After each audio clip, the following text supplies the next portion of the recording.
Beneath the dazzling neon lights of the city lies a realm shadowed by ancient myths and monsters. Have you ever pondered whether, high above in the moonlit sky, there stand deities observing the mortal realm? Have you considered the existence of extraordinary beings who traverse our world in place of these divine entities amidst the bustling throngs of modern cities? In a society dominated by humanity, countless anomalies lurk. Within the forsaken zones of life reside ancient gods. Yet, what has become of the deities that belong to the Sia? Chapter 1. The Black Satin Blindfold. In the sweltering August heat, the piercing cries of cicadas mingled with a cacophony of honking horns, echoing through the rushing streets. The scorching sun beat down upon the gray-brown asphalt, causing the air to shimmer and warp as if the very road was alive.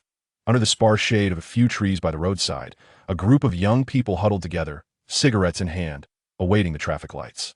Suddenly, one of them, exhaling a cloud of smoke, seemed to have noticed something, letting out a soft exclamation as his gaze fell upon a corner of the street.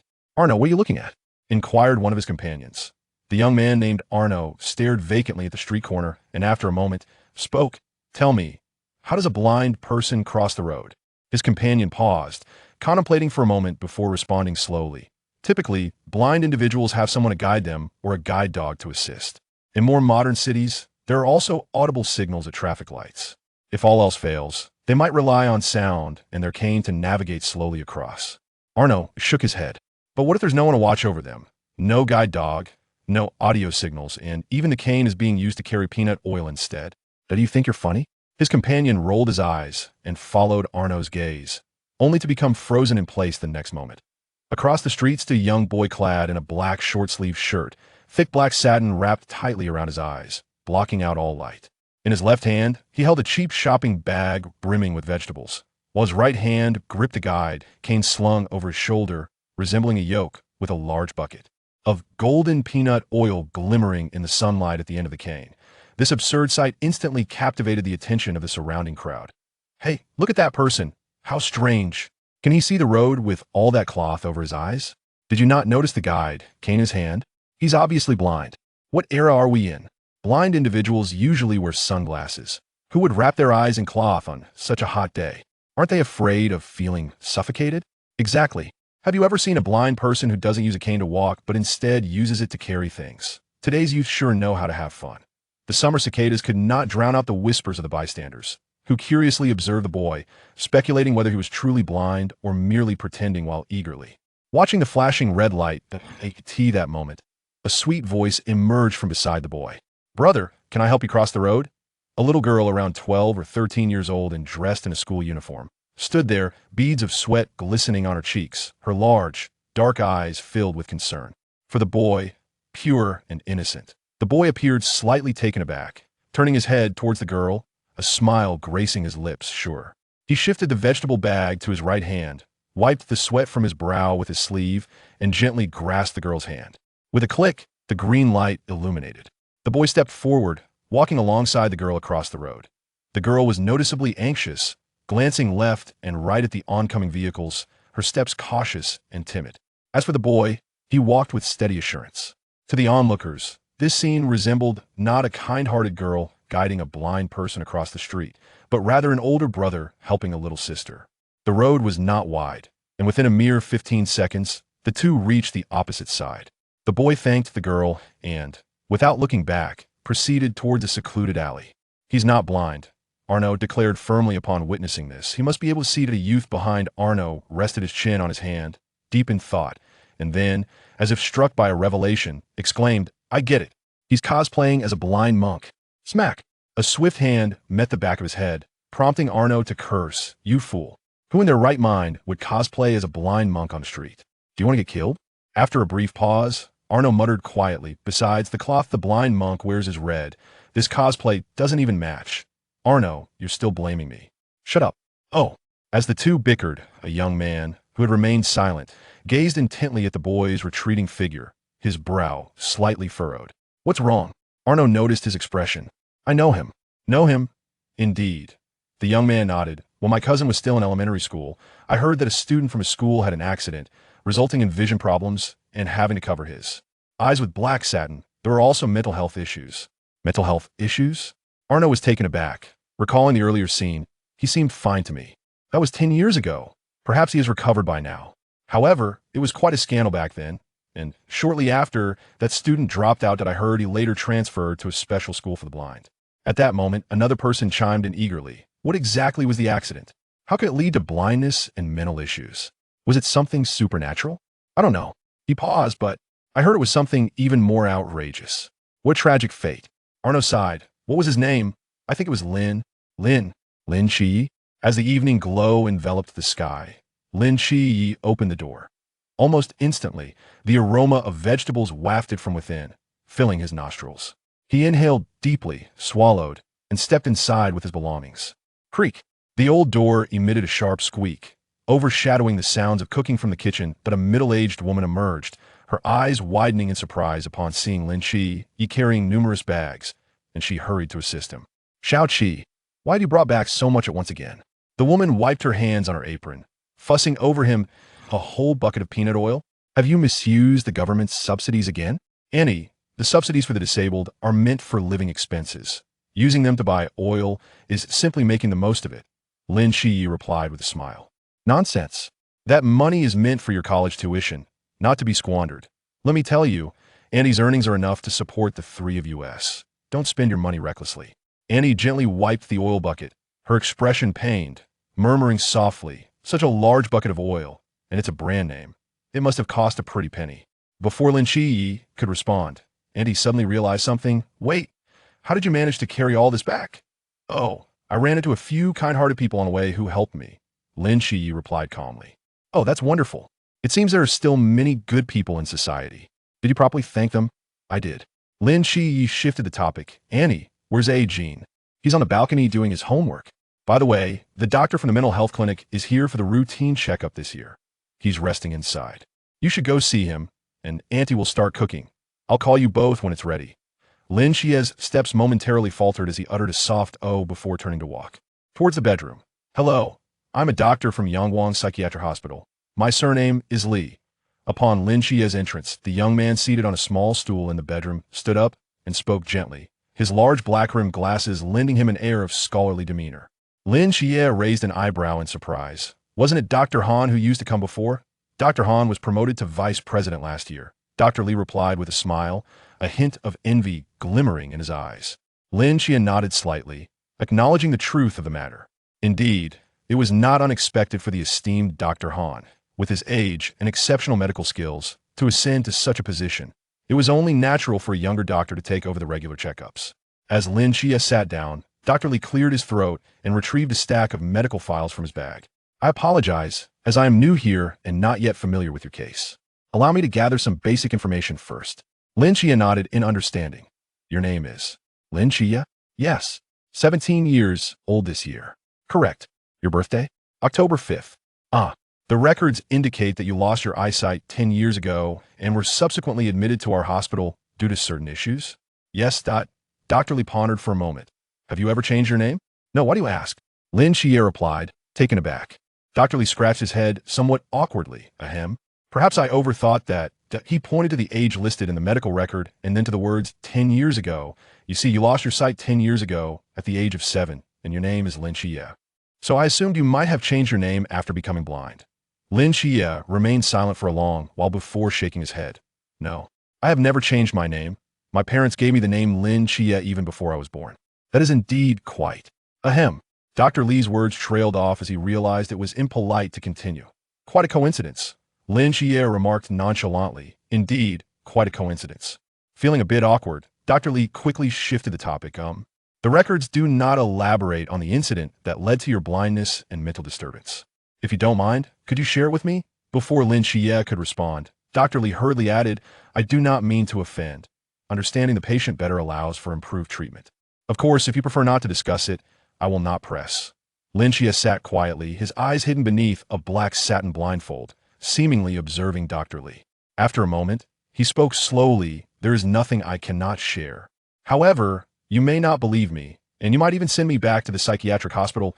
And oh no, let's not define our relationship as that of doctor and patient. This is merely a normal conversation between friends. It won't come to that, Dr. Li said in a half-joking manner. Even if you told me you were pulled into an alchemical furnace by Taishang Laojun, I would believe you. Lin Xie remained silent for a moment before nodding slightly. As a child, I was fond of astronomy. Oh, and then what? That night, I lay under the eaves of my old house, gazing at the moon. What did you see? The moon rabbit? Dr. Li chuckled. Lin Xie shook his head, and his next words caused Dr. Li's smile to freeze on his face. No, I saw an angel. Lin Xie spoke earnestly, gesturing with his hands, a seraphim shrouded in golden light, with 6 white wings. Chapter 2. The Angel on the Moon. The room fell into a brief silence. After a few seconds, Dr. Li regained his composure. A seraphim? Yes. What was it doing? It was doing nothing. It resembled a golden statue, seated in the center of a vast lunar crater, gazing up at the earth, as if watching over. Dr. Li rubbed the corners of his eyes, speaking with a touch of exasperation. Chia, do you know how far the moon is from the earth? About 400,000 kilometers, Lin Xie replied, calmly. 400,000 kilometers, Dr. Li echoed. Even with the most advanced telescopes, one can barely observe the surface of the moon. And you, at the age of 7, lying under the eaves of your old house, claimed to have seen an angel on the moon with the naked eye. It was not I who saw it, Lin Xie said softly. It was it who saw me. I merely looked up, and my eyes felt as though they were being drawn through space to meet its gaze. So, it was it that compelled you? In a sense, yes. Otherwise, how could I have seen the surface of the moon? I do not possess the ability of clairvoyance. But if there truly exists an angel on the moon, why has humanity not discovered it in all these years? I do not know. Lin Xie shook his head. Perhaps that seraphim does not wish to be observed. Moreover, does humanity truly understand the moon? Lin Xie spoke earnestly, so sincerely that Dr. Li was tempted to call a car to take him back to the psychiatric hospital. After all, Dr. Li was a psychiatrist well-versed in various mental illnesses. He had encountered numerous cases throughout his career and had concluded a pattern. The more earnest the nonsense, and the more plausible it sounded, the more severe the mental illness often was. What about your eyes? What happened? Lin Xie extended his hand, gently rubbing the black satin over his eyes, his tone devoid of emotional fluctuation. That day, I locked eyes with it for a moment, and then I went blind. Doctor Li opened his mouth, glanced down at the medical file in his hands, and fell into silence. I in the column for the cause of blindness. Only 4 words were written. Cause unknown. So, what truly transpired that year? Could it be, as Lin Xie claimed, that he had seen the seraphim on the moon? Otherwise, how to explain the sudden loss of sight? That thought flickered for just a moment before Dr. Li swiftly dismissed it. Close call. He almost let a mental patient lead him astray. He could almost envision the expressions of the doctors 10 years ago when a young Lin Xie spoke those very words. No wonder the boy was forcibly retained in the hospital. Regardless of perspective, the statements he made were those typical of mental patients. Such individuals were not uncommon in the hospital. Some claimed to be reincarnations of the Monkey King, hanging on the monkey bars all day, while others believed themselves to be coat racks, standing motionless in their rooms all night. There was even one patient who thought everyone resembled her husband and would often sneakily grope others. And the last one was a greasy middle-aged man. Will you describe our event from the past? What about now? How do you perceive this matter? Dr. Li adjusted his demeanor and continued the examination process. Just illusions, Lin Xie replied calmly. That day, I merely rolled off the eaves and hit my head on the ground. As for my eyes, perhaps a nerve was damaged, resulting in my blindness. He was uncertain how many times he had recounted this account, delivering it with practiced ease and composure to Dr. Li raised an eyebrow, jotting down notes in the medical file, and then engaged Lin Xie in casual conversation about daily life. After approximately 20 minutes, he glanced at the time, stood up with a smile, and said, "All right, the checkup concludes here. Your condition is stable. I hope you can adjust your mindset and live well." Dr. Li shook hands with Lin Xie, offering encouragement. Lin Xie smiled faintly and nodded slightly. "Oh, Dr. Li, why not stay for a meal?" His aunt warmly invited upon seeing Dr. Li leaving. No, I have another patient to attend to. I wouldn't want to impose." Dr. Li politely declined, bidding farewell to Lin Xie's aunt before exiting. As the door closed, Lin Xie's smile vanished, as if it had never existed. Delusion. Is it?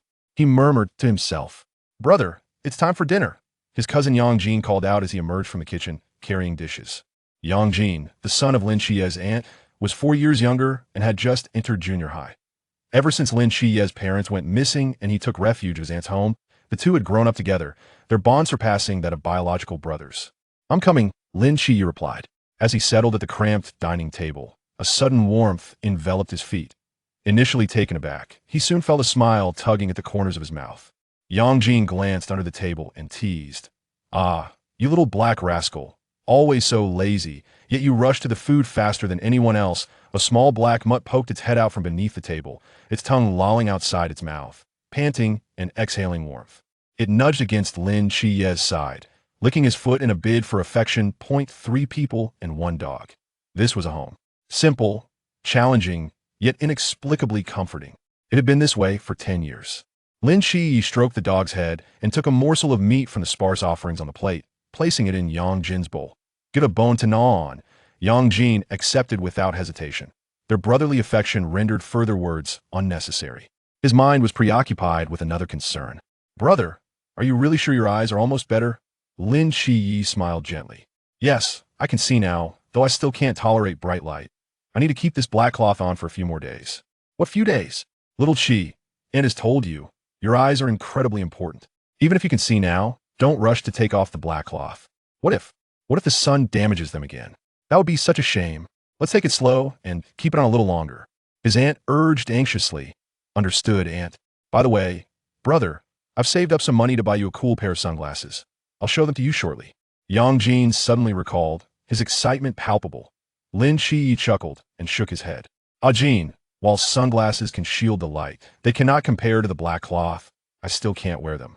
"All right," Yang Jin said, a hint of disappointment in his voice. "But when my eyes are fully healed, I'll wear them every day while we shop, and I'll get you a pair too, so we can match." Hearing this, Yang Jin's eyes lit up again, and he responded with an emphatic "Indeed, by the way, little Chi, Aunt has already arranged your transfer. When this semester begins, you can switch from the special school to a regular high school." His aunt seemed to recall something and continued, "But are you truly ready for this? Regular high schools differ from special ones, given your situation. What if?" "There's no what if, Aunt." Lin Chi interrupted firmly. "My eyes are better, and to gain admission to a good university, I must stand on the same starting line as everyone else. You dear child, even if you don't get into a good university, it's all right. Aunt will always take care of you. Brother, I can take care of you too."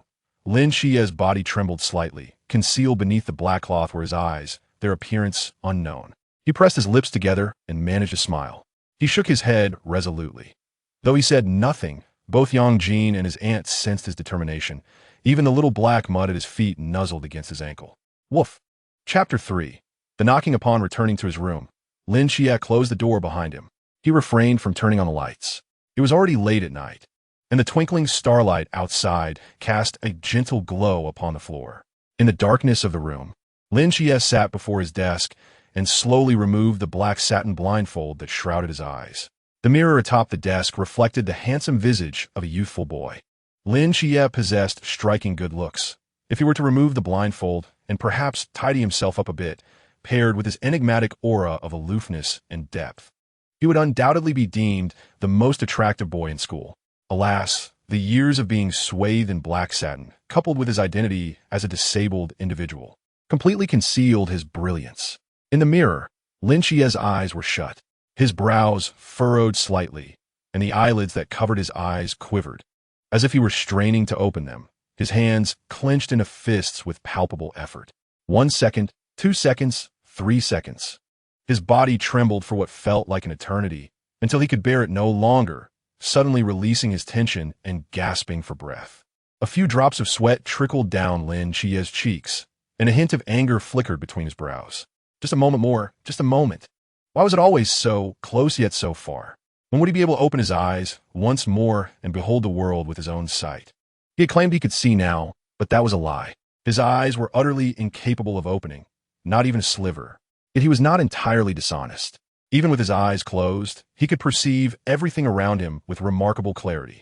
This sensation was extraordinary, akin to having eyes all over his body, allowing him to perceive everything from all angles, even more acutely than with his original sight. Initially, he had been unable to do this. During the first 5 years of his blindness, he was no different from any other truly blind individual, relying solely on sound and the cane in his hand to navigate the world. However, for reasons unknown, 5 years ago, his eyes seemed to undergo a transformation, enabling him to begin sensing his surroundings. At first, he could only perceive what was a few centimeters in front of him, but as time passed, His range of vision expanded, becoming clearer and further reaching. Now, 5 years later, he could see a distance of up to 10 meters. For a normal person, seeing 10 meters would signify a significant impairment. Yet for a youth who had once lost his sight, this 10 meters represented everything. What was most critical was that his 10 meters of vision transcended physical obstacles.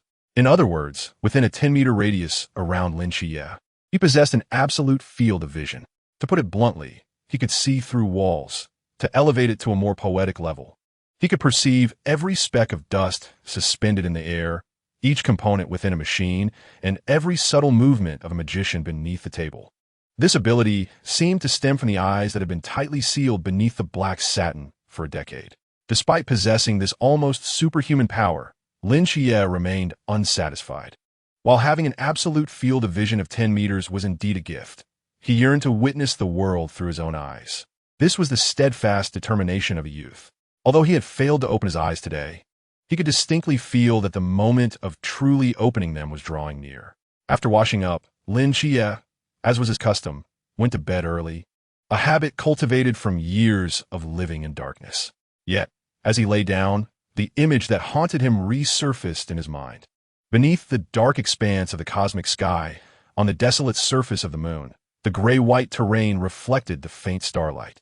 In the center of the largest crater stood a figure resembling a sculpture. This figure stood there silently, as if it had existed since time immemorial, radiating a sacred golden light that commanded reverence from all living beings. Behind it, 6 colossal wings spread wide, casting an immense shadow upon the silvery gray ground, obscuring the sunlight streaming from behind. What lingered indelibly in Lin Xie's mind was the figure's eyes. Those eyes, imbued with divine authority, burned like a furnace, blindingly radiant. Akin to the sun, up close, he caught a glimpse of those eyes, and in that fleeting moment his world was engulfed in darkness. 10 years ago, he spoke the truth, yet was diagnosed with a mental disorder. However, he was acutely aware of what was real and what was mere delusion. Ever since he beheld the seraph on the moon, he understood that this world was far more complex than it appeared. Gradually, Lin Xie succumbed to a deep slumber. What he did not know was that at the very instant he entered the realm of dreams. 2 brilliant golden beams of light shot forth from the crevices of his closed eyes, flickering out of existence. In the misty world, Lin Xie walked alone. The surrounding fog swirled, seemingly endless. Although he traversed the void, each step he took resonated with a crisp sound, as if an invisible ground lay beneath his feet. Lin Xie glanced down at his own form and sighed. It was that dream again, knocking at the door every night. It was exhausting, to say the least. He shook his head in resignation and took a step forward. In the next moment, the fog recoiled, revealing an oddly styled modern building before him. Its peculiarity lay in its modern architecture, yet certain details exuded an air of mystery. For instance, the enormous iron door adorned with carvings of celestial deities, the lights that flickered like burning fireballs, and the floating pattern tiles beneath his feet. It was as if modern architecture had been fused with elements from ancient mythological temples, creating a bizarre, yet ineffably beautiful aesthetic. Lin Xie recognized this structure and found it strikingly familiar. It resembled the Sunshine Mental Hospital where he had resided for a year. The most compelling evidence being that the place where Sunshine Mental Hospital had once been inscribed was now replaced with another inscription, God's Mental Hospital. A perplexing location indeed. Lin Xie shook his head and approached the grand iron door. 5 years ago, not only did his body begin to change, but so too did his dreams. For 5 consecutive years, he had dreamt of the same enigmatic place, the God's Mental Hospital. However, the entrance to this hospital had always remained firmly shut. No matter how hard he tried, Lin Xie had circled the building countless times. The massive iron door was the sole point of entry. Though the surrounding walls were not particularly high, absurdly, every time Lin Xie jumped, the wall's height would increase correspondingly. As for brute force, even if he were to hurl himself against the door, it would not budge an inch. There seemed to be only one method to gain entry: to knock. Grasping the circular handle on the iron door, Lin Xie took a deep breath and struck the surface firmly. The sound reverberated through the mental hospital like the tolling of an ancient bell, causing the door to tremble slightly, yet it did not open. He struck again. The door remained closed. Lin Xie appeared unfazed and unperturbed, displaying remarkable patience as he continued to knock. Over the past 5 years, he had come to understand the rules of this dream. Aside from knocking, no other means could unlock the great iron door, and within this dream, it seemed he could do nothing but knock. Fortunately, in dreams, he felt no fatigue. Otherwise, he would have long since collapsed from exhaustion. Thus, Lin Xie persevered, diligently knocking at the door throughout the night. Chapter 4. The Day of Survival a week later at Songnan City Second High School. Hey look, is that person from our school? Why is there a cloth covering his eyes? He asks, wearing our school uniform. So he must be one of us. He asks, even holding a cane. It seems he is blind. Strange, I've never seen him before. He must be a new freshman. Honestly, with a black cloth wrapped around his eyes, he still looks pretty handsome. However, how can a blind person attend classes? It seems that our school does not have any special classes. Unpredictably, as Lin Xie stepped through the school gates, he instantly became the center of attention. Yet, having endured such scenes countless times before, he nonchalantly traversed the Maple Leaf Avenue, making his way towards the teaching building. It is worth mentioning that Lin Xie had mentally prepared himself for the possibility of encountering a few unruly characters, as is often depicted in mindless novels. Typically, a couple of so-called school bullies would emerge to ridicule him, laying the groundwork for future confrontations. However, to his surprise, such troublemakers did not appear. Instead, several students approached him, offering assistance, which left Lin Xie feeling inexplicably disappointed. After all, they were all modern students who had undergone 9 years of compulsory education. How could there be so many ignorant troublemakers? Moreover, even if such small cliques existed, camaraderie was now valued. And bullying a disabled person would lead to their disgrace and ruin the very next day. As Lin Xie ascended the stairs, he quickly located his classroom, Class 2 of the second year. Having spent a year in a special school for the first year, he was now a transfer student, essentially an interloper.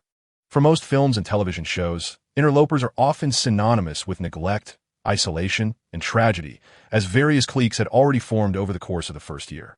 Without taking the initiative, it would be challenging to truly integrate into the class. Lin Xie was painfully aware that he was not the proactive type. Even if he had mingled with them during his first year, given his aloof demeanor, it was likely he would still be solitary at this moment. Yet, being alone was not entirely unpleasant. At least Lin Xie relished this feeling of solitude, free from distractions, allowing him to cultivate tranquility and focus on his studies. If forced to forge relationships, he would likely resist. Standing at the classroom door, Lin Xie took a deep breath, steadied his resolve, and stepped inside. The moment he entered the classroom, the previously boisterous voices abruptly ceased, and an eerie silence enveloped the air. 1 second, 2 seconds, 3 seconds. Just as Lin Xie was about to utter something, the classroom erupted into a flurry of activity. Are you Lin Xie? Your seat is ready over there. Lin Xie, can you not see? Let me guide you. Slow down, there are many things in the aisle. You, quickly put your backpack away. Before Lin Xie could respond, several classmates advanced, carefully escorting him to his designated spot, while a tall boy took his backpack and slung it over his shoulder. Amidst the throng, Lin Xie safely reached his seat. Lin Xie was taken aback. This was not quite how he envisioned it. You all know me? He asked, his expression somewhat perplexed. Our homeroom teacher informed us about you, replied the class monitor, Jiang Qian. However, what left the deepest impression on us was your aunt. That day, she stood here with a basket of eggs, handing them out one by one, pleading with us to look after you. In that moment, a thunderclap seemed to resonate in Lin Xie's mind, leaving him momentarily dumbfounded. He could no longer absorb what the classmates were saying. Instead, he stared blankly at the classroom. The image of a middle-aged woman with a hunched back carrying a basket of freshly boiled eggs, earnestly beseeching his peers, flooding his mind. Classmates, please help my nephew. His eyesight isn't good, and he is rather reserved. Kindly look after him. Little girl, you're quite lovely. My nephew is handsome too. You will surely like him. This child, Chia, may seem cold on the outside, but he is warm inside. Once you get to know him, you will all get along splendidly. Unbeknownst to him, the black satin ribbon around his wrist had begun to dampen. Auntie murmured softly. As the chatter continued, a female teacher entered, clutching a stack of books. Upon noticing Lin Xie seated in the front row, she offered a few words of comfort, then briefly introduced herself before commencing the lesson. Please turn to page 91. Today, we will discuss the history and challenges of modern daxia. Perhaps due to Lin Xie's presence, the teacher skipped the preliminary reading and directly explained the book's content. 100 years ago, the Earth was home to over 200 nations, scattered across 7 continents and 4 oceans, each with its own customs and cultures. Even in that era of limited technology, we could still sail to different countries and experience the collision of cultures. However, on March 9th, a mysterious fog abruptly appeared in Antarctica and spread at an astonishing pace, engulfing nearly 98% of the Earth's surface within just 24 hours. The skyscrapers built by humanity, the ancient forests, the unfathomable oceans, everything was shrouded in fog, and countless nations were lost within it, their fates unknown. Remarkably, this unfathomable fog halted just before encroaching upon Dacia's territory. No one knows why, but it curiously came to a stop. Over the past century, countless theories and speculations have emerged. Some believe this fog is a living entity that, upon devouring 98% of the Earth, simply became satiated. Others suggest that Dacia's unique geographical position creates a magnetic field that hinders the fog's spread. Still, others argue that it is the accumulated essence of Dacia's 5,000 years of history that serves as a protective barrier. The composition of this fog exceeds human comprehension. Neither light, sound, electromagnetic waves, nor any other detection methods can penetrate it. No one knows whether the other nations, swallowed by the fog a century ago, still exist. Experts speculate that the chances of surviving within the fog are extremely low, as inhaling it or allowing it to touch one's skin is fatal. Over the past century, our nation has dispatched numerous well-equipped exploration teams into the fog, yet none have returned. 50 years ago, our first satellite successfully launched, and images transmitted from space revealed that the entire Earth had turned a grayish-white, with only Dacia remaining a pristine land. Today's Dacia resembles an isolated island on this planet, and we may very well be its last survivors. Thus, the day the fog appeared, March 9th, is commemorated as Survival Day. Chapter 5. The unforbidden sky. The bell, signaling the end of evening study, rang, and groups of students trickled out of the classroom, laughing and chatting under the night sky. After a day of trials, this was perhaps their most relaxed time. With no homework, no teachers, surrounded by a few close friends, they could return home, shower, and comfortably crawl in a bed. What could be better? Yet, amidst this scattered crowd, a large group of over 10 students emerged, moving in an orderly and steady manner towards the school exit. At their center, a boy wrapped in black satin resembled the filling of a dumpling, thoroughly enclosed. This substantial group instantly captured the attention of all surrounding students. I can walk back by myself, truly. Lin Chie's lips quivered slightly as he spoke with a hint of helplessness. I can see, but my eyes are not accustomed to the light. No need to say more. Lin Chie, Jiang Qian interjected sternly. We promised your aunt that we would take good care of you, and we shall certainly fulfill that promise. Indeed, Chie. Our homes are in the same direction. It's convenient for us all. Lin Chie replied. To be honest, at this moment, he would prefer to be the isolated one. Having lingered in darkness for so long, he felt uncomfortable with the attention from so many people. It was a disconcerting sensation. Of course, his aunt and Yang Jin did not count, as they were family. However, given their good intentions, he could hardly voice his discomfort, resigning himself to follow the crowd onward. I need to turn right at the next intersection, but I can walk with you for a bit longer. I will turn here. I must go now. See you tomorrow. See you tomorrow. As they distanced themselves from the school, classmates surrounding Lin Chie gradually bid farewell, and after a few minutes, only 5 individuals remained by his side. The previously boisterous atmosphere quieted down, and space became more abundant, allowing Lin Chie to exhale deeply. Do you think the mist will truly revive and engulf Daxiao again? Li Yifei, carrying a bag, inquired with curiosity. Did you not hear what those experts said? The probability of the mist reviving is minuscule. Perhaps it won't change for the next century. As for what happens beyond that, we won't be around to worry about it. Jiang Qian rolled her eyes. Oh, you know very well that those so-called experts are the least reliable. What if we manage to get into university and haven't fully enjoyed life when the mist swallows Daxiao whole? Wouldn't that be a catastrophic loss? So this is the reason you are merely wasting your days and not focusing on your studies?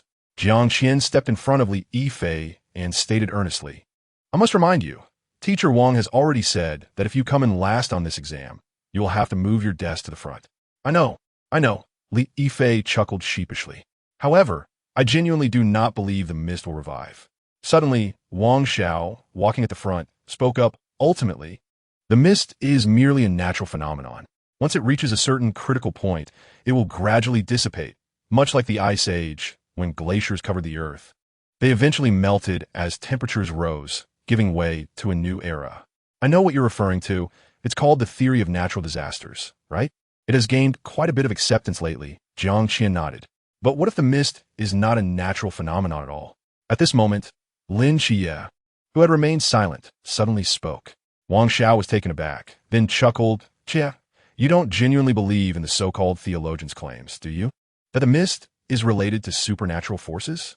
It's the 21st century. We must trust in science. There are no such ghostly entities in this world. A classmate named Lu Yuan chimed in. Lin Xie did not respond. He was most aware of whether there existed something beyond the realm of science. But such matters were not necessary to disclose to outsiders. Li Yifei muttered softly, I think if those things truly existed, the world would be a lot more interesting. Why waste time on such futile discussions? These matters are not our concern. Rather than fretting over whether the mist will revive, it would be more realistic to catch up on sleep during the upcoming 3-day holiday. Jiang Qian laughed. Indeed, the holiday is far more tangible. At this moment, in the old district of Sannan City, a man was leisurely carrying a signboard, strolling along the desolate and dimly lit streets. The old street lamp cast a faint glow, elongating his silhouette. He glanced at his phone, reached a narrow street corner, and halted. This is it, he muttered, placing the signboard down and adjusting it. Under the flickering streetlight, the shadow of the signboard appeared intermittently, and upon the black backdrop, several bright red characters stood out prominently. No entry ahead. The man leaned against the street lamp, lit a cigarette, took a deep drag, and activated his earpiece. Captain, the third signboard is in position. Received. Let us begin. The man, cigarette in mouth, walked to the signboard, placed his thumb on the tip of his teeth, and bit down hard. A droplet of blood oozed from the wound as he crouched down, using his bloodied thumb to draw a long horizontal line across the words no entry ahead. His gaze sharpened, and an inexplicable aura erupted from him. He looked up at the dark sky, murmuring in a voice only he could hear, Jingshu, Wu Jiekongyu. In the next moment, the crimson blood stain on the signboard rapidly faded, as if absorbed, and then the words no entry ahead flashed a brilliant red before gradually returning to their original state. The man sat down heavily, exhaling a long sigh of relief, and complained, damn it, drained again. At this moment, if someone were to observe Sannan City from above, they would notice 3 points of light flickering near the old district, swiftly forming a dark red equilateral triangle. As the triangle took shape, half of the old district was obscured, as if erased from the map, gradually vanishing. However, from the ground, the old district appeared unchanged. Simultaneously, in the center of this triangle, 6 black and red cloaks streaked across the sky like lightning. The leading man gazed up at the dark red heavens, grasped the hilt of a knife behind him, and narrowed his eyes slightly. The ghost-faced men, cleansing operation, commence. Chapter 6. Ghost-faced man outside the old district, the man who had just initiated the Jingshu, sat beside the signboard, glancing back at the seemingly motionless half of the old district, shaking his head helplessly, and took out his phone to play a casual game. Brother, why are you sitting here playing on your phone in the middle of the night? Aren't you afraid of getting a cold? Not long after, a passerby walked over from across the street and found the scene amusing. The man glanced up at him, then resumed his game. Nothing to do, just killing time. The passerby chuckled, pulled out a cigarette from his pocket, and offered it to the man. The man waved his hand and replied seriously, It's work hours. I don't smoke. Hey, you're sitting on the street playing on your phone, and that counts as work? The passerby laughed. Okay. The passerby shrugged, stood up, and walked toward the street behind the man. Where are you going? The man suddenly asked. Going home. You can't go home, at least not now. The passerby raised an eyebrow. What do you mean? This road is currently closed. You can only go back once it reopens. The man pointed at the signboard behind him. The passerby followed his finger and saw the inexplicably placed sign in the middle of the road. Just as he was about to say something, he noticed a fleeting glimmer on the words, no entry ahead. The passerby's expression instantly froze. A few seconds later, he stiffly turned around and began to walk back the way he came, his eyes filled with confusion. The man seemed unsurprised by this, and just as he prepared to continue playing his game, a voice from another man came through his earpiece. Zhao Concheng. The moment the voice rang out, the man sprang up from the ground, the leisure and drowsiness vanishing from his face, replaced by absolute seriousness. Yes, Captain, what happened? There has been a problem. One of the ghost-faced men has been promoted to a ghost-faced king, and while we were encircling the other ghost-faced men, he severely injured Hong Ying and fled the area of Jingshu through the sewer. Ghost-faced king? Zhao Kongqing's expression changed. Which direction did he run? I'll intercept him. No, Kongqing, you're not skilled in combat. You cannot defeat the ghost-faced king. I will pursue him. Zhao Kongqing was momentarily taken aback. After the escape of the ghost-faced king, 2 more ghost-faced individuals had seized the opportunity to flee into the sewer, while the others were preoccupied with clearing the remaining ghost faces. Which direction? Southeast. Good. A glint of determination flashed in Zhao Kongqing's eyes as he sprinted to the far end of the street, slipping into a black van. He pressed the accelerator, and amidst a cacophony of engine noise, sped away. In the passenger seat lay a neatly folded black and red cloak alongside a sheathed straight sword. All right, I'm turning here. I'm off, Wang Xiao announced, halting and glancing back at the 4 behind him. Just then, Li Yifei seemed to recall something and spoke up. Wang Xiao, if I remember correctly, your home is near the old town, right? Yes, why? It's nothing. Just be careful on your way back. Wang Xiao's lips twitched slightly as he rolled his eyes. If you have something to say, just say it. Don't leave me hanging. It makes one feel uneasy. Li Yifei hesitated for a moment, then continued. I heard that the old town has been quite unstable lately. There's a psychopathic killer on the loose. A psychopathic killer? Is that for real? Jiang Qin questioned skeptically. Of course it's real. Li Yifei glanced around, lowering his voice. You might not know this, but in recent days, over a dozen people have died in the old town. Over a dozen? That's impossible. If it were that serious, it would have made the news already. Wang Xiao shook his head. Hey, it's not impossible. I tell you, there's something fishy going on. Someone up top has suppressed the news. If my dad didn't work at the police station, I wouldn't have known either. Fishy? What do you mean? Li Yifei paused, lowering his voice even further. I heard that those who died had their entire faces skinned off, leaving only a mass of bloody flesh and bulging eyeballs. The methods are extremely brutal. A chill swept through the group as the cool evening breeze brushed past, and they felt a shiver run down their spines upon hearing those words. Li Yifei, are you out of your mind, talking about this late at night? Jiang Qian's face turned pale as she instinctively looked around the silent street, irritated. The area was already close to the old town, a remote part of Sangnan City. With a late self-study class ending around 10, not a single pedestrian was in sight. And Li Yifei's words truly unnerved them. Not only her, but even the 2 men, Wang Xiao and Lu Yuan, felt a twinge of fear. Wang Xiao glanced at the narrow path he was about to take, suddenly feeling a bit apprehensive. If Li Yifei's words were merely unsettling, then Lin Xie's subsequent remark sent shivers down their spines. Lin Xie pondered for a moment and spoke softly. Are you sure these acts were committed by a human? Xie. Jiang Qin trembled. Wang Xiao and Lu Yuan's lips twitched as they cast strange glances at Lin Xie. Who would have thought the most concealed among us would be you? The thick-browed Lin Xie? Li Yifei exclaimed in surprise. You think so too? Shut up, shut up, shut up. Jiang Qin could no longer tolerate it, reaching out to pinch Li Yifei's arm, causing him to yelp in pain. It's late. Let's not tell ghost stories. I still have to get home. Li Yifei, clutching his arm in pain, muttered under his breath, this isn't a ghost story.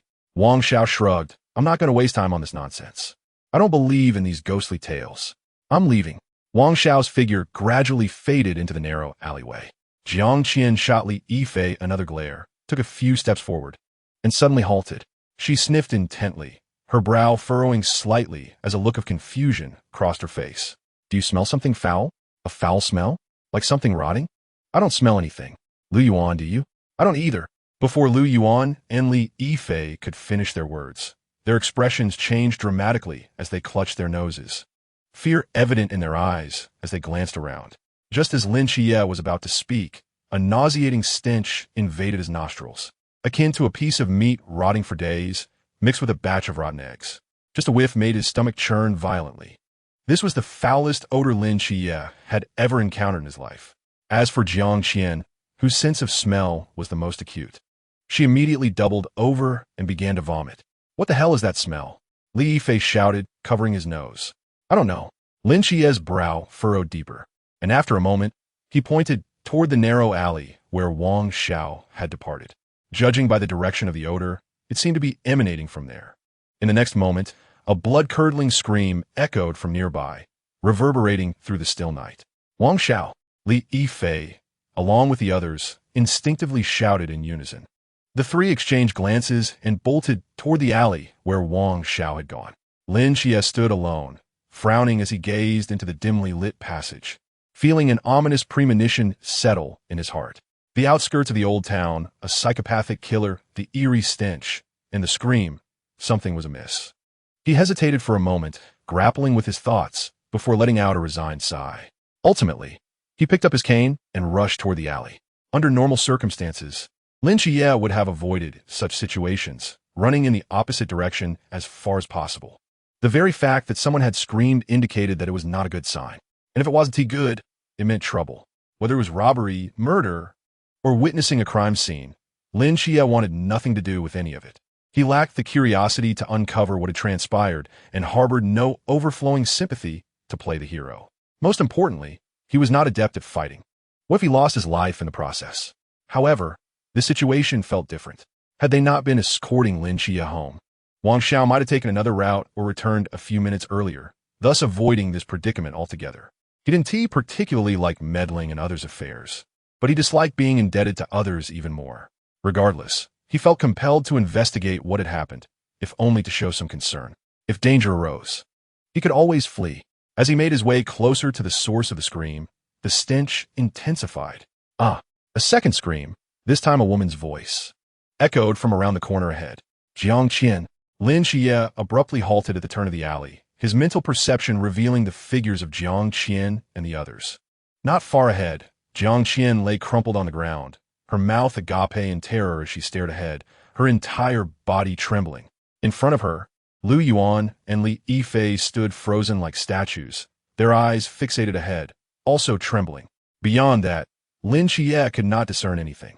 Though he could not see, his hearing was exceptionally acute.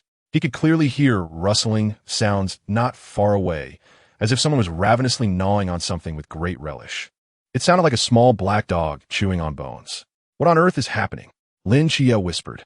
Jiang Qian appeared startled by Lin Xie's sudden presence, her hands clutching his clothing in a panic, her teeth chattering. Monsters! Monsters are gnawing at Wang Xiao's face. Lin Xie's expression suddenly changed. Run! Both Lin Xie and Li Yifei shouted in unison. The moment that word escaped their lips, Lu Yuan, like a frenzied wild dog, abruptly turned and sprinted backward. After colliding with Lin Xie's shoulder, he stumbled but quickly regained his footing and ran for his life, crying out, "Monster! Help! Someone! Monster!" As he ran, he screamed loudly. Lin Xie, caught off guard by the collision, staggered but quickly steadied himself, only to hear a dull thud from a distance. It sounded as if a grizzly bear was charging toward him. Jiang Qian's pupils dilated in shock, and with an unexplainable burst of energy, she sprang from the ground and screamed as she fled. As for Li Yifei, he had already taken off the moment he shouted run, moving faster than Lu Yuan, who had pushed Lin Xie aside. If not for the brief delay caused by Lu Yuan's collision, he would have already gotten quite far away.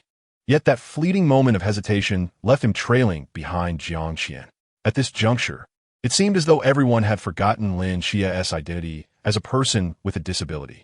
The classmates who had just fervently pledged to escort him home had completely abandoned him. Faced with such a gruesome and terrifying scene, fear consumed everyone's hearts. Just a few steps into his escape, Lin Xie detected something intruding within the 10-meter radius of his mental awareness. It resembled a human, yet also distinctly did not. It had limbs and a head like a human, but at that moment, it moved like a hyena running on all fours, its bulk reminiscent of a grizzly bear. Most alarmingly, atop its head was a ghastly face, pale and contorted. Its long, crimson tongue, resembling a snake, extended half a meter from its mouth, writhing with agility. Lin Xie's expression turned grim. Its speed was astonishing. Within mere strides, it leapt from 10 meters away into his mental awareness range, rapidly closing in on him. He could already feel a gust of wind sweeping in from behind. Jiang Qian, too, sensed it. Her face turned ashen, terror and panic flooding her mind as she stiffly turned her head to gauge how far the monster was from her. Surely, it must still be quite far, right? Don't look back, Lin Xie's voice suddenly rang out beside her. But it was too late. Jiang Qian's pupils constricted in horror as the monstrous, terrifying visage nearly pressed against her own. She could feel the overwhelming stench of blood emanating from it. Ah! The scream echoed through the alley as she abruptly shut her eyes, turning to grab her backpack to hurl it at the ghastly figure. In her panic, she lost her composure. The backpack was no weapon, and she was not a trained warrior. In such a life-or-death moment, the one who lost their cool first would lose their chance at survival. The monster seized the backpack strap with brute force, yanking it away and causing Jiang Qian to lose her balance and crash to the ground. A heavy shadow suddenly fell upon her, crashing down, and in the next moment, blood stained the night crimson. Chapter 8. Its eyes. Jiang Qian was dead. Lin Xie witnessed the entirety of her demise. The monster descended from above, slicing through her neck with its claws as effortlessly as cutting tofu, and then gleefully began to feast. Until the very end, Jiang Qian's eyes were filled with terror and despair. Lin Xie's mind vividly registered every detail, his stomach churning as he nearly retched. Despite having endured considerable hardships, his mental fortitude had matured beyond that of his peers, yet this was the first time he encountered such a sanguinary scene. And now was not the time to vomit. Without a moment's hesitation, Lin Xie turned and fled toward the other end of the alley, while the monster consumed Jiang Qian's remains. The original escape route had been blocked by the monster, so he could only run toward the direction where Wang Xiao had met his demise. The creature seemed more engrossed in the corpse than in pursuing him, allowing Lin Xie to breathe a slight sigh of relief. He had no idea what that monster truly was, but there was no doubt it fell outside the realm of humanity in the known animal kingdom. If one were to suggest it was a mutated anthropoid due to radiation, he might entertain the notion. However, such size, strength, and speed were far beyond what normal humans could withstand. Yet, that was merely a possibility.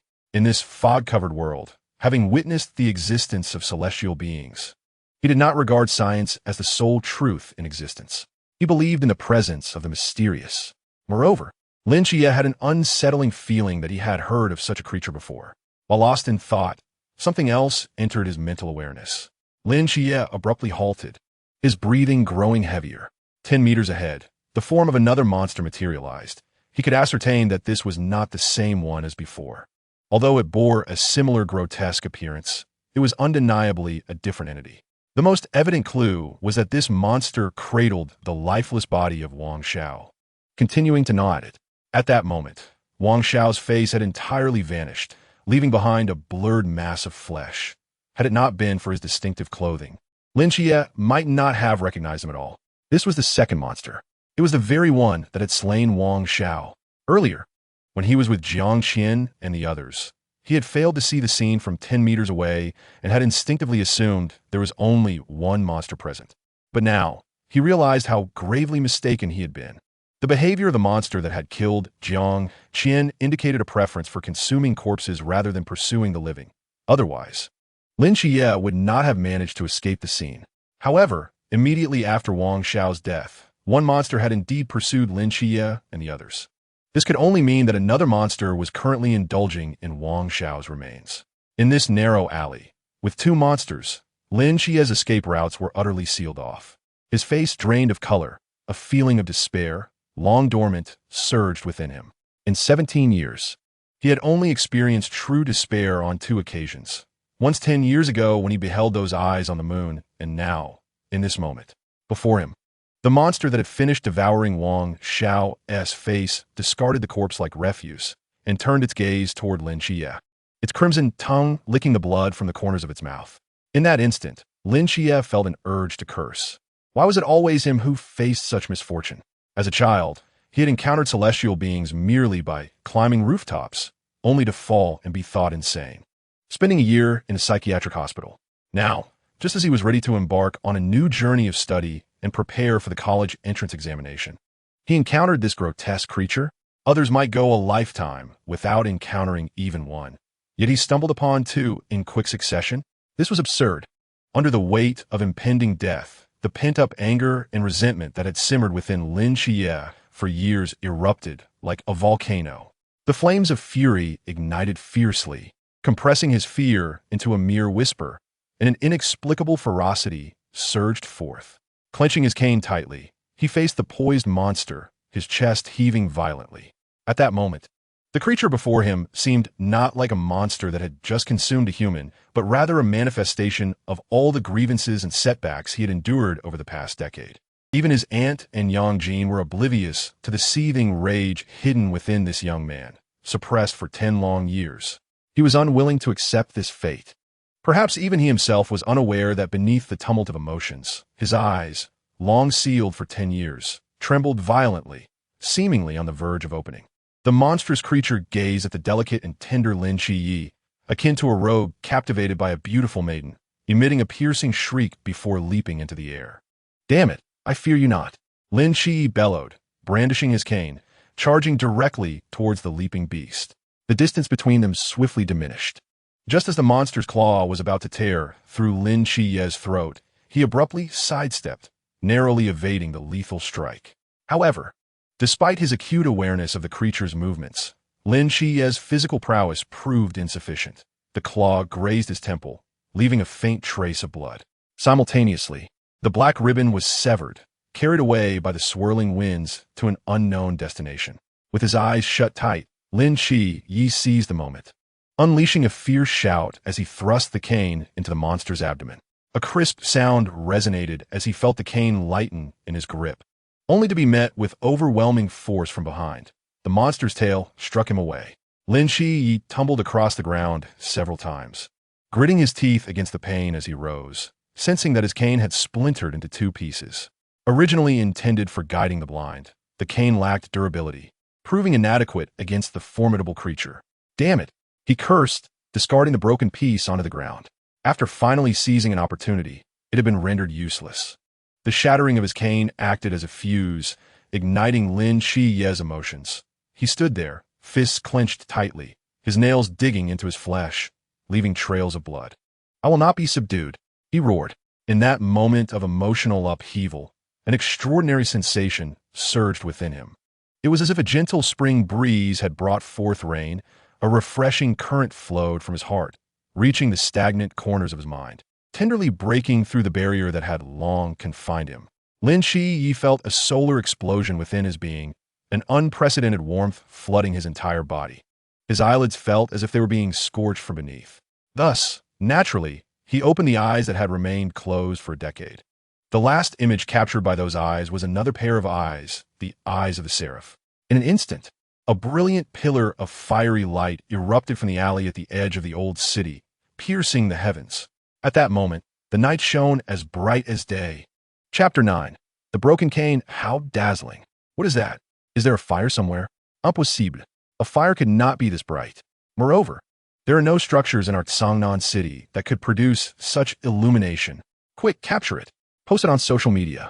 This radiant pillar of light was so blinding that half the populace of Songnan City turned their attention towards it, pedestrians halting in their tracks, buzzing with excitement to speculate on its origin. Some suggested an explosion, others hypothesized a light experiment, while a few posited a divine manifestation. Yet only a select few understood the true significance of this light. 2 minutes prior, in the old city, on the deserted streets, the fabric of space rippled gently, as if someone had lifted a corner of the canvas that cloaked the old city. Following this, 5 figures clad in black and red cloaks emerged. One of them surveyed the surroundings, stepping forward to pick up a forbidden sign from the ground, folding it away. The moment the sign was removed, the silent old city shattered like fragile glass, revealing its grim reality. Sinister blood stained the aged streets crimson, and dismembered monster limbs lay scattered about. Had Lin Chi witnessed this scene, he would have recognized the pieces of the ghastly face he had confronted. A staggering 34 of them. "The Wujiekyu retrieval is complete," said the figure holding the sign. "You may summon the logistics team to clean up the battlefield." "Where's Lao Zhao?" He pursued the 2 fleeing ghost-faced beings. "It was our oversight." A wounded woman clutched her right shoulder, her expression somewhat despondent. "Do not say that. Hong Ying, none of us anticipated that among the crowd of ghost-faced beings lurked a ghost-faced king," a nearby man reassured her. "The captain can handle the ghost-faced king alone, right? Of course, he will be fine. Do not forget that the captain is a formidable 3-realm Chuanjing expert. He will not encounter trouble." The man paused, hoping that the two escaping ghost-faced entities would not cause casualties among ordinary people. Just as he finished speaking, a blazing pillar of light shot up from another direction, illuminating half the sky. All five turned in unison, their eyes wide with astonishment. A forbidden domain has emerged. This energy fluctuation is utterly absurd. This must be at least a 5-realm Wuliang expert, or perhaps even a 6-realm Klein. How could such a powerhouse be drawn to our humble Songnan city? No, this does not resemble a human forbidden domain. The man furrowed his brow. Ongying paused, then seemed to have an epiphany. Are you suggesting this resembles a divine forbidden domain? In other words, a divine domain? Upon hearing the word divine, the group's gaze intensified. Which deity? Fiery, sacred, powerful, and with a breath of creation. If I'm not mistaken, this is... The man fixed his eyes on the dissipating light pillar, enunciating carefully the divine code 003, King of Angels, Michael. Lin Shi felt an overwhelming discomfort. At the very center of this golden pillar, his body had completely lost control, eerily suspended in mid-air, an inexhaustible energy gushing forth from his eyes. Lin Shi felt as though he had returned to a decade prior, across the vast cosmos, once more gazing into those eyes. The supreme, sacred aura remained vividly etched in his memory. The difference now was that 10 years ago, this aura emanated from the moon, while now it surged forth from his own eyes. The essence of the seraph and divine might erupted wildly from his gaze, his eyes transformed into two blazing suns, as if they would obliterate everything into nothingness. 10 years ago, the seraph Michael had locked eyes with him from the moon. A decade later, Lin Shi opened his eyes, and the residual power of the seraph erupted. Fortunately, the residual power of the seraph within Lin Shi was not overwhelming. The light pillar persisted for 7 or 8 seconds before gradually dissipating, and Lin Shi fell from midair, staggering to regain his footing. In his eyes, the once brilliant golden light gradually dimmed, leaving behind only a faint golden halo. If the previous luminosity had been akin to the sun, now it was merely the flicker of a candle. The earlier explosion of golden radiance, though immensely powerful, was not truly his own, whereas the golden hue, now nestled within Lin Shi's gaze, was genuinely under his command, a faint trace of the seraph's power. Taking a deep breath, Lin Shi slowly lifted his head. The pitch-black night sky, the aged streets, the horrifying monsters, and the blood-soaked ground. When this undeniably grim tableau unfurled before Lin Shi's eyes, he smiled. He smiled with genuine joy. After 10 long years, he could once again behold this world with his own eyes. In that instant, Lin Shi found a hint of endearment in the bloodthirsty monster before him. The moment the seraph's divine might erupted from Lin Shi, the two creatures were forcibly pinned to the ground, nearly crushed into oblivion. It was not until the golden pillar vanished that they regained their senses, bewilderedly scanning their surroundings before turning their gaze back to Lin Shi. Their eyes once more alight with bloodthirsty desire. Gore! One of the monsters screeched, lunging fiercely at Lin Shi.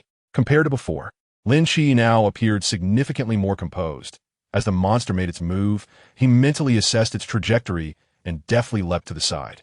While Lin Shi's speed was relatively slow compared to the monster, his reaction time was astonishingly quick, and a few seconds of premonition afforded him ample opportunity to evade. He was not endowed with the gift of foresight. Rather, after opening his eyes, his perceptual abilities underwent a monumental transformation. His mental perception range expanded from 10 meters to 20 meters. It is worth noting that Lin Shi had spent 5 arduous years to achieve the former, but now it had doubled in an instant. Additionally, his dynamic vision flourished. Within this 20-meter radius, Lin Shi possessed nearly 3 times the dynamic visual acuity of an ordinary person, with reflexes that could only be described as extraordinary. During close combat, he could almost anticipate the monster's every move. As for the other abilities bestowed by his eyes, Lin Shi had yet to fully comprehend them. However, given the current circumstances, he could not afford to explore them leisurely. The creature, akin to an arrow released from a bowstring, lunged at the spot where Lin Shi had just stood, demolishing a substantial portion of the wall. It pushed off the debris with its limbs and soared towards him once more. At that moment, Lin Shi executed a roll to evade the monster's landing point, reaching for the half of a guide stick that had fallen nearby. He swiftly regained his footing, crouching low, his gaze fixated on the rapidly approaching beast, gripping the guide stick tightly.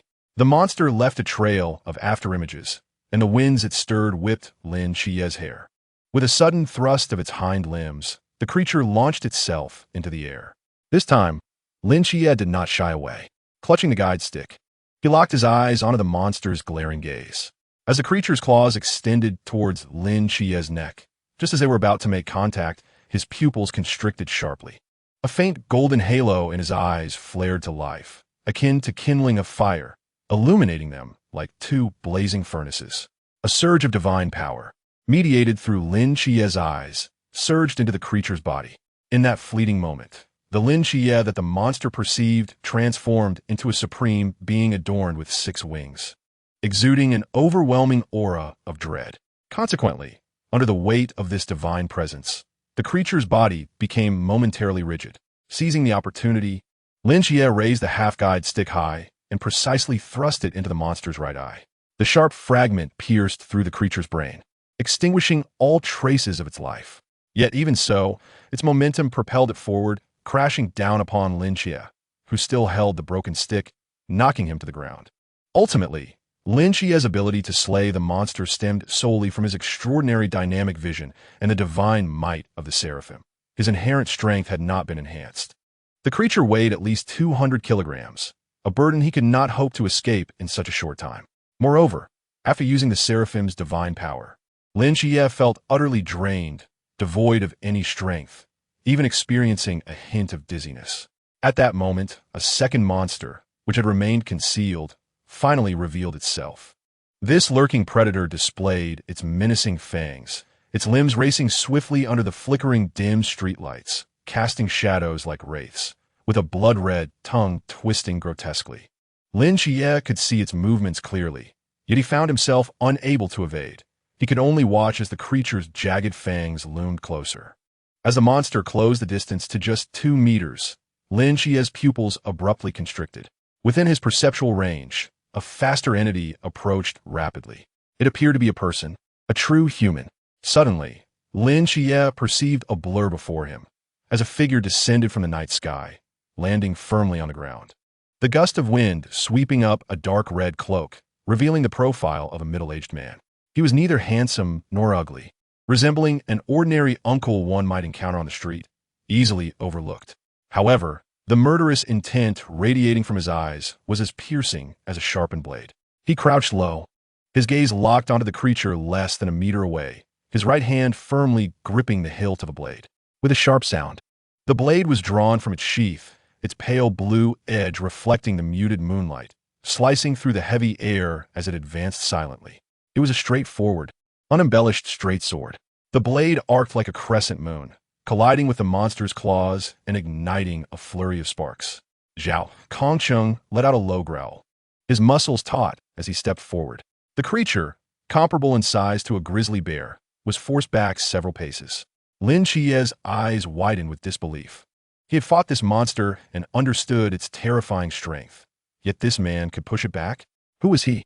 After forcing the monster back, Zhao Kongqing's steps took on a unique rhythm as he adhered to the creature's front, delivering swift strikes with his straight sword that left deep gashes in the monster's flesh. The creature shrieked in agony, its piercing gaze directed at Zhao Kongcheng as it raised its elongated forelimbs, intending to kill this loathsome human. However, with a flash of blade light, its forelimbs were severed.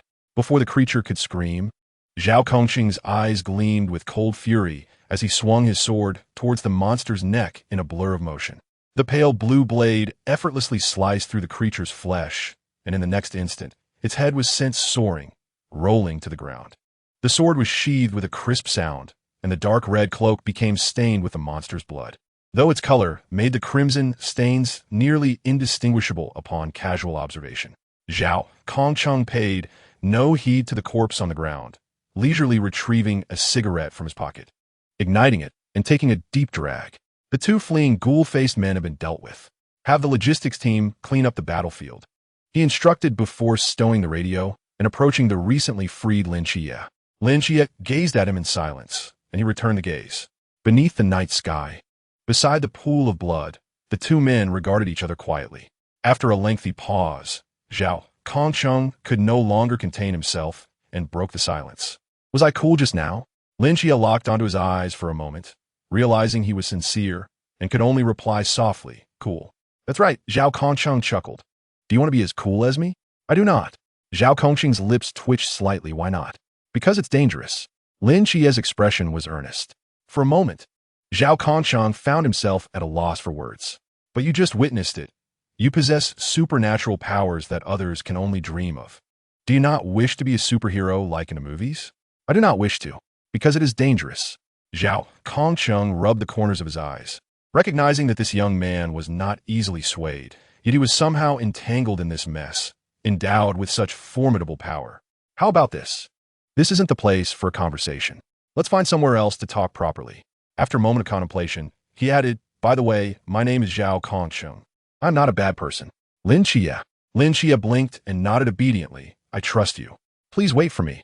I need to grab my backpack. My study materials are still inside.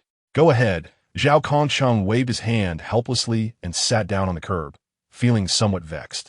If an ordinary person had gone through such an ordeal, they would have been frightened out of their wits. Yet this boy was still thinking about fetching his study materials. The most crucial part was his outright rejection of Zhao Kongcheng. Damn, I used all my skills. Those previous strikes were simply too suave. I've never been this committed, even during sparring with the captain. As it stands, I remain unaware of the captain's condition.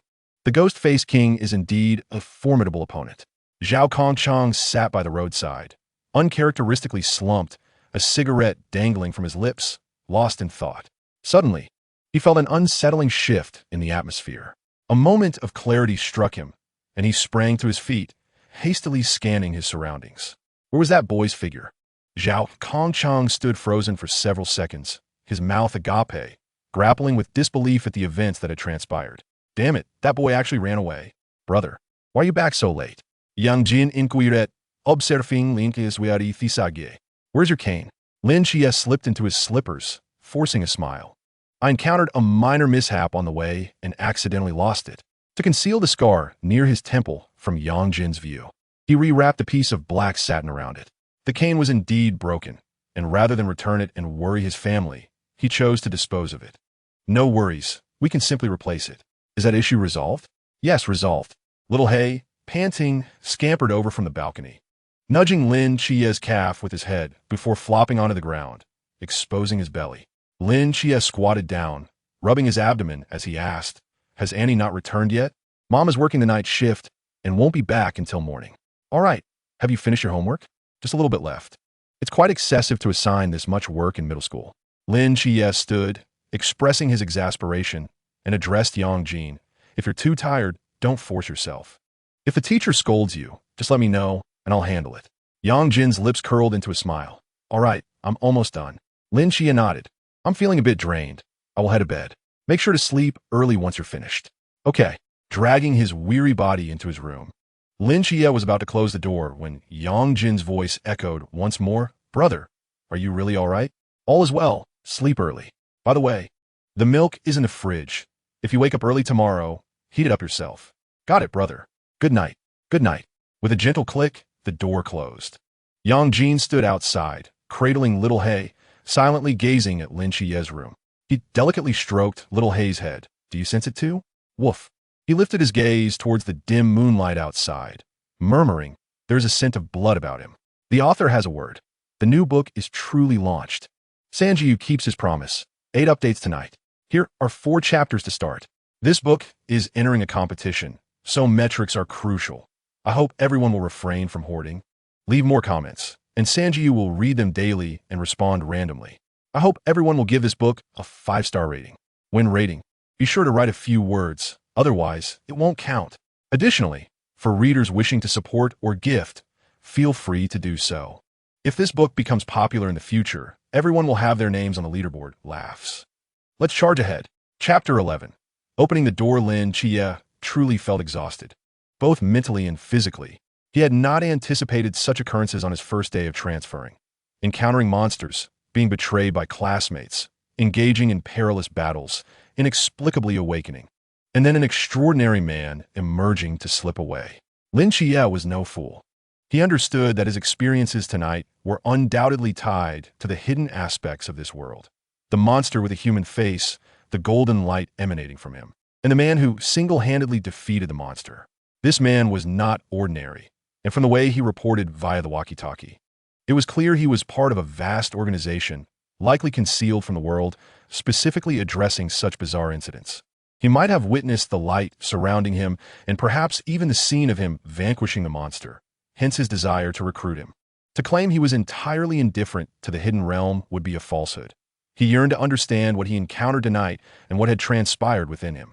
Yet, he wished to avoid being ensnared by his curiosity.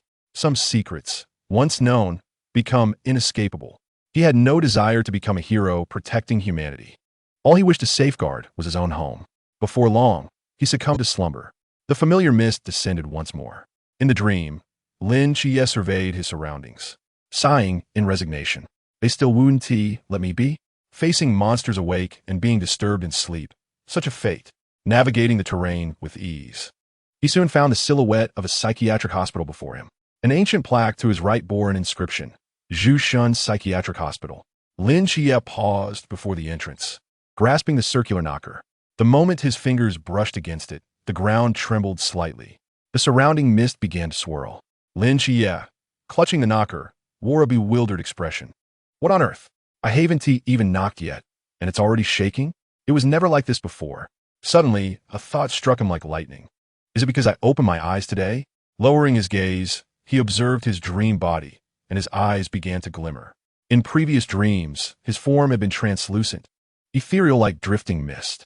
Yet today, his body appeared significantly more solid, no longer transparent. He abruptly lifted his head, gazing at the imposing door that had blocked him for 5 years, his determination intensifying. Perhaps today is the day. Taking a deep breath, he firmly gripped the knocker and forcefully slammed it against the door. Clang! The ancient bell tolled from within the psychiatric hospital, resonating with amplified clarity. Fortunately, Lin Chie lacked a corporeal body. Otherwise, the sound would have surely ruptured his eardrums. As the bell rang, the entire psychiatric hospital trembled violently once more. This is promising. Lin Chie's eyes sparkled with hope. Clang! Clang! Clang! Without pausing, he struck 3 more times, and the hospital quaked as if experiencing an earthquake. Finally, after the last resounding knock, a thunderous boom echoed from within the hospital, and then silence ensued. Just as Lin Chie prepared to knock again, the door before him emitted a deep creaking sound and began to move slowly. The door opened. With a resonant thud, the entrance fully swung open, revealing an ancient and dimly lit corridor. The floor, composed of an unknown material, emitted a faint glow, while the walls were adorned with flickering orbs of light, lending a mysterious air. Lin Chie proceeded down the corridor, soon arriving at a fork in the path, where a modern sign hung overhead. To the left lay the patient rooms, and to the right, the activity area. Lin Chie examined the sign and murmured, "This arrangement is eerily reminiscent of the psychiatric hospital I once resided in." After a moment's hesitation, he ventured into the activity area first. The activity area contained a few rooms, but all essential facilities were present. A multimedia room for watching films, a lounge for playing chess and socializing, a study for reading and learning, and even an open circular lawn within the building, equipped with various sports equipment. Indeed, it was identical. This dream is quite peculiar, Lin Chie thought, furrowing his brow in confusion. After exploring the activity area, he turned back towards the patient room section. As he approached the entrance to the patient area, Lin Chie suddenly halted. This place is different. He gazed at the dark and monotonous corridor before him, murmuring to himself. He vividly recalled that during his time at the Sunshine Psychiatric Hospital, the patient rooms spanned several floors, and while the facilities were not particularly luxurious, they were at least clean and organized. However, the patient area that now lay before him was a single story with only 6 rooms. The 6 doors of the rooms were adorned with peculiar symbols and patterns, densely packed, resembling some form of seal, causing Lin Chie to feel dizzy merely from a glance. He forcefully diverted his gaze from the door, steadied his mind, and looked elsewhere. In the upper right corner of the ward, an ancient nameplate hung, each room bearing a distinctive emblem. For instance, the room he stood before, Room 1, displayed a large black circle. while room 2 featured an object resembling a staff or a pen. As Lin Xie traversed the corridor towards the final room, room 6, he remained perplexed by the nameplates. Gazing at the bizarre door before him, he fell into deep contemplation. In this dreamscape of a psychiatric hospital, the ward area diverged from his recollections of the Yangwang Jingxing Hospital. Thus, did patients truly reside within these rooms? Or, as the name of this psychiatric institution suggested, were they inhabited by deities? After a moment of hesitation, Lin Xie slowly reached for the doorknob of room 6. It was not recklessness that compelled him. On one hand, this was his dream, and even if complications arose, they would unlikely have a significant impact on him. On the other hand, he had knocked on this door day after day for 5 years, and he did not wish to depart in a state of confusion. In his subconscious, he sensed that perhaps a secret related to him lingered within this psychiatric hospital. Otherwise, why did its layout mirror that of the Yangwang Jingxing Hospital where he had resided?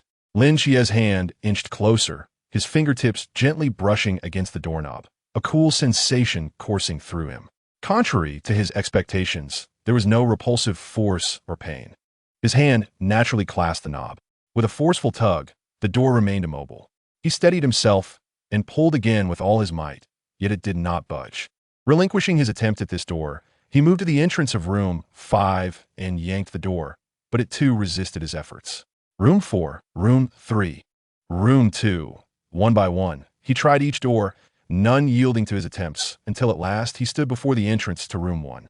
Adopting a mindset of inevitable failure, Lin Xie forcefully pulled at the first room's door. A soft click echoed from the doorknob as the intricate carvings and patterns etched upon the door suddenly fractured and gradually dissipated into the air. Startled, Lin Xie recoiled several steps, his gaze fixed ahead. The door had opened. The author has something to say. Chapter 12, Goddess of the Night. Among the 6 rooms, only the first door could be opened. Was it that this particular door was designated as accessible, or did it signify that, akin to the door he had knocked on for 5 years, his current strength permitted him to unlock only this one? After 5 years of knocking, upon opening his eyes, his mental perception heightened, allowing him to enter the hospital. Would the subsequent rooms 2, 3, 4, 5, and 6 also require him to enhance his abilities before they could be accessed? Lin Xie was uncertain, and time was not on his side for such musings. Before him, the door, once shrouded in seals, was slowly opening. The room was modest in size, dimly lit, with a solitary chair positioned at its center, upon which sat a woman clad in a black starry gown, staring vacantly ahead. Besides her and the chair, the somber chamber contained nothing else. Cautiously, Lin Xie approached the door, contemplating, and then donned an official smile, waving to the woman within. "Hello, I am Lin Xie." Regardless of her identity, a courteous approach seemed prudent. As the saying goes, one should not strike a smiling face, and being polite may dissuade any potential hostility from a deity. However, despite Lin Xie's smile growing stiff, the woman in black remained as immobile as a statue. Gritting his teeth, he stepped into the room. The moment he crossed the threshold, lines of text suddenly materialized on the wall behind the woman. Room 1. Patient. Nix. Task. Assist Nix in treating her mental illness. Upon reaching the stipulated treatment progress. 1. 50, 100. Certain abilities of Nix may be randomly extracted. Current treatment progress. 0. Nix. Upon reading the text on the wall, Lin Xie gasped. Although he was not well versed in mythology, he had heard of the goddess Nix as one of the 5 primordial deities in ancient Greek mythology. She was among those few deities who stood atop the mythological hierarchy. Thus, the seemingly dazed woman before him was the illustrious goddess of the night.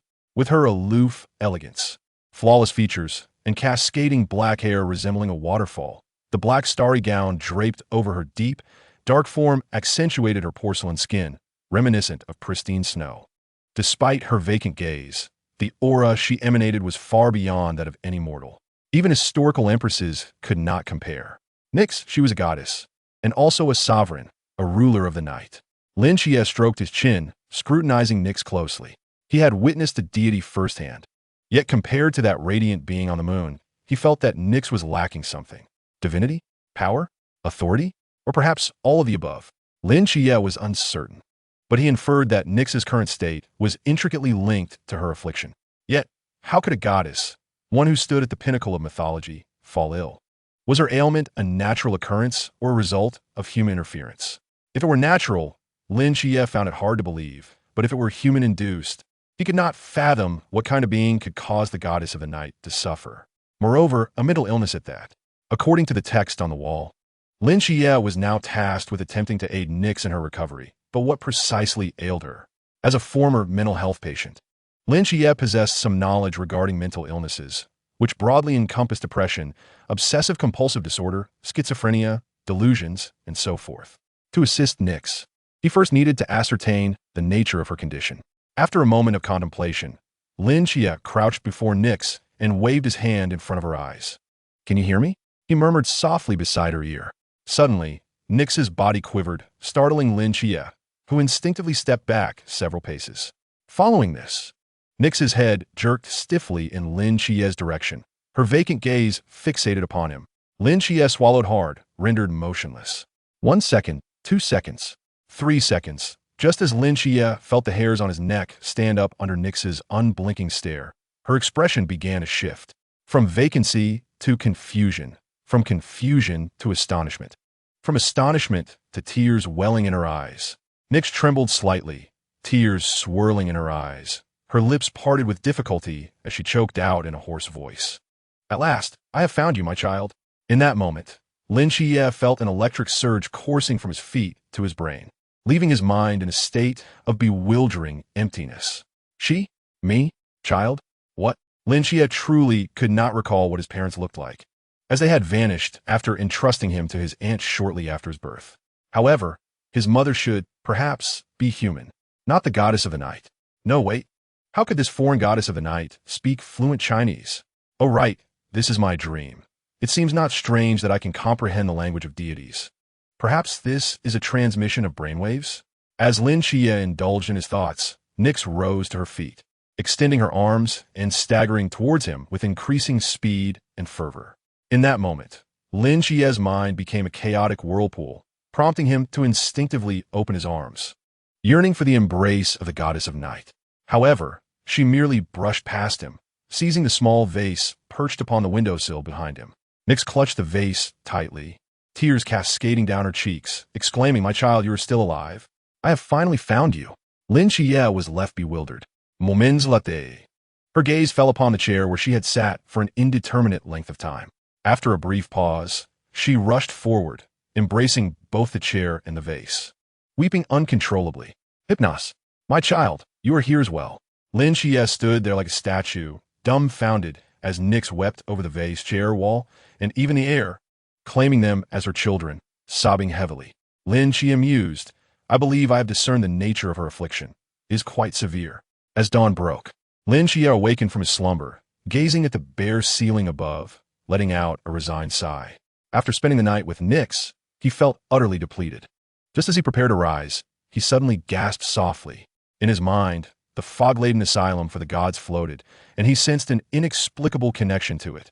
Now, he no longer needed to sleep. He could immerse his consciousness within the asylum at any moment. Was this the benefit of having opened the gateway?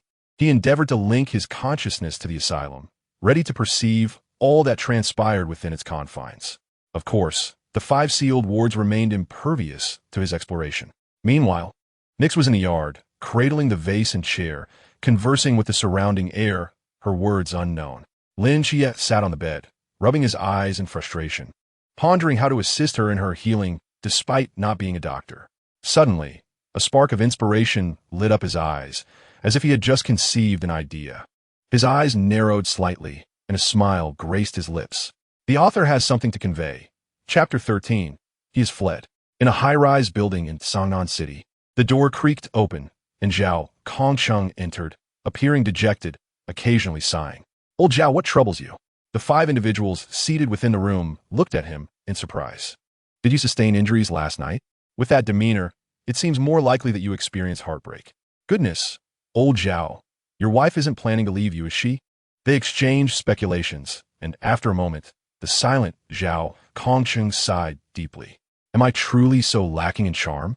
The 5 rolled their eyes in unison, feigning ignorance of his statement, each returning to their tasks, sharpening knives, cleaning guns, playing on their phones, or napping. "No, I am genuinely inquiring." Zhao Kongcheng insisted, growing agitated. Noticing his pleas were met with silence, Hong Ying, who was cleaning her firearm, sighed. Brother Kongcheng, are you feeling triggered? To some extent, Zhao Kongcheng replied. I encountered the owner of the Golden Forbidden Ruins last night. Upon hearing this, all heads snapped up, their activities pausing as their eyes gleamed with interest. That individual who resembles a Seraphim's agent? Indeed. Is he powerful? Who is he? You are overthinking it. Zhao Kongcheng shook his head. He is merely an ordinary high school student. The Klein-level energy fluctuations were likely just remnants left by the Seraphim. He is still an inexperienced newcomer. Hearing this, the group expressed a hint of disappointment, having hoped a Klein-level powerhouse had arrived in Songnan City. However, they quickly reasoned that if such a dangerously powerful deity had indeed chosen an agent and he had risen to Klein level, the higher-ups would undoubtedly be aware. The man seated on the couch narrowed his eyes, regardless.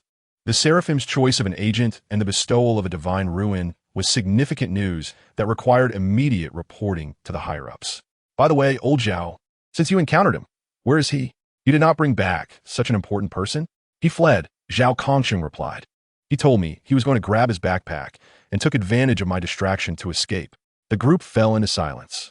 Just as they were preparing to tease him, the door opened once more. A man clad in a dark red cloak, still stained with blood and moving as if laden with lead, entered.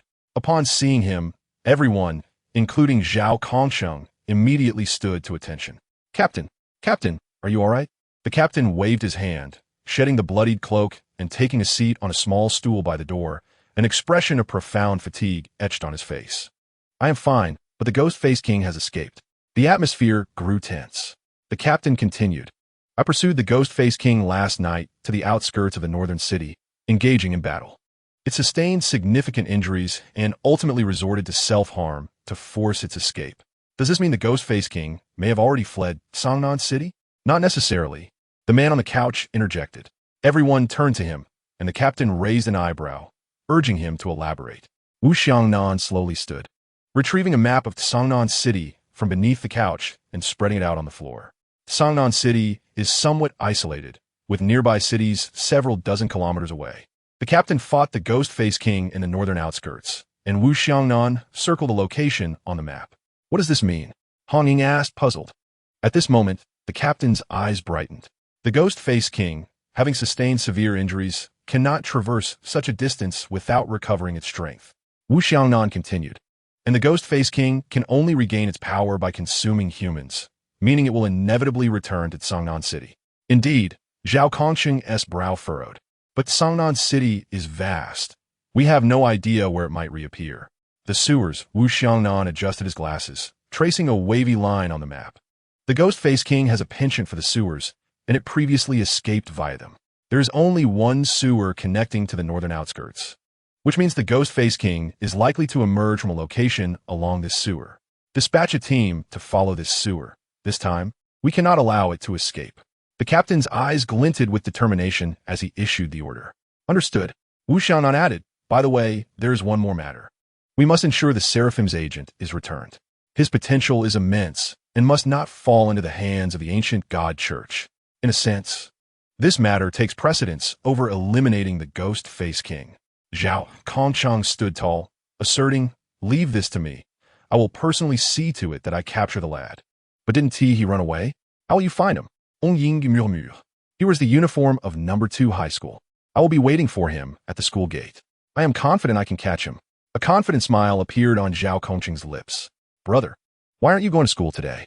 Yang Jin inquired, noticing Lin Xie was neither in his uniform nor carrying a backpack. I have some matters to attend to. I won't be going today. As Lin Xie put on his shoes and opened the door, he asked, is Aunt still sleeping? She just returned an hour ago. Understood. I will head to school early. Do not follow my example. All right. Lin Xie closed the door and quietly removed the black satin from his eyes, stowing it in his pocket. His sight restored. He had yet to inform his aunt and Yang Jin, as they had not met due to his aunt's late shift the previous night. As for the second point, Lin Xie had only recently acquired these eyes and was still struggling to master the power they held. Occasionally, a golden light would unexpectedly emanate from the depths of his gaze, although it was not very pronounced.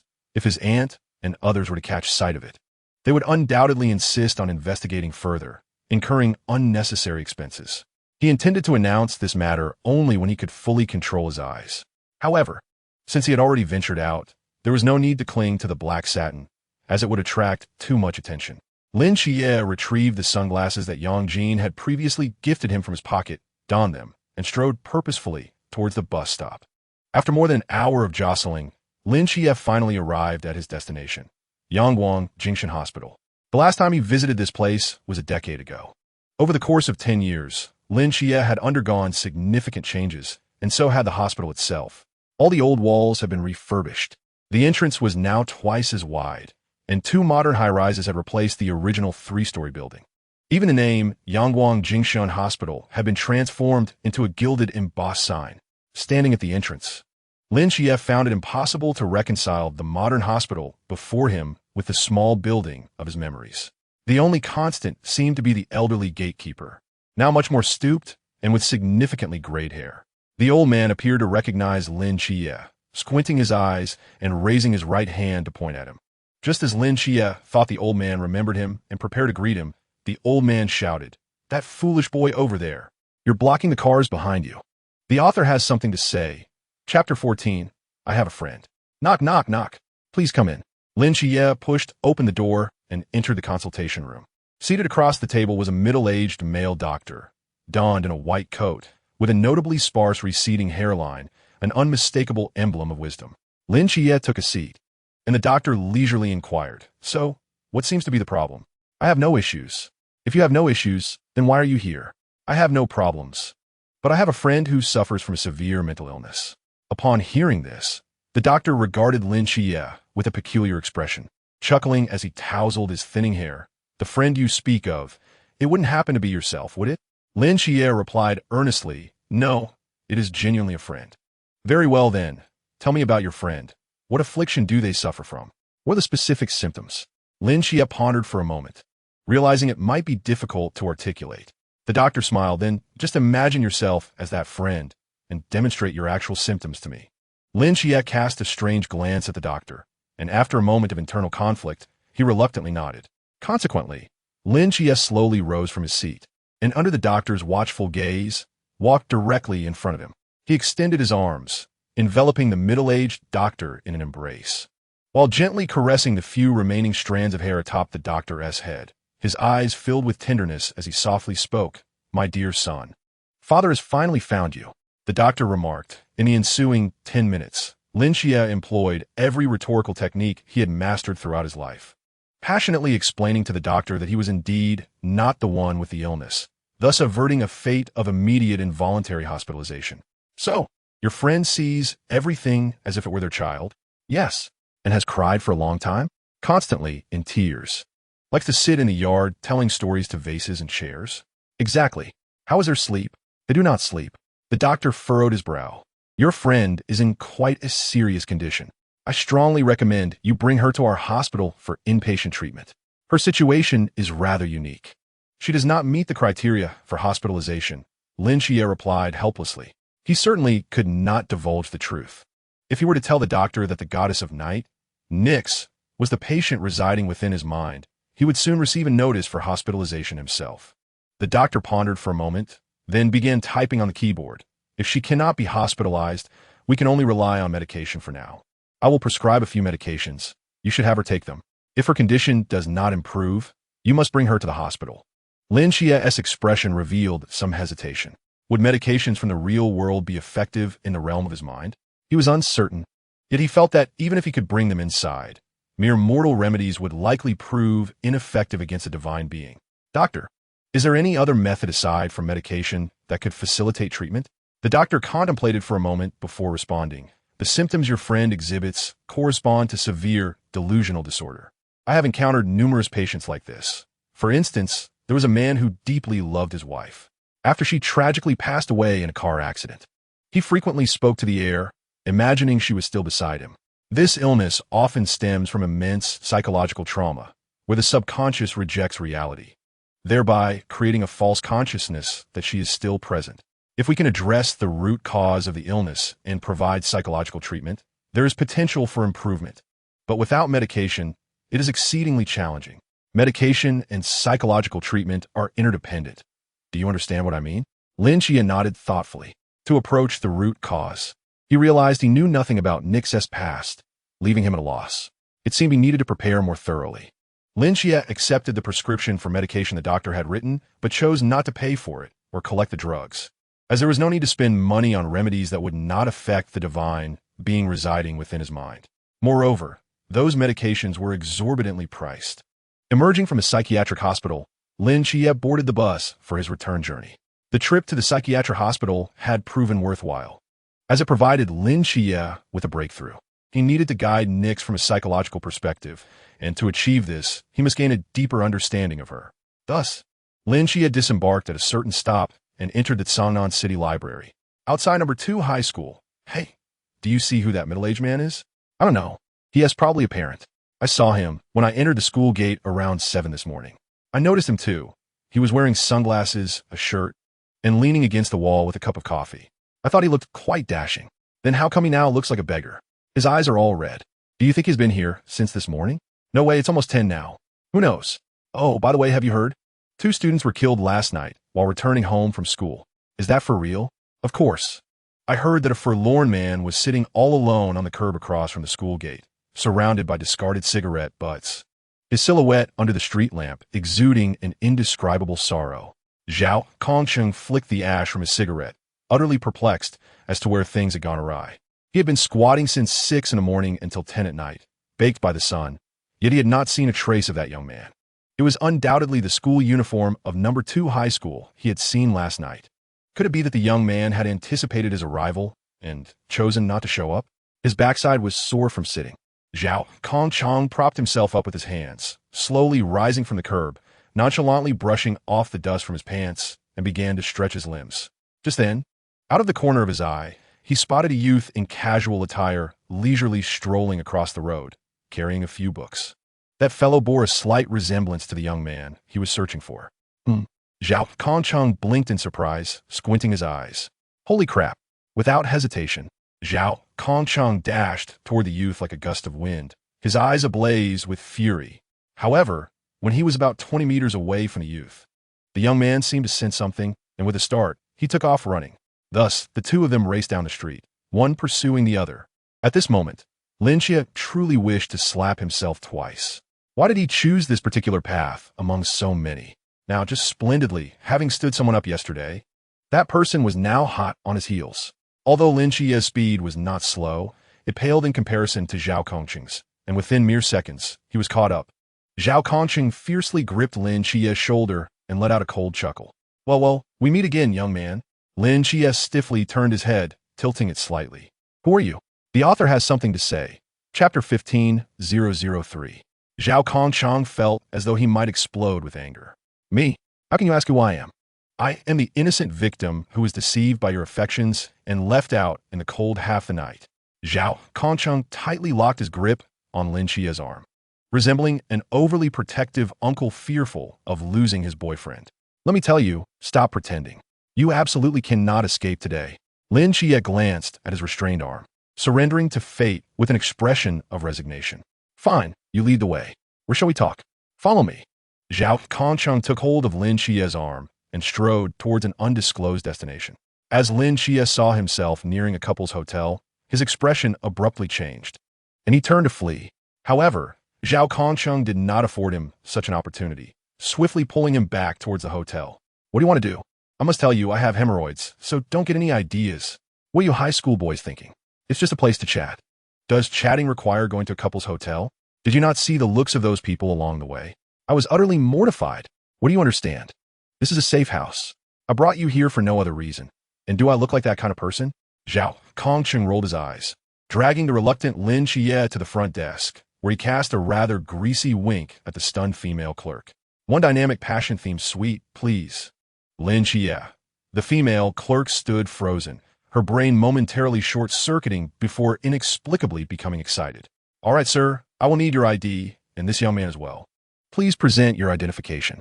Reluctantly handing over his ID, Lin Chia gazed quizzically at the overly enthusiastic clerk, unable to fathom the romantic scenarios she was concocting in her mind. However, one could hardly fault her. In the middle of the night, A middle-aged man was forcefully dragging a young man into a couple's hotel to book a large bed, claiming they were merely going to chat. Who would believe that? Here is your room card. Room 3966. I wish you both a pleasant stay. The clerk beamed at Lin Chia, whose expression seemed to reflect that of a victim. Why are you just standing there? Come on. Zhao Kongqing tugged Lin Chia towards the elevator. Once they swiped the card and entered the room, Lin Chia's eyes widened at the array of peculiar amenities, realizing that the wealthy indeed indulge in extravagant pleasures. As Zhao Kongqing locked the door, he finally released Lin Chia, who promptly sank onto the sofa, his body finally relaxing after a day of tension. Don't be so nervous. We are merely chatting, Zhao Kongqing said, noticing Lin Chia's apprehensive demeanor. Lin Chia sighed and settled onto the sofa beside the door. What do you wish to discuss? Naturally. I want to talk about you. Lin Chia, male, 17 years old, single, 175 centimeters tall, weight. You know that is not what I meant, Zhao Kongqing interrupted, gesturing towards Lin Chia's eyes. I mean your eyes. Lin Chia fell into silence. Have you encountered me, Jialo? Upon hearing this, Lin Chia's body trembled slightly, and after a moment's hesitation, he nodded gently. Indeed, the man before him possessed an abundance of knowledge, and the forces behind him were undoubtedly formidable. This statement also revealed to Lin Chia a crucial piece of information. The seraph he had encountered 10 years prior was, in fact, the renowned Archangel Mi Jialo. Seeing Lin Chia nod, Zhao Kongqing finally felt a sense of relief, his gaze on Lin Chia growing increasingly fervent. Why did he seek you? What did he say? To what extent can you currently utilize the Forbidden Ruins? Zhao Kongqing's questions came forth like a rapid-fire barrage, causing Lin Chia to furrow his brow and shake his head. You have too many questions. Zhao Kongqing realized he had gotten carried away, chuckling awkwardly. Indeed, you must have many uncertainties right now, so allow me to clarify. Ask whatever you wish to know.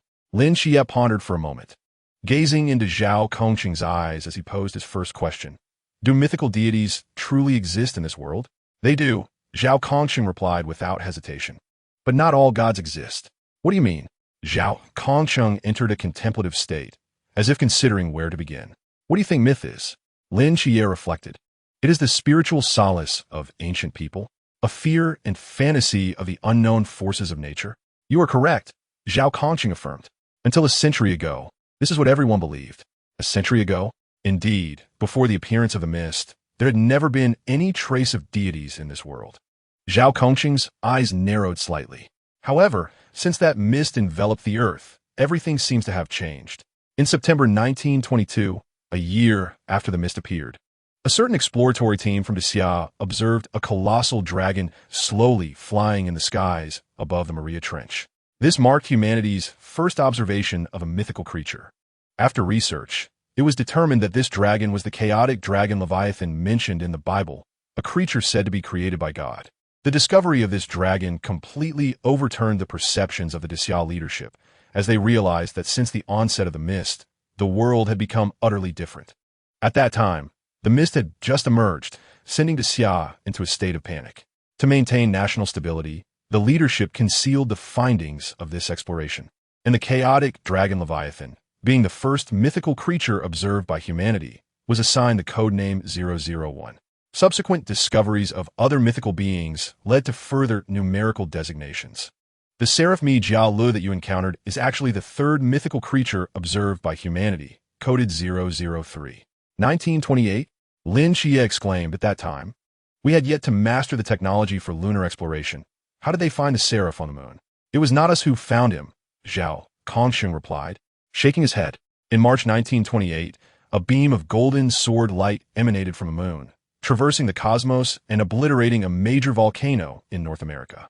It was only then that we realized a deity existed on the moon. North America? What was there? Later, our exploratory team spent a year reaching that volcano, where amidst the ruins, they discovered the deity sealed within the Forbidden Ruins, known as 004. Zhao Kongqing paused before continuing. The fallen angel, Lucifer.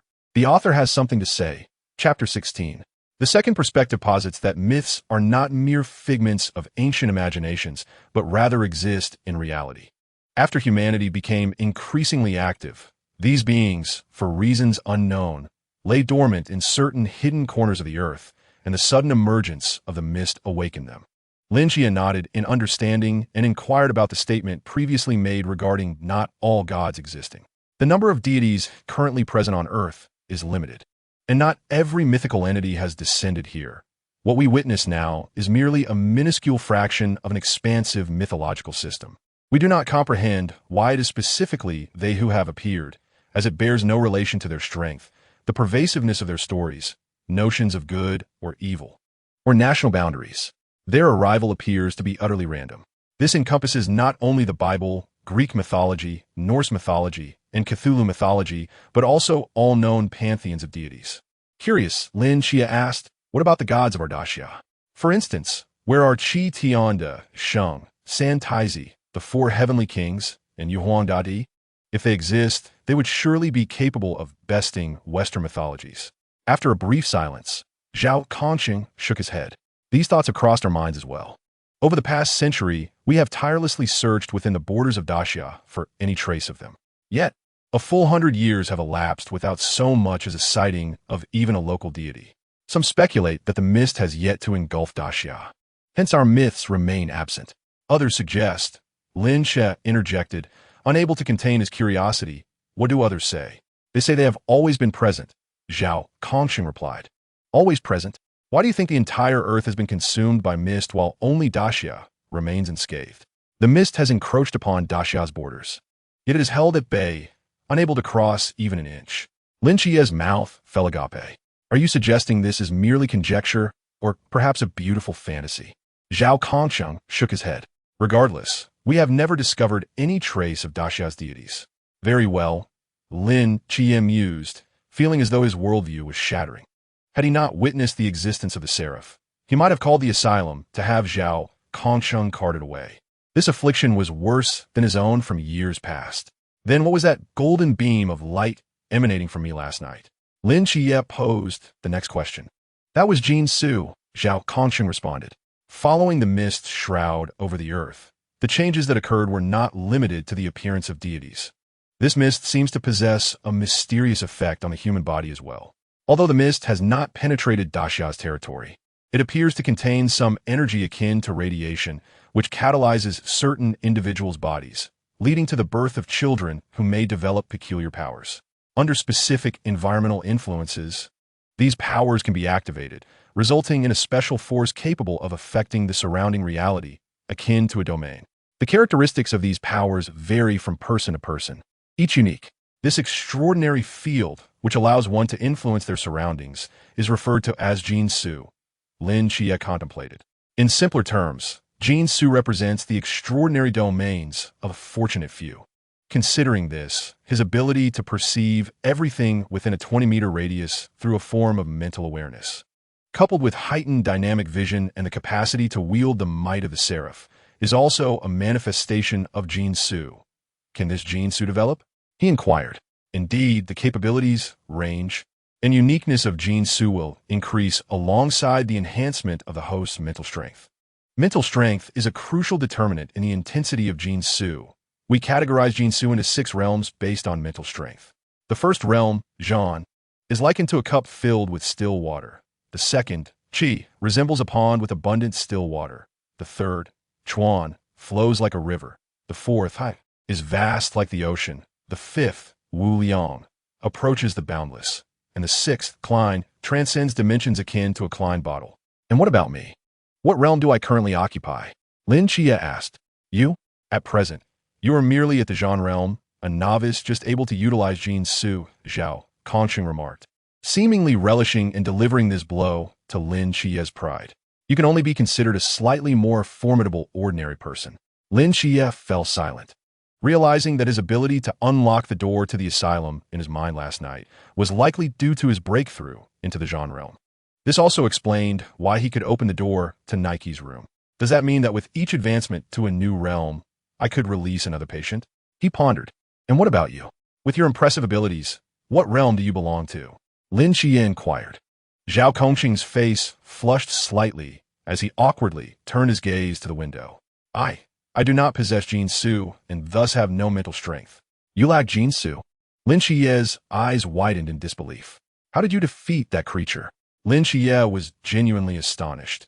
Even he, with his exceptional dynamic vision, struggled against such a monster.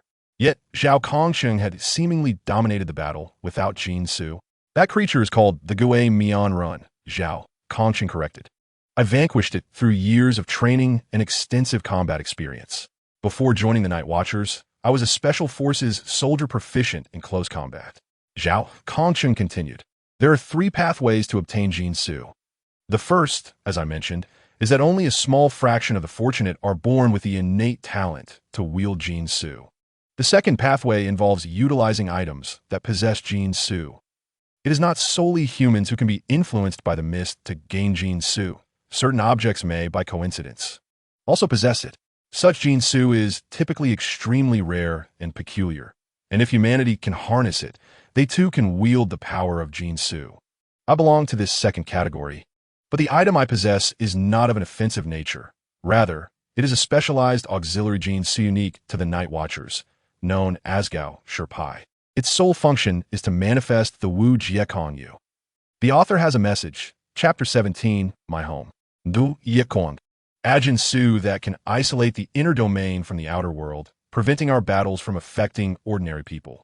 Each city's Night Watchers are equipped with 3 Gao Sherpai capable of invoking Wu Jiekong Yu, managed by one individual.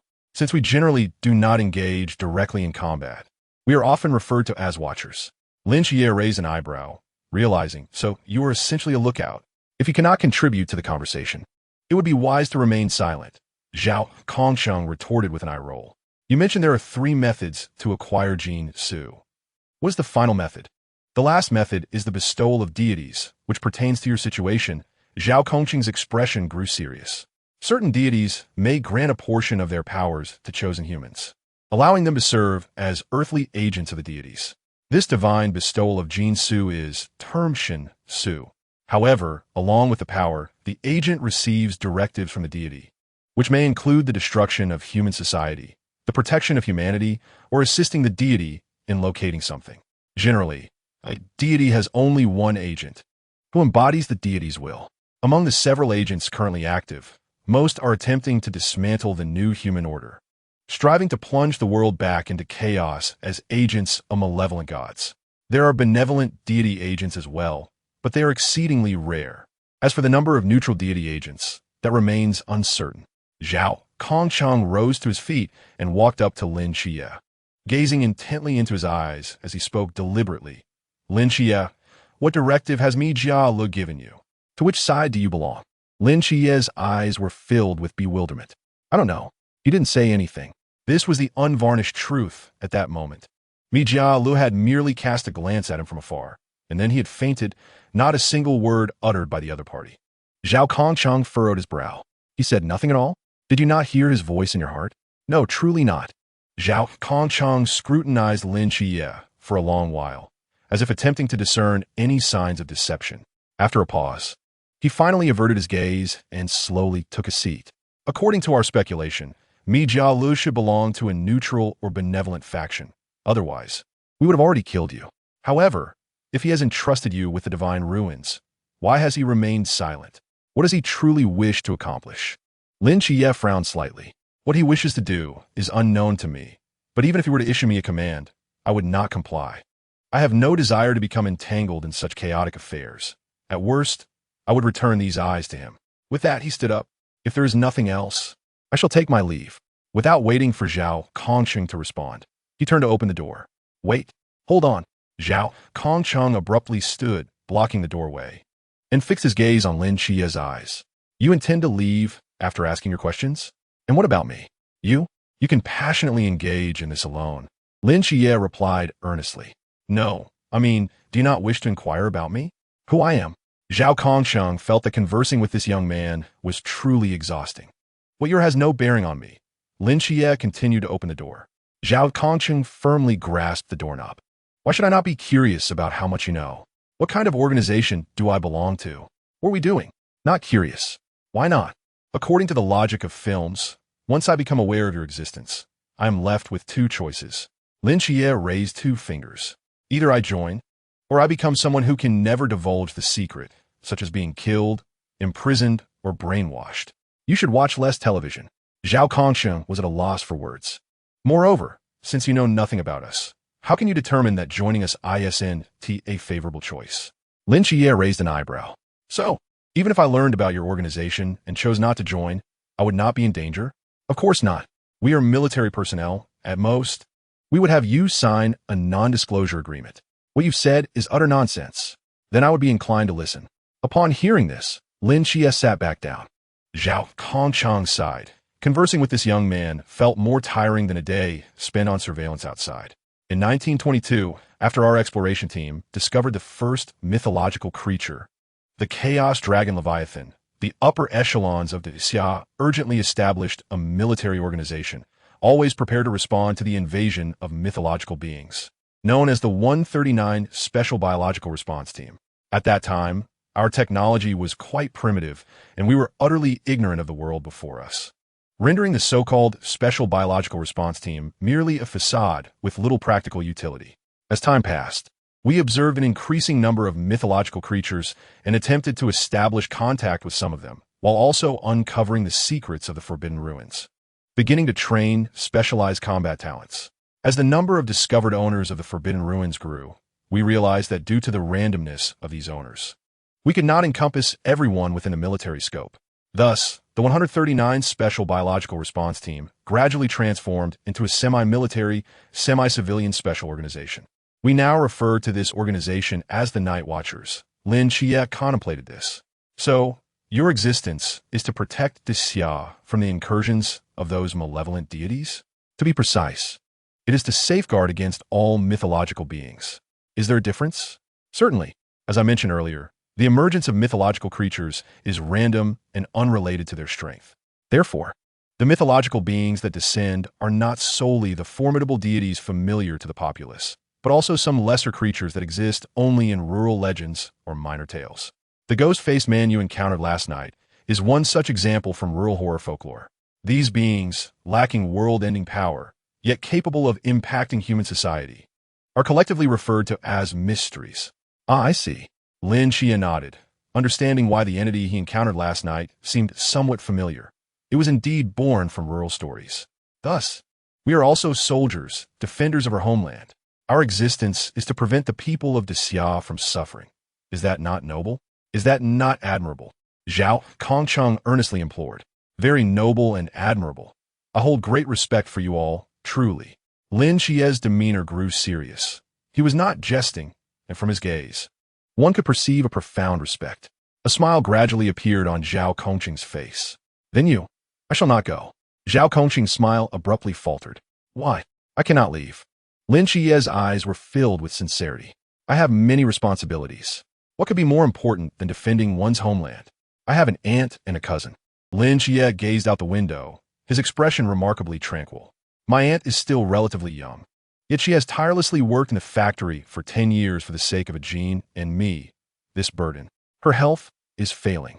She is quite stubborn, insisting on saying she is doing yoga for her well-being even as she massages her neck on the living room chair to the point of tears.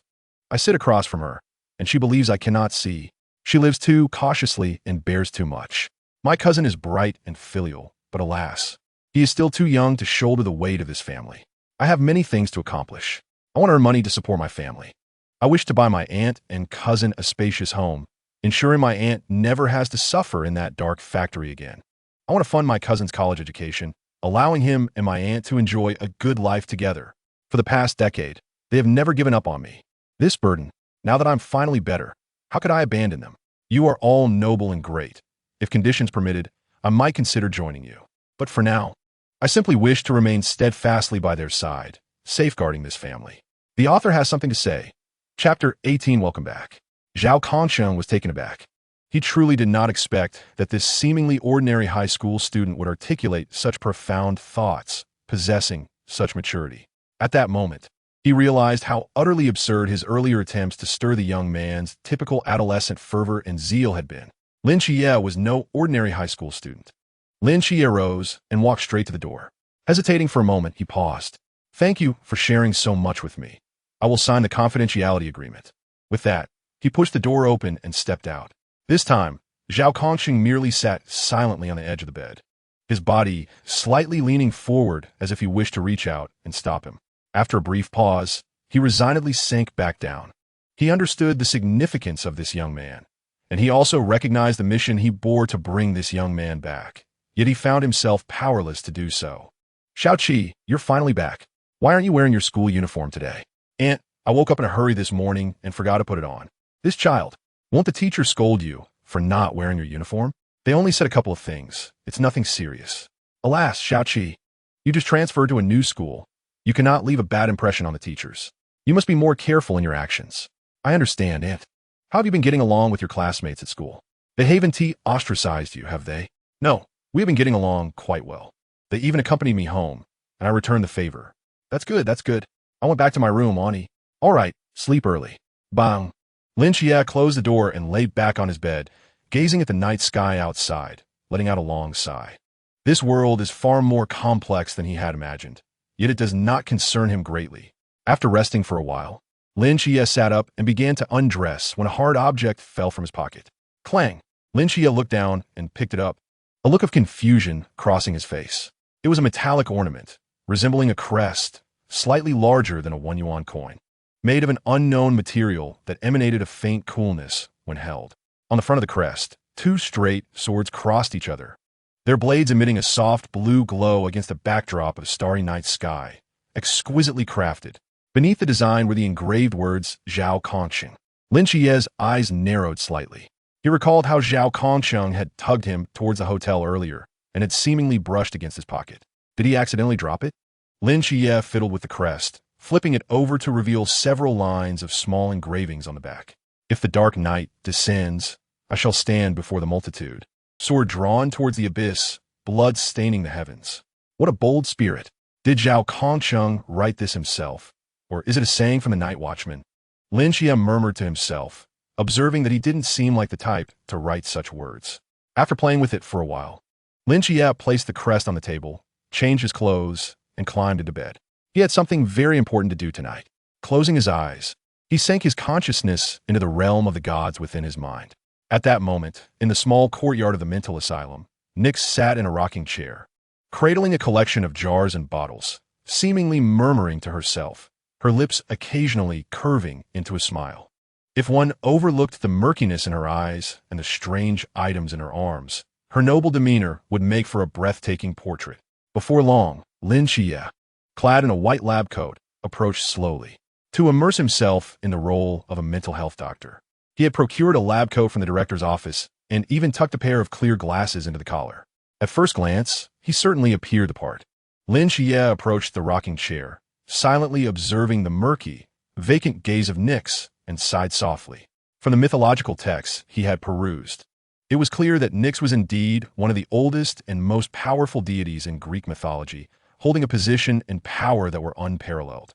However, compared to other deities, she had a prominent trait. She loved to bear children.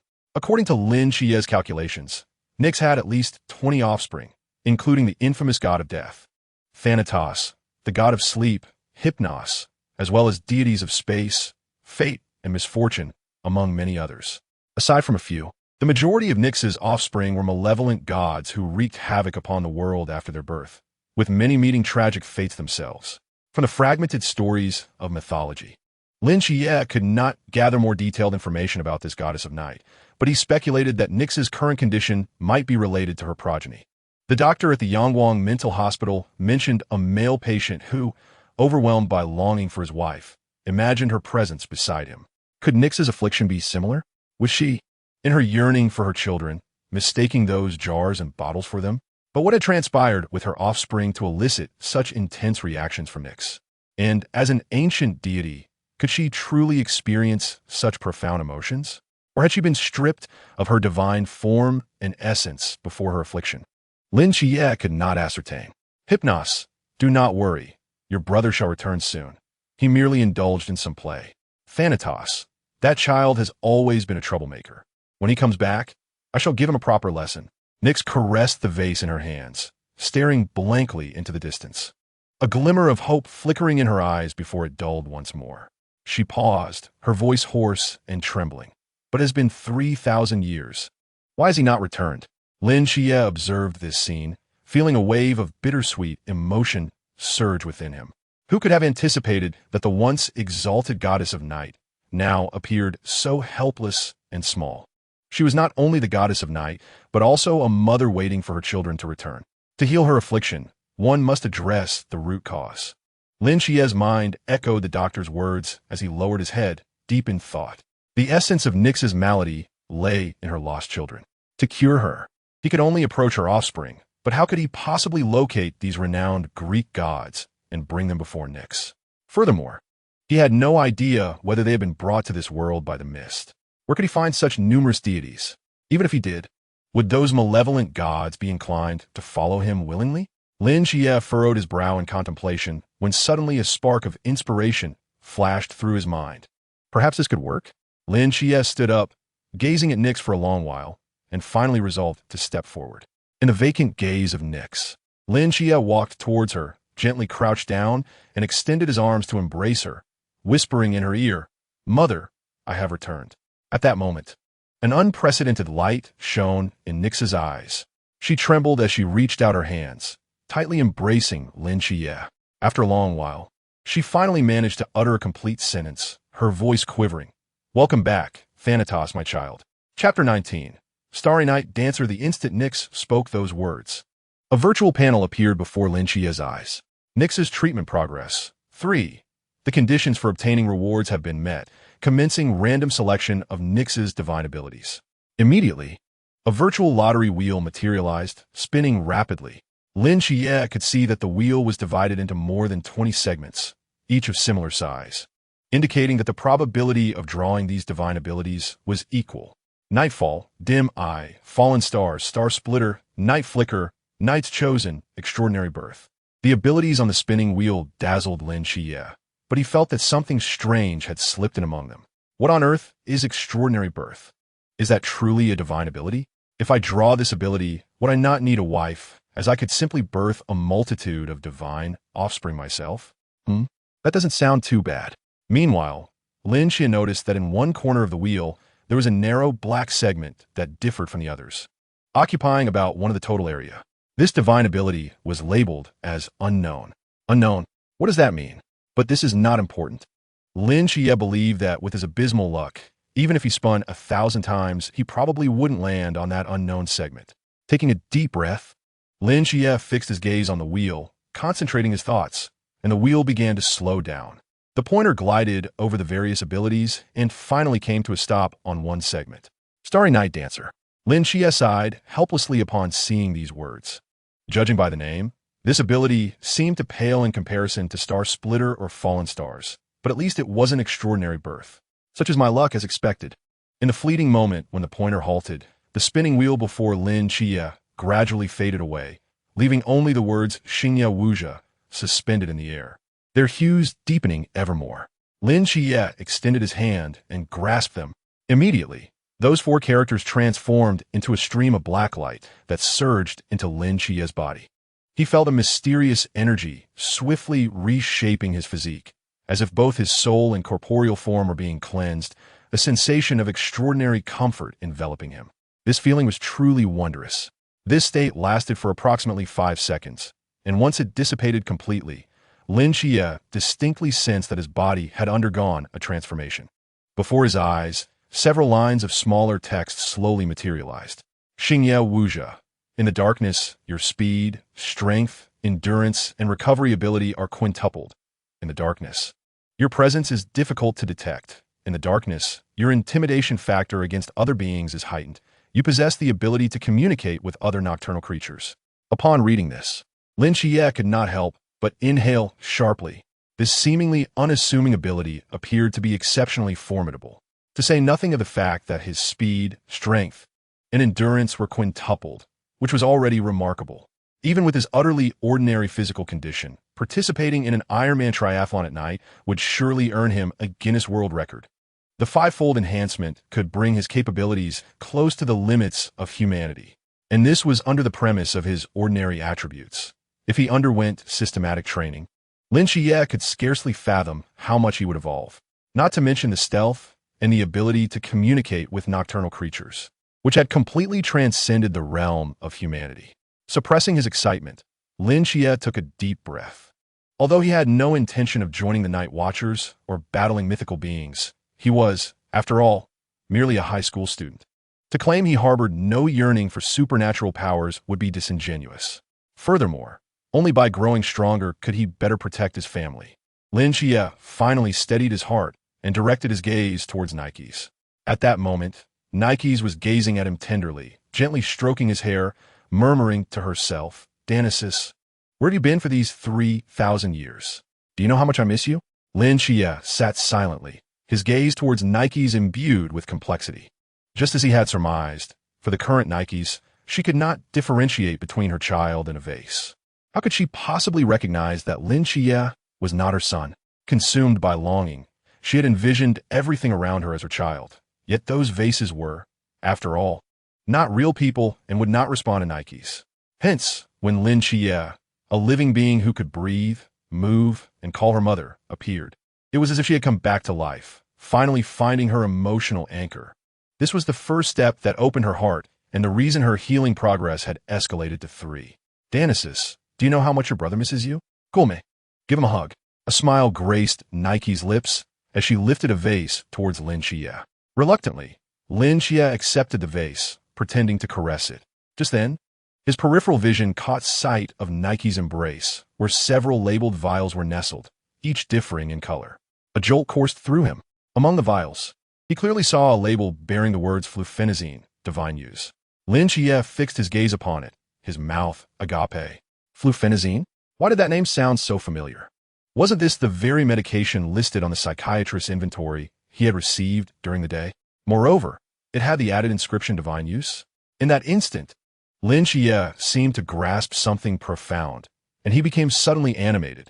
He handed the vase back to Nikes and hurriedly exclaimed, "I'll be right back." He then ascended the staircase to the second floor of the asylum like a gust of wind, locating a room at the end of the corridor. The medication storage room. The door was ajar, evidently having been entered by Nikes earlier. Otherwise, she would not have taken so many siblings with her. Lin Xie swiftly stepped inside and paused before a massive metal cabinet, his eyes gleaming brighter with each passing moment. Before him was an entire wall of medications.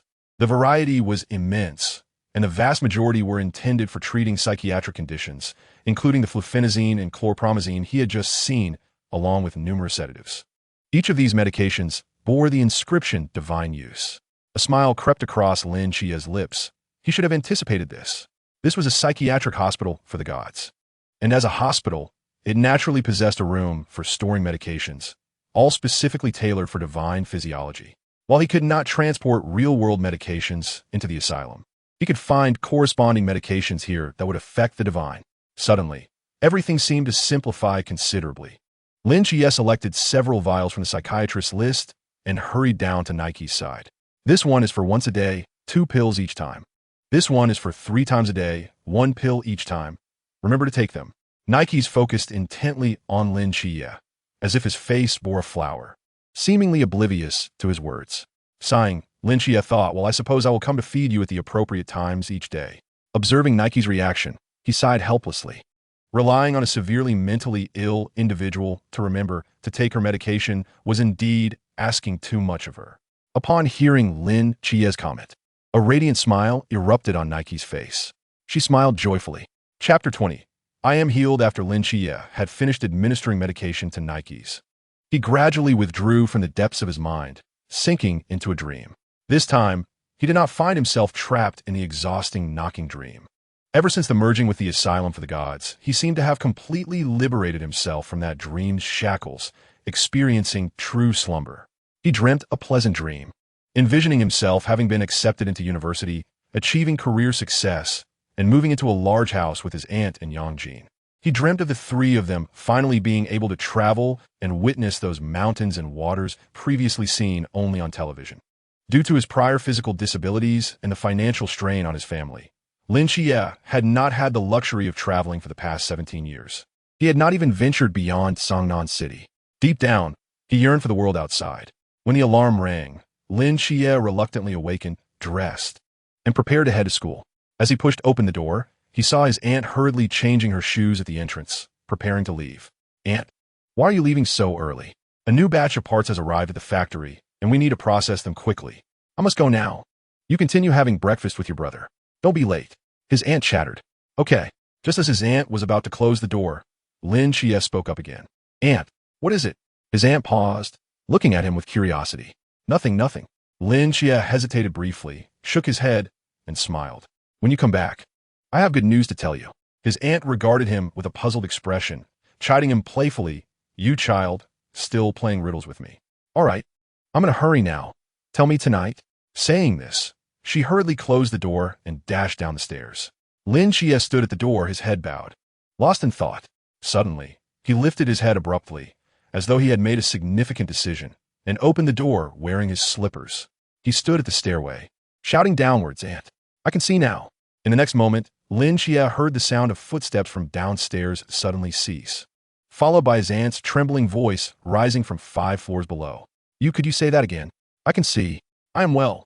Aunt, after a brief pause, a flurry of footsteps, even more hurried than those descending, echoed from below. Before long, his breathless aunt stood before Lin Chia. Her lips quivered slightly, yet the corners of her mouth could not help but rise. You can see? Really? Indeed. Is it blurry? Are there double images? Does it hurt? Does the light sting? No, none of that, Aunt. Lin Chia smiled, reaching up to untie the black satin from his eyes, revealing a pair of exceedingly beautiful orbs that slowly opened. I am truly well, Aunt. His aunt gazed at his eyes in astonishment, tears uncontrollably spilling from her eyes. She smiled, and the wrinkles on her face blossomed like flowers. At over 40, she smiled like a child. For 10 years, Lin Chia had never seen her display such a smile. His aunt embraced him tightly, and Lin Chia could distinctly feel her body trembling slightly. All right, our little Chia has finally turned a corner. She released Lin Chia, wiped her tears, and said with a smile, Chia, Aunt must go to work now. When I return tonight, let's buy some more vegetables. We must celebrate properly. Thank you, Aunt. Then, I will take my leave first. You must focus on your studies. His aunt quickly descended the stairs, tears still cascading down her cheeks. Yet her steps were remarkably light. Lin Chia watched her leave, turning with reddened eyes as he stepped back inside. In truth, he had intended to wait for his aunt to return that evening to formally announce this matter. However, he recalled that in films, those who set such flags often met unfortunate ends. He did not wish for anything to happen to his aunt, even if it was merely an inexplicable superstition. He was unwilling to take that risk. Thus, he decisively uprooted the flag and discarded it into the Pacific Ocean. Just as Lin Chia turned around, he spotted Yang Jin holding Xiao Heilai behind him, his eyes reddened. The two brothers exchanged glances for 2 seconds before breaking into laughter. Brother, congratulations. Yes, now the sunglasses you gifted me can finally be put to use. Lin Chia patted Yang Jin's head, chuckling. Let's eat. Brother, we shall feast when Aunt returns. All right. Xiao Heilai poked his head out from Yang Jin's embrace and licked Lin Chia's hand, barking happily. Upon entering the classroom, a profound silence enveloped the entire class. After a moment of bewildered staring among the students, someone tentatively spoke up. You are Lin Chia? Lin Chia, having removed the black satin, raised an eyebrow and nodded slightly. After a brief silence, the classroom erupted in a chatter once more, even more fervently than before. His eyes have healed? Surely they have. He can see. His eyes are so beautiful. Yes, yes. How do we not notice before? He is actually quite handsome. The gazes of the girls towards Lin Chia shifted significantly as they clustered together, whispering excitedly, their glances occasionally darting towards him. The boys closest to Lin Chia also approached him, bombarding him with questions about his eyes. Once they confirmed that Lin Chia had indeed recovered, their astonishment was palpable. I could see all along. It was just that my eyes could not endure the light. After a visit to the hospital yesterday, I am now well, Lin Chia explained. The classmates then recalled that Lin Chia had indeed been absent the previous day, and understanding dawned upon them. In the midst of the noisy classroom, only 2 individuals stood out as anomalies. Lu Yuan sat in the corner, his head bowed, stealing glances at Lin Chia, his face a mask of embarrassment. He vividly remembered that day when he was preoccupied with fleeing and had collided forcefully with Lin Chia. After escaping, he had thought Lin Chia, being blind, could not possibly evade the monster's grasp. Although he had felt a twinge of guilt for a moment, it had not lingered in his mind. However, he never anticipated that Jiang Qian would perish while the one he had underestimated, Lin Xie, had survived, and his eyes had healed. Lu Yuan found himself at a loss for words, unsure of his feelings. Was it awkwardness, guilt, frustration, or regret? Though Lin Xie had his back turned to Lu Yuan, he could perceive every nuance of the other's expression through his mental awareness, and his eyes gradually narrowed. At that moment, another person approached Lin Xie. Li Yifei stood awkwardly beside Lin Xie's desk, his expression somewhat sheepish. After glancing around, he leaned closer to Lin Xie's ear and whispered, "Xie, could you step outside for a moment? I have something to discuss." Lin Xie hesitated briefly before nodding. In the corridor outside, Li Yifei stood with his head bowed, repeatedly apologizing. "I am truly sorry, Xie. I was just so frightened at that time. I didn't think it through and just ran away. I left you in Jiangxian behind and caused her harm.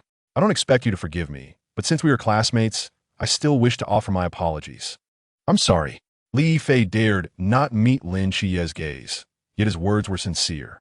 Once he finished speaking, Lin Xie slowly responded, "It is only natural to flee when faced with danger. There's nothing wrong with that."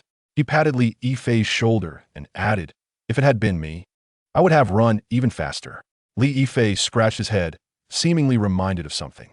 "By the way, did you also sign that confidentiality agreement?" Lin Xie paused, hesitating for a moment before nodding. It appeared Zhao Kongsheng had not deceived him. They indeed would not take action against witnesses. It was only natural for Li Yifei to have signed the agreement after escaping from the monster that night. If he was not mistaken, Lu Yuan must have signed the same agreement. Although he himself had not yet signed, it was only a matter of time. If he were to tell Li Yifei that he had yet to sign, it would only complicate matters. "Even if they don't let me sign, I wouldn't speak about it." Li Yifei Siga. That scene is something I never want to recall for the rest of my life. Moreover, once the agreement is signed, if violated, one would face severe consequences. I certainly do not wish to bury my life with my own hands. Li Yifei rested his hands on the railing of the corridor, gazing down at the bustling campus below, a hint of yearning flickering in his eyes. "In truth, I would like to join them." Lin Xie, taken aback, inquired, "You wish to join them?"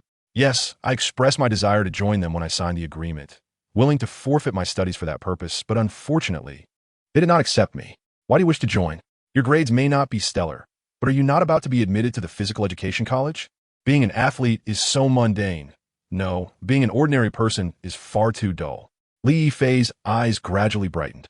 To join a mysterious and powerful organization, to silently combat the enemies lurking within human society, to achieve countless feats, and when all of this comes to light, the world will remember my name.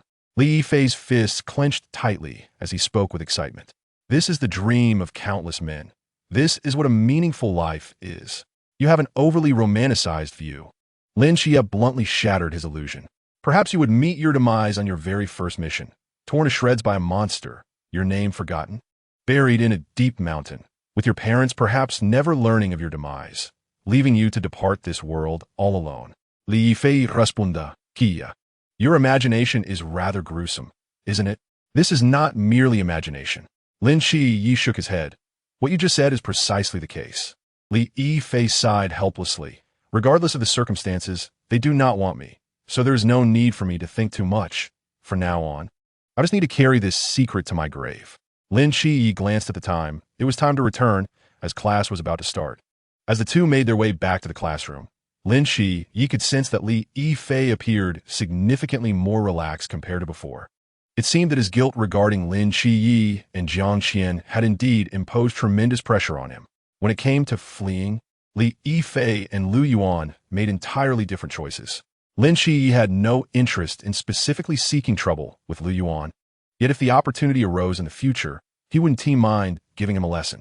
After a full day of classes, Lin Xie shouldered his backpack and headed home.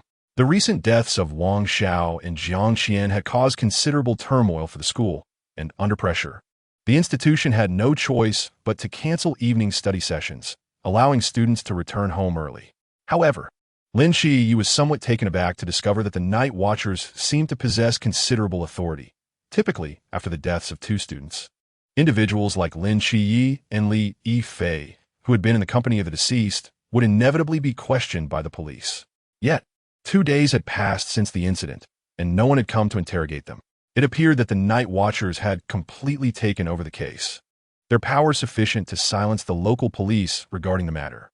As he walked, the sky gradually darkened, and a light drizzle began to fall. By 6 o'clock, the daylight had faded to obscurity. Lin Chi furrowed his brow. Without an umbrella, he could only hasten homeward. The rain intensified, and by the time he hurried home, he was thoroughly soaked. However, as soon as he opened the door, a rich aroma of food enveloped him, dispelling all his negative emotions. Xiao Qi, my dear child, how did you come back drenched like this? His aunt, busy in the kitchen, rushed forward upon seeing his state. It's really coming down out there? I didn't bring an umbrella, Lin Shi replied with a smile. Why didn't you find a place to take shelter, or call me to come pick you up? What if you catch a cold? His aunt feigned anger. Lin Shi chuckled and scratched his head, saying nothing in response. Quickly dry off. Oh, by the way, your teacher came looking for you.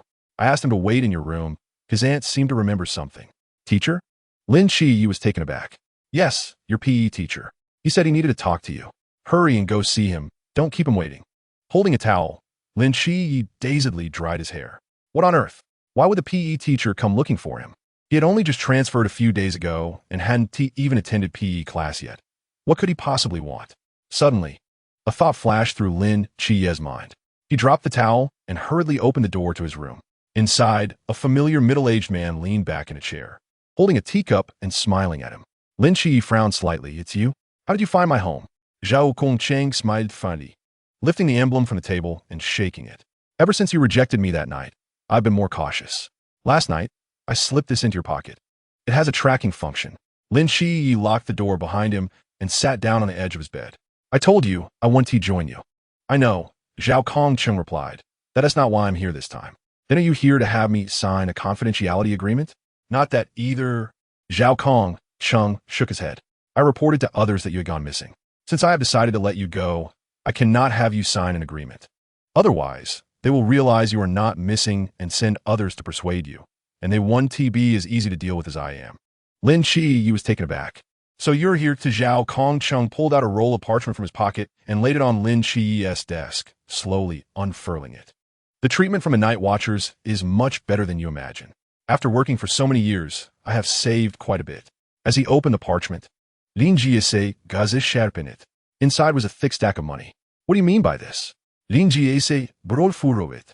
Zhao Kongcheng smiled slightly, unhurriedly pulling out a cigarette from his pocket. Do you mind? I do mind.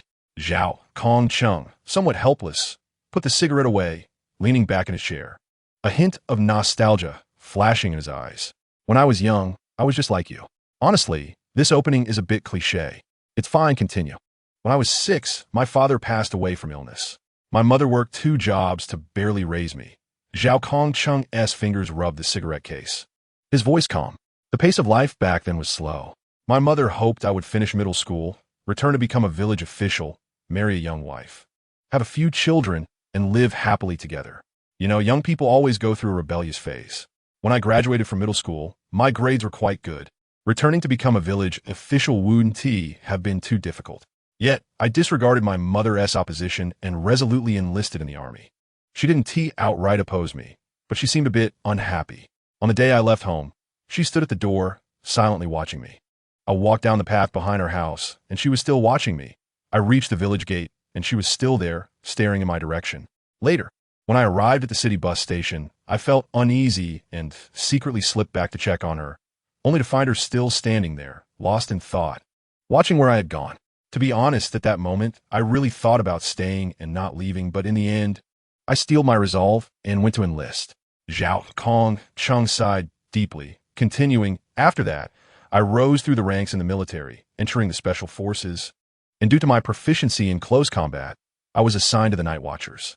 Subsequently, I returned home during my leave to see my mother, only to discover Zhao Kongcheng suddenly paused at this point. Lin Chi cautiously inquired, Your mother passed away? No, she remarried. Lin Chi was taken aback. My mother worked too hard when she was young, damaging her health. She initially wanted me to return to the village to take care of her, but at the time, I didn't realize this and chose to enlist. Eventually, she couldn't manage alone and remarried, at least ensuring someone would take care of her in her old age.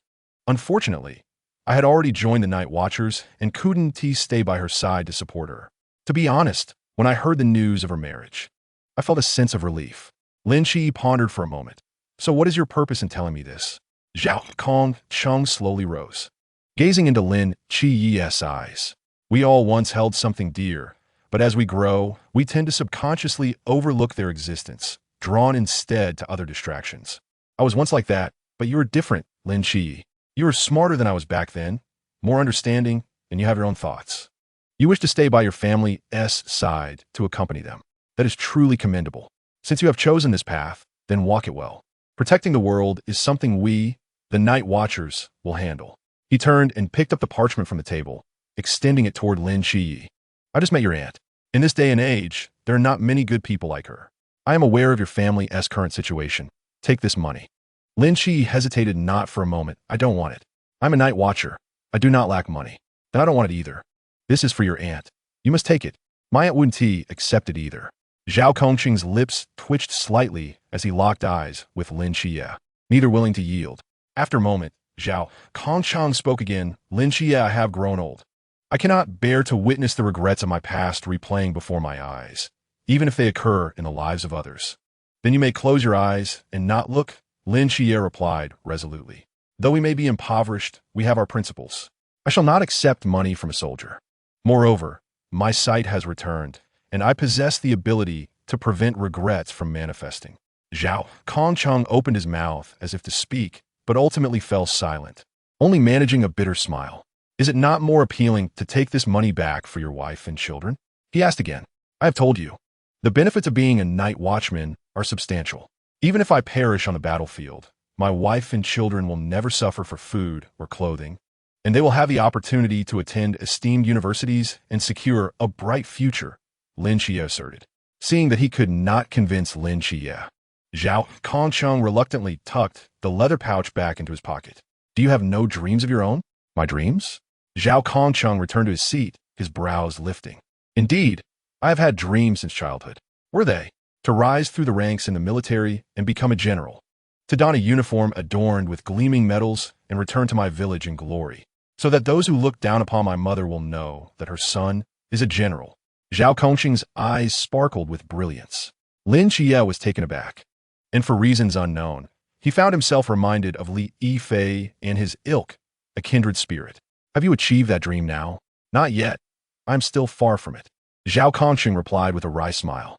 Moreover, as a night watchman, I cannot parade about in my medals. This dream shall remain just that, a dream. Lin Xie fell silent. Well then, if that is the case, I should take my leave, Zhao Kongqing said, rising and extending his right hand toward Lin Xie. I wish you a bright future. Lin Xie gazed at Zhao Kongqing's face, which now seemed less unctuous. He extended his hand and clasped it firmly. May you one day be adorned with honors. General Zhao. Zhao Kongqing smiled and turned to leave the room. Wait, your insignia, Lin Xie called out, picking it up from the table and waving it. Zhao Kongqing slapped his forehead. How could I forget? This is my lifeline.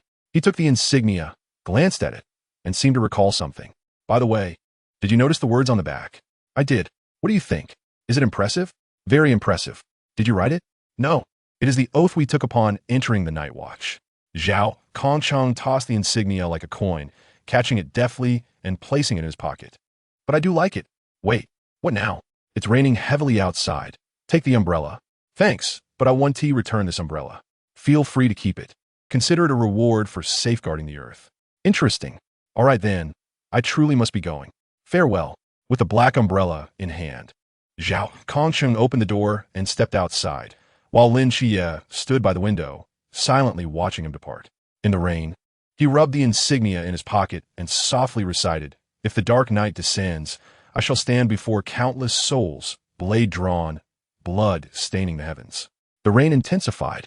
Zhao Kongqing leisurely entered a black van, retrieving a cigarette case from his pocket to enjoy a brief moment of tranquility. Just then, his earpiece crackled to life. A man's voice emanated from it. His hand, poised to light a cigarette, trembled violently, and his pupils constricted. Chapter 23. The Phantom Mask King, Xiao Qi. Has your teacher left? After bidding Zhao Kongqing farewell, his aunt hurried out of the kitchen. Oh dear, why didn't you let him stay for a meal? Lin Xie shook his head. He had matters to attend to and couldn't he stay. What did your teacher say? Nothing much. He mentioned a physical test and came specifically to inquire about my eyesight. That teacher Zhao is truly a good man, coming all the way to a student's home to check on them. By the way, before you returned, he even helped me wash vegetables in the kitchen. He may appear burly, but he works with surprising delicacy.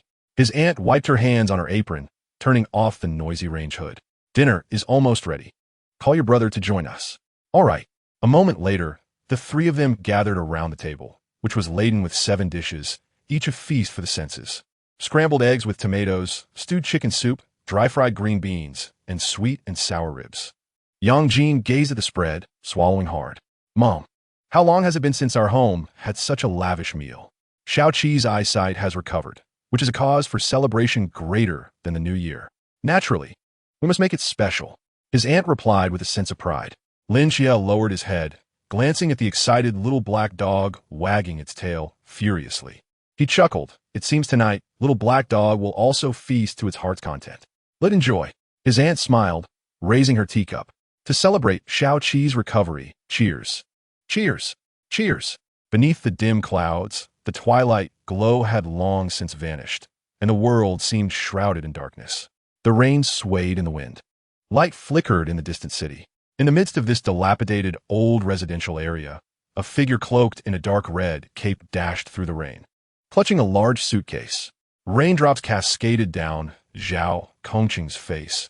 Though it was summer rain, it felt inexplicably cold. Are you certain the Phantom Mask King is headed this way? Zhao Kongqing furrowed his brow. In his earpiece, Wu Xiangnan's voice resonated. Uncertain. 10 minutes ago, our team discovered traces of the Phantom Mask King's blood in the nearby sewage system. Based on its movements, the destination can only be this old residential area or the city center. There are 2 suspected destinations. Indeed. What shall we do? Should we split into 2 teams to monitor? Theoretically, yes. However, the city center is densely populated, making it difficult to disperse the crowds. If the Phantom Mask King appears there, it will not only result in numerous casualties, but also incite panic. Therefore, we have dispatched the majority of our forces to guard the city center. And what of the old residential area? If the Phantom Mask King appears there, the residents will be in danger. The old residential area has fewer residents and a more scattered distribution, making it easier to evacuate compared to the city center. Furthermore, even if the Phantom Mask King were to come here, the damage would not be substantial, would it? Zhao Kongqing's voice brimmed with indignation. Those living here are still human beings. Old Zhao, remain calm. Wu Xiaonan's tone grew serious. I have never suggested abandoning the old residential area. Hong Ying is already on her way there with her team. Your task is to evacuate the residents of the old residential area as swiftly as possible. And remember, even if the Phantom Mask King truly heads your way, do not engage it directly. It is beyond your capacity to contend with. If necessary, activate Wu Jia Kongyu to contain it. Zhao Kongqing's clenched fists gradually relaxed as he sighed. Understood. Though a sense of discontent lingered within him, he recognized that this was indeed the most prudent course of action. After all, if the Phantom Mask King were to breach the city center, the dense throngs of people would allow it to hide in the shadows and claim lives to regain its strength. Once exposed to the public eye, it would inevitably incite chaos. Thus, no matter how many forces were dispatched to the city center, it would never be enough. In the old residential area, the population is sparse, and the distances between residents are considerable. Even if Gue Mian Wang were to come here, he would require time to recuperate, and the chances of being exposed are minimal. Under these circumstances, it is quite commendable that Wu Xiangnan is dispatching personnel to the old residential area. Now, he must hasten to evacuate the residents there. This is a race against time. Zhao Kongqing weaves through the rain with astonishing speed, droplets cascading onto the briefcase in his hand, creating a myriad of gleaming splashes. Not far away, through the mist, the familiar Lo house comes into sharper focus. Just moments ago, he had emerged from there. Zhao Kongqing's heart swells with complexity. By now, that family should be sitting down for dinner, right? He recalls sweet and sour ribs, tomato and eggs, and dry-fried green beans. Indeed, he had washed those green beans himself. How infuriating it is to have just boasted before that young man about guarding the world, only to now have to knock on their door and urge them to evacuate. What a blow to my dignity. Nonetheless, this is not the time to be concerned with appearances. Zhao Kongcheng races forward, splashing through the rain, but suddenly, a revolting stench invades his nostrils. His pupils constrict sharply, and he halts abruptly. The clamor of rain fills Zhao Kongcheng's mind as he cautiously and slowly turns his neck, his eyes wide open, fearful of missing any detail. Then, his gaze lands on a nearby manhole cover. The stench grows ever more potent. Zhao Kongqing's hand grips the briefcase handle tightly. He takes a deep breath, bends slightly, and places the briefcase on the ground. He understands all too well what this foul odor signifies. Reporting, Watcher Zhao Kongqing. I have discovered Gue Mian Wang in the old residential area. He opens his earpiece, his voice remarkably calm. As he speaks, he presses a button on the briefcase. With a snap, the briefcase springs open, revealing 3 neatly arranged new signs within. Zhao Kongcheng hoists the signs, placing one down on the spot before dashing toward another location. Almost instantaneously after Zhao Kongcheng finishes speaking, Wu Xiangnan's voice crackles through the earpiece. Received. I've already issued orders. The night watchers are moving toward the old residential area. Hong Ying and the others will arrive shortly, in no more than 10 minutes. 10 minutes. Old Zhao, set up Wu Jiekongyu to temporarily confine him. Zhao Kongcheng sets down the second sign, and, while sprinting toward another triangular spot, respond with resignation. Xiangnan, Wu Jiekongyu, is intended for concealing battles, not for confinement. It cannot restrain Gue Mian Wang for 10 minutes. Gurgle, gurgle, gurgle.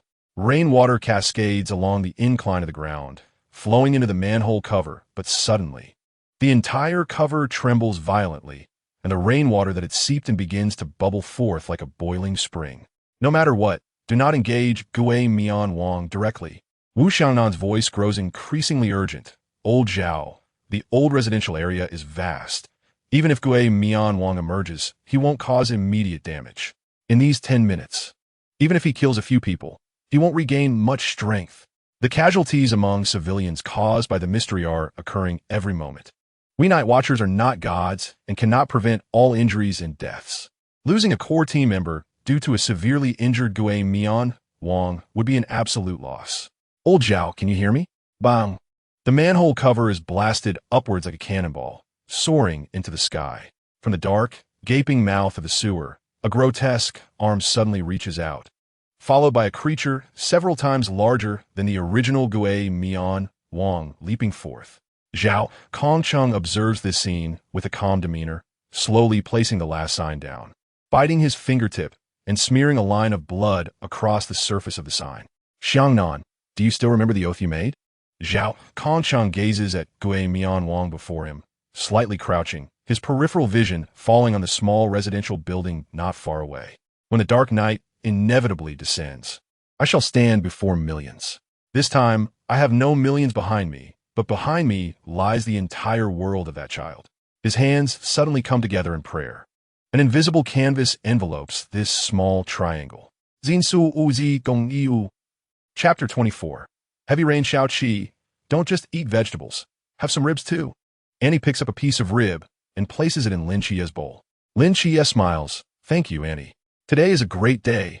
You must eat more. Don't skimp on Annie's money. Understood, Annie. Ajin, you should eat more as well. You are at the age of growth. Ajin? Ajin. Lin Chia calls out to Yang Jin, who appears lost in thought. Huh? Oh, I'm eating now. Yang Jin snaps back to reality, scratching his head. What is wrong with this kid? How can he be so distracted? Is he too picky now? There's meat, and he won't eat? Annie shoots Yang Jin a disapproving glance and adds a few more pieces of meat to his bowl. Ajin might be overwhelmed by homework. Lin Chia chuckles. Picking up a bone he has just finished gnawing, glancing around with a hint of confusion on his face. Annie also regains her focus, exclaiming, Strange, where's Xiao Hei Lai?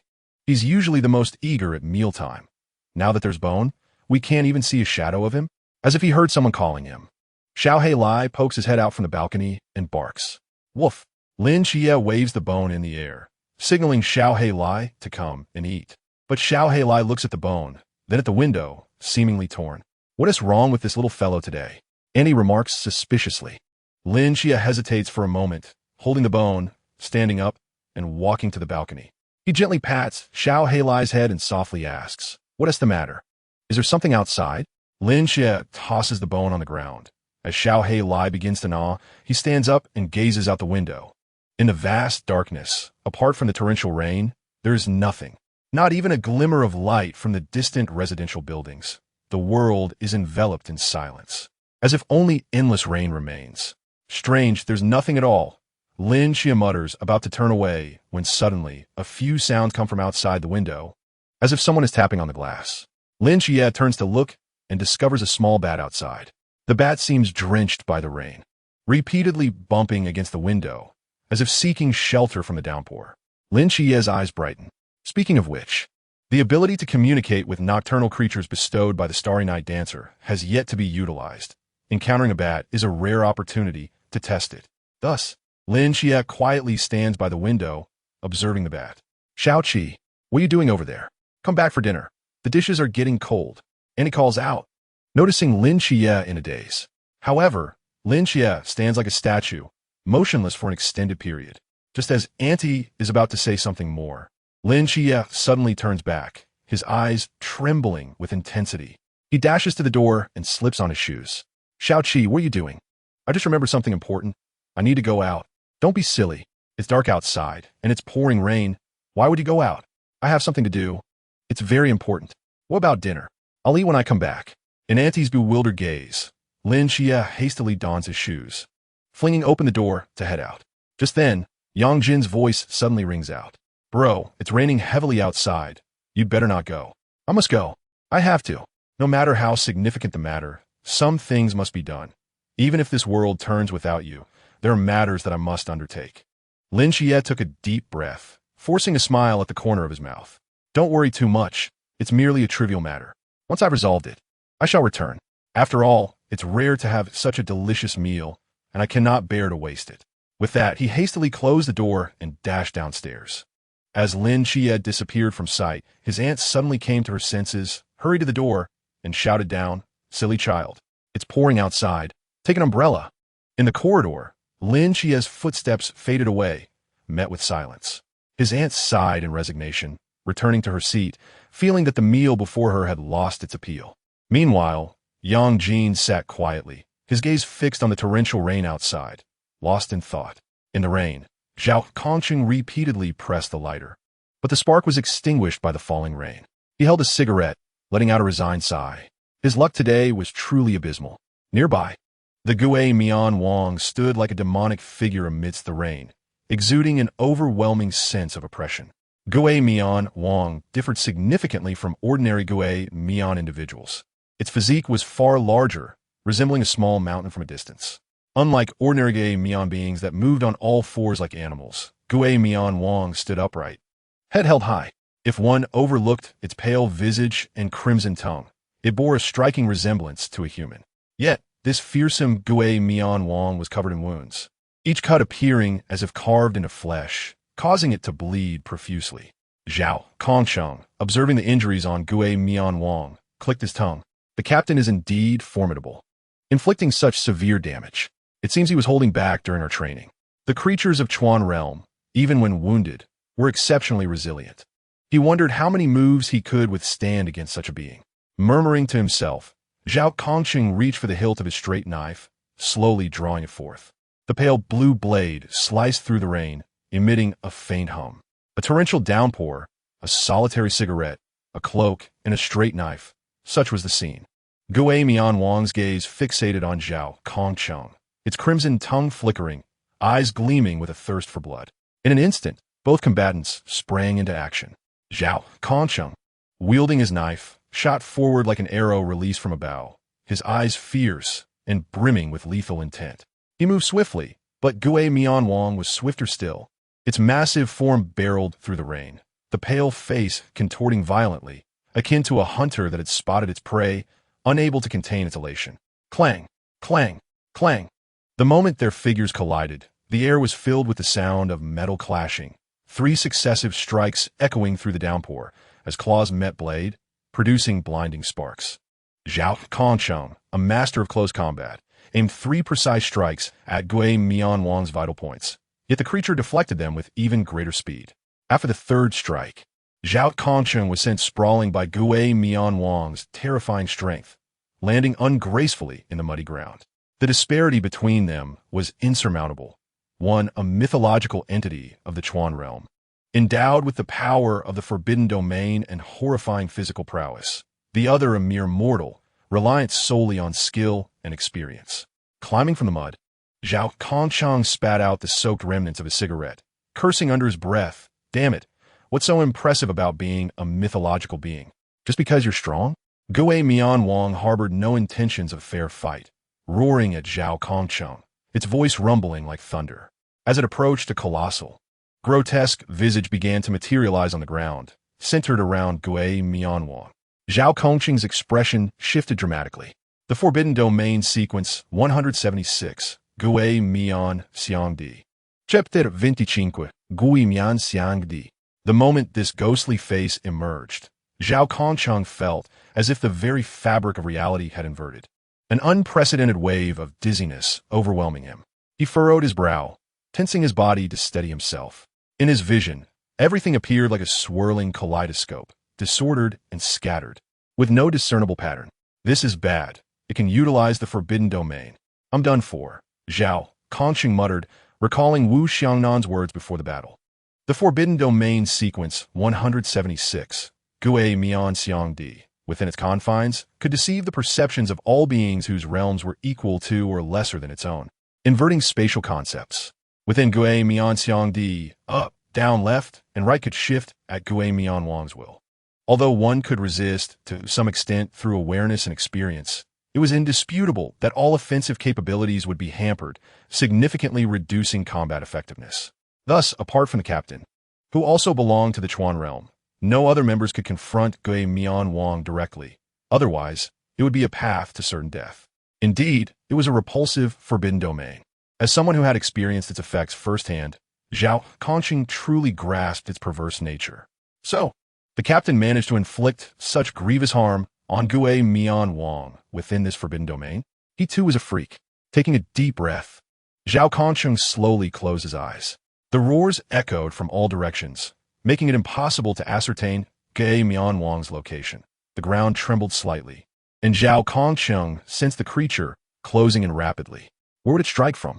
In the realm of reality, Zhao Kongqing stood like a statue, eyes shut, hands gripping his knife, brow furrowed. He remained oblivious to the fact that Gue Mianwang had silently moved behind him.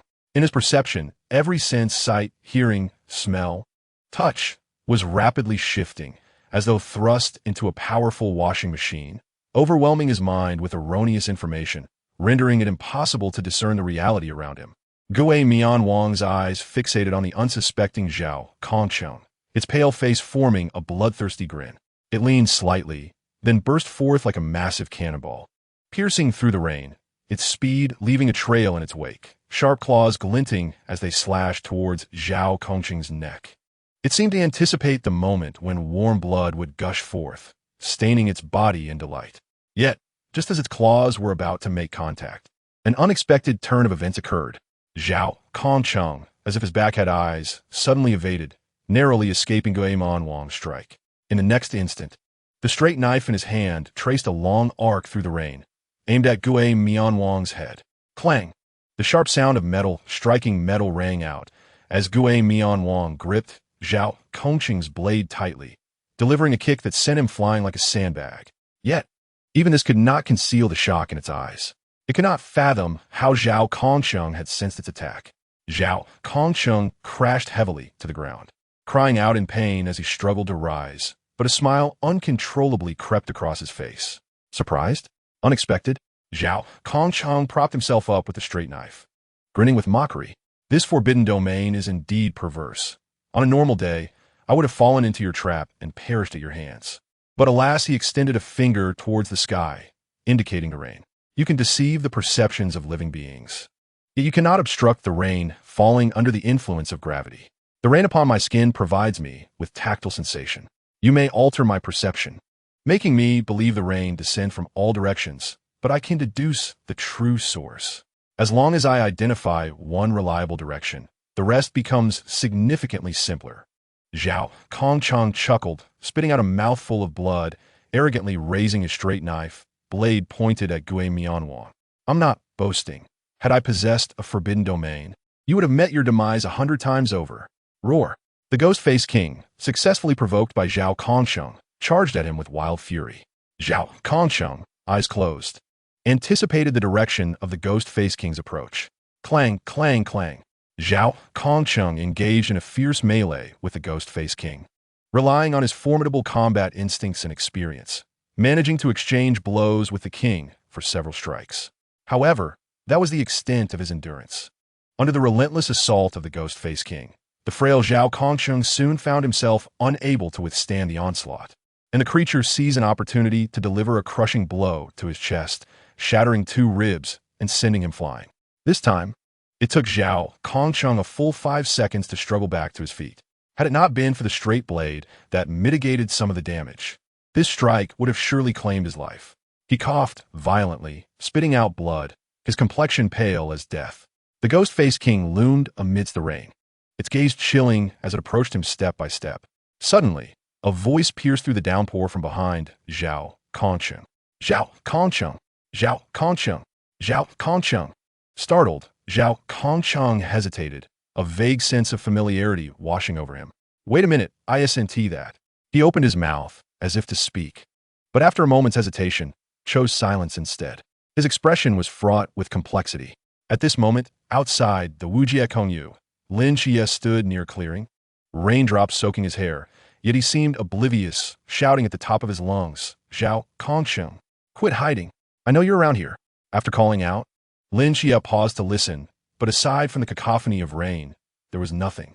Damn it, that bat clearly saw a cloaked figure with a monster suddenly vanish. How could there be nothing? Could it have really been a misperception? Lin Xie furrowed his brow, scanning his surroundings. Suddenly, his gaze sharpened. He noticed 3 peculiar signposts standing solitary a dozen meters away. Lin Xie approached, wiping the rainwater off the signposts and softly reading the words inscribed upon them. No entry ahead? When was this sign erected? Moreover, the arrangement is rather strange. Lost in thought, Lin Xie suddenly seemed to recall something, his eyes lighting up. He seemed to recall that his forbidden realm was an auxiliary battlefield, something called Wujie Kongyu. Lin Xie scrutinized the 3 signposts before him, a smile creeping onto his lips. He shouted once more, Zhao Kongsheng, I know you're in the Wujie Kongyu. Open the door and let me in. 1 second, 2 seconds. Zhao Kongsheng's voice drifted from behind the signposts. What the hell are you doing out here at night, instead of eating? Get lost. Chapter 26. The Moon of Oblivion. Zhao Kongsheng was perplexed. In such heavy rain, what was this fellow doing wandering about? Moreover, he had already opened the Wujie Kongyu. Where did he know he was here?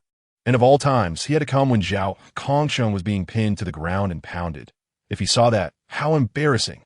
Furthermore, having just entrusted the protection of the world to him, if he were to inadvertently pull Lin Xie into this, Zhao Kongsheng would never forgive himself if anything happened to him. What do you care about me? I know you're fighting that ghost-faced guy in there. Let me in. I can hold my own now. Lin Xie's voice rang out again from outside. You can hold your own. Zhao Kongsheng retorted. This isn't just any ghost face. It's the ghost face king. Chuan level. It's 2 major realms above you, who just stepped into Zhan level. Do you think you can take him on as a high school student? Besides, aren't you always afraid of dying? What makes you so reckless now? Hurry back home for dinner. I'm telling you, as long as I, Zhao Kongsheng, am here, that thing can't harm a hair on your family. There's a time for everything. Although I fear death, I cannot owe anyone a favor. Lin Xie shouted from outside. We're all inside enjoying a meal, leaving you here to fight the ghost-faced king alone? You think you could be an unsung hero? I want to allow it. If you want to eat, you'll have to wait until we finish off the ghost-faced king, and then we'll go back together to eat. Lin Xie strained against the air beside the signposts, but it felt as if an invisible barrier was separating the interior from the exterior, and no matter how hard he pushed, it remained unyielding. Inside, Zhao Kongsheng was once again sent flying by the ghost-faced king, collapsing onto the ground for quite some time before he managed to prop himself up with his blade. Don't bother trying, he coughed, though I lack a realm.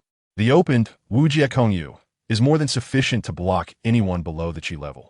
To enter here, there are only 2 possibilities. Either I let you in, or you wait for my death. You can't even break my Wujie Kongyu. What difference does it make to face the ghost-faced king here compared to seeking death? Zhao Kongchang's eyes fixed on the ghost-faced king, his voice growing increasingly feeble. After he uttered those final words, the commotion from outside ceased. No further attempts to breach the Wujie Kongyu were made, nor did any other sounds emerge. Zhao Kongchang waited for 1 second, 2 seconds, 3 seconds, a smile creeping onto his lips. That's more like it. Go home and eat. The rest, we will leave to us night watchmen. Zhao Kongchang struggled to stand upright, gasping for breath, blood trickling from the corner of his mouth. With each breath, searing pain made his body tremble slightly. His body had reached its limit. Before him, the ghost-faced king stood like a small mountain in the rain, covered in wounds, both old and new. Yet it remained vigorous, showing no signs of falling. This was the monstrous resilience of a mythological creature. One hand gripping his blade, the other trembling as it reached into his pocket, Zhao Kongchang momentarily retrieved a medallion. The medallion bore the image of 2 crossed straight blades, with a name inscribed beneath, Zhao Kongchang. In a daze, Zhao Kongchang felt as if he were transported back to the time he had just joined the Night Watch, still a mere rookie. The medallion was the lifeblood of the Night Watch, not only in faith but also in battle. The inner side of this medallion housed a small needle. Pressing the switch would cause it to spring forth, and the tip was coated with a substance known as guaxinim. When this substance penetrated the body, it would ignite all of a person's latent potential within a short time, allowing one who already possessed a forbidden realm to wield its power to a great extent. If one did not possess a forbidden realm, guaxinim would forcibly stimulate the body, awakening a forbidden realm hidden within the essence of life, meaning that during the substance's active duration, it could grant those without a forbidden realm a temporary one. This was a means of mutual destruction, a method of desperate counterattack, and also the only chance for those without a forbidden realm to experience their own. It must not be used unless absolutely necessary. Clutching the medallion, Zhao Kongchang's body trembled uncontrollably as he gazed at the approaching ghost-faced king, a smile blossoming on his lips. Do you know how long I have awaited this day? The torrential rain poured down. The rain mingled with blood, trickling down Zhao Kongchang's arm, splattering upon the surface of the medallion. Ignoring whether the ghost-faced king could hear or understand him, Zhao Kongchang murmured amidst the rain, "Men, after all, are always drawn to supernatural powers, dreaming of one day traversing heaven and earth, striking mountains with a fist and enveloping clouds with a thought. After all these years as a night watchman, I have long awaited the awakening of my forbidden realm. But alas, I'm over 40 now and still have yet to see my own. To be frank, it is quite challenging to survive without a jinx in the Night Watch. Each time I witness the captain and his team wielding the jinx in battle, their magnificence leaves me feeling rather envious. I often ponder that if I were to encounter an unbeatable foe one day, I must attempt the ghostly summon before I perish.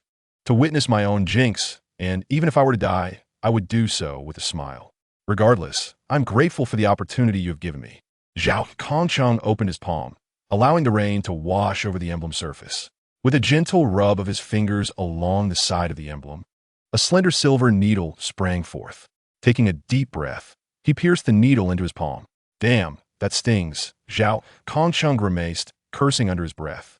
In that very moment, as the needle penetrated his skin, an overwhelming pain receded like a tide, replaced by an unprecedented surge of power.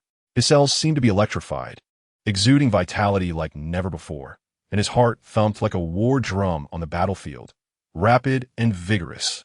Simultaneously, a mysterious force field radiated outward from Zhao Kongchang. His eyes gleamed with intensity. The ghostly-faced king seemed to sense the impending danger, letting out a low growl, and swiftly sprinted through the rain. Propelled by a terrifying momentum, Zhao Kongchang straightened his posture, gripping the knife with increasing intensity as raindrops struck the blade, producing a crisp sound. In the downpour, he held his knife, his eyes igniting with an unprecedented brilliance. He then raised his hand and, with a swift motion toward the rapidly approaching ghostly-faced king, unleashed a powerful strike. A crescent blade, towering 4 to 5 meters high, sliced through the rain curtain, instantly cleaving the space before them. The crescent moved with such velocity that the ghostly-faced king could not even turn in time. Thus, a mangled, menacing arm was severed. Zhao Kongchang gripped the knife, a smile involuntarily curling at the corners of his mouth. He laughed toward the heavens, Jinx Sequence 083. Moon of Extinction. Haha, I knew it, I Zhao Kongsheng. Am indeed a genius. Chapter 27.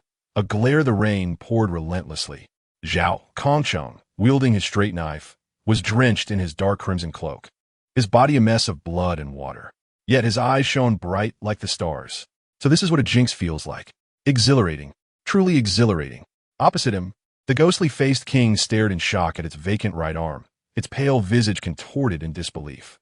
It could not comprehend why the mouse it had just mercilessly tormented suddenly unleashed such formidable power. However, its intellect was lacking, and time was not on its side. Zhao Kongsheng surged forward. Under the influence of the ghostly summon, his body had forgotten all injuries, returning to its optimal state. He resembled a released arrow, darting toward the ghostly-faced king. Roar! The ghostly-faced king, its eyes burning crimson, had descended into a state of sheer rage after losing its right arm. Its muscles bulged, and its massive form suddenly leaped, splashing water all around. In midair, the two figures collided with incredible speed. The sound of their clash echoed in the air, their movements a blur, as black crescent blades scattered around, leaving deep, menacing scars on the ground. Initially, Zhao Kongsheng's blade could not breach the ghostly-faced king's defenses, and in terms of power and speed, he was at an absolute disadvantage, which was the very reason he had suffered so grievously moments ago. Yet now, with Moon of Extinction, Zhao Kongsheng's killing power reached a terrifying level, each strike carving deep gashes into the ghostly-faced king's flesh. Although in terms of strength and speed, Zhao Kongsheng still fell short of the ghostly-faced king. He compensated for his shortcomings with his lethal prowess. Even if his physical condition was vastly inferior, he could still subdue his opponent. It was evident that Zhao Kongsheng was not exaggerating. With a jinx, he could take down the ghostly-faced king countless times. Given enough time, slaying the ghostly-faced king would merely be a matter of time. But the crux lay in the fact that he did not possess such luxury. While the ghostly summon could unleash one's full potential, its effect was fleeting. Almost 10 seconds had passed since Zhao Kongsheng activated the jinx, and time was running out. In the midst of his fierce battle with the ghostly-faced king, Zhao Kongsheng could distinctly feel his strength waning, the pain that had been suppressed gradually resurfacing. Even the black crescent blades he unleashed grew smaller. The ghostly-faced king seemed to sense his diminishing state and recklessly expended its essence to launch an even fiercer assault. After exchanging blows for several rounds, the ghostly-faced king seized the opportunity and delivered a powerful punch to Zhao Kongsheng's chest. A resounding thud reverberated in the air, and Zhao Kongsheng was sent sprawling like a severed kite, crashing heavily to the ground. The pain surged through him like a torrential wave, washing over every nerve. Clenching his teeth, his eyes filled with blood, he coughed up blood as he slowly rose from the mire. His gaze remained fixed on the ghostly-faced king, the flames of determination still burning in his eyes. He could still breathe, his jinx was still active, he could still fight. The ghostly-faced king was not dead, and he could not fall. Using his straight knife to prop himself up, he swayed as he stood, but just then, an unexpected event occurred. Boom! A deafening roar erupted from behind Zhao Kongsheng, causing the sky above to tremble slightly, a crack forming in the heavens. This is... Zhao Kongsheng stared blankly at the sky, seemingly recalling something, and abruptly turned his head. Not far behind him, a portion of the invisible canvas obscuring the sky had already torn open. Within that fractured gap, a golden-eyed youth was slowly approaching. Zhao Kongsheng's mouth fell agape, his expression akin to that of someone who had seen a ghost. How did you get in here? Lin Xie brushed the rain-soaked hair from his forehead, his eyes burning like a furnace, both fervent and divine. He sighed with resignation, stating, I must admit, this boundless space is indeed quite formidable. However, fortunately, I possess these eyes that allow me to locate its weakest point, and thankfully, it is night. Zhao Kongsheng grasped only the first part of his statement, yet it still did not resolve his confusion. You have just entered the Zhan realm. How can you possess such power? Wait, you have no weapon. How did you breach boundless space? You may not believe it, Lin Xie replied calmly, but I simply glared at it, and it opened.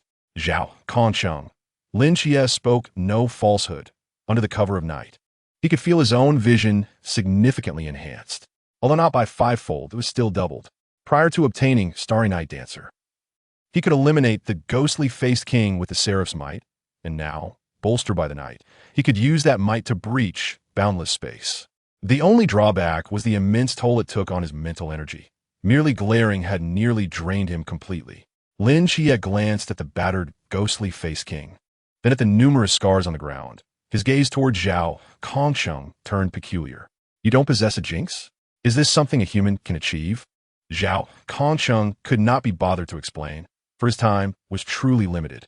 No more words. Step aside. I can handle this. I know, just step aside. Zhao Kongsheng turned to him. Let me strike once more. After I finish this blow, you can assist me. Oh. Lin Xie stepped aside. Zhao Kongsheng took a deep breath, tightening his grip on the knife's hilt. His gaze locked intently on the ghostly-faced king not far away. Kid, this strike, you must observe closely. Why? Because this strike will be magnificent. Before Lin Xie could express his disdain, Zhao Kongsheng propelled himself off the ground with astonishing speed, charging towards Gue Mianwang. Gue Mianwang seemed to sense that this man before him had reached the end of his endurance and chose not to engage in direct confrontation, instead standing alert, ever ready to defend against the impending assault. The brilliance in Zhao Kongsheng's eyes flared like a lit torch, growing ever more intense. He broke through the curtain of rain, advancing toward Gue Mianwang with no embellishments. He simply raised his hand and swung his blade. An unprecedentedly vast crescent moon cleaved through the night sky, moving at a speed imperceptible to the naked eye, slicing every drop of rain in its path in twain. The velocity of this strike was so extraordinary that even the formidable Gue Mianwang could not evade it easily. Even if it desired to escape in its current state, it was incapable of doing so. Thus, the black crescent traversed the sky, gently severing a gruesome head adorned with a pallid, ghastly visage. Chapter 28. Sever, sever. Sever with a thud. The head of Gue Mianwang fell to the ground. Zhao Kongsheng's body swayed and then collapsed straight down. Lin Xie, quick-witted and agile, caught Zhao Kongsheng's body, only then realizing how dire his condition truly was. Scratches, bruises, and fractures were discernible through Lin Xie's spiritual perception, as Zhao Kongsheng's body was riddled with wounds, with streams of crimson blood flowing forth, staining the rain-soaked mud beneath him. At least 5 or 6 bones were broken. Lin Xie could hardly fathom how Zhao Kongsheng had managed to stand despite such grievous injuries. Most critically, Lin Xie could distinctly sense that Zhao Kongsheng's physical form was deteriorating rapidly, his vitality flickering like dying embers. In a state of confusion and helplessness, Lin Jie sat beside Zhao Kongsheng.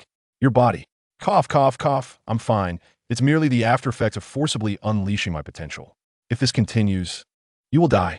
I know. Is dying such a terrible thing? Zhao Kongsheng attempted to chuckle, but halfway through, he coughed up blood. At least I experienced the forbidden ruins before I die, and what? And I succeeded, wielding my blade against the abyss, staining the heavens with blood. Zhao Kongsheng shakily reached down to the mud beneath him, drawing forth a hand coated in blood. Even if it could not stain the heavens, it would surely color the earth. Lin Xie was momentarily stunned, but there are no multitudes behind you. Apart from me, no one witnessed your efforts. Is it worth it? Zhao Kongsheng smiled faintly, offering no reply. Do me a favor. Speak. There's a pack of cigarettes in my pocket. Light one for me. Lin Xie rummaged through Zhao Kongsheng's chest pocket, retrieving a cigarette dampened by the rain, and then extracted a lighter from his own pants pocket. He placed the cigarette in Zhao Kongsheng's mouth, shielding the lighter from the rain, and pressed it several times. With a flicker, a flame ignited, lighting the cigarette in Zhao Kongsheng's mouth. He inhaled deeply and exhaled a long sigh, as if finding comfort in that moment. With the cigarette in his mouth, Zhao Kongsheng gazed at the overcast sky, raindrops cascading down his face, trickling down his cheeks. Lin Jie, yes. Did you see me slay Gue Mianwang with a single strike? I did. The corners of Zhao Kongsheng's mouth involuntarily lifted in a smile, radiating joy. Lin Xie nodded, on the verge of speaking, when suddenly his entire being trembled slightly. He stiffly turned his head to see, in the distance within the mire, a robust, headless corpse slowly rising. Upon its body, a pale, eerie visage hastily scuttled like a parasite, crawling from its legs to its back, and from its back to its chest. Finally, it took root in the chest of Gue Mianwang. Meanwhile, The head that had just been severed bore no trace of the pale face. Lin Chiye's pupils constricted in horror. Gue Mian Wang was not dead. The rain continued to pour. Zhao Kong Chung, lost in the recollection of that recent moment, remained oblivious to the change in Lin Chiye's expression. Damn it. The very creature that even the captain could not slay, I have vanquished. Lin Chiyi, do you not think I am formidable? Lin Chiyi remained silent for a moment, looking down at Zhao Kong Chung in his arms and nodding emphatically. Yes, formidable. Having accomplished such a feat, if I survive, I should be able to attain the rank of general, right? Absolutely. Lin Chiye's eyes brimmed with determination. You must survive. Hee hee. Zhao Kong Chung appeared to envision some scene, a satisfied smile gracing his features. Yet, the light in his eyes was gradually dimming. Lin Chiye's hands trembled slightly. He shook Zhao Kong Cheng's body and urgently called out, Zhao Kong Chung, you have not yet become a general. You cannot die. Zhao Kong Chung seemed unable to hear Lin Chiye's voice, his eyes becoming increasingly unfocused as he parted his lips. His voice barely a whisper. Was I not handsome just now? Handsome. Lin Chiye's lips quivered as he firmly nodded. More handsome than anyone I have ever seen. A faint smile curved Zhao Kong Cheng's lips as his eyelids slowly descended, his body relaxing. Zhao Kong Chung had passed away. Lin Chiyi sat there in a daze, the rain blurring his vision, yet his gaze remained fixed on Zhao Kong Chung until the heavy footsteps echoed once more. Lin Chiyi pressed his lips together, took a deep breath, and slowly rose from the ground. He turned, his gaze landing upon the headless corpse of Gue Mian Wang in the distance. His eyes ablaze with a fiery intensity. He took 2 steps forward and withdrew a straight blade that was embedded in the earth. It was Zhao Kong Cheng's sword. Gripping the blade, Lin Chiyi advanced step by step toward Gue Mian Wang, the rain drenching him, yet it could not extinguish the fury burning within his heart, nor the fervent blaze of his golden eyes. The ghastly face upon the corpse of Gue Mian Wang contorted, as if silently screaming, its movements growing increasingly frantic, ultimately resembling a staggering beast charging toward Lin Chiyi. The headless Gue Mian Wang, having already lost its right arm to Zhao Kong Chung, could only rely on its left claws to unleash a torrent of attacks.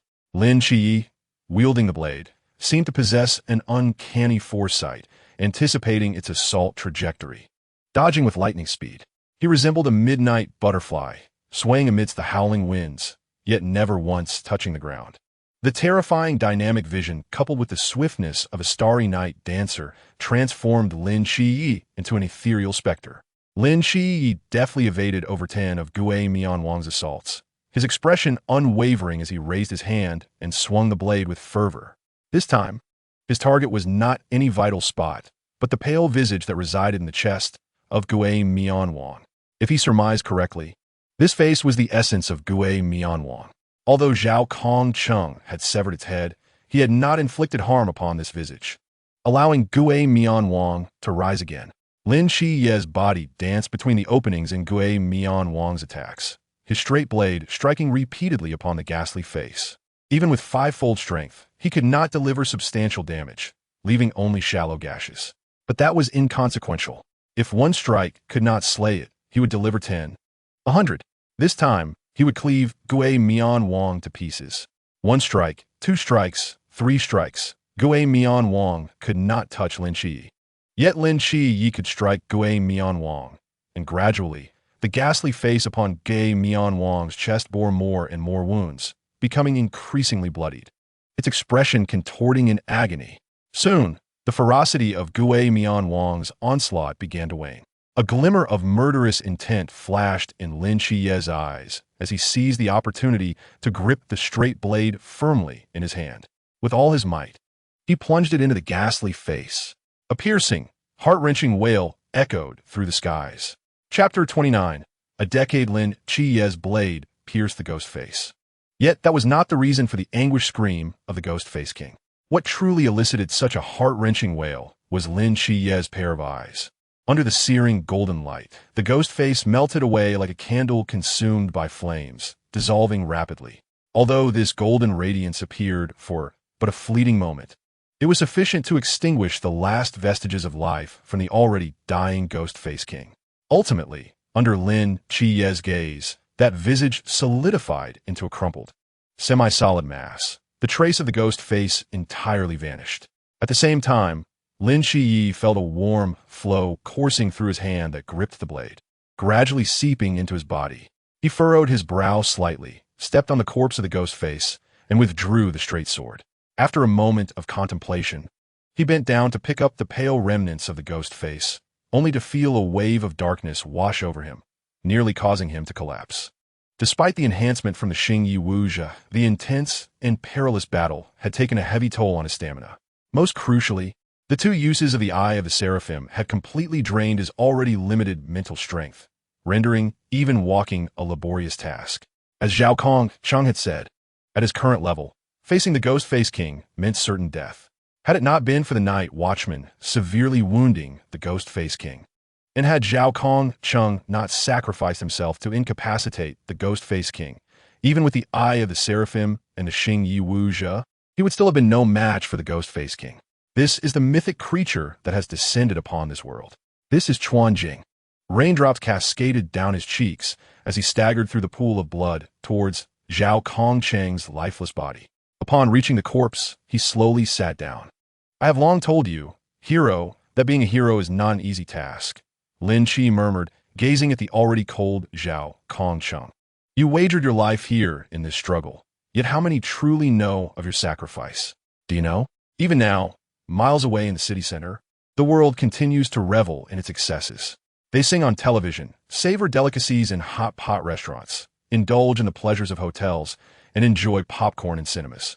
And you can only perish in silence here. They will never know that amidst this torrential downpour, a man wielded a blade to overthrow a mythic creature. They remain blissfully unaware that their carefree enjoyment is at the cost of another's life. Is this truly worth it? Lin Shiyi stared at Zhao Chang's pale visage, seemingly awaiting an answer that would never come. Do you think I fear death? He continued. You are mistaken. I fear it not at all.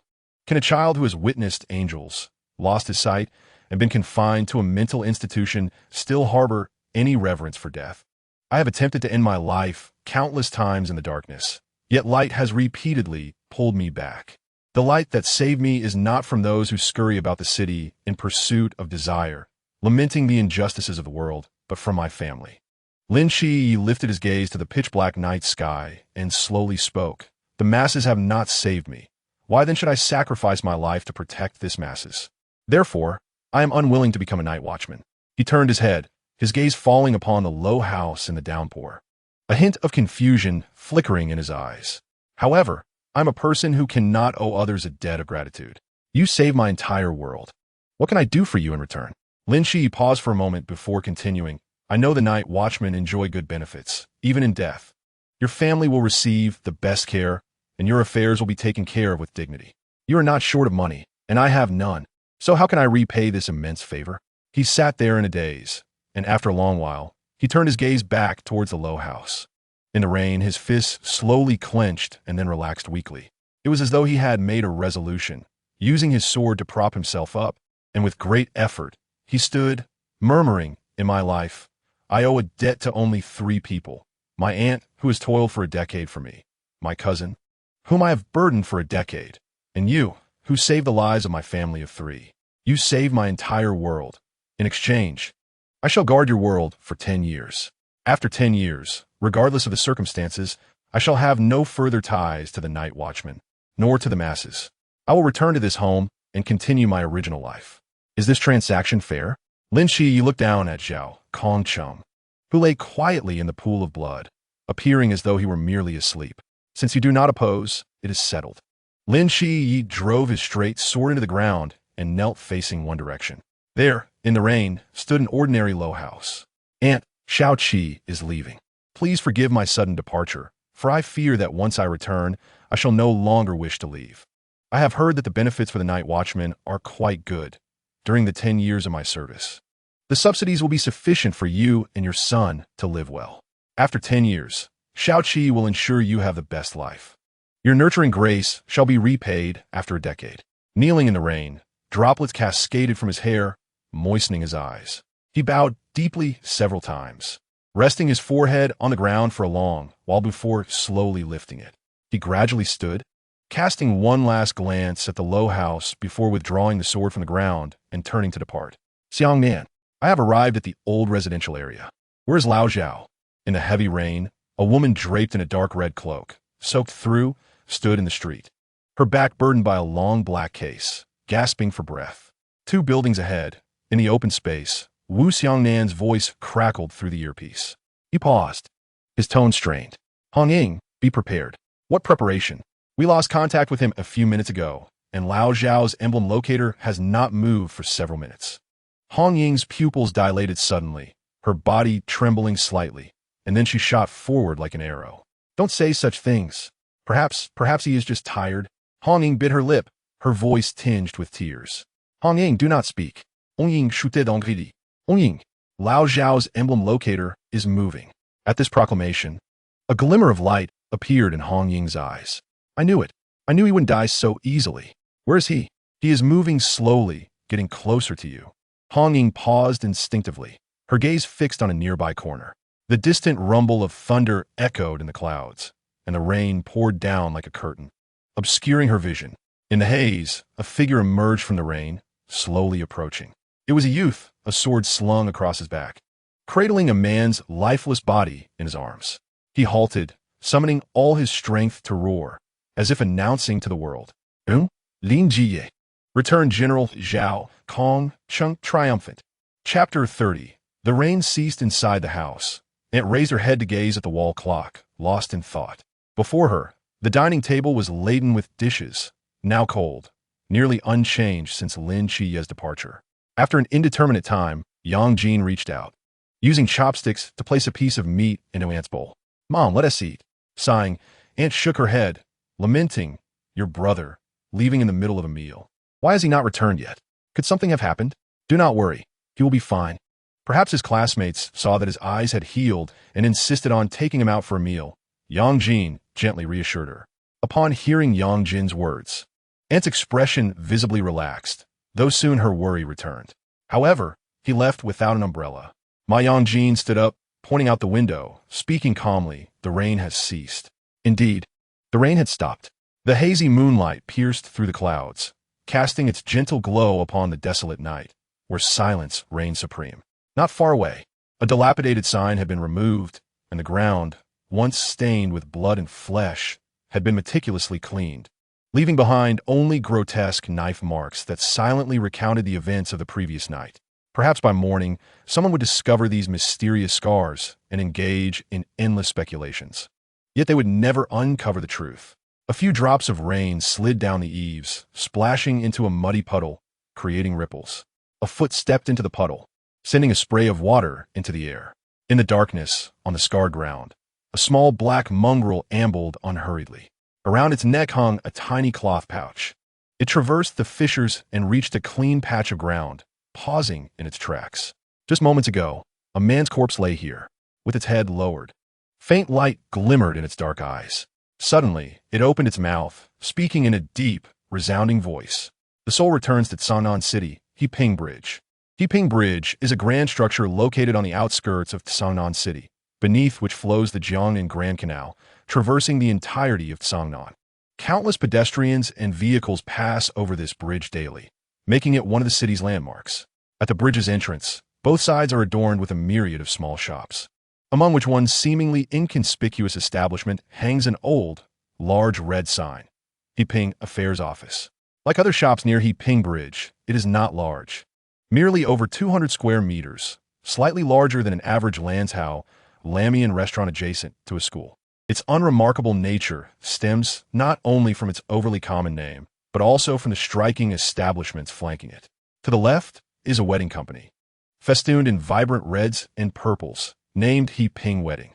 To the right is a funeral service, draped in white satin, offering comprehensive funeral services, called Heping Funeral Services. The left side celebrates joy and laughter, while the right side is steeped in mourning. Amidst these two extremes, the Heping Affairs Office appears almost transparent, failing to capture anyone's attention. If one were to seek a distinguishing feature, it might be its name. Unlike typical offices specializing in various fields, be it law, detective work, or accounting, this establishment bears no prefix, merely the word He Ping, leaving its purpose utterly inscrutable. At present, within the He Ping Affairs office, in the spacious and brightly lit hall, a young man sat silently on the sofa, staring at the floor tiles beneath him. In the same hall, 6 others were present. "So, you're the one old Zhao is looking for, the agent of the Seraph?" Wu Xiangnan inquired, seated on the opposite sofa, observing Lin Xie. "Indeed," Lin Xie replied. After a brief silence, Wu Xiangnan slowly continued. "My name is Wu Xiangnan, the vice captain of the Night Watcher Squad 136 stationed in Songnan City. The man in black leaning against the pillar is our captain, Chen Mai." Lin Xie followed Wu Xiangnan's gaze and noticed a man nearby, hands in pockets, silently watching him. Acknowledging Lin Xie's gaze, Chen Mai nodded slightly in acknowledgement. Wu Xiangnan turned his attention back to the remaining 4 individuals, urging, "Don't just stand there. Introduce yourselves." At that moment, a woman sat alone on a single sofa, hugging her knees, her damp hair framing her tear-streaked face. "Night Watcher Squad 136, frontline combatant, Hong Ying." She introduced. Lin Xie recognized her, knowing he was here because Hong Ying had brought him. Following her, a man standing nearby, towel in hand, smiled and said, "Night Watcher Squad 136, frontline combatant, Wen Shima." Next, a girl, huddled and weeping, raised her head slightly to whisper, "Night Watcher Squad 136, combat support part-time medic, Si Xiaonan." "Night Watcher Squad 136, long-range fire support, Long Xian," said the man seated beside her, clutching a sniper rifle. Once everyone had introduced themselves, Wu Xiangnan spoke again. "You're Lin Xie, correct? Do you have anything to add regarding Zhao Kongqing's death?" "I have made myself quite clear," Lin Xie replied calmly. Zhao Kongqing activated the Wujie Kengyu, engaging in a solitary battle against the Gue Mian Wang, ultimately perishing together.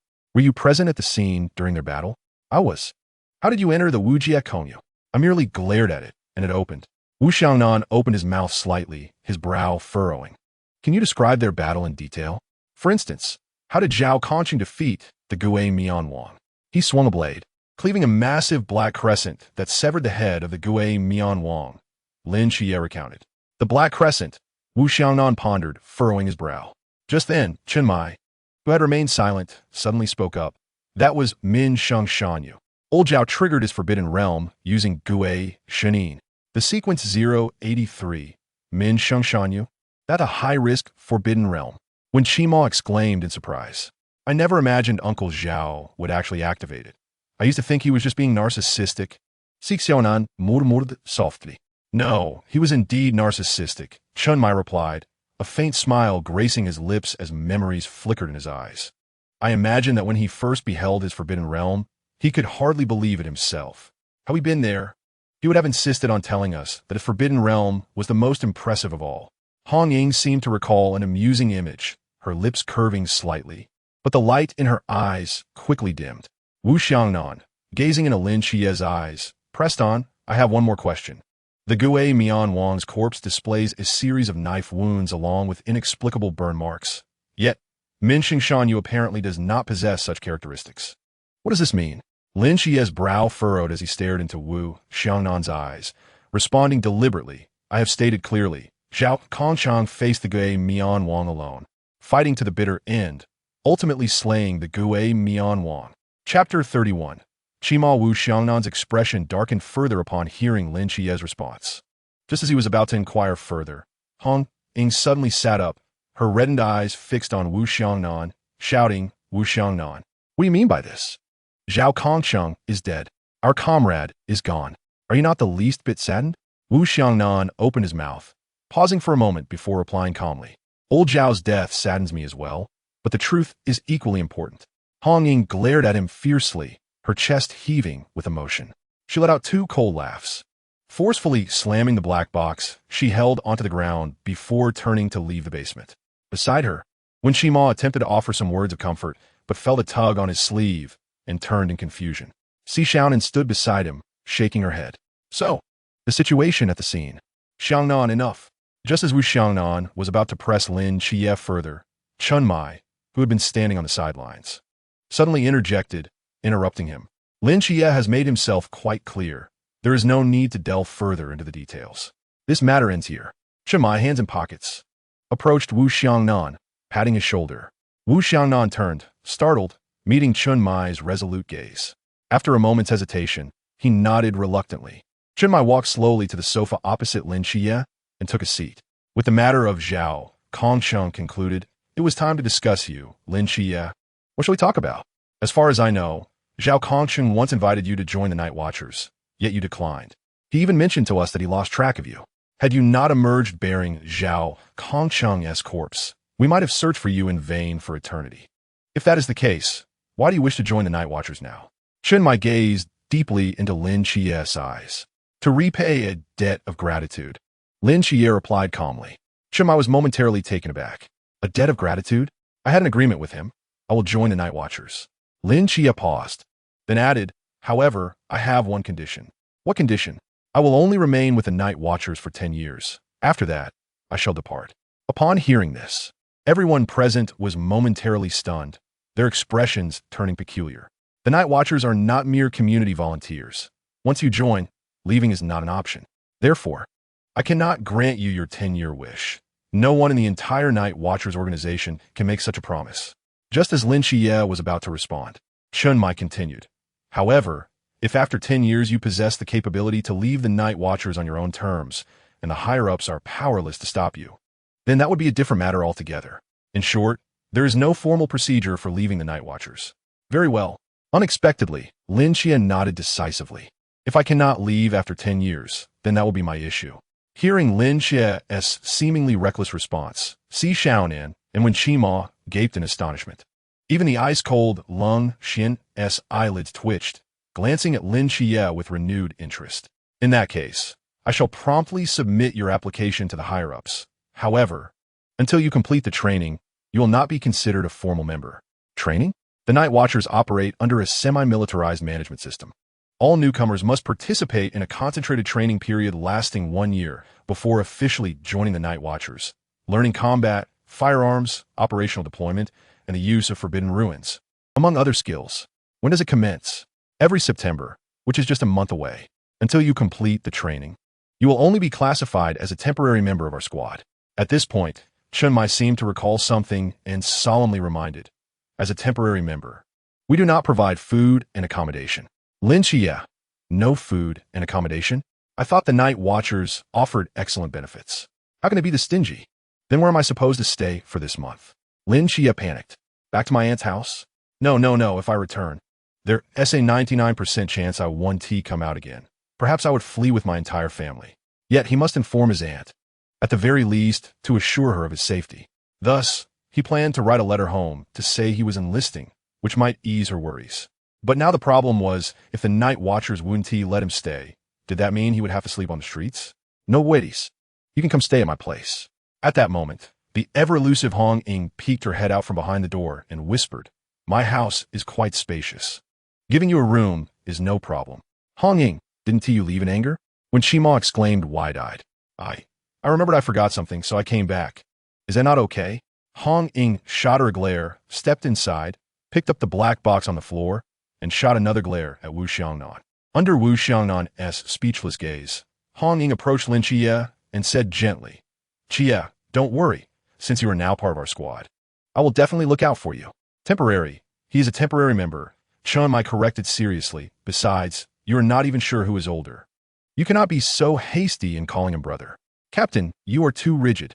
Hong Ying stuck her tongue out at Chun Mai, tore a piece of paper from the table, wrote down an address, and stuffed it into Lin Xie's hand. Xie, I still need to go practice shooting. If you can't find me after the paperwork is done, just head back on your own. Hong Ying leaned in closely to Lin Xie, so close that he could distinctly smell her faint fragrance, and noticed her eyelashes flutter slightly. Those clear eyes sparkled with warmth as they gazed at Lin Xie, reminiscent of a pool of autumn water amidst golden maple leaves, clear and enchanting, yet filled with warmth. One cannot help but acknowledge that Hong Ying was remarkably beautiful. With her fair skin, petite nose, crimson lips, and exquisite features, Lin Xie quickly averted his gaze, his cheeks inexplicably flushed. At this close proximity to a girl for the first time, especially one as naturally charming as Hong Ying, he was at a loss for words. Thank you, Sister Hong Ying. Ah ha ha ha. Hong Ying suddenly jumped up, laughing excitedly, startling Wu Xiangnan behind her. "What are you so jumpy about?" Wu Xiangnan said irritably. "Mind your own business." Hong Ying pouted, "Who told our new brother to have such a pleasant name?" Lin Chie's mouth twitched slightly as he instinctively turned his head away. At that moment, Wen Qima approached with a smile. "Hong Ying, stop teasing the newcomer. Chie, come, let me show you around and tell you about the Night Watchers." Lin Chie felt as though he had been granted a reprieve as he followed Wen Qima out the door and down the stairs to the ground floor. "Chie." In the hallway, Wen Qima suddenly spoke. "What is it, Senior Wen Qima?" "Cough, cough, cough. Don't call me senior. It feels too distant. And I'm only a couple of years older than you." When Qima scratched his head awkwardly, "Just call me by my name, or like the others, call me Qima." "Very well. Actually, I have a small request." When Qima halted, looking earnestly into Lin Chie's eyes. "What is it? May I stay with you at Hong Ying's house tonight? I have wanted to for quite some time." Lin Chie, Chapter 32, The Night Watchers. Lin Chie looked at Wen Qima, his expression gradually becoming peculiar. When Qima chuckled, "I was just joking. I noticed you're too tense in there, so I wanted to lighten the mood." He gazed into Lin Chie's eyes, his expression softening. After all, anyone who witnessed such a brutal battle would find it hard to emerge unscathed, especially considering you're merely a high school student. Lin Chie was taken aback. He pursed his lips, remaining silent. When Qima was right, even Lin Chie himself had not realized how dire his mental state had become. Witnessing Zhao Kongcheng's death, battling the ghost-faced king alone, leaving the meager haven he had known for over a decade, and joining the unfamiliar and perilous Night Watchers. Although he appeared relatively mature, he was at heart still just a youth. Under the weight of such immense changes, the pressure upon him was suffocating. "Just sitting there earlier, I noticed your condition was quite poor. In fact, it wasn't just me. Hong Ying noticed too. Otherwise, she wouldn't have invited you to her house for a temporary stay, nor would she have suppressed her own sorrow to banter with the captain and the vice-captain. You are new here, still unfamiliar with her, but once you get to know her, you will realize she is exceedingly kind." Lin Chie was taken aback.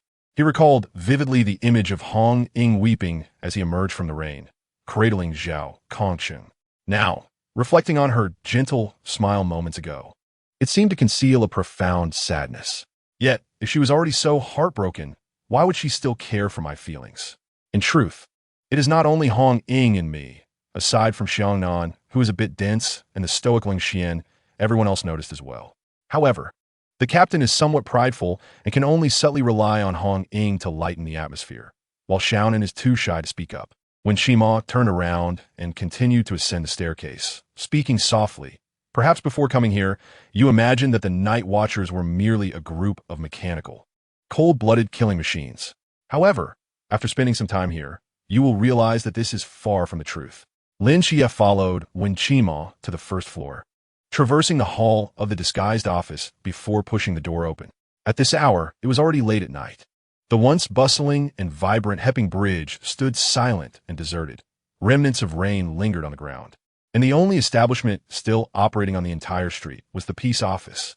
Before I arrived, I had envisioned the Night Watchers as a grand organization, situated in a military no-go zone, filled with aircraft and tanks, frequently engaged in military drills. Lin Chie remarked as he gazed at the tranquil street scene. When Qima paused, turned to Lin Chie, and couldn't help but chuckle. "Coincidentally, I thought the same before joining the Night Watchers. After all, that is how they portray it in sci-fi films." He raised his head to gaze at the hazy moonlight in the sky. "However, while there may not be a military no-go zone or aircraft and tanks, the Night Watchers are indeed a substantial organization. Why are there only 6 of you?" Lin Chie inquired. "Unlike military forces, the Night Watchers operate differently," Wen Qima replied, shaking his head. "The centralized management of military no-go zones, while efficient, possesses a critical flaw: its lack of mobility. For instance, if a mythological creature were to appear in Sangnan City, once the local police confirm its presence, they would send a message to the base located in Shanjing City. After the base reviews the situation, they would dispatch personnel to Sangnan City to investigate, which would take at least 2 days. During those 2 days, many lives could be lost. Thus, the most effective solution is to station a team of Night Watchers in every city. When signs of a suspected mythological creature are detected, the station team can promptly investigate and resolve the issue. We are the team stationed in Sangnan City." Lin Chie pondered thoughtfully. "No wonder your positions are so clearly defined, each playing to their strengths. Indeed, Wen Qima affirmed. From main combatants to combat support, long-range assistance, and overall command, each member has their specialties and can cooperate effectively. This is the standard model for every station team. What if a mythological creature appears that the local night watchers cannot handle? Lin Chia asked. In that case, we would request support from special teams, Wen Qima explained, extending 4 fingers. In Daxia, besides the station night watchers in each city, there are also 4 special teams. They do not remain in any city, but when a city faces challenges that local night watchers cannot resolve, they are dispatched there. They do not have unit numbers, only unique code names, which are the pride of the special teams. Special teams? Lin Chia inquired curiously. Have you seen them? I haven't seen them personally, but 2 years ago, in the adjacent Huaihai city, 3 mythological creatures of the Sea Realm appeared simultaneously, nearly causing a catastrophe. Subsequently, the special team, known as Mask, appeared and eliminated all threats within a single night. A glimmer of admiration shone in Wen Qima's eyes. It is said that by the time the sun rose the next day, the blood of the mythological creatures had stained the bay, and the Mask team had already silently moved on to the next city. That sounds quite impressive. Indeed. Are there any requirements for joining? Of course, and they are quite stringent, Wen Qima sighed. Firstly, members of special teams must at least be at the peak level of the Chuan realm. And what is the highest realm among the 6 of you? It is the captain. He is also at the Chuan realm, but is still far from the peak. Wen Qima continued, moreover, merely having the right realm is insufficient to join a special team. One must also possess uniqueness. What do you mean by uniqueness? It refers to being distinct from other night watchers, such as possessing a highly dangerous forbidden sequence, ranking among the top 80, or achieving mastery in a particular field, like being a grandmaster of the sword or knife, or being an agent of a certain deity. An agent of a deity? Is that considered uniqueness? Wen Qima cast a sidelong glance at Lin Chia, filled with envy. Do you think agents of deities are as plentiful as cabbages on the street? Are they not? Lin Chia asked, bewildered.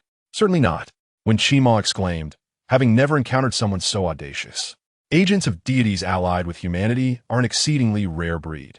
Among the entire Night Watchers, there are only 8 or 9, mostly distributed among various special teams or serving as captains of large city teams. They are immensely significant figures. Damn it, I truly envy you. Wen Qima rarely swore, letting out a resigned sigh. You have immense potential.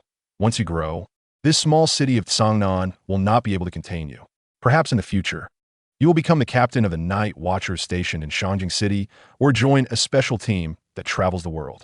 It is not impossible for you to lead a special team. In short, your future is boundless. Chapter 33. The Steel O. Lin Chia's expression remained calm. Wen Qima looked at him in surprise. Oh, that's it?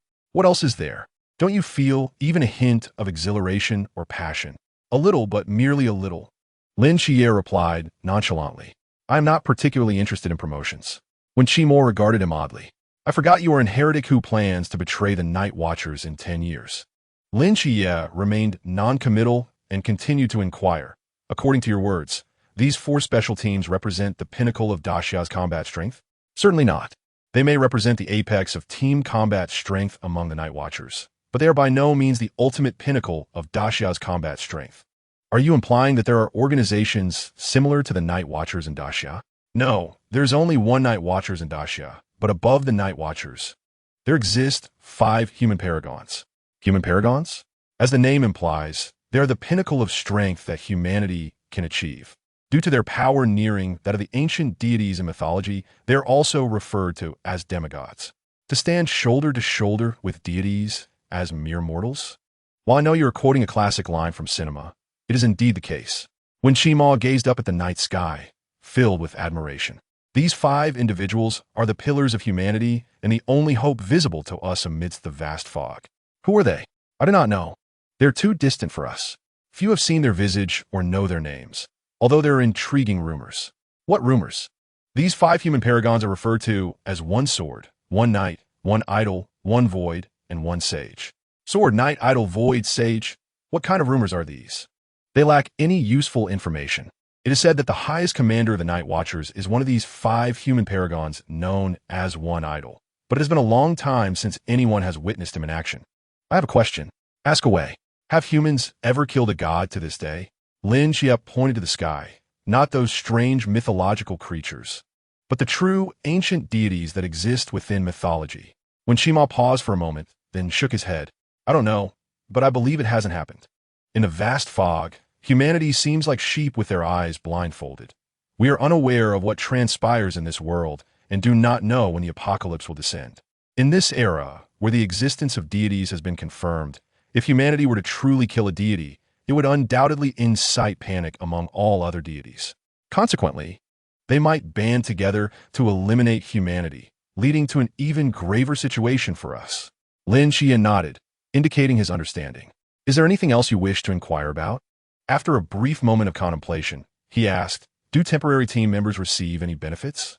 Yes, was the reply. Then there are no further questions. So, among all your inquiries, was the last one the most significant to you? Of course. Lin Xie nodded with an air of certainty. Such special teams, and the pinnacle of humanity, feel worlds apart from me. I prefer to remain grounded. All right. When Shima turned his head and asked, are you feeling tired? Not at all. Then allow me to take you somewhere. Is it appropriate to go out at this hour? Absolutely, when Shima replied, a slight twitch at the corner of his mouth. Very well. Lin Xie reminded him, just remember, I am still a minor. A few minutes later, the car came to a slow stop in a desolate and silent wilderness. Lin Xie opened the door and stepped out, surveying the surroundings with a wary gaze directed at Wen Shima. What brings us here? Wen Shima silently rolled his eyes and pointed towards a nearby cemetery. Over there. Following his gesture, Lin Xie fell into silence as he gazed in the indicated direction, his thoughts racing. He could vaguely guess the purpose of Wen Shima's visit to this place. The two made their way along a narrow path, soon arriving at the cemetery's perimeter. This burial ground was not large, significantly smaller than the cemetery on the outskirts of the city. Yet the craftsmanship of the tombstones and the spacing between them far surpassed that of an ordinary graveyard. The tombstones here appeared more exquisite and orderly. This is the resting place for the night watchman of Sangnan City, Wen Shima stated calmly. Since the Daxiao Special Biological Response Team officially transitioned to the night watchman in 1936, adopting a city-by-city management style, this site has been designated as the final resting place for those who perished in service to Sangnan. He continued, of course, this is merely the default resting place. Each member can specify whether they wish to be interred here, cremated, or return to their hometown upon joining the night watchman. In the past, Zhao Kongsheng chose to be buried here. He claimed to have shed too much blood and feared that returning to his ancestral graves would alarm his forebears. As he spoke, a smile crept onto Wen Shima's face, as if recalling the moment Zhao Kongsheng had lightheartedly made that remark. Lin Xie gazed silently at the numerous tombstones around him, his brow furrowing slightly. There are so many. In this cemetery, at least 60 to 70 distinct tombstones stood, the majority of which were newly erected. From 1936 to the present, it's been 85 years, Wen Shima reflected. Initially, our sacrifices were indeed few. After all, each city faced only a handful of mythical creatures each year, and even those were not particularly powerful. However, as time passed, the frequency of mythical creatures' appearances increased, and their strength became increasingly formidable, leading to greater casualties among us. Nearly half of the tombstones you see here belong to those who sacrificed their lives in the last 20 years. Wen Shima continued, before Captain Chen Mai was stationed in Sangnan City, it was said that 2 team members would perish each year. It was only after his arrival that the mortality rate saw a significant decline. Lin Xie's thoughts drifted to the silent figure clad in black, stirring a sense of admiration within him. But Zhao Kongsheng just sacrificed himself tonight. Has his tombstone already been prepared? Lin Xie suddenly pondered aloud, a look of confusion crossing his face. Not yet. Then why are we here? Wen Shima raised his hand and pointed into the distance. Look over there. Following his finger, Lin Xie observed a faint glimmer in the dark cemetery. Beneath the dim light, Hong Ying sat with reddened eyes beside an empty patch of ground, cradling an unmarked stone slab in her arms, meticulously etching it with a carving tool. Tears streamed down her cheeks, falling onto the stone, only to be hastily wiped away. In that moment, she bore none of the vitality she had earlier displayed. Wasn't she supposed to be practicing her shooting? Lin Xie stared in bewilderment at the scene. She lied. Wen Shima shook his head. It is an unwritten rule that the tombstones of the night watchmen are carved by their comrades. This slab was meant for me to inscribe. Although she did not say it, I know very well that she is the one who wishes to carve Zhao Kongqing's tombstone the most. Their bond was truly strong.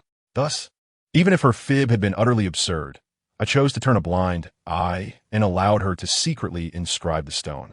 Lin Xie and Wen Qima stood silently, watching Hong Ying as she devoted herself to the task of carving the tombstone, lost in their own thoughts. Under the hazy moonlight, amidst the stillness of the cemetery, the only sound was the soft lament of the carving tool in Hong Ying's grasp. Shall we not go over to greet her? After a long silence, Lin Xie inquired of Wen Qima. Approaching her now would only serve to embarrass her. She is far too sensitive. Yet standing here, we feel as if we are voyeurs of someone else's secrets. Lin Xie admitted, a sense of awkwardness creeping in. When Qima turned to him, a glimmer of amusement in his eyes. Do you truly believe that the only voyeurs lurking nearby are just the two of us? Chapter 34. What are you planning to do? In the cemetery, amidst the trees on the other side, Xiangnan, Wu Xiangnan, lying on the ground, felt a jolt run through his body as he abruptly turned his head. Upon seeing the newcomer, he let out a sigh of relief. Captain, it's the dead of night. Don't move about the cemetery in silence. You nearly scare me to death. Wu Xiangnan clutched his racing heart and took a deep breath. Chun Mai quietly sat beside him, observing Hong Ying as she carved the tombstone in solitude. He spoke softly. I thought your thick-headedness only accommodated strategies. I did not expect you to be here. Wu Xiangnan shot him an incredulous glance. At this hour, who would believe she actually went to practice shooting? Am I really that dull? Indeed. Wu Xiangnan inquired, what about Qima? He should be here, right? He is lying in wait with Lin Xie on the opposite hillside. And Lung Xian and Xiao Nan? Lung Xian has disappeared somewhere. And Xiao Nan is afraid of the dark. An awkward silence enveloped the two men. After a substantial pause, Chun Mai finally spoke again. I'm genuinely pleased that you could come. Is it really such a big deal? Absolutely. Chun Mai nodded earnestly. This signifies that you're no longer the Wu Xiangnan who crawled out of a heap of corpses. No matter how much you deny it, you are changing. Why would I deny it? Wu Xiangnan replied calmly. It has nearly been 6 years since the fall of the Blue Rain team. As a mere survivor, I must move forward. Encountering you all is indeed fortunate for me. Chun Mai sighed deeply. In their eyes, you are merely a rigid man focused solely on rules and regulations. The last time I eavesdropped on Hong Ying and Xiao Nan, they mentioned that you would never find a wife. If they knew that you were once a distinguished member of the Blue Rain Special Team, they would surely be astounded. I am but a survivor, unworthy of that name. Wu Xiangnan stated placidly. Now, I merely wish to be an ordinary member of Team 136. Chun Mai patted Wu Xiangnan on the shoulder, choosing silence. What are your thoughts? Wu Xiangnan suddenly asked. About what? The newcomer, Lin Xie.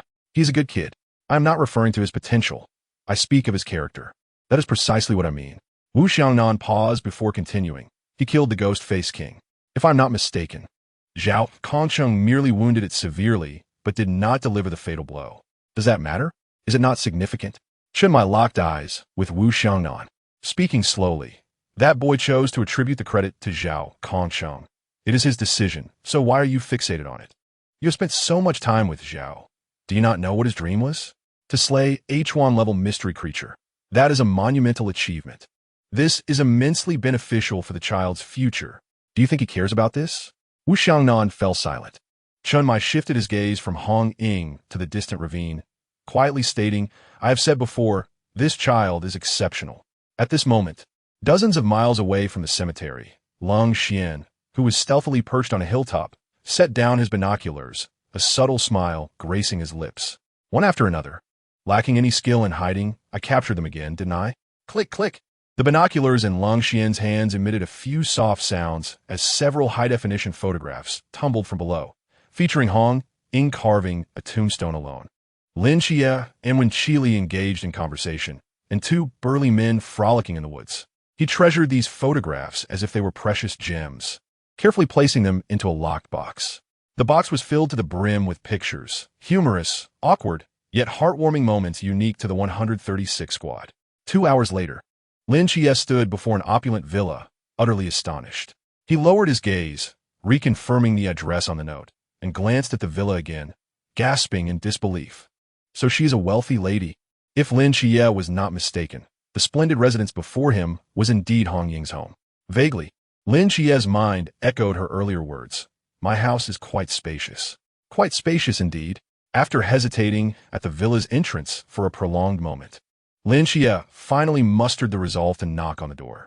Previously, he and Wen Qili had quietly observed Hong Ying as she carved the tombstone until she finished. Before departing, to avoid arousing Hong Ying's suspicions, he had intentionally arrived here half an hour late, creating a time gap. He knocked twice before retracting his hand.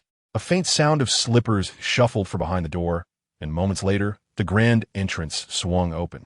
There stood Hong Ying, clad in a plush pajama. Her eyes slightly reddened. Upon seeing Lin Xie, a smile blossomed on her face. "Xie, come in quickly. Why are you back so late?" "Qili and I were chatting until now." Lin Xie, grappling with his conscience, replied, "I was just held up by Qili." Upon entering the house, Lin Xie looked down and noticed that Hong Ying had already prepared a pair of slippers for him. "The house hasn't been cleaned today, so it might be a bit messy. I hope you don't mind," Hong Ying said, nervously twirling her hair around her fingers. "It's already quite tidy," Lin Xie remarked as he glanced around, exasperated. "Besides, as long as I have a place to stay, I am immensely pleased." It must be said that Hong Ying's home exuded an atmosphere of grandeur and elegance, leaving Lin Xie, who had never stayed in a villa before, feeling somewhat out of place. Furthermore, he had never stayed overnight at a girl's residence. "Is Xie here?" A soft voice called from the second floor. Lin Xie turned to see Xiaonan, still half asleep, leaning over the railing, whispering her inquiry. "Yes," Hong Ying nodded. Lin Xie was taken aback and turned to look at Hong Ying. She smiled at him, explaining, "Since I usually don't stay in the dormitory, I feel uneasy leaving Xiaonan alone there, so I let her stay with me here." Understanding dawned on him. Just then, Lin Xie seemed to recall something. "What about your uncle and aunt? Will my staying here disturb them?" "No," Hong Ying shook her head. 5 years ago, they disappeared in the mist. Before Xiaonan came, I was living here alone. Were they part of the exploration team?" "Yes." Lin Xie opened his mouth, realizing he had asked the wrong question, but not knowing what to say to offer comfort. At that moment, Hong Ying pointed to a room on the second floor. "You will be staying in that room. I've already tidied it up. The blue towel and toiletries in the bathroom are yours, so don't mix them up." Hong Ying, wearing slippers, ascended the staircase step by step. Then, as if recalling something, she abruptly turned to Lin Xie and added, "By the way, if you want to enter Xiaonan's in my room, you must knock first. If I catch you with any ill intentions, HMPF." Hong Ying rolled up the sleeves of her pajama, revealing her fair arms, and brandished them threateningly. "Don't forget, I am the frontline combatant of the squad. No one can defeat me except the captain. Big Sister's long gun is not blind." With that, she elegantly turned away, her long, dark hair cascading down, striding confidently into her room. Lin Xie observed as Xiaonan yawned and waved at him, wishing him good night. Thud! The two doors closed, and the corridor fell once more into silence. Suddenly, Lin Xie remembered something and hastily approached Hong Ying's door, knocking several times. Creak! The door slowly opened, revealing a stern-looking Hong Ying holding her long gun, raising her chin defiantly. "What do you want?" Chapter 35. We are regular troops under the warm light. The tip of the long gun glimmered coldly. To his astonishment, she had truly hidden a long gun in her room. Lin Xie swallowed hard and hurriedly explained, "No. Hong Ying, I just wanted to ask if you have any paper and a pen." Hong Ying was taken aback at this hour. "What do you need paper and a pen for?" "To write a letter." "Ah, I think I have some. Just wait a moment." Hong Ying set her long gun aside and rummaged through her room. Standing at the door, Lin Xie could clearly see the state of Hong Ying's room. To his surprise, it was quite simple, even somewhat shabby. In this room, there was only a hardboard bed, a lamp, a desk, and a plush toy placed beside the bed. There are no superfluous decorations, no expensive mattress, no sofa, and no air conditioning. Lin Xie found it hard to fathom how such a lavish villa could house a room so starkly modest. Rather than a master bedroom, it resembled the humble abode of an ascetic. Only the adorable plush toy seemed to align with Hong Ying's age. "I found the paper." Hong Ying's eyes lit up as she emerged from her room, holding a pen and several sheets of paper, which she handed to Lin Xie. "Hong Ying, do you sleep here regularly?" Hong Ying glanced back and nodded. As a night watchman, one must not indulge too deeply in material comforts. One should constantly hone their will. "If this villa were not an inheritance from my parents, requiring ongoing maintenance, I might have sold it long ago and returned to the dormitory." Lin Xie remained silent for a moment. "I understand. Thank you. Good night." "Good night. You should sleep early too," Hong Ying smiled, waving goodbye as she gently closed her door. Lin Xie descended the stairs, seated himself on a chair in the living room, and turned on a lamp above him. On the table lay a piece of paper and a pen.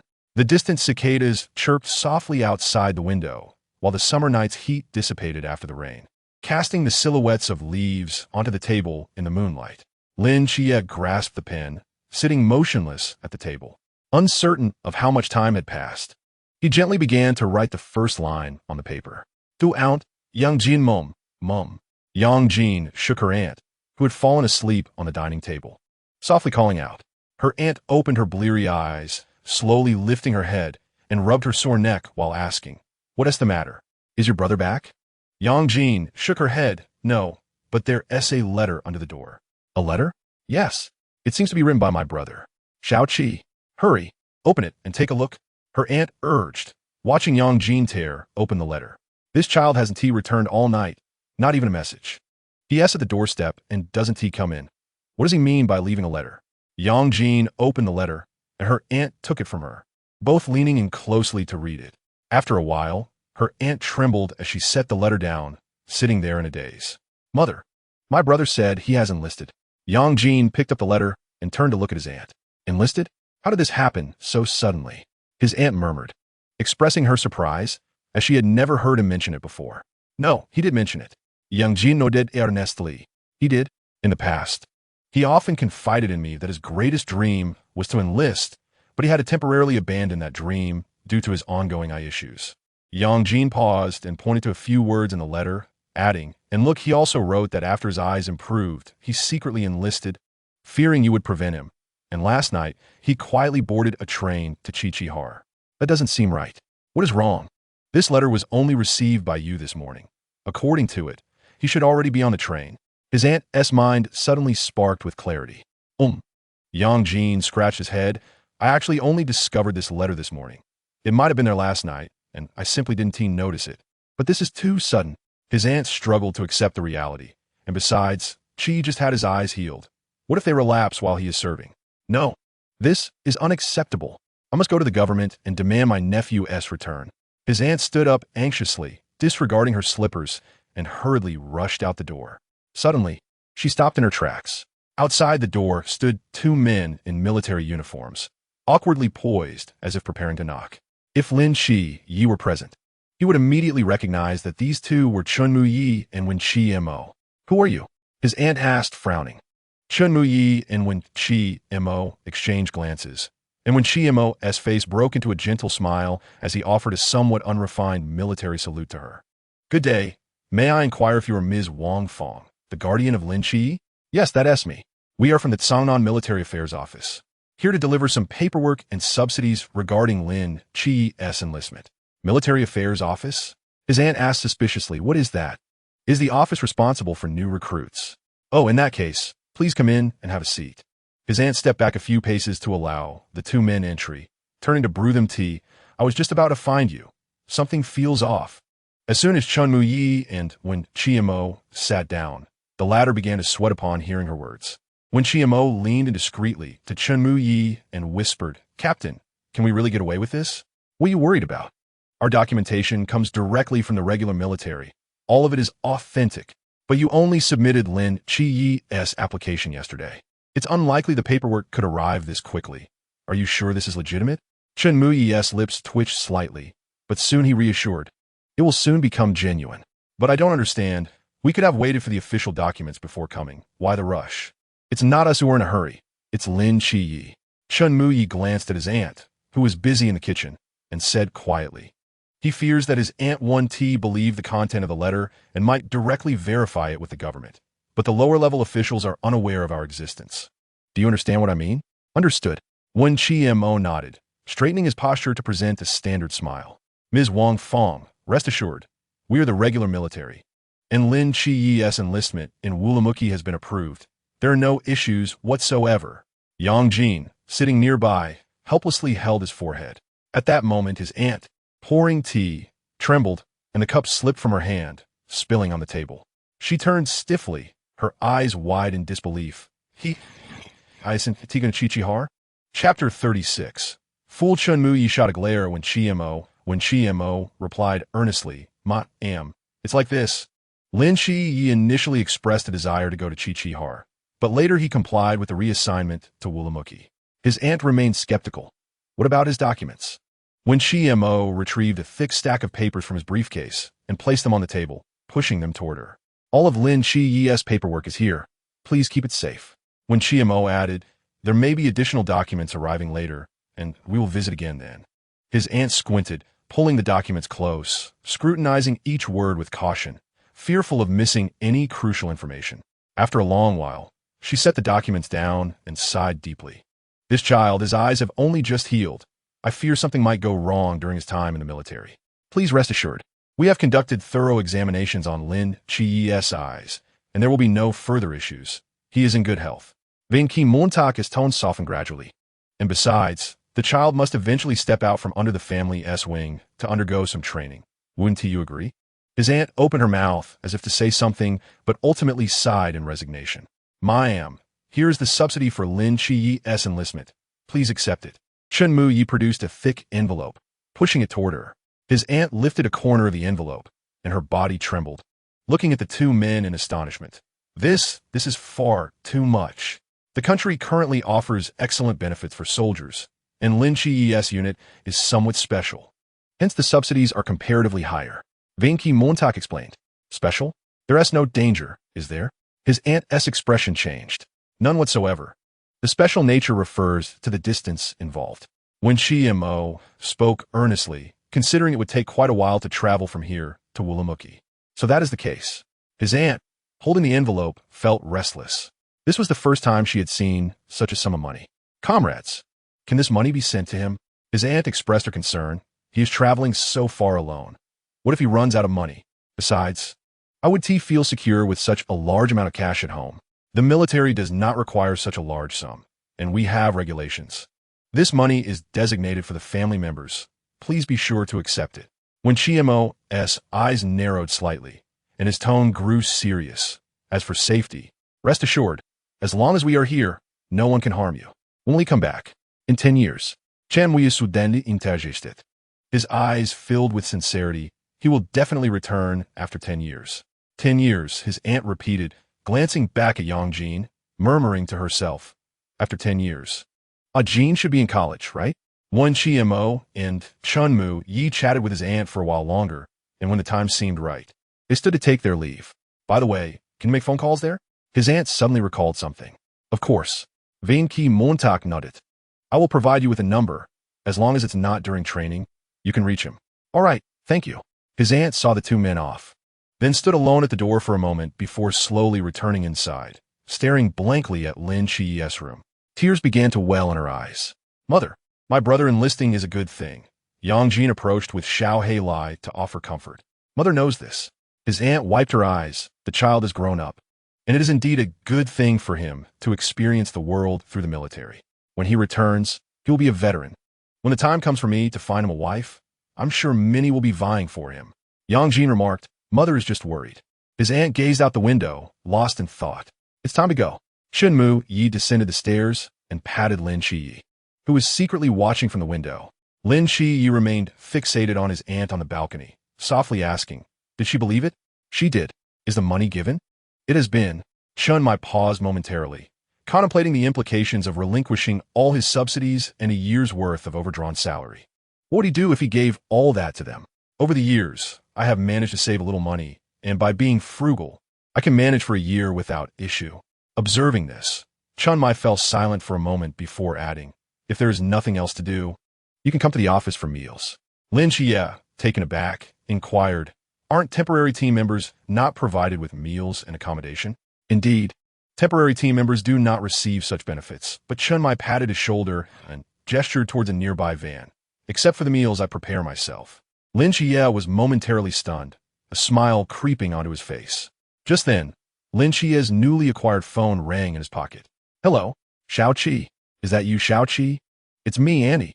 You child, enlisting in the army without even informing me. If you wanted to go, I wouldn't have stopped you. Have you forgotten about your auntie? I'm sorry, Andy, I was wrong. Are you on the train? Yes. How long until you arrive? I heard it takes 2 days.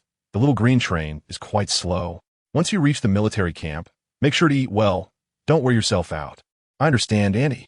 Also, I have received your subsidies. I'll set them aside for when you return to marry a wife. Annie, our military has excellent benefits. And we earn plenty every year. You can use that money for now. You child, you have no sense of saving. Keep that money for yourself and make sure to take care of yourself. Understood?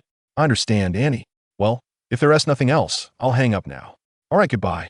Andy, by the way, remember to let me know you're safe once you reach Shichihar. I will. Goodbye, Annie. There was a long silence on the other end before her slightly hoarse voice spoke again. All right, goodbye. Beep, beep, beep. The line went dead, and Auntie tightly gripped her phone, sitting like a statue, motionless. Soon, 2 streams of warm tears flowed from her eyes. She slowly leaned over the table, burying her face in her shoulder, crying silently. Nearby, Yang Jin sighed softly, turning to gaze out the window, muttering to himself, "Brother, you fool." Outside the old residential area. "Chia, it's time to go." Chimai turned back, speaking calmly. Lin Chia put away his phone, casting one last glance at the distant low houses, and nodded. A strong wind began to rise. The dark strands of hair on Lin Chia's forehead were gently lifted by the breeze. He tightened his collar and turned to walk into the wind. Their clothes rustled in the air. Chapter 37. The Girl Who Defeated the Gods. In the spacious and tidy courtyard of the Jishun Mental Hospital, Nike sat in a rocking chair, holding a vase, lost in thought. A young man in a white coat walked through the corridor, carrying several bottles of medicine, and approached her. "You came to see me, Dainados?" Nike's turned to Lin Chia, a smile blooming on her lips. Lin Chia sat beside her, nodding. "It's time for your medicine." He poured out the pills, carefully dividing them into small piles and placing them in Nike's hand. "Be good and take your medicine first." Without hesitation, Nike swallowed the pills in one go and then gazed at Lin Chia with eyes full of affection. "Dainados, you seem troubled?" Lin Chia was taken aback. He hadn't anticipated that this mental patient could so readily discern his state. After a moment's hesitation, he nodded. "I suppose so. Is there anything I can help you with?" "Unfortunately, this is something you cannot assist me with." Lin Chia shook his head. How could an outsider possibly help with the pain of leaving home and being heartbroken?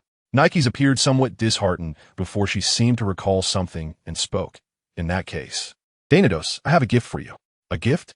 Lin Chia was momentarily stunned. "Yes, I will give you my bracelet. From now on, wear it close to you." Nike's reached to touch her wrist, but felt nothing. "Where's my bracelet?" Lin Chia thought to himself. Indeed, Nike's is quite unwell. Nike's tilted her head, frowning as if pondering something. Just as Lin Chia was about to rise to leave, Nike's suddenly spoke. "I remember now." "What do you remember?" "My bracelet was one from me." "One from you?" Lin Chia was taken aback, contemplating. He couldn't recall any myth involving a bracelet being won. Which deity had taken it? Not a deity. Nike shook her head, pointing at Lin Chia. "She's like you." "Like me? Another child of yours?" Lin Chia attempted to think through Nike's perspective. "No, she is like you, wearing this white garment." Lin Chia's pupils constricted, his brow furrowing tightly. "Are you saying that before me, someone else wearing this garment entered your room and won your bracelet?" Nike's nodded. Lin Chia's expression grew increasingly serious. Unintentionally, he had gleaned such vital information from Nike's. Based on her description, there must have been someone else who visited before he knocked on the door of this mental hospital and freed Nike's. And that person had also opened her door. He was not the only master of this place. Yet, how could others enter his mind? Lin Chia suddenly recalled that he first dreamt of knocking on the door of the mental hospital 5 years ago. 5 years ago, it had abruptly and mysteriously entered his dreams. Did that mean that before he dreamt of the hospital 5 years ago, someone else existed here? With this thought, Lin Chia promptly sat back down and solemnly asked, "How did she win your bracelet?" Nike's recalled for a moment before responding. "She said she wanted to compete with me. If I won, she would return my child, and if I lost, I would have to give her my bracelet." "What did you compete in?" Nike slowly uttered 2 words, creation. "Creation." "In the end, you lost? How is that possible?" Lin Chia was filled with astonishment. "You are the goddess of night, one of the 5 deities who created the world. How could you possibly lose to anyone?" "I don't know, but I truly lost." Nike shook her head. "Do you remember her appearance?" "Yes, she seemed only 12 or 13, with long black hair, quite beautiful, and there was a strange pattern here." Nike's pointed to the back of her hand. "A 12 or 13-year-old girl defeated you in creation." Lin Xie's eyes nearly popped out, even if your divine power is diminished. That seems implausible. Nike sat there, seemingly lost in thought again. Lin Xie calmed himself and continued to inquire. Do you remember anything else about her? A name? I don't know. I only recall that she seemed to have a surname G. Nike's replied somewhat uncertainly. G. Lin Xie murmured to himself. Lastly, before I return to my room, she walked that way. Nike's thought for a moment and pointed toward a certain room on the third floor. I understand. You rest well. Lin Xie glanced at the room, offered a word of caution, and turned to run down the corridor. Moments later, Lin Xie arrived at the door of the room Nike's had indicated. The nameplate displayed 3 large characters, Director's Office. Lin Xie furrowed his brow slightly and pushed the door open. Inside was a moderately sized office, appearing somewhat disordered. He had previously entered this room. The white coat was taken from the rack inside, yet it seemed he had not discovered anything noteworthy during his earlier visit. Since Anai Kusi mentioned that the girl had entered this room at that time, it is highly probable that she left behind some crucial clues. This time, he resolved to thoroughly investigate the place. Rather than rummaging through everything, he chose to sit down calmly and slowly close his eyes. With the divine relic granted to him by the seraph, he could effortlessly perceive everything within this room, far more efficiently than any search through drawers. Moments later, he abruptly opened his eyes. Rising to his feet, he approached the desk and reached into the last drawer's compartment, retrieving a somewhat yellowed sheet of paper. Indeed, there was something. Lin Xie swiftly tore open the envelope, extracting the letter, his expression suddenly turning peculiar. The handwriting was quite unsightly, reminiscent of a primary school student's first attempts at writing. To someone, I do not know who you are, but I know that you are the true master of this place. By the time you find this letter, several years must have passed. Please do not mock the appearance of my writing, for I'm still young. I will improve with time. I apologize for having forcibly retained your hospital for a while, but since it has now returned to its rightful owner, I hope you will not hold it against me. Sticking out tongue doodle also, I borrowed some items from few of your patients. I promise to return them when I find you again, so do not worry. Lastly, I must remind you that there is a hidden place beneath this office. When I grow up, I will come to find you, stranger, for you are my hope of returning home. Farewell. Chapter 38. Monster Lin Xie set down the letter, his expression still somewhat strange. He had anticipated that this letter would conceal the secrets of the hospital, perhaps a message from a mysterious strong individual or revelations of the world's truths. Yet, what was with this irritatingly juvenile tone?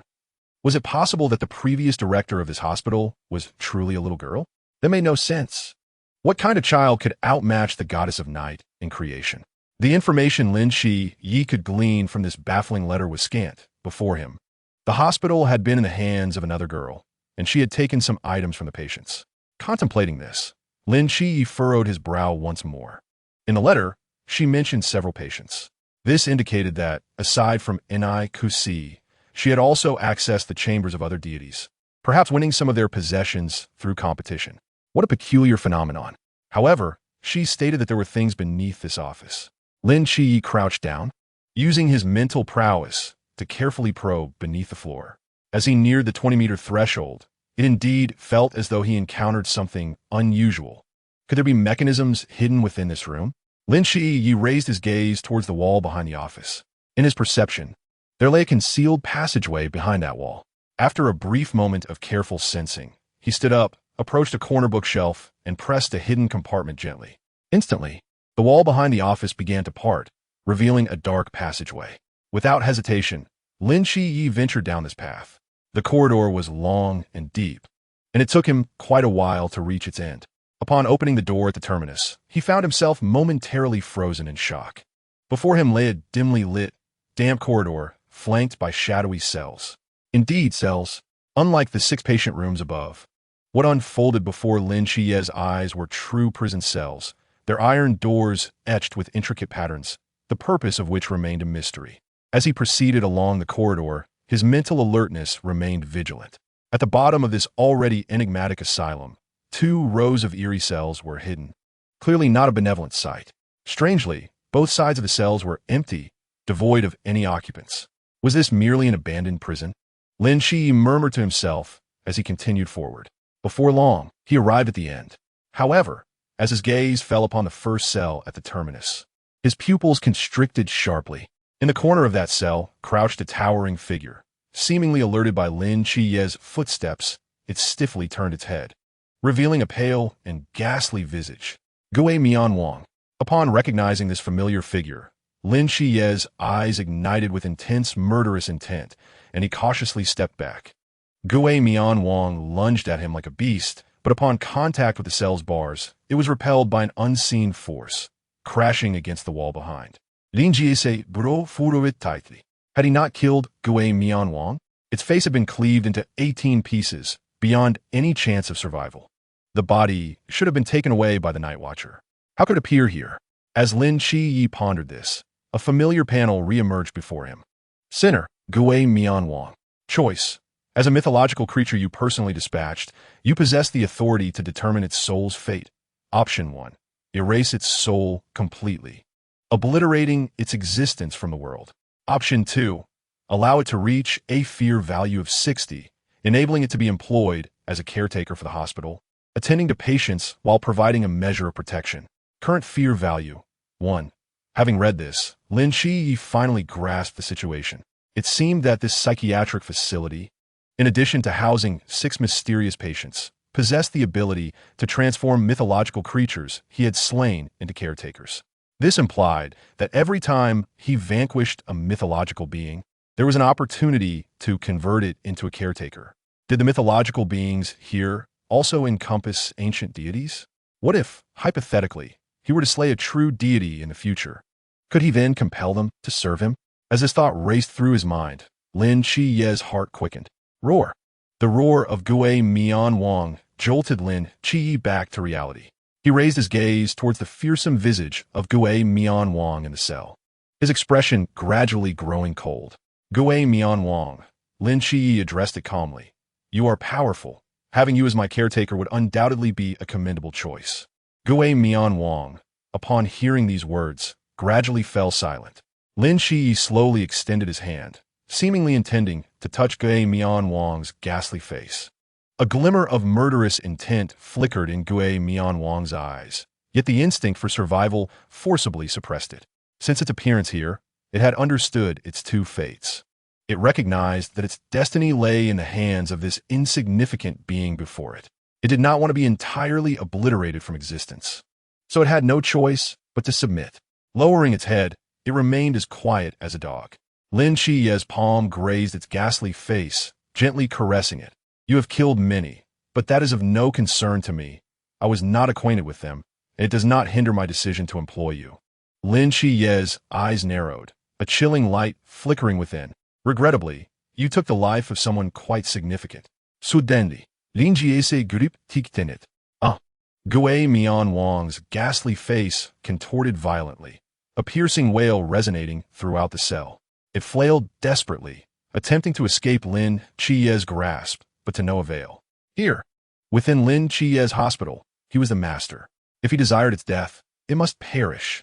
The glint of cold light in Lin Chi-Ye's eyes flared as Gue Mianwang, amidst its anguished cries, swelled like a balloon, until it erupted. Blood and shattered flesh splattered across the entire cell, rapidly consumed by the walls and floor, and within mere seconds, H1 realm mythological creature had completely vanished. The cell resembled a living beast, one that feasted upon human souls. Lin Chiye's white coat was similarly stained with blood as he surveyed the empty chamber, his expression devoid of emotion. You are formidable, but regrettably, my hospital does not welcome you. With that, he turned and strode out, hands tucked into the pockets of his coat. In the dimly lit corridor, the blood on his coat rapidly seeped away, as if consumed by a ravenous monster. Chapter 39, Tutoring Ding Dong. Welcome. The melodious electronic chime resonated as Lin Chiye pushed open the door to the office and stepped inside. Upon entering, he froze in place. There, seated on the office's sofa, was a grandmother in her 50s, one hand resting on a cane while the other held her reading glasses, animatedly recounting a tale. Oh, let me tell you, my husband, he was never like this. When we used to go out, he would hold my hand tightly, fearing I might encounter some mishap. But since last week, he has changed, she exclaimed. He must be seeing another woman. Opposite her, Hong Ying rested her chin on her hand, listening intently, occasionally responding with surprise. Really? He's that outrageous? Yes, yes, I believe you, Grandma. How outrageous of him. Don't worry. We will take care of this matter. Beside her, when Shima sat earnestly, wearing a gentle smile. I think you make a valid point, Grandma. I also agree with you. Hong Ying. Seeing Lin Chia standing bewildered at the entrance, when Shima shot him a knowing glance, rose, and followed him to the back of the office. Hong Ying remained, enthusiastically chatting with the grandmother. What is going on here? In the corridor leading to the basement, Lin Chia finally could not restrain his curiosity. Just a normal day at work? When Chimo replied, I thought the storefront was merely a facade. Yet there are indeed clients? Lin Chia, you still don't understand enough. The city of Sangnan is neither too large nor too small. Mysterious events do occur, but only about 5 or 6 times a year. What do you think we do when there are no mysterious cases to handle? We would be bored out of our minds if we weren't training or chatting. So, you expanded your services to investigate extramarital affairs? Lin Chia's expression was one of incredulity. And a grandmother at that? She is 60 this year, when Chima clarified. You see, we take on minor commissions that are not too taxing, allowing us to keep busy while earning some extra income. It's quite advantageous. Lin Chia pondered for a moment and inquired, apart from investigating extramarital affairs, do we have other services? Indeed, our range of services is quite extensive. When Chima's eyes sparkled, we help rescue kittens and puppies stuck in trees, provide tutoring for children below middle school, offer legal assistance to those in need, and, occasionally, we even disguise ourselves to apprehend bank robbers. Isn't that a bit excessive? Lin Chia exclaimed, wide-eyed. Rescue, education, legal matters, and even police work? It's just standard practice. When Chimo replied nonchalantly, by the way, who among you is knowledgeable about the law? That would be Long Xian. Before joining the Night Watchers, he obtained his doctorate in law from a prestigious university. As they descended into the underground activity space, when Chima patted Lin Chia's shoulder. Oh, the captain is waiting for you in the training ground. Where's that? Just follow the corridor all the way to the end. Got it. Lin Chia traversed the activity room, moving down the corridor. He had not noticed before, but now he realized the vastness of this underground space. With its long corridors and mysterious rooms, he estimated it to be as wide as 2 city streets. Finally, he reached the end of the corridor, where a large iron door stood before him. Pushing the door open, he entered a spacious and bright training ground, at least the size of 3 football fields. Did they excavate the entire canal bottom? Lin Chia murmured. Upon noticing Lin Chia's arrival, Chun Mai, who was meditating in the center of the training area, opened his eyes and waved at him. Captain, how do you find this place? Chun Mai inquired. The contrast is quite striking, Lin Chia replied honestly. The unassuming storefront above leads to such an expansive space below. It feels like something out of a sci-fi film. Chun Mai nodded slightly. This place was built decades ago by a master of Earth-type abilities, so such a significant construction did not disturb the surface. I see. By the way, your documents for joining the Night Watchers have arrived and are stored in the archives. If you wish to review them, feel free to do so. After a brief pause, Chun Mai added, however, your blade, cloak, and emblem will only be distributed once you enter the training camp.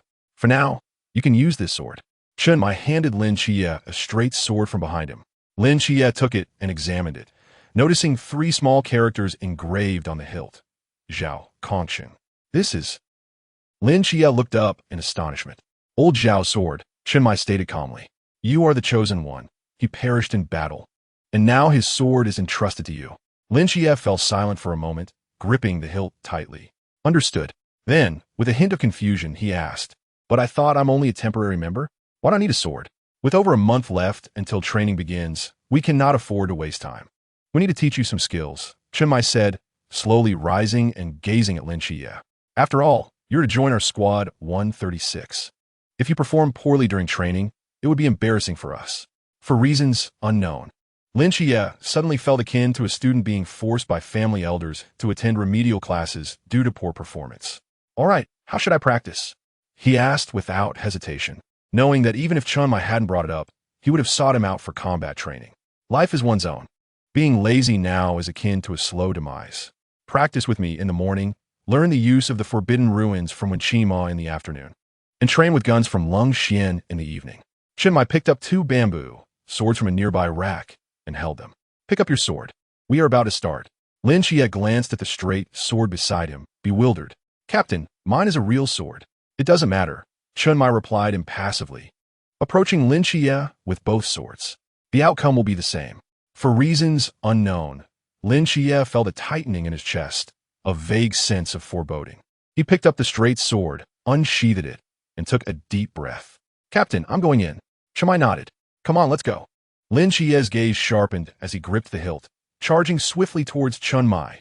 3 seconds later, his scream echoed throughout the entire underground space. Chapter 40.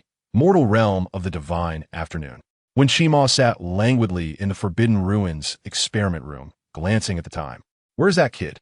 Just as the words left his lips, a figure slowly pushed open the door, shuffling toward him like a zombie. "What the hell?" When Shima exclaimed upon seeing the newcomer. "Xie, what happened to you?" With a bruised and battered face, Lin Xie waved his hand, about to say something when he stumbled and nearly fell. When Shima hurriedly stepped forward to support him. "Did you spar the captain?" "Yes." It seems your talent is quite promising." Lin Xie fixed his gaze upon Wen Shima. "You call this promising?" "The first time I sparred with the captain, I was knocked down and lay on the training ground for an entire day and night before recovering." Wen Shima sighed, noting that the only one who could barely contend with the captain in close combat now was Honging. "I heard that Zhao Kongxing is a master of melee combat. Is he not capable?" Wen Shima fell silent for a moment before responding slowly. "What he has with the captain is not a mere contest. It is a balance of power, of course, assuming neither side employs the Jin Shu. Very well." Lin Xie, enduring his bodily pain, managed to stand upright. If one were to lift his shirt, they would discover his body marred with numerous bruises. Chen Mai's blades were exceedingly swift, heavy, and ruthless. Moreover, he seemed to have no intention of holding back. "Rest assured, I will take you to see Xiaonan for treatment shortly. You will be ready to endure more punishment by tomorrow morning," when Shima reassured him. Lin Xie declared, "Now, let us commence the lesson." When Shima cleared his throat, Lin Xie straightened his posture. "First, we shall discuss what Jin Shu is. This, Zhao Kongxing has already informed me about." "Very well, then let us talk about Jin Shu. This has also been mentioned." "All right, let us delve into the Jin Shu produced by objects. This has been covered as well." When Shima remarked, "How much has this fellow secretly revealed to you?" When Shima rubbed his forehead, asking, "Has the Jin Shu sequence been discussed?" "Not yet." When Shima breathed a sigh of relief and began to explain. The so-called Jin Shu sequence is a classification of the danger levels of Jin Shu by humanity, arranged in a sequence akin to the divine codes, starting from 001. The closer the sequence number to the front, the more dangerous it is. Is it not similar to the divine codes? Not quite. The divine codes reflect the order in which humans discovered the deities and are unrelated to their combat capabilities or danger levels, while the Jin Shu sequence ranks based on danger. I understand. Those in the Jin Shu sequence beyond 600 are termed harmless Jin Shu. Their effects are minimal, capable of merely watering plants, assisting in eliminating dental cavities, or conjuring a stick of spicy strips out of thin air. Those ranked from 400 to 599 are referred to as low-risk Jin Shu. They possess lethality, but are not overly hazardous, potentially yielding remarkable effects when utilized wisely. Those from 200 to 399 are classified as dangerous Jin Shu, posing significant threats to human society and possessing the ability to engage in mysterious combat. The sequence from 90 to 199 is identified as high-risk Jin Shu, which can inflict large-scale threats to humanity and exhibit formidable combat prowess. Most of this sequence's Jin Shu involve high-end combat capabilities, such as the captain belonging to this category. As for those ranked below 89, they are termed extremely high-risk Jin Shu. Such entities either possess incredibly powerful mass destruction capabilities or exhibit extraordinary abilities, transcending the realm of humanity and capable of annihilating entire cities at will. When Shimo reiterated, "This is not an exaggeration. A few years ago, a powerful mythical creature with Jin Shu sequence 063, known as Law Timicha, emerged in the northwestern desert, nearly burying several surrounding cities beneath a storm of sand. It was only when a specialized team arrived that it was ultimately eliminated." Lin Xie was taken aback. He recalled Zhao Kongqing mentioning that his Jin Shu sequence was 083, known as Min Xingshanyue, placing it among the extremely high-risk Jin Shu, albeit ranking toward the bottom, yet still exceedingly rare. When Shima's expression turned somewhat melancholic. Had he been born with such a Jin Shu, perhaps he would have joined a special team long ago and risen to the rank of general. Is this the ranking of Jin Xiu? What about Xin Xiu? Lin Xie inquired curiously. Xin Xiu is also a type of Jin Xiu, thus included in the sequence. When Shima paused, casting a somewhat envious glance at Lin Xie, among the top 30 of the Jin Xiu sequence, 23 are Xin Xiu. The powers bestowed by the deities are not something mere mortals can rival, far exceeding our imagination in terms of danger and uniqueness. So within the top 30 rankings, there are still 7 human Jin Xiu? Indeed, when Shima's eyes sparkled, there is even one among the top 5 Jin Xiu that belongs to humanity. Which one is it? I do not know. Do not look at me like that. I have only been with the Night Watch for a few years, and such confidential matters are beyond my knowledge. When Shima innocently raised his hands. What about my Jin Xiu? Lin Xie pointed to himself, inquiring about its sequence. When Shima glanced at him and replied softly, the divine code 003, the Xin Xiu of the Seraphim Miyajala, is called Fan Xinshinyu, with a Jin Xiu sequence of 003 as well. Jin Xiu sequence 003, Fan Xinshinyu, Lin Xie murmured. However, do not rejoice too soon. 003 is the Jin Xiu sequence of the Seraphim, not yours, Lin Xie. When Shima added, only in the hands of the Seraphim is it considered 003. In your possession as a novice just stepping into the realm of mystery, its power may merely qualify as high-risk Jin Xiu. It is only when you reach a sufficiently advanced level, one that allows you to stand shoulder to shoulder with the deities, that it will truly become 003. Lin Xie nodded, understanding his point. By the way, I have another question. Go ahead. Is it possible for the same individual to become a proxy for several different deities? It is not possible. When Shima shook his head without hesitation, stating that throughout human history, there has never been such a precedent. Oh, Lin Xie nodded. From this moment on, there is. Lin Xie, besides the Seraphims, Fan Xinshinyu also possesses Xingya Wuxia, obtained from the goddess of night. In a certain sense, he is a proxy for 2 deities. Of course, such matters cannot be disclosed for the time being. If the higher-ups of the Night Watch were to catch wind of it and take him for research, it would spell disaster. At least for now, he is too weak. Perhaps when he is strong enough, he would not fear exposure. Now that we have covered the foundational knowledge, let us discuss your Jin Xiu. What capabilities does your current Fan Xinshinyu possess? Within a circular domain with a radius of 20 meters centered around me, I can perceive all things. Oh. When Shimo raised an eyebrow, inquiring about the color of Hong Ink's undergarments today. White. In the training ground, the 2 men briefly exchanged glances and smiled at one another. Chapter 41. The Incomplete Xin Xiu. The pinnacle of reconnaissance and combat support abilities may not yet exhibit significant advantages, but as your strength grows, they should evolve to an exceedingly terrifying level, when Shima noted while recording the information. What else? My dynamic vision is approximately several times better than before. Close combat lethality capabilities, very good. What else? Under conditions of significant mental exertion, I can invoke a trace of the Seraphim's divine might. This ability is common among divine proxies. What else? That is all. That is all. When Shima looked up in astonishment, is that really everything? The power bestowed upon me by the Seraphim is indeed limited to this. Lin Xie answered sincerely. In a sense, he was speaking the truth.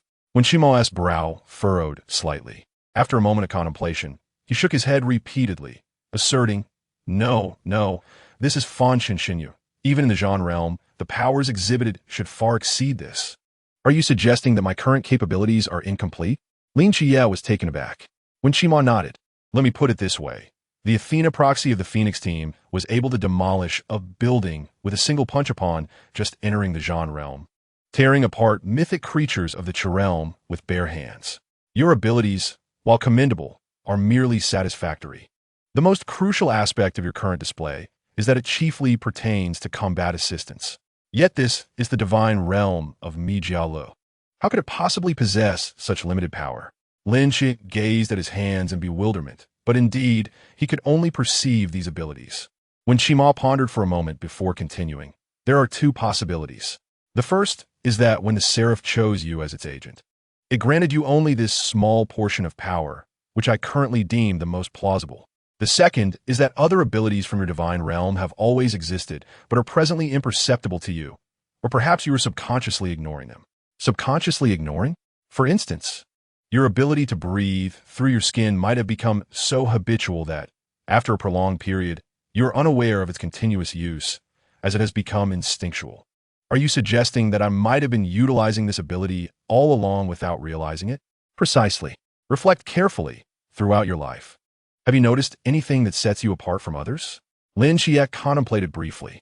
Blindness? That hardly counts. When Shima sighed helplessly, personally leaning towards the first possibility, that the seraph did not endow you with a complete divine realm from the outset. After all, considering it is the divine realm of a seraph. Even if the second hypothesis were true and you have been utilizing it, it would not be reasonable for it to remain so mundane. Merely sneezing should be enough to send a crowd flying. Lin Chiek concluded. In summary, when I previously mentioned that your current Fanshin Shinyu could be classified as high risk, it appears I overestimated you. Based on your exhibited abilities, it might more accurately be categorized as ordinary danger level. When Shima made a few notes on the document and consoled him, nevertheless, do not lose heart. As your strength grows, subsequent abilities will gradually reveal themselves. After all, you are the agent of a seraph, and it would not allow you to lose face so easily. Lin Chia shrugged, hoping for the best. Although a hint of disappointment lingered in his heart, it was but a fleeting sentiment. Possessing the divine asylum of the gods, he did not rely solely on the seraph. For within his asylum were 6 deities awaiting his selection. Now that we have a preliminary understanding of your abilities, it is time to commence training. When Shima summarized the document and swiftly devised a training regimen for him. How do we practice? In general, your current abilities emphasize perception and anticipation. Such abilities are comparatively easier to train than those that unleash devastating attacks.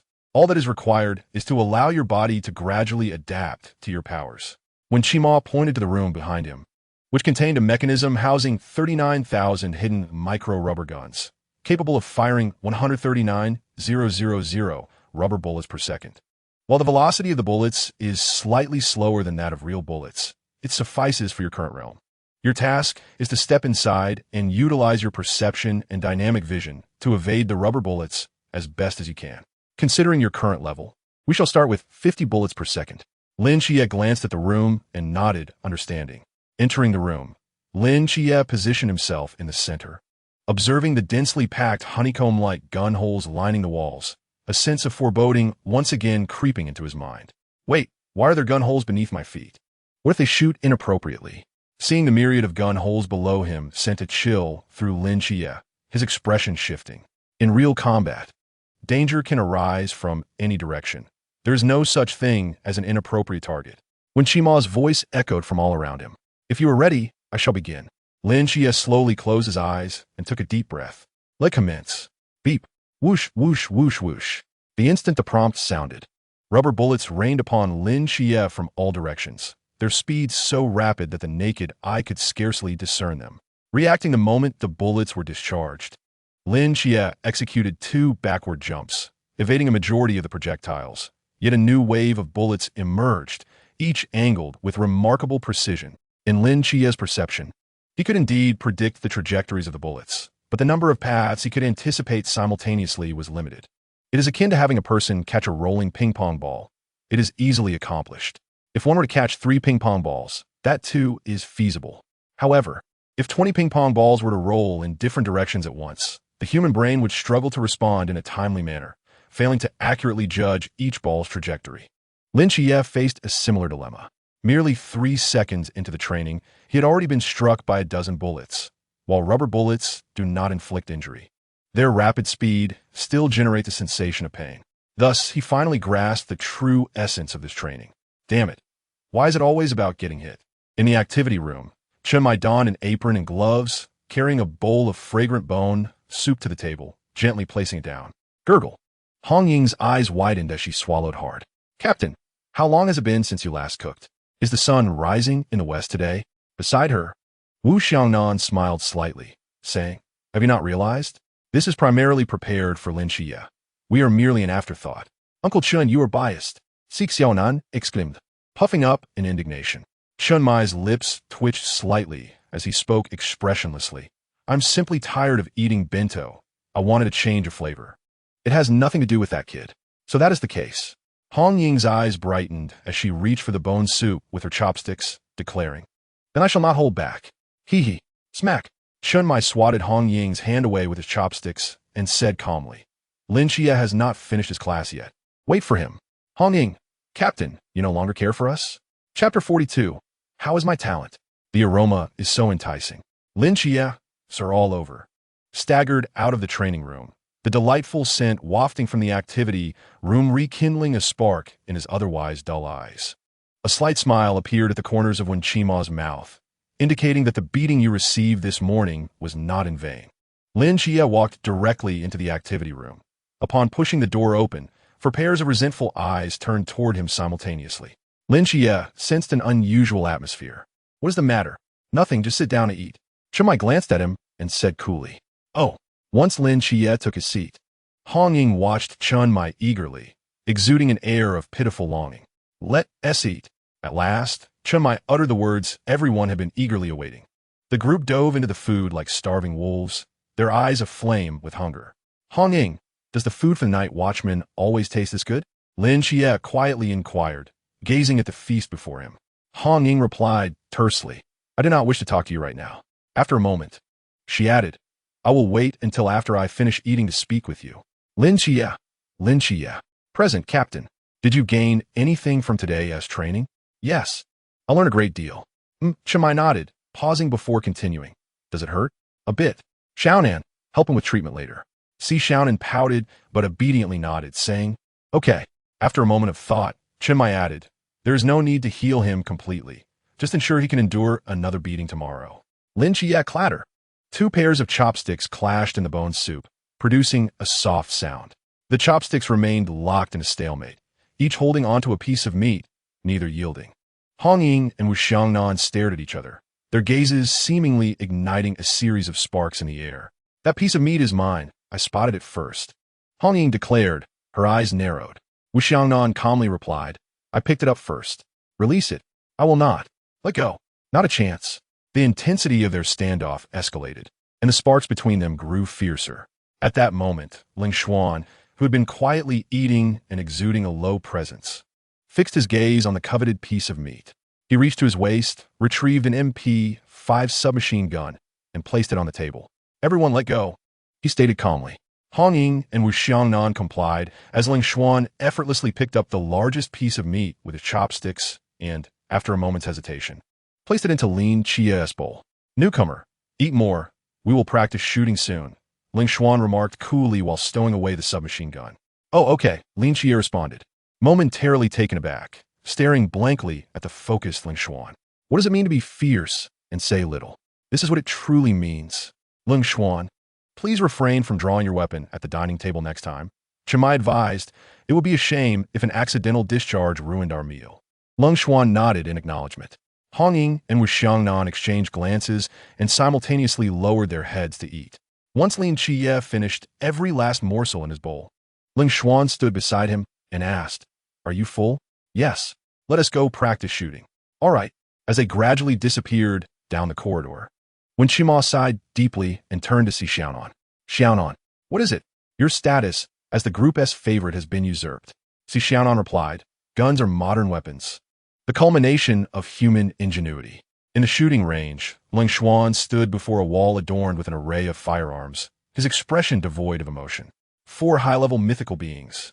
Firearms hold little utility, but for lower-tier mythical beings, guns often prove more effective than melee weapons. Especially for novices, learning to use firearms is essential when lacking strong close-quarters combat skills. Ling Xuan retrieved a handgun from the wall behind him and placed it before Lin Xie. I will teach you just 2 things, shooting technique and the principles of firearm mechanics. Unless you intend to specialize in firearms in the future, this will suffice. Lin Xie nodded repeatedly. Now, take this handgun and shoot at the target. Let me assess your aptitude. Ling Xuan gestured toward the target not far away. Lin Xie nodded, grasped the handgun, and positioned himself at the shooting platform. Taking a deep breath, he mimicked the action seen on television, raising the gun, aiming, shooting, bang. The sound of a shot caused their faces to darken. He missed the target. Ling Xuan approached the target, confirmed there were no bullet holes, and his expression turned grim. You missed a 30-meter target? Lin Xie set down the gun, cleared his throat, and asked, So, how's my talent? Ling Xuan cast him a glance, desperately closing his eyes. You You have absolutely no talent. Returning to Hong Ying's grand villa, Lin Xie collapsed onto the sofa, rubbing his weary eyes. After a day of training, he felt as though he had endured a dual assault on both body and mind. First, he had been mercilessly cut down by the captain, then shot full of holes with rubber bullets. Although the evening's firearms lesson was not exhausting, it repeatedly ground his self-esteem into the dirt. He truly had no talent for guns. Upon exiting the training room that night, Lin Xie noticed Ling Xuan appeared even more fatigued than he, and most importantly, the light in his eyes had dimmed. Ultimately, Ling Xuan offered him some consolation, saying that it was not unusual for a novice to struggle and encouraged him to work hard. As they spoke, the roles reversed, with Lin Xie providing comfort. Don't worry. I believe my current lack of talent is only temporary. With practice, I will improve. You must have confidence in me, and in yourself as well. Your shooting skills are so impressive. It stands to reason you can teach me, right? Time is of the essence. Patience is key. Be optimistic, at least within 20 meters. I can still hit the target. There's still hope. Just as Lin Xie was lost in his melancholy, a graceful figure quietly approached him. Xie, are you very tired? Hong Ying, clad in plush pajamas, extended a cup of tea with a smile. Lin Xie forced a smile, accepted the tea, and replied, "Thank you. It's not too bad. Although I'm tired, it feels fulfilling." He took a sip of tea and looked around. Where's Xiaonan? She seemed a bit upset that you took her position as the Group S favorite and went back to her room. No wonder, when she was treating me earlier, she kept pinching my flesh. I thought it was part of the procedure. Lin Xie mused, rubbing the bruises on his arms as realization dawned. Hong Ying chuckled softly. In truth, the captain is strict with everyone. When I first arrived, even though I was a girl, he showed no mercy and made me cry. Hong Ying gazed out the window, seemingly lost in thought, a smile gracing her lips. He could be quite ruthless. Not all. She shook her head. The decline in the death rate of the night watchman in Sangnan City is largely due to the captain's efforts. His strength and his responsibility toward his teammates are key. The harsher he is with you, the more you will remember the pain and grow quickly. He would rather have his teammates resent him than see them perish on the battlefield. Do you understand? Lin Xie remained silent for a long while, seemingly recalling the piercing gaze of Chun Mai from that morning, before slowly nodding. I understand. Hong Ying's lips curled into a slight smile as she affectionately ruffled Lin Xie's hair. All right, if you're tired, go rest early. Good night. Good night. After bidding farewell to Hong Ying, Lin Xie returned to his room, dragging his weary body onto the bed, staring blankly at the empty ceiling. After a while, he slowly rose from the bed, drew out a straight knife from its sheath, one hand gripping the blade and the other the sheath, and closed his eyes, recalling every sword technique demonstrated by Chinmai that day. In the dim moonlight, he practiced one stroke after another. Chapter 43. Is it coming again? The school bell rang leisurely, and groups of high school students poured out of the school gates, chatting and laughing as they made their way outside. Ah, another day with so much homework. I'll be up past 11 again. Isn't it just? That foolish teacher assigned 12 reading comprehensions. Are we even allowed to live? Isn't reading comprehension just something you write casually? How can it be written casually? For 3 long answers, pick the short one. For 3 short answers, pick the long one. For mixed answers, choose C. For ambiguous ones, choose D. Wait a moment. Let me jot that down. Suddenly, a student turned around and called out to the trailing Li Yifei, Li Yifei, why are you so slow? Hurry up. Li Yifei snapped back to reality. Oh, I'm coming. He quickened his pace to catch up with the group, though he was still glancing around, somewhat distracted. What's wrong? Looking for something? Wang Liang asked, puzzled. Li Yifei hesitated for a moment, sighed, and said, after what happened before, I've developed a phobia about going home after school. Even though there's no evening class now, and it's still bright out, I just feel uneasy. Wang Liang rolled his eyes. You encountered a murderer. How can you be so dramatic? Li Yifei, you look tough, but why are you so timid? That's not it. Forget it. It's hard to explain. Li Yifei shook his head. Just then, as if struck by a thought, he suddenly stopped in his tracks. What now? I just remembered I forgot my homework in the classroom drawer. Li Yifei, feeling a slight headache, remarked, what is wrong with your mind? You are already rather slow-witted, and now it is even less functional. Fortunately, the school is still open. Hurry back and retrieve it. I will head off with the others first. Wang Liang, with his backpack slung over his shoulders, waved goodbye to Li Yifei and turned to follow the others as they departed. Li Yifei Siga. then turned back toward the direction of the school. When he arrived at the school entrance, 20 minutes had already passed since school had dismissed. Most of the students had left, leaving the campus eerily empty. Thankfully, the gate had not yet closed. Li Yifei muttered to himself and hurried into the school. Under the twilight sky, the campus was enveloped in an unusual silence, the usual hustle and bustle noticeably absent. Occasionally, a few students tasked with cleaning emerged from classrooms, glancing at the time before hastily making their way to the gates, brushing past Li Yifei, who was moving against the tide. They were all eager to return home, yearning for steaming hot dinner. As Li Yifei ventured further, the number of people dwindled and the twilight thickened. Towering trees lining the path rustled in the wind, and the fading rays of the sun slipped through the leaves, growing dimmer and sparser. Li Yifei hurried to the front of the second-year teaching building, leaping up the stairs two at a time to reach his classroom on the fourth floor. The corridor was desolate, illuminated only by the dusky light, with Li Yifei as its sole occupant. At this moment, the cleaning students had mostly departed, and even the classroom door was locked. However, this did not deter Li Yifei. He skillfully opened the window, set down his backpack, and, using his hands for support, climbed inside. Textbook, found it! Li Yifei exclaimed as he rummaged through his desk and pulled out a notebook, his eyes lighting up with excitement. He stuffed the notebook into his bag and approached the window, preparing to exit in the same manner. Just then, two figures appeared unexpectedly at the end of the corridor.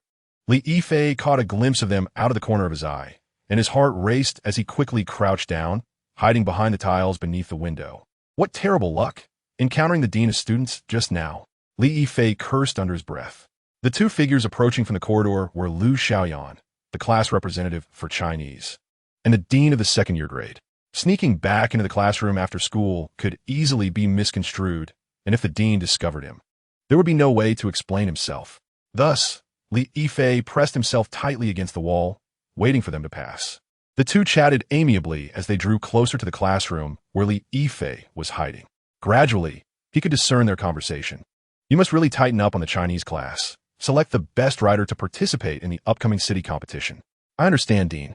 Our class has quite a few talented writers, Lu Xiaoyan responded. As they walked, the dean seemed to tire and paused, resting his hands on the railing of the corridor. Lu Xiaoyan also halted beside him, continuing her discussion. Their position was unfortunately right at the entrance of the classroom where Li Yifei was concealed. Through the reflection in the window, Li Yifei witnessed this scene and rolled his eyes in exasperation, deciding to sit down and wait for them to leave. Everything you've mentioned is good. Have them come to my office tomorrow. I will have a word with them. The dean nodded in satisfaction, preparing to leave. Dean, Lu Xiaoyan suddenly called out, stopping him in his tracks. The dean turned back, looking at her in confusion. Is there something else, Lu Xiaoyan? In the twilight, a faint blush appeared on Lu Xiaoyan's face as she seemed to fidget awkwardly. Dean, actually, I've always wanted to tell you. Li Yifei, hidden nearby, widened his eyes in shock, nearly losing his composure. What on earth was happening? Lu Xiaoyan had feelings for the dean, but the dean was nearly 50 and balding. Did she have such peculiar tastes? The dean's brows furrowed deeper as he stood before Lu Xiaoyan. Actually, I've always wanted to say, I want to eat you. The last three words escaped her lips, and her mouth opened wide in a grotesque arc, as if it had been forcibly torn apart, revealing rows of sharp, barbed teeth. Her eyes had vanished, leaving only the whites, creating a terrifying visage. Meanwhile, the dimples in her cheeks glimmered with an eerie crimson hue in the fading light. The dean's eyes widened in horror, instinctively parting his lips to scream. In the next moment, Lu Xiaoyan's entire head split open at the mouth. A multitude of sharp teeth gleamed ominously. This mouth was so large it could easily accommodate an entire living person. Consequently, this gaping maw almost instantaneously engulfed the dean, his flesh writhing and twisting within, inducing nausea. Li Yifei, witnessing the entire ordeal, clamped his hand over his mouth, staring in terror at the window, his muscles trembling uncontrollably. After what felt like an eternity, Lu Xiaoyan chewed for a while. Then suddenly, that gaping mouth opened once more, and she vomited the dean out in one piece. Aside from some slime on his body, he had not lost a single hair. He lay quietly on the ground while Lu Xiaoyan's monstrous head gradually reverted to that of an ordinary high school girl within mere seconds. She stared at the dean, motionless. Moments later, The dean's eyes snapped open, and he stood up in a peculiar manner, locking eyes with Lu Xiaoyan, both of them smiling eerily in unison. They began to walk away, gradually disappearing at the end of the corridor. Once Li Yifei confirmed their departure, he released his grip on his mouth and slumped to the ground, gasping for breath. His mind echoed with two words, again. Chapter 44, Mysterious Arrival Ding Dong. Welcome. Lin Xie pushed open the door to the office, noticing Hong Ying sitting upright on the sofa, lost in thought. He waved to her. Good morning, Hong Ying. Xie, you've finally arrived. Hong Ying exclaimed, springing up from the sofa. What happened? Something's gone awry, she replied sternly, grabbing Lin Xie's wrist and swiftly leading him downstairs. It was the first time Lin Xie had seen Hong Ying display such a serious expression, his brow slightly furrowing. Has the mysterious arrival occurred? Yes, and it is quite troublesome. As they entered the activity room, Lin Xie discovered that all members of Team 136 had already gathered. Chen Mai, leaning against a pillar, approached the meeting table as Lin Xie arrived, taking his seat with an impassive expression. Everyone is here. Let's commence the meeting. Once everyone was seated, Chen Mai tapped his knuckles on the table and began. Last night, we received news of the possible emergence of a mythical creature.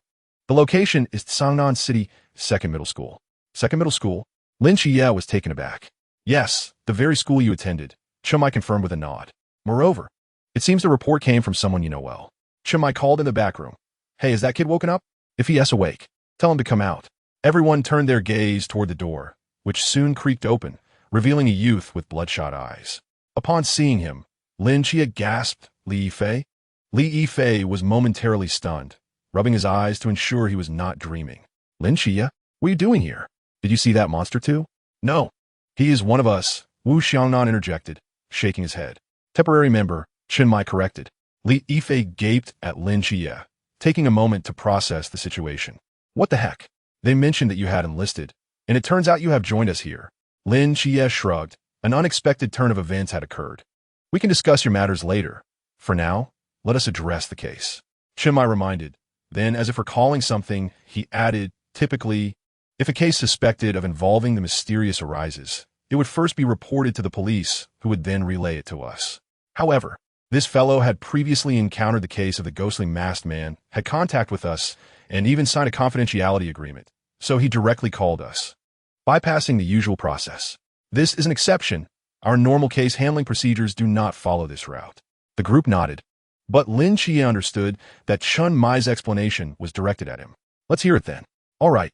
Li Yifei swallowed hard, recalling last night. I returned to school for my homework and happened to see. Li Yifei recounted his observations from the previous day in detail, and the more he spoke, the more furrowed the brows of the team members became. By the time he finished, Wu Xiangnan nodded, stating that if what this fellow said was true, then there was a 95% likelihood that this matter was entangled with the mysterious. He then turned to Li Yifei. You should understand the consequences if you report false information, correct? I know. Everything I said is the absolute truth. Li Yifei earnestly rappelia. Very well. Chen Mai turned to Wu Xiangnan and said, share your thoughts. Based on the information we have gathered, this mythical creature possesses exceptional camouflage abilities, while transforming into others.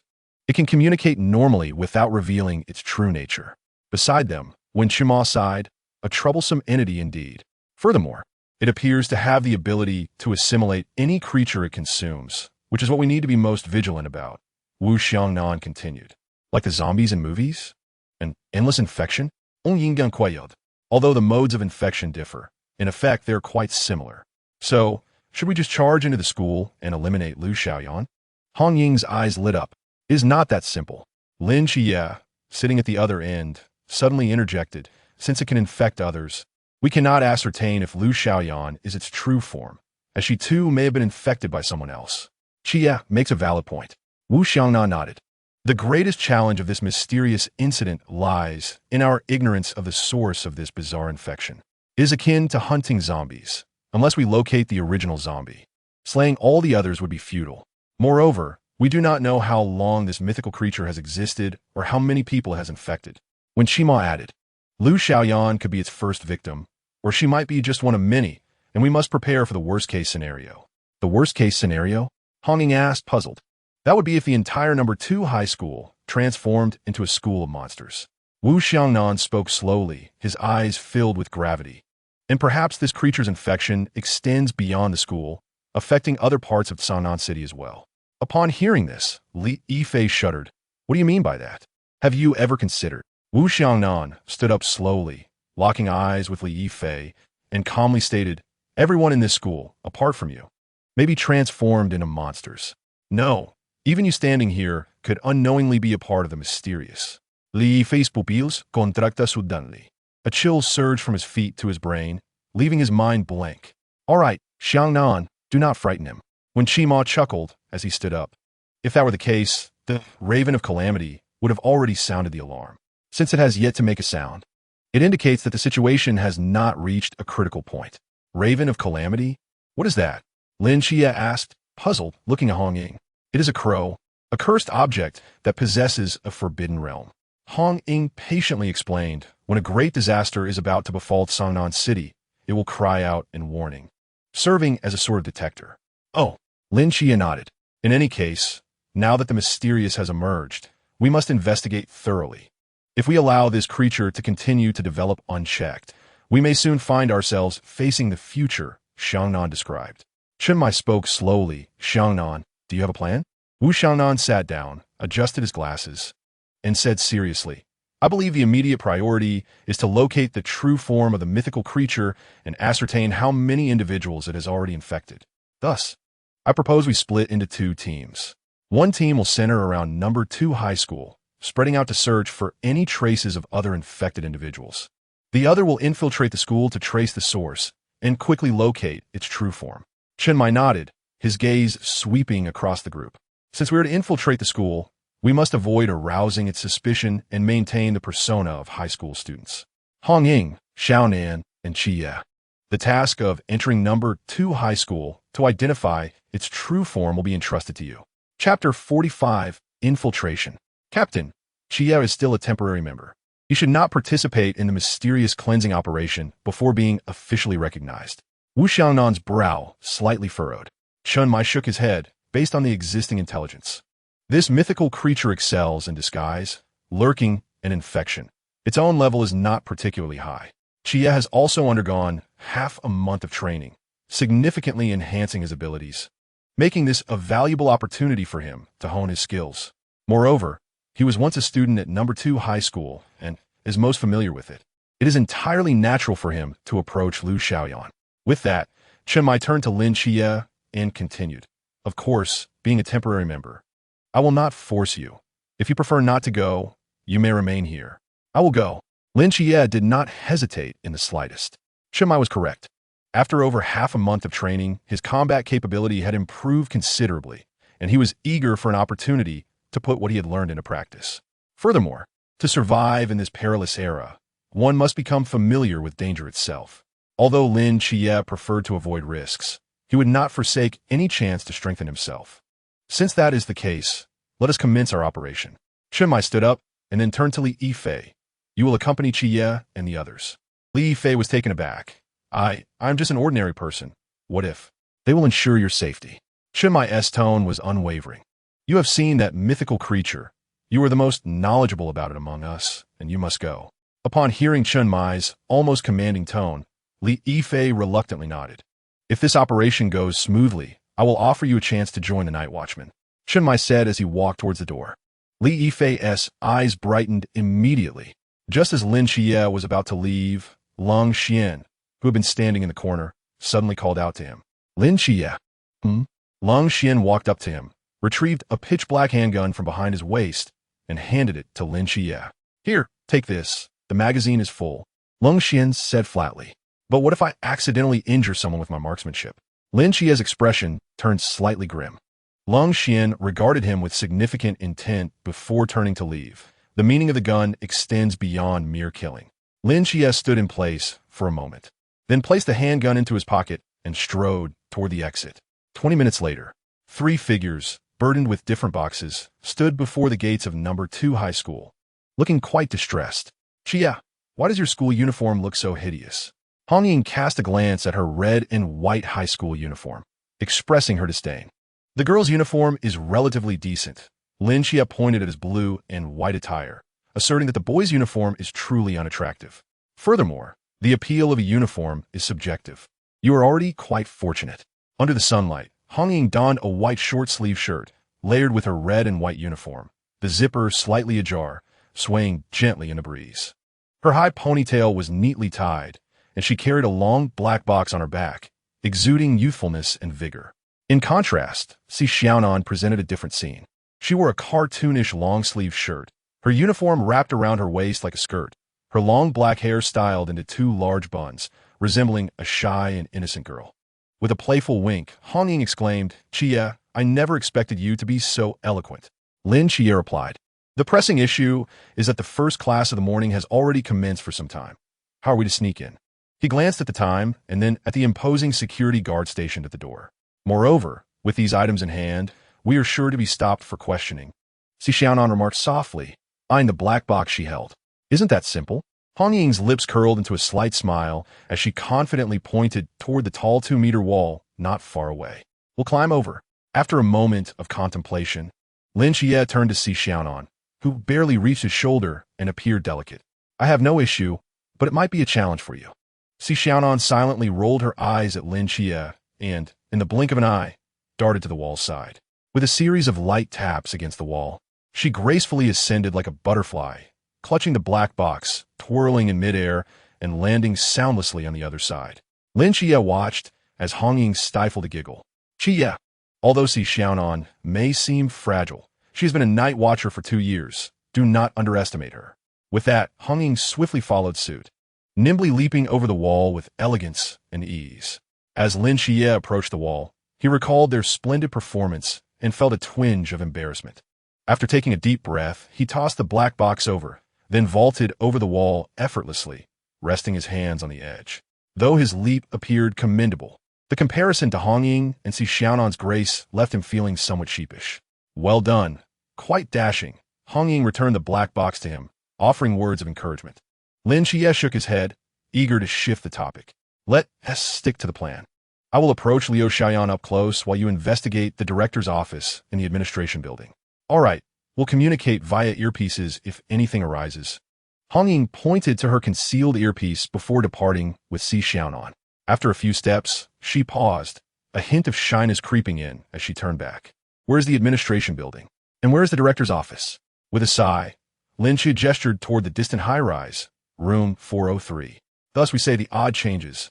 The even remains unchanged. Symbols observe the quadrants." This mnemonic must be remembered, the bespectacled middle-aged teacher energetically explained from the podium. Suddenly, a series of knocks echoed through the room. "Top, top, top." Everyone turned to see Lin Xie standing quietly at the door, clutching the black box and slightly bowing.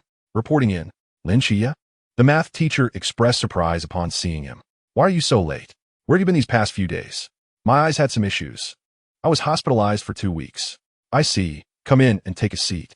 The teacher adjusted his glasses, showing considerable leniency towards Lin Xie, a previously disabled student, and did not press him further. Amidst the astonished gazes of his classmates, Lin Xie calmly returned to his designated seat. His mental energy swept across the room, and he frowned slightly. "Classmates, let us continue." The math teacher tapped the blackboard, redirecting everyone's attention back to the lesson. Lin Xie subtly touched his earpiece, and a voice echoed from within. "Lin Xie, how's the situation?" "I have entered the classroom," he replied in a hushed tone. "Can your ability discern them?" "Affirmative." "What is the count?" Lin Xie's brows furrowed, his voice heavy with concern. "Not looking good." Chapter 46. The Campus Crisis Before Their Departure. Chen Mai and the others specifically instructed Lin Xie to be vigilant and utilize his abilities, since these mythological beings infected humans were indistinguishable by appearance. Alternative detection methods were essential. As the only one among them possessing the mental acuity to perceive the forbidden realm, Lin Xie's role was crucial. Just as he anticipated, his seraphic eye could identify the infected. At this moment, within his mental perception, Liu Xiaoyan resembled a grotesque creature disguised in human skin, adeptly manipulating that facade while engaging in whispered conversations with her deskmate. In this classroom, aside from Liu Xiaoyan, there was another infected individual, an inconspicuous girl named Han Ruo.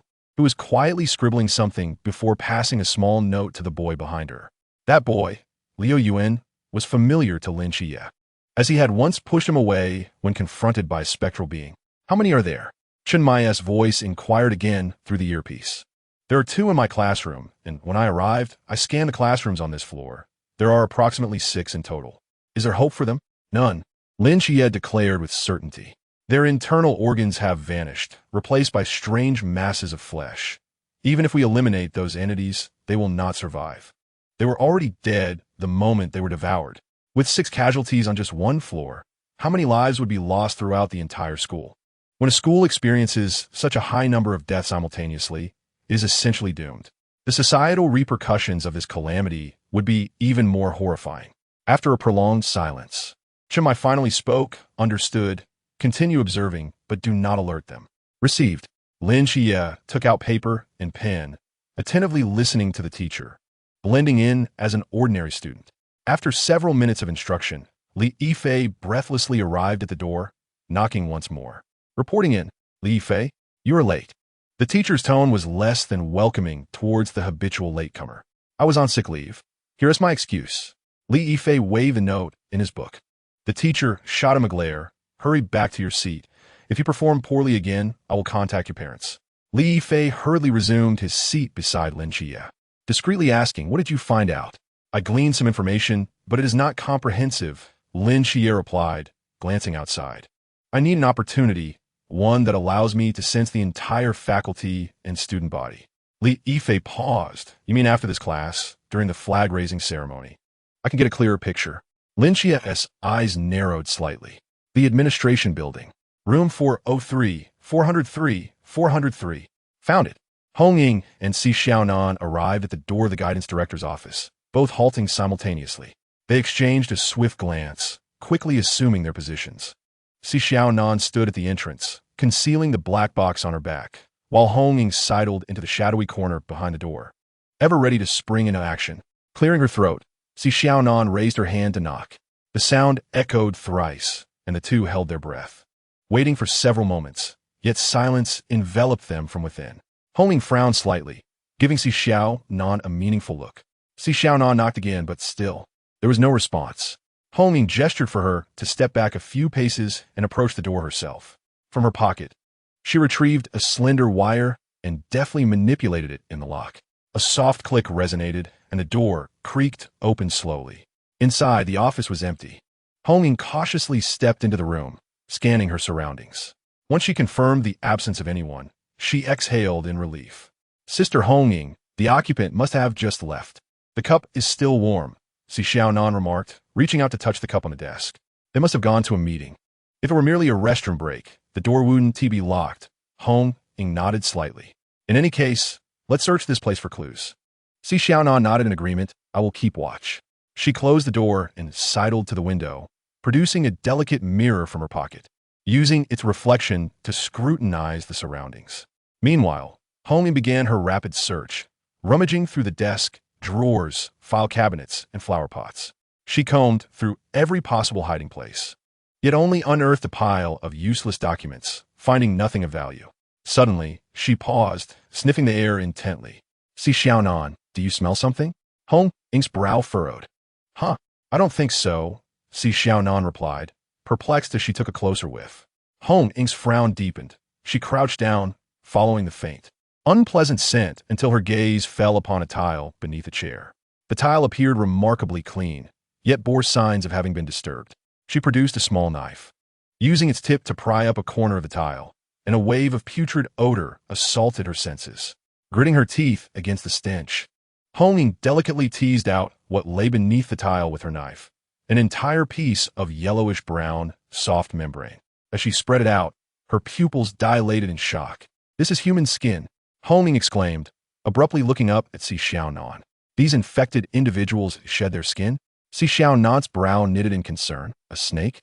It's possible. We should report this information to Wu Xiangnan. It might lead us to details about this mythical creature." Hong Ying hastily tucked the skin back under the tile and covered it. Just as she concealed all traces of their presence, a sudden melody wafted in from outside. Startling her, recognizing the familiar tune, Hong Ying approached the window, observing a growing number of students emerging from the hall below, murmuring to herself, "Is it the flag-raising ceremony? Is the music for the ceremony standardized across the entirety of Daxia?" At that moment, Lin Xie and Li Yifei were in the corridor, slowly moving along with the throng of noisy students. Li Yifei cautiously glanced around and leaned closer to Lin Xie, whispering, "Xie, your joining them means you possess that special ability too, right?" "Yes," Lin Xie replied nonchalantly. "Damn, I really envy your ability. What is it?" "It's akin to sensing nearby objects with mental perception," Lin Xie responded vaguely. "Can you distinguish between monsters and humans?" "Yes." "Then, tell me the truth. How many monsters are in our class?" "Two. Liu Xiaoyan and Han Ruoruo." Upon hearing these names, Li Fei seemed to breathe a sigh of relief. "Thank goodness, Wushu Jia isn't one of them. I've harbored a crush on her for years. If she transformed into a monster, I might never experience love in my lifetime." Lin Xie asked, "What about now? How many monsters are near me?" "The fifth person in front of you, that girl is one too." "Her?" Li Fei pondered for a moment. "She is from the neighboring class. I think her name is Qianli. It's not surprising that she has also turned into a monster." Lin Xie was taken aback. "Why?" Li Fei raised an eyebrow. "Didn't you notice?" "All right, you just transferred a few days ago, and wouldn't he know this?" "Notice what?" "Liu Xiaoyan, Han Ruoruo, and Tianli are all in the same dormitory." Chapter 47. The flag bearer Lin Xie froze upon hearing this revelation. Indeed, during his earlier perception along the floor, he had noticed that most of those infected by the monsters were girls. With Li Yifei's words, he began to realize that something was amiss. Could it be that the mythical creature emerged from the girls' dormitory? Lin Xie murmured. He activated his earpiece, lowering his voice. "Sister Honging, where are you?" "Just exited the office building." "What is up?" Lin Xie shared his suspicions, and, on the other end, Honging immediately nodded. "Good. While everyone is at the flag raising, we will head to the girls' dormitory now." "Okay." As the march music played, Lin Xie's class also made its way down the corridor, gradually advancing towards the flag-raising platform. The ceremony was held in a small, open space in front of the teaching building, crowded with students from all 3 grades of the high school, with barely any room to spare. "Students at the back, keep up. Hurry. Don't push me. Hey, could you walk faster? How fast can I go? The people in front of me are all bottlenecked. What can I do?" "Huh? Where's the person in front of me?" "Who's in front of you?" "Lin Xie, where'd he go?" "I don't know. He was just here." "Hey, Li Fei is missing too." Just as several students were puzzled, Lin Xie and Li Yifei had already slipped out of the line. Swiftly navigating through the chaotic crowd, Lin Xie's mental perception extended only 20 meters. To fully cover the over 2,000 students, he needed to keep moving continuously. "Lin Xie, have you finished your investigation? The music is ending, and the flag raising is about to start." Li Yifei struggled to weave through the surrounding students. Addressing Lin Xie ahead. "Not yet. I still have half to go. What do we do now?" "Everyone will be lined up, and once the music stops, we'll be spotted." At that moment, the march music, which had been looping, began to fade, making Lin Xie and Li Yifei increasingly conspicuous as many began to point at them. Lin Xie's brow furrowed. Li Fei was right. If they continued to weave through the crowd, once everyone was lined up, it would surely attract attention. If they pressed on with their search, they might even be intercepted by the teachers. However, if they gave up now, the only way to thoroughly investigate all the students and faculty across the 3 grades would be to wait until school ended to block the exits. Time was of the essence, and uncertainties loomed. They could not afford to wait. Lin Xie's mind raced until, in his peripheral vision, he spotted the flag bearers ahead. An idea sparked in his mind. He changed direction and swiftly maneuvered through the crowd to reach the front of the flag bearer team. "Hello, fellow student." Lin Xie greeted the lead student politely. The flag bearer paused. "Hello, you're off duty." The student looked at him in confusion. "What do you mean?" "The school leadership just issued an urgent notice for excellent student representatives to raise the flag and to give a speech afterward. So we need to temporarily replace the flag bearer," Lin Xie stated earnestly, reaching out to seize the flagpole from the student's grasp. "But I am Li Fei, an excellent student representative from the 2nd year. Please hand over your flag.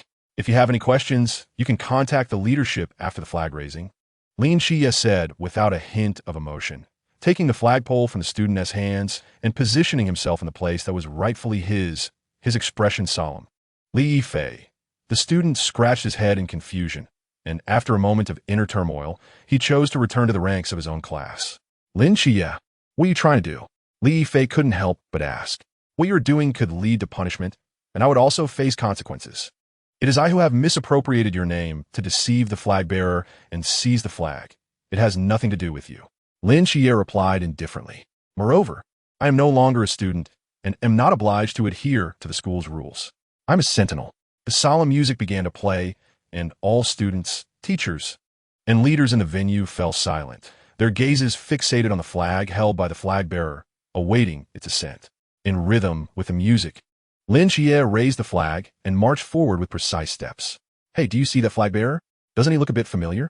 Indeed, he is quite handsome, somewhat resembling Lin Xie. Are you sure it's just somewhat? I feel like it's definitely him. It seems so. While most people did not recognize Lin Xie, his classmates quickly identified him and began to whisper among themselves.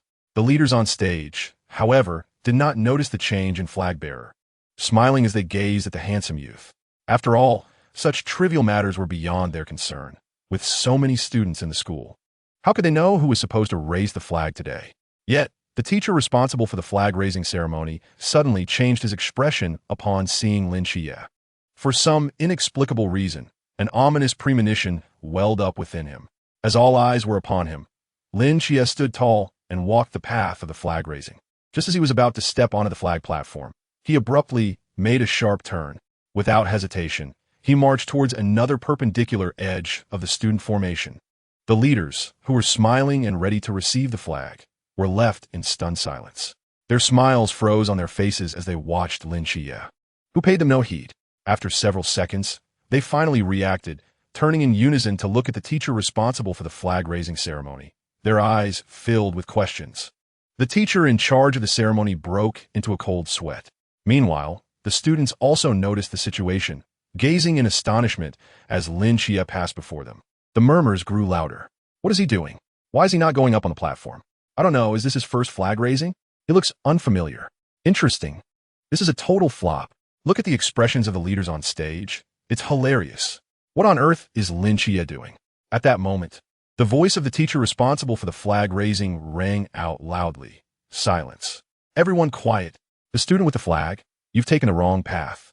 Lin Xie feigned ignorance, showing no intention of turning back, and even quickened his pace.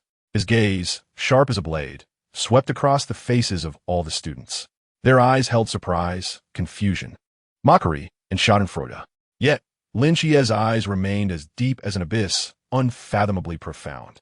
To Lin Xie, they were a flock of sheep unwittingly heading towards the jaws of a wolf, oblivious to the imminent danger. Among the more than 2,000 teachers and students present, only Lin Xie and Li Yifei were awake. Perhaps it was indeed true that while all others were intoxicated, he remained sober. Come back. Where are you from? What class are you in? The teacher on stage bellowed in anger. Finally, after surveying all the students, Lin Xie feigned surprise, hurriedly turning back, walking towards the flagpole, and swiftly securing the flag. The teacher in charge fixed his gaze on Lin Xie, trembling with rage, seemingly wanting to question him. But this was not the appropriate moment. Lin Xie chose to disregard his presence entirely, having no mind for the teacher's feelings at that moment. As the music shifted and the national anthem was sung in unison, the flag rose majestically. Yet beneath the flagpole, a bead of cold sweat trickled down Lin Xie's cheek. He stared blankly at the leaders surrounding him, then glanced down at the sea of students below, his heart seemingly plummeting into an abyss. Captain, you'd better brace yourself, he murmured to himself. Chapter 48, The Girls' Dormitory U. Which class are you from? What happened to the original flag bearer? As the flag-raising ceremony concluded, the responsible teacher stormed up to Lin Xie, questioning him fiercely.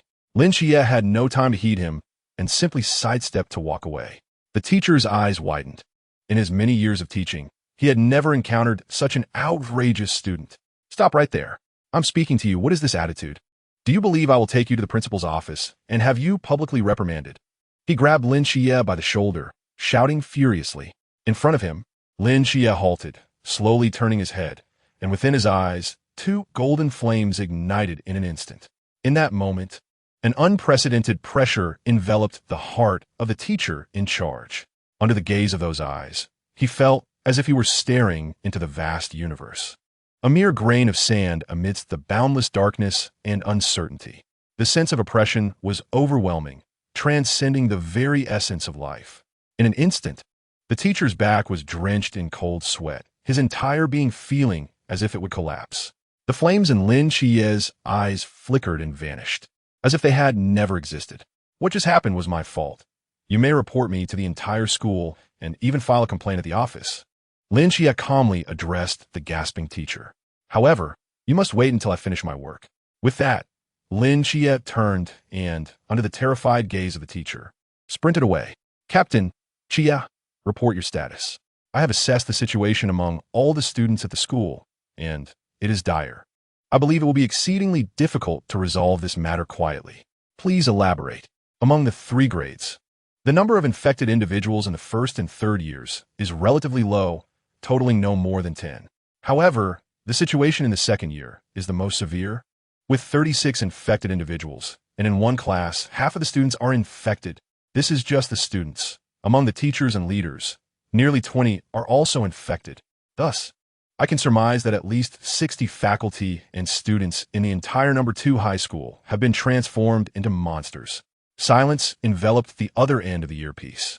Captain, over 60 infected individuals. Even if each infected person is merely a genre realm, there are still over 60 monsters of the genre realm in this high school. If we discover the true form of this mythological creature, these over 60 genre realm infected individuals will inevitably enter a frenzied state and launch indiscriminate attacks on the surrounding faculty and students.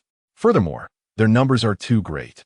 If any escape the school, it will lead to a catastrophe affecting the entire Tsangnan city. Lin Chie articulated his deductions calmly. Chie, it's not just if any escape the school, came the voice from the earpiece, accompanied by the sounds of chopping. They are already beginning to seep out. At that moment, several kilometers away from number 2 high school, in a rented apartment, Chun Mai gripped a knife, stepping over the remnants of blood and flesh scattered on the ground, accompanied by the solemn-faced Wu Xiangnan. We investigated Lu Xiaoyan, Han Ruo, and the head of the teaching department, discovering that their families have also been infected. We just finished eradicating them. The situation is more severe than we had anticipated. Then we need to sequentially visit the homes of those infected to swiftly halt the spread of the infection. Thus, we cannot provide support to you for the time being. However, such a formidable mythological creature likely possesses low combat strength. I believe the 3 of you should be able to eliminate it. However, this will inevitably lead to chaos in the school, potentially exposing our existence alongside the mythological creature. There's no need to worry. We possess a forbidden item known as Mungjing Erwu, capable of conjuring dreams within a certain range and erasing portions of a person's memories. Furthermore, I will appoint Ling Xuan as the temporary guardian, expanding the Wujie Qingyu around the second middle school, prohibiting anyone from entering or leaving. In the forthcoming period, the second middle school shall transform into an isolated island, detached from the world.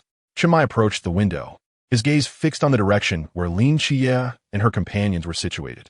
He spoke calmly. Our adversary this time is formidable. Do not hold back or conceal your strength. We must locate its true form and eliminate it in the shortest time possible, while ensuring the safety of the teachers and students. As we cannot afford further casualties, this time, you may fight with all your might. On the other end of the earpiece, Lin Chie paused in silence before nodding emphatically. Understood. She then disconnected the earpiece. Beside Chimai, Wu Xiangnan furrowed her brow and remarked, "Isn't it too difficult for him to encounter such a significant event on his first mission? Xiangnan, this child is different from you and me." Chimai gently shook his head. He possesses potential, temperament, and resilience. All we need to do is provide him with a clear path and a broad stage, and he will ascend to great heights. At the second middle school, in the girls' dormitory, Hongming stealthily poked her head out from the window, peering inside. She waved her hand behind her, urging, "Hurry. The dorm supervisor is not here." Si Xiaonan dashed in swiftly, leaping over the threshold and hiding behind the duty room. Hongming followed suit, and after evading the duty room, they raced up the stairs, taking 3 steps at a time. In the blink of an eye, they reached the 5th floor. Just then, the flag-raising ceremony had just concluded, and the students returned directly to their classrooms to prepare for class. The dormitory building was eerily empty, with all the doors locked, creating a dim and narrow corridor, illuminated only by a beam of sunlight streaming from the terrace at the front. Hong Ying cautiously pressed against the wall, assessing the floor in the faint light. Which room did Lin Xie say those girls' dormitories were? Hong Ying whispered. The second room from the north, Si Xiaonan replied. Hong Ying gazed toward the northern dormitory and silently stepped in that direction, while Si Xiaonan tightly clutched her clothing, a hint of fear in her eyes. Hong Ying, please slow down. All right. You, who are unafraid of monsters, are afraid of the dark. Hong Ying responded with a hint of exasperation. The two approached the dormitory door, and Hong Ying deftly picked the lock with a small needle, causing the door to creak open. As Hong Ying had anticipated, the dormitory was devoid of any figures. They quickly entered the room. Wow, this school-esque dormitory is quite nice. The balcony is spacious, Hong Ying remarked, stepping onto the balcony. Suddenly, her pupils contracted sharply as she seemed to perceive something. On the drying rack of the dormitory, amidst a collection of soft pink garments, hung 4 thin sheets of human skin, fluttering in the breeze. Chapter 49. The long spear emerges. Si Xiaonan, having glimpsed the scene, turned pale. Hong Ying frowned, maneuvering through the sheets of skin to the edge of the balcony, peering outward. This dormitory building is the most peripheral structure of the entire school.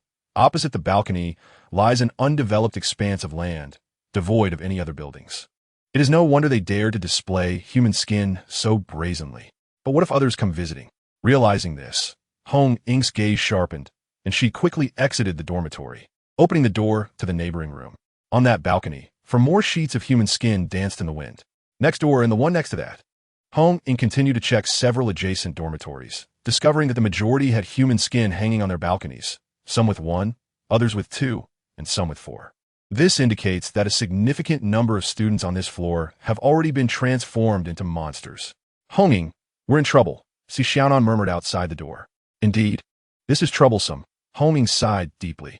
However, she shifted the conversation, but this also implies that this monster's ability to infect others must have limitations. Why? If it truly had the power of infinite infection, I suspect that within just 2 nights, it could silently infect everyone on this floor. Yet, that is not the case. We do not know how long it has been operating in the shadows, but we can ascertain that it has been at least more than 2 days. In such a prolonged period, it could only infect 4 or 5 dormitories, indicating that there must be a cap on the number of individuals it can infect. That is a possibility, but there is also another possibility. Its infection ability may possess a cooldown period. For instance, within a day, a single entity can only infect 1 person. Si Xiaonan's eyes brightened. Indeed, if it truly possessed infinite infection capability, the entire school would have been doomed long ago. Thus, we can infer a great deal. Hong Ying continued her line of thought. From the intelligence provided by Qie, it appears that among the infected, the proportion of boarders is significantly higher than that of day students. This is because day students do not reside in the school and spend most of their time in groups, making it difficult for the monster to infect them unnoticed. Moreover, the proportion of infected females surpasses that of males, not only because females are generally easier targets and more prone to being alone, but also because Hong Ying narrowed her eyes and turned to survey the dim, narrow corridor. The true form of that mythical creature lies right here. Si Xiaonan gasped in astonishment. Hong Ying, how did you suddenly become so astute? Hong Ying raised an eyebrow. Am I that foolish in your eyes? Yes, you have always been rather dull. The type who doesn't use her brain until the crucial moment. Hong Ying helplessly gazed at the ceiling. After a moment, she removed the earpiece from her ear. Fine. I admit that what I just said was from Qie.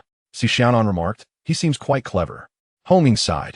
Although I do not wish to concede, it appears he is indeed a tad smarter than I. Lin Xie's voice echoed through the earpiece. Are you sure he's just a tad? Be quiet. By the way, I must remind you, Lin Xie's tone turned serious. Just now, I saw a large group of girls heading toward the dormitory building. Hong Ying frowned. Are they infected? The distance is too great. I cannot sense anything. Be cautious. Understood. Hong Ying donned the earpiece again, exchanging a knowing glance with Si Xiaonan as they swiftly made their way towards the corridor. At that moment, several girls approached from the hallway, chatting and laughing. Hong Ying's expression sharpened, and she pulled Si Xiaonan to a halt, her gaze brimming with vigilance. The girls, noticing 2 unfamiliar figures standing in the corridor, regarded them with curiosity and began to whisper among themselves. Who are they? I don't know. They might be from another class. Isn't this floor only for our few classes? I've never seen them before. Perhaps they are here to find someone? Maybe let me ask. A girl with long hair stepped forward, speaking politely. Hello. Are you looking for someone? A smile graced Hong Ying's face. Yes, I'm looking for Wang Nan from class 6, but I forgot which dormitory she is in. Wang Nan. The long-haired girl tilted her head. There's no one by that name in class 6. Are you sure you have the right person? Isn't this the senior 3 dormitory? No, this is the senior 2 dormitory. Senior 3 is on the first floor. So that's how it is. Hong Ying scratched her head apologetically, grasping Si Xiaonan's hand and cheerfully replying, sorry to have disturbed you. Not at all. The long-haired girl smiled politely. Hong Ying and Si Xiaonan circled around the girl with long hair, making their way directly toward the corridor. The girls gathered nearby, noticing their approach, courteously parted to allow a passage. That girl is truly beautiful. As they brushed past, Hong Ying overheard the whispers of admiration from the surrounding girls. Their eyes filled with envy. Indeed, her features are exquisite and her skin flawless. How enviable. The shorter girl behind was also charming. Her cuteness, so delightful one could almost wish to devour her whole. In the fleeting moment, as Hong Ying and Si Xiaonan passed by, the eyes of those girls simultaneously ignited with a ravenous gleam, their heads unfurling like flower buds to reveal crimson flesh and menacing teeth. The corridor of the dormitory was already narrow, and with these few girls occupying most of the space, there was barely enough room left for Hong Ying and Si Xiaonan to maneuver, so little that they could hardly dodge. Yet at that moment, a subtle smile graced Hong Ying's lips, and a flash of crimson light erupted from her, a resounding blast. Boom! The rose-hued flame spread out from her and Si Xiaonan, sweeping in all directions. The terrifying force expelled the monsters within the corridor. Crack! Crack! Crack! The flames rolled, the intense heat causing the emergency lights on either side of the corridor to shatter, plunging the entire hallway into darkness. Only the dancing flames remained, illuminating the scene. Then, a girl bearing a long case slowly ascended the stairs, her face aglow with the firelight. She gently tapped the case behind her, and a soft hum emerged from within as a long spear sprang forth from its side, landing firmly in her grasp. Hong Ying elegantly swung the spear, creating a floral pattern with her movements as she gracefully passed through the rose-colored flames, proudly gazing at the terrified monsters ahead. Oomph, I knew you were no good. Hong Ying rested the spear on her shoulder and flicked her earpiece, asserting, let us see who dares call me foolish again. Chapter 50. Not fully rescued. Si Xiaonan patted her chest and approached Hong Ying, her expression still shaken. They looked so terrifying. Indeed, somewhat so, Hong Ying nodded. However, their strength seems rather unimpressive. As she spoke, she stomped her feet on the ground, launching herself forward like an arrow released from a bow, the tip of her spear igniting with a rose-colored flame, leaving a trail of fire in the air. Hiss! Hiss! Hiss!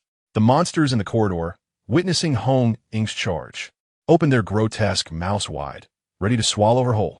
Hong Ying narrowed her eyes slightly, not pausing for a moment as she charged straight toward that gaping maw. Roar! Just as the monster's enormous mouth was about to engulf Hong Ying, a streak of fiery red light erupted from the spear's tip, illuminating the dark corridor in an instant. The next moment, a massive fireball ignited. The spear easily cleaved through the monster's body, and the flickering flames consumed the remnants of flesh in a matter of breaths. Hong Ying came to a standstill, casually resting the spear on her shoulder, the flames still dancing at the tip. With a light laugh, she looked at the bewildered monsters before her and provocatively wiggled her fingers, saying, you lot together aren't even worth my time. Si Xiaonan clapped excitedly from the side. Sister Hong Ying, you're so cool. The monsters roared in response, fixating their gaze on Hong Ying. In the next moment, more figures began to appear at both ends of the corridor. Some wore school uniforms, others casual clothes. Some held water basins, while others clutched books. Their long, dark hair fell down, and pairs of eyes focused intently on Hong Ying at the center. They stared at her in eerie silence. Drip, drip, drip. The distant sound of dripping water echoed from the restroom, and faint rustling could be heard from the ceiling above, while outside, the chatter of students faintly reverberated. The entire corridor was enveloped in an unsettling stillness. The girls standing in neat rows along the corridor multiplied, forming a silent battalion. This scene sent chills down one's spine. Si Xiaonan silently crept behind Hong Ying, drawing a dagger from the black case she held. 16, 17, 18. Hong Ying counted the numbers meticulously, murmuring to herself, 18. This number could be troublesome. However, it was merely a little. Ruo. You mentioned wanting to drink AD calcium last class. I picked up a bottle when I was at the convenience store. Here you go. In the classroom, Liu Yuan handed a bottle of AD calcium milk to Han Ruo, his cheeks slightly flushed. Han Ruo turned around, flashing a sweet smile at Liu Yuan as she accepted the AD calcium. Thank you, Liu Yuan. You're so kind to me. Upon seeing Han Ruo's smile, Liu Yuan felt as if he were floating on air, and he immediately patted his chest, vowing, rest assured, Ruo, if you want anything in the future, just let me know, and I'll get it for you. All right. Han Ruo nodded, hesitating for a moment before leaning closer to Liu Yuan and softly asking, Liu Yuan, could you wait for me in the garage after school? Liu Yuan seemed to realize something, his heart racing wildly. I have something I want to tell you. Han Ruo's face turned crimson as she cast a flirtatious glance his way, leaving everything unspoken. Liu Yuan nodded excitedly. Okay, I will definitely wait for you after school tonight. At that moment, Han Ruo paused, as if sensing something, and abruptly stood up. What is wrong, Ruo? Where are you going? Liu Yuan asked, puzzled. I just remembered I forgot something. I need to go back to the dormitory. Han Ruo's face lost its softness, coldly tossing out the statement as she strode toward the door. Just then, a young man approached her desk, blocking her path. Lin Xie? Liu Yuan furrowed his brow upon seeing the newcomer. Han Ruo's irritation flickered momentarily before her face brightened with a naive smile. Lin Xie, is there something you need? Ignoring Liu Yuan's gaze, Lin Xie pondered for a moment before speaking softly. Actually, I've liked you for a long time.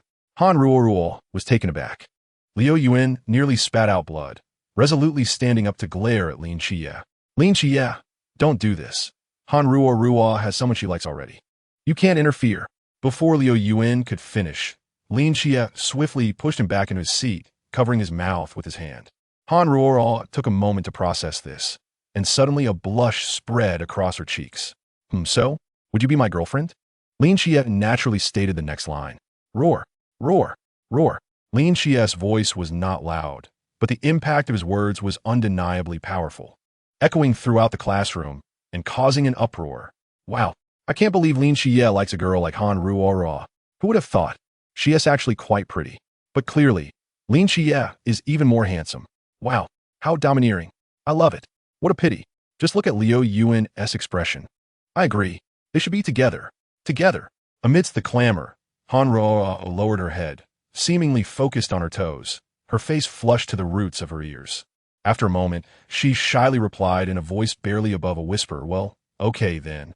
Beside her, Liu Yuan stared at her in disbelief, as if a thunderclap had struck his world down. Lin Xie nodded expressionlessly. If that is the case, see you in the garage tonight. Okay.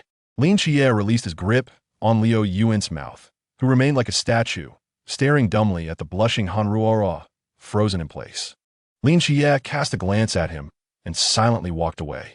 Li Yifei, who witnessed the entire process, approached Lin Xie and whispered, Xie, why did you save him?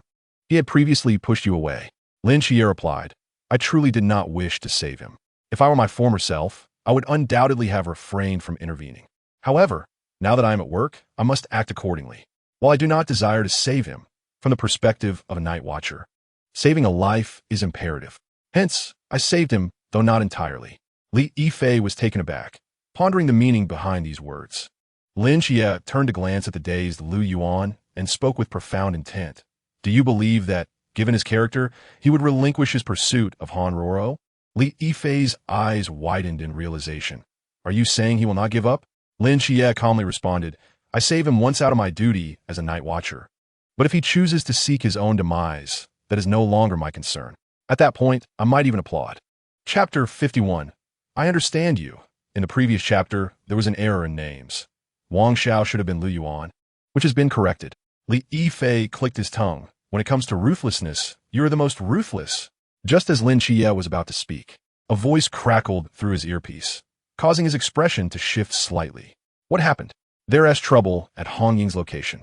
Without hesitation, Lin Xie seized the black box and dashed towards the classroom exit. Hey, There's only a minute left before class starts, Li Yifei instinctively reminded him, only to realize that those carefree days of attending class were long gone. He hurriedly followed Lin Chia out, only to collide with the English teacher at the doorway. Li Yifei, class is about to start. Where are you rushing off to?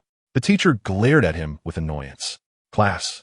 Li Yifei brushed past the teacher, sprinting away while shouting back, at this point, who cares about class anymore? The times have changed, teacher. The English teacher stood bewildered.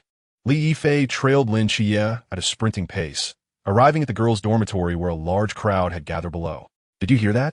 There was an explosion inside. I heard it. There was also some kind of screaming. It's terrifying.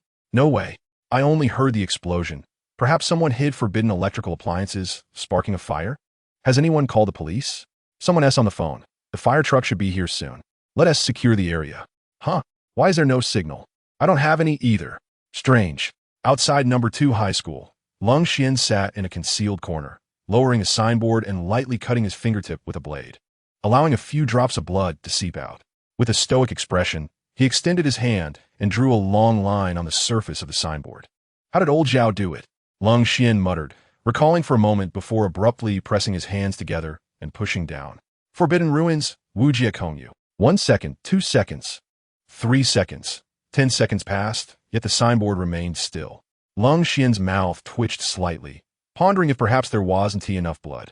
Thus, he drew his knife again, slicing his left hand and marking another line on the signboard. Forbidden Ruins, Wu Jiakongyu. Still, there was no response. Growing impatient, Lung Xian slapped the surface of the signboard as if trying to revive an old malfunctioning television.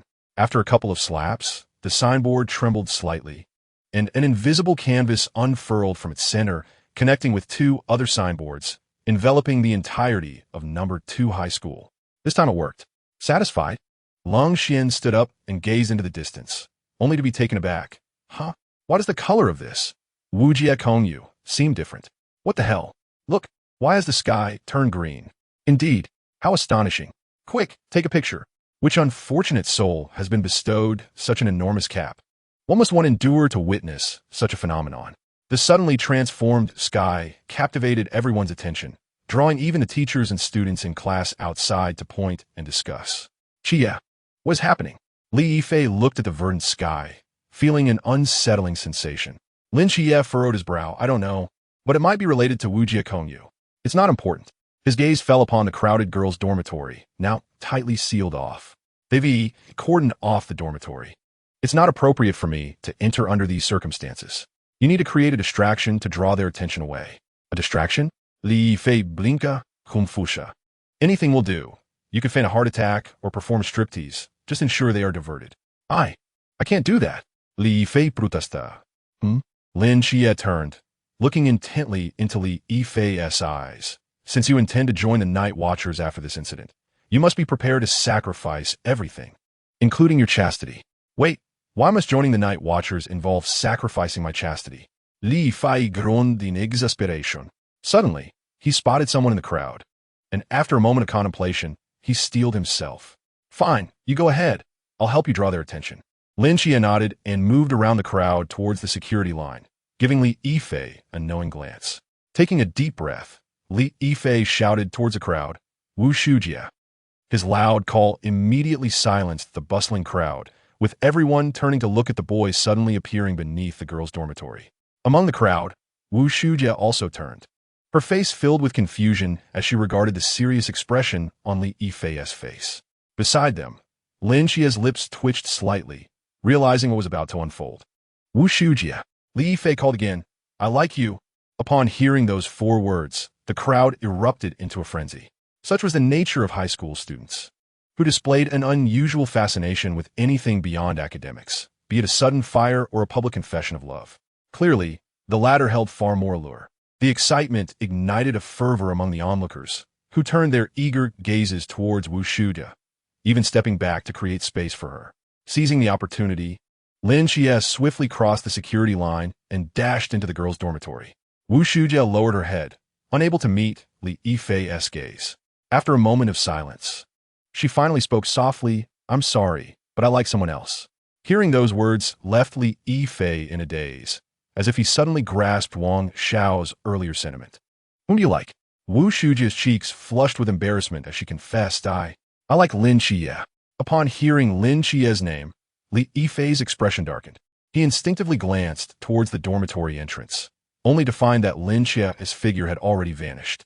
He remained silent for a long time, slowly lifting his gaze to the lush green sky above. His eyes began to glisten with unshed tears.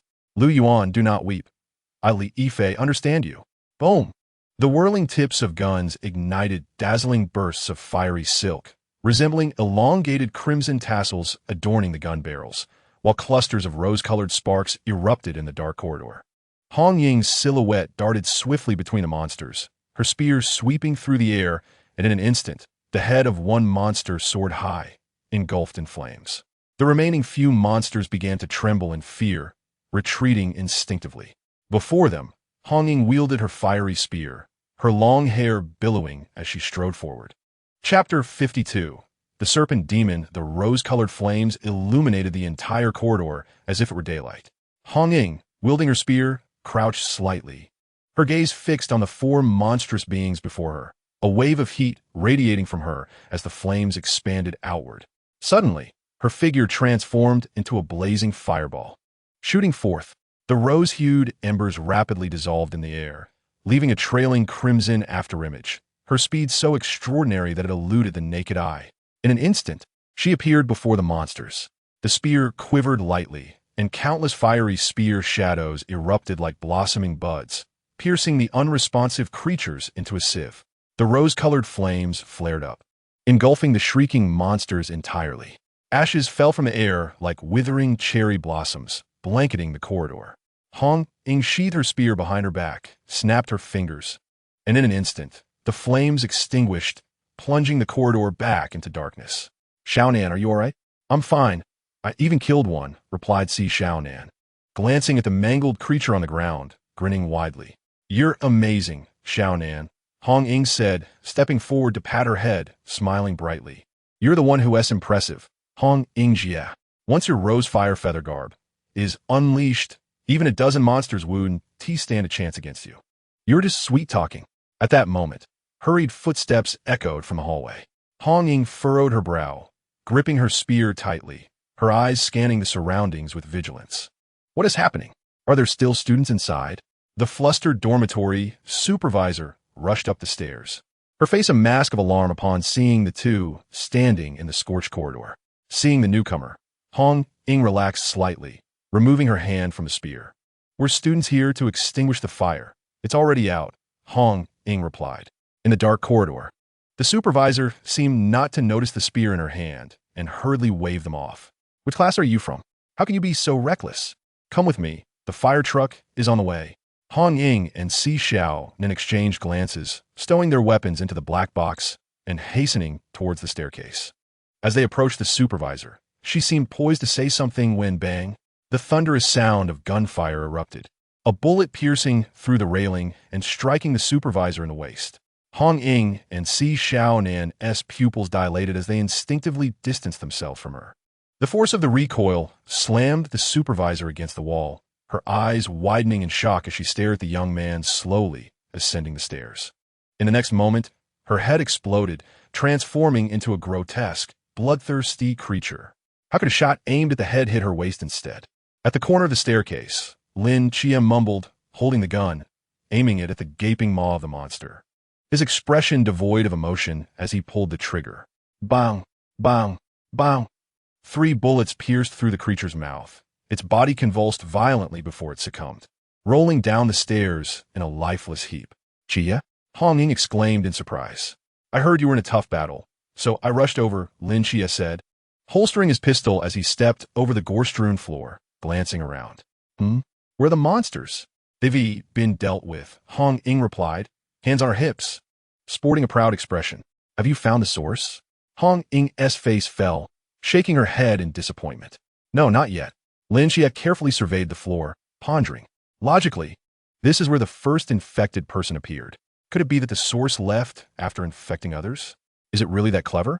This mythical creature must possess considerable intelligence. Lin Xie asserted. It can perfectly replicate a person's character and habits, making it impossible to discern the real from the fake. Such a feat is beyond mere beasts. Moreover, its infection strategy thus far exhibits remarkable logic. Logic? Is that so? Si Xiaonan asked, puzzled. Indeed, it began its infection from the female dormitory. Not only because the girls are physically weaker and easier to control, but also ingeniously exploiting the unique allure of girls to lower others' guard. It used these girls to interact with the boys, gaining their favor and luring them to secluded spots to infect them, all without anyone being the wiser. Even the teachers fell victim. Its actions may appear random, but they are actually highly covert and methodical. If Li Yifei and Ti coincidentally stumbled upon Lu Xiaoyan infecting the head of the teaching staff, we might not have realized its existence for another 6 months, by which time the number of infected would have reached a terrifying level. Listening to Lin Chia's analysis, Hong Ying and Si Xiaonan felt a chill run down their spines. This is the first time I've encountered a mythical creature with such high intelligence. Hong Ying frowned. Given what you said, it must already know we're here, so it wouldn't remain in this vicinity? That is highly likely. Lin Chia nodded reluctantly. Then what is that over there? Si Xiaonan tilted her head, pointing toward the end of the corridor. Both Lin Chia and Hong Ying froze for a moment, turning their heads in unison, their pupils constricting in shock. At the end of the corridor, on the small balcony, a creature with a serpent's tail and a human form coiled there, its dark scales shimmering ominously in the dim light. A pair of eerie green eyes fixated on the three of them. Hisses. The crimson forked tongue flicked out, the corners of its mouth curling into a mocking smile. Lin Xie and Hong Ying exchanged glances, and without a word, they sprinted toward the balcony. Chase it! The serpent-tailed creature raised its head, opening its massive jaws, unleashing a piercing scream into the sky. Hisses! Swiftly, it slid down the edge of the balcony with astonishing speed. Almost simultaneously with that scream, distant classrooms erupted with frantic cries. Lin Xie abruptly halted, looking up toward the far end. The infected were going berserk. Hong Ying leaped lightly, landing on the balcony's edge, her spear slung across her back. Turning to Lin Xie, she shouted, "You go protect the students, I'll pursue it." As her words fell, she leapt down, vanishing from the balcony. Lin Xie skidded to a stop and sprinted back down the corridor. With Hong Ying's skills and cultivation, jumping from the 5th floor would pose no issue, but with his current level, such a leap could lead to great trouble. With the black box on his back, Lin Xie raced through the chaos, students screaming and scattering like headless chickens, and in the distance, the roars of monsters echoed ominously. "Stop running. Follow me. We can't leave the school now," Lin Xie shouted. Unfortunately, in the midst of the pandemonium, no one heeded his words. Everyone was frantically rushing toward the school gate, only to be blocked by an invisible barrier. This was to prevent the creature's true form and the infected from escaping the boundless void. "Quiet, quiet, listen to me," Lin Xie shouted several times, yet no one paid him any mind. At that moment, a phrase from Lin Qianxian resurfaced in his mind. Thus, Lin Xie drew his pistol from his pocket and aimed it skyward, pulling the trigger. As the gunfire echoed throughout the campus, the frenzied students froze in shock. Lin Xie, holding the gun, pointed it at the petrified students, his expression impassive as he raised his chin. I said, "Everyone be quiet." Chapter 53. The apocalypse of the campus. The purpose of a gun is not solely for slaughter.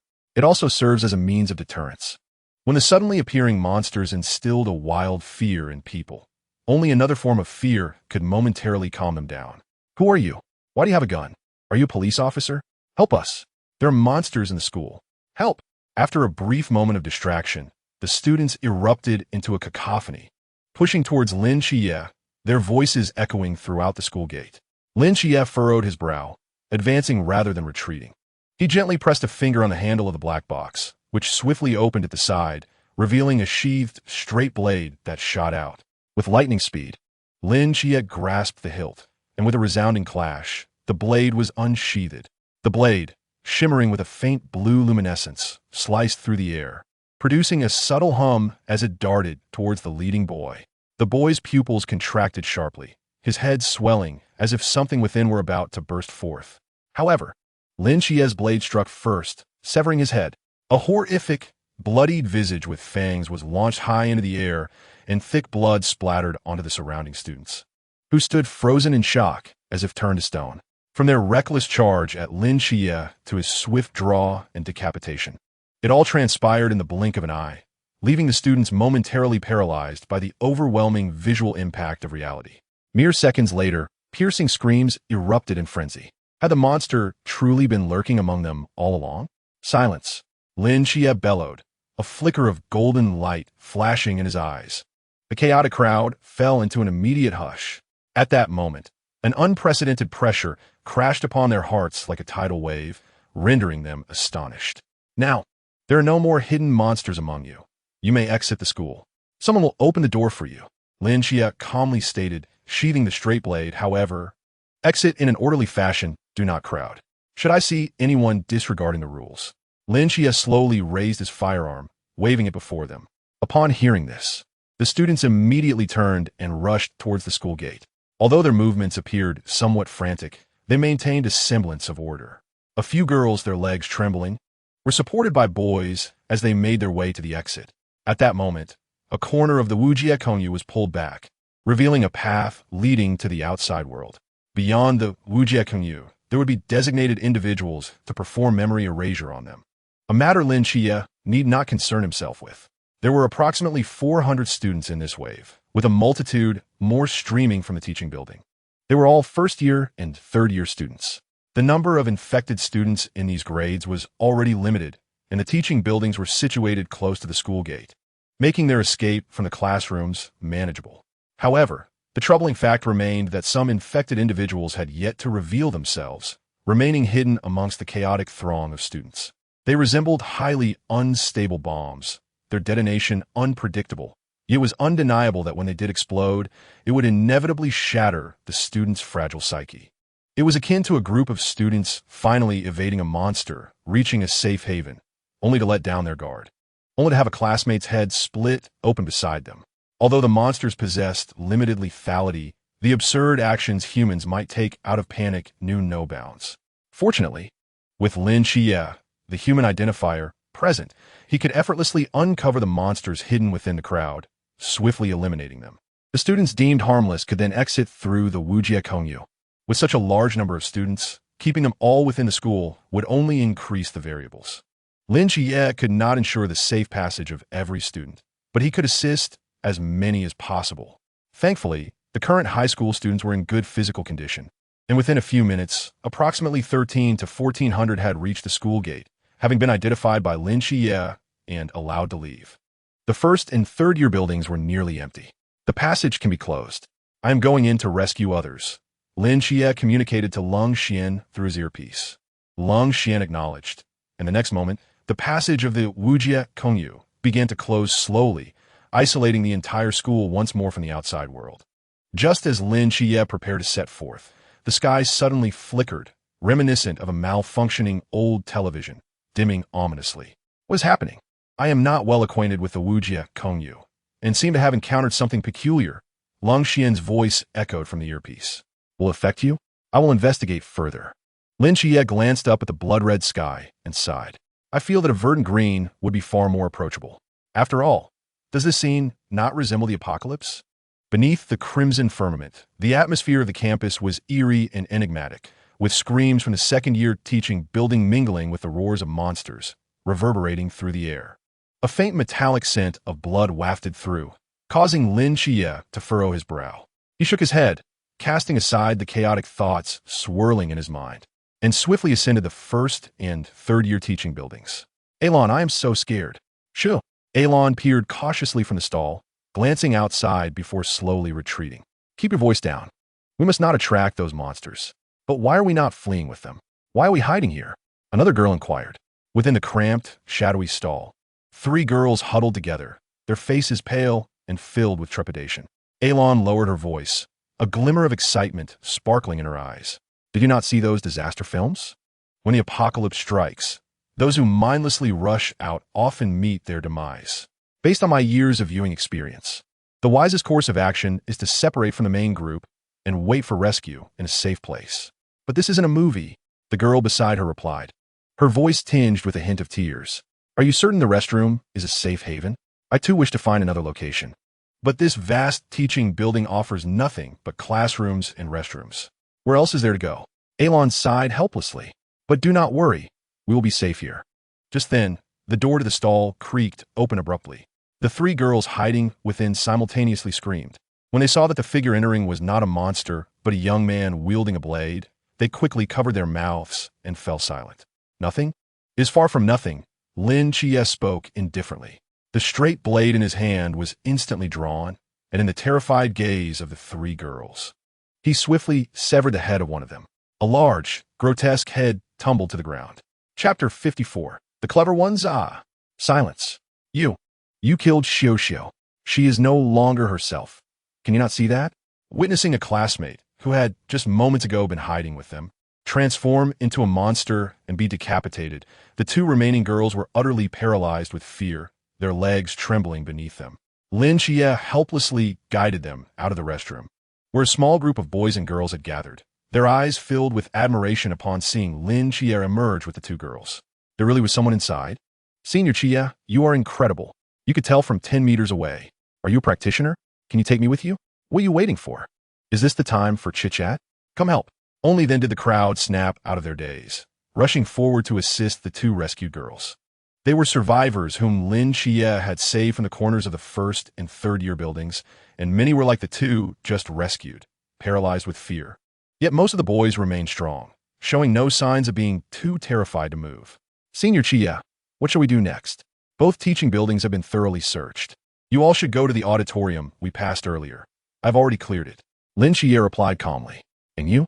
The second-year building is the epicenter of the disaster. I must go rescue more people. May I accompany you? A robust-looking young man asserted. I just repelled a monster with a fire axe. I can help too. Lin Chia shook his head, indicating the girl in the group whose legs were trembling. No need. I'll go alone. Your fire axe should be used to protect them. All right then, he conceded. Without lingering, Lin Chia swiftly descended the stairs, heading towards the depths of the high school building. The hidden monsters in the second year accounted for approximately 60% of the entire school, and with nearly 10 minutes having passed since the monstrous outbreak began, one could only imagine the chaos that had ensued there. I hope they are wise enough to handle it. Quickly, boys. Push the desks and chairs into the corridor to block it, shouted a boy. Come on, put in some effort. We cannot let them break through. What about the girls? Stop the shrieking and come help bandage the injured. What? There are still a few survivors on the third floor? Damn it, Axe Brigade. Charge with me. Mr. Wong, I leave this floor to you. On the chaotic fifth-floor balcony, Li Yifei shouted as most of the second-year students had gathered on this level. The tightly packed desks and chairs had completely sealed off the corridors on either side, while several monsters crashed against the barriers below. Mr. Wong, a gentleman with glasses, nodded solemnly. Rest assured, I will handle this floor. My years of playing tower defense games have not been in vain. Li Yifei seized a fire axe, slinging it over his shoulder, and called out to the opposite corridor. A few sturdy boys wielding fire axes, steel rods, or tennis rackets rushed over. There are over 20 classmates trapped in Class 8 on the third floor. We need to rescue them. Li Yifei briefly explained the situation. A few boys quickly fashioned a rope from their clothing, securing it to the railing of the corridor, letting it dangle down. After testing its sturdiness, Li Yifei was the first to climb onto the railing, gripping the makeshift rope and inching down like the characters he had seen on television. The other boys followed suit, somewhat anxious but maintaining order. Mr. Wong, do you think Li Yifei and the others will be safe? A girl asked, her gaze filled with concern. Mr. Wong cast a long look at them and sighed. How could there be no danger? But I believe in his abilities. Li Yifei is so cool. How did I not notice it before? A girl whispered nearby. Throughout history, in every dark era, there have always been seemingly inconspicuous individuals who emerge as leaders for the masses. These students, often deemed hopeless, possess a potential that others cannot replicate in such dire circumstances. Do not underestimate anyone, no matter how unremarkable they may seem. Perhaps one day, they will shine brilliantly. Mr. Wong adjusted his glasses, then seemed to remember something. Turning to remind the girl, by the way, no early romances. Li Yifei and his companions descended successfully to the corridor on the third floor. At this moment, most of the monsters were attracted to the corridor between the fourth and fifth floors, leaving only 2 monsters lingering at the entrance of Class 8. All the doors and windows of Class 8 were barricaded with desks and chairs, preventing the monsters from breaking in. Clever, indeed. It wasn't just Li Yifei who was resourceful. The noise from their arrival on the corridor was minimal, allowing the two monsters to remain oblivious until Li Yifei and his friends stealthily approached from behind. Suddenly, the monsters turned around, spotting Li Yifei and the others, baring their grotesque jaws and preparing to strike. Hold firm, Li Yifei Shota. 4 or 5 boys grabbed chairs from the classroom and charged at the two monsters. Though formidable in their ability to devour, the monsters were not significantly stronger than ordinary humans, and under the boys' relentless assault with the chairs, they were momentarily held at bay. However, the sharp teeth of the monsters quickly rendered the chairs useless. In that fleeting moment, the remaining boys surged forward, wielding fire axes and sticks, striking ferociously at the monsters' mouths. After a frenzied assault, the monsters twitched and collapsed, their heads shattered beyond recognition. The boys gasped for breath, their faces alight with exhilaration. They had united to slay 2 terrifying monsters. Hurry, let's rescue the others. Li Yifei rushed to the classroom door and knocked urgently. The students inside Class 8 had been peering through the gaps of the barricade, and upon witnessing that Li Yifei's group had indeed defeated the monsters, they quickly opened a door, allowing several boys to rush out. I am Li Yifei from Class 2. Quickly, let's evacuate, he urged. Evacuate? Where to? The lead boy shook his head, pointing towards the first floor. It has completely fallen. There are at least 10 monsters down there. We cannot break through. You managed to kill 2. Can you take on 10? We will retreat upwards, Li Yifei asserted. We have cleared the monsters on the 5th floor and barricaded the corridors with desks and chairs. Most of the students are hiding there. The 5th floor? The boy chuckled. Let me ask you, what floor are we on now? The 3rd floor, where the monsters gathered now. On the 1st, 2nd, and 4th floors. Then, as you say, if we attempt to break through to the 5th floor, how do we circumvent the densely populated monsters on the 4th floor? Even if we successfully escape from the 4th floor, you mentioned that the corridors on the 5th floor are completely sealed. Will you have time to open the door for us, and then seal it again after we all pass? Or do you believe that all 28 of us can climb that rope to the 5th floor?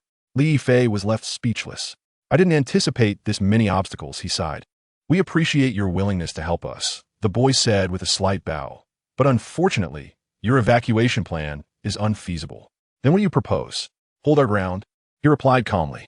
These monsters, though intimidating, are not strong enough for us to resist entirely, as long as we continually reinforce the doors and windows.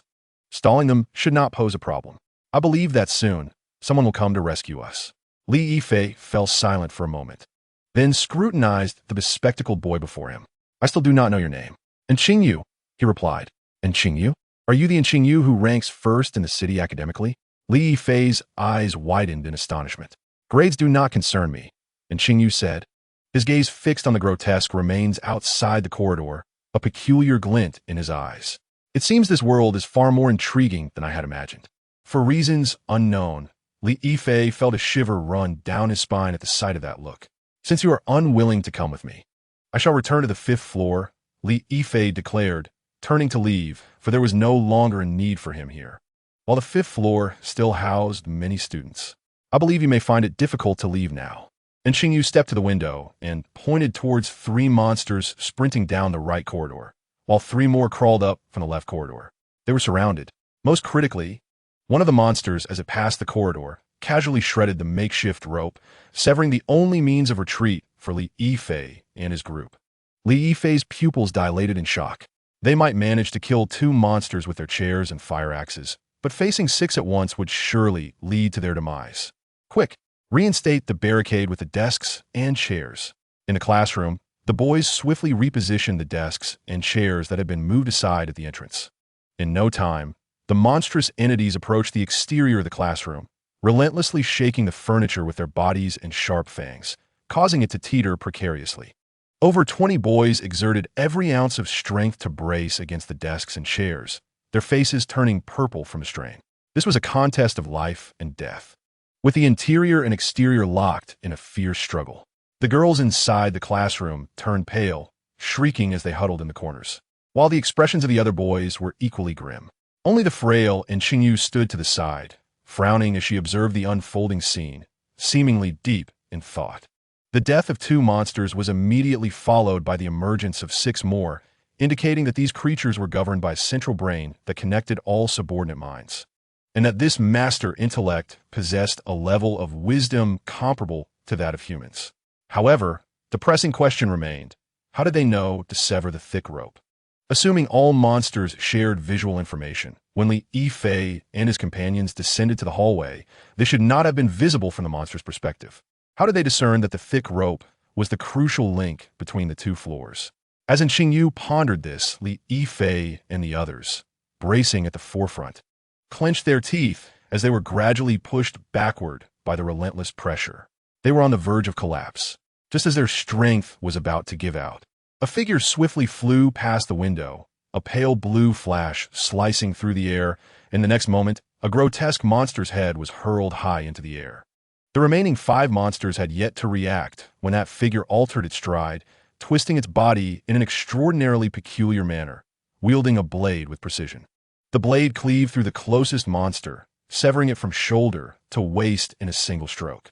Blood gushed forth as the remaining 4 monsters finally reacted, roaring and lunging at the figure. Just as they were about to make contact, 2 blazing orbs of light suddenly erupted in the figure's eyes, akin to a furnace ablaze. Dazzling and blinding, a terrifying aura surged forth like a tidal wave, crashing against the minds of the 4 monsters, causing their movements to falter simultaneously. Thus, another pale blue arc of the blade sliced through the air, curving gracefully like a crescent moon, and simultaneously severed the necks of the 4 monsters. The entire sequence unfolded fluidly, without a hint of hesitation. Despite the boy's rapid retreat, the splattered blood stained his school uniform crimson, his brow furrowed, the furnace in his eyes gradually dimming, fading from sight. The blade returned to its sheath. A throng of students stood nearby, utterly stunned. What had they just witnessed? A high school student in identical uniform had felled 6 monsters with mere strokes? Qi, you finally arrived, Li Yifei exclaimed upon recognizing the figure, his voice tinged with a hint of grievance. I thought you had abandoned me. Spare me the sentimental drivel, Lin Qi muttered, rolling his eyes. Are you here to rescue us? Someone in the crowd eagerly inquired. I suppose so, Lin Qi replied, nodding before turning to Li Yifei. Briefly explain the situation to me. All right, Li Yifei began, organizing his thoughts. After that strange cry emerged, the majority of the monsters went berserk, plunging the entire building into chaos.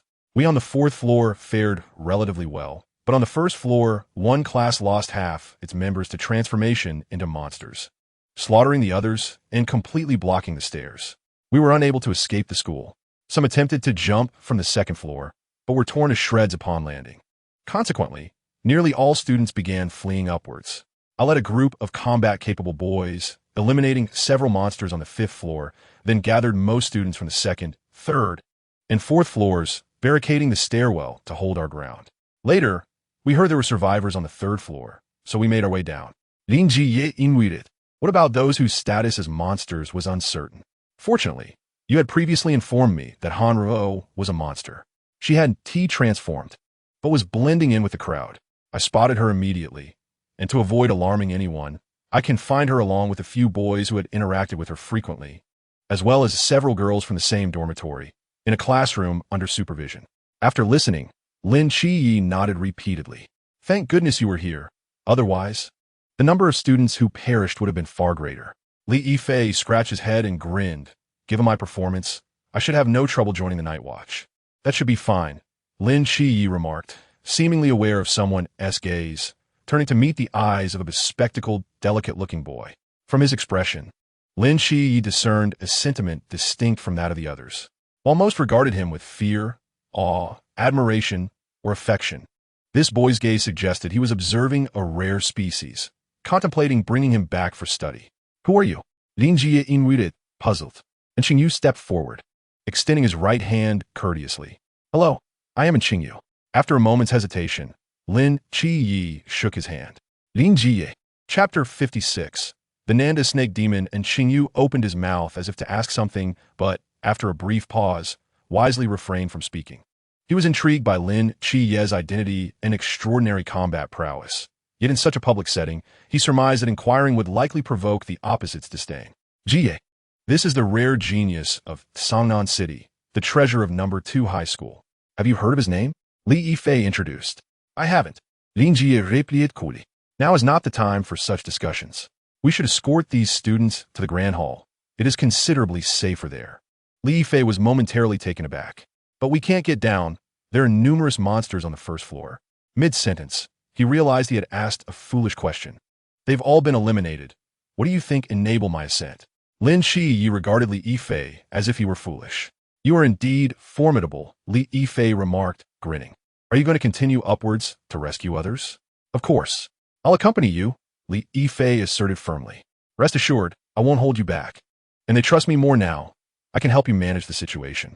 Lin Shi hesitated for a moment before nodding slightly. Then bring your axe-wielding team and come with me. Although outwardly he appeared unchanged after a day of combat, the number of monsters he had slain had approached 20, leaving Lin Shi severely drained in both stamina and mental fortitude. He was fatigued. With Li Yifei and his axe-wielding team, he could alleviate much of the pressure. I will also go, and Xingyu suddenly declared. You? I can assist you with strategies and analyze the monster's behavioral patterns. And Xingyu gazed steadily into Lin Chiye's eyes, exhibiting no signs of retreat. Li Yifei leaned closer to Lin Chiye, whispering, I think this kid is quite clever. Lin Chiye pondered for a moment before slightly nodding. All right, but let me make it clear. I cannot guarantee your safety. After all, he had already brought an entire axe-wielding team. Adding one more person would not make much difference. No problem. I'm not afraid of death. And Xingyu's eyes lit up, seemingly exhilarated. After Lin Chi issued a few instructions to the rest of the class, he sent them on their way to the Grand Hall. It was not far from the second-year teaching building, and since Lin Chi had just cleared out the monsters, they were unlikely to encounter further danger. Li Yifei, what is it? How is the situation upstairs? It is manageable. Blocking those monsters on the fourth floor should not be an issue. Good. Let us rest here for a moment. Lin Chi casually found a stool to sit on. There were numerous monsters on the fourth floor, and if he intended to confront them head-on, he would require ample physical and mental strength. Sister Hong Ying, how are things on your end? Lin Chi activated his earpiece. I couldn't capture it. I chased it through most of the school, but then it slipped into the forest behind your school and vanished.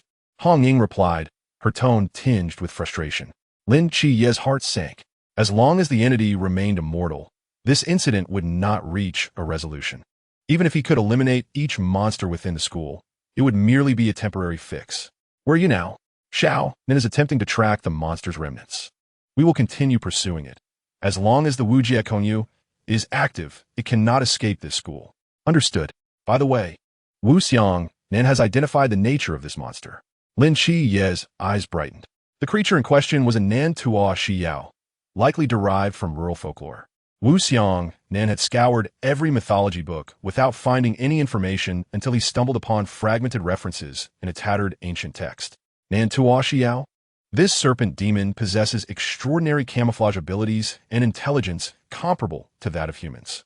Once it swallows a creature, it can implant serpent seeds within, transforming the host into its progeny and controlling their actions. However, there are limitations to the production of these seeds. Even the original can only generate one per day, while progeny take 3 days to mature, and both the original and its offspring possess low combat power, at least during their juvenile stages. I see, Lin Chi mused, stroking his chin. It appears that this serpent demon has existed for longer than I anticipated. With so many offspring, it may have resided in this school for over a month. It is quite cautious and prudent. As Lin Chi pondered, and Qingyu silently approached his side. Is there something you wish to ask? I have a question. If you're inquiring whether I am a superhero or an immortal, I would prefer you not. No. My question pertains to whether such monsters exist in places we remain unaware of, and Qingyu gestured towards the dismembered corpses outside. Lin Chi hesitated for a moment before nodding in agreement. Then why are we able to live so leisurely? Lin Chi glanced at him and spoke slowly.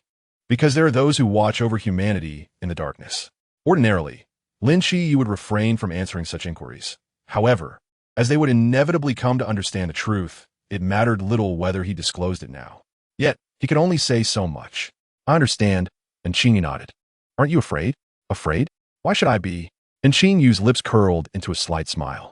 I merely find it intriguing. Intriguing? So apart from science, there exist such wondrous beings in this world. And Qingyu licked his lips, his gaze fixated on the monstrous remains in the corridor. I genuinely wish to take them back for dissection and research. Aren't you just a high school student? And what of it?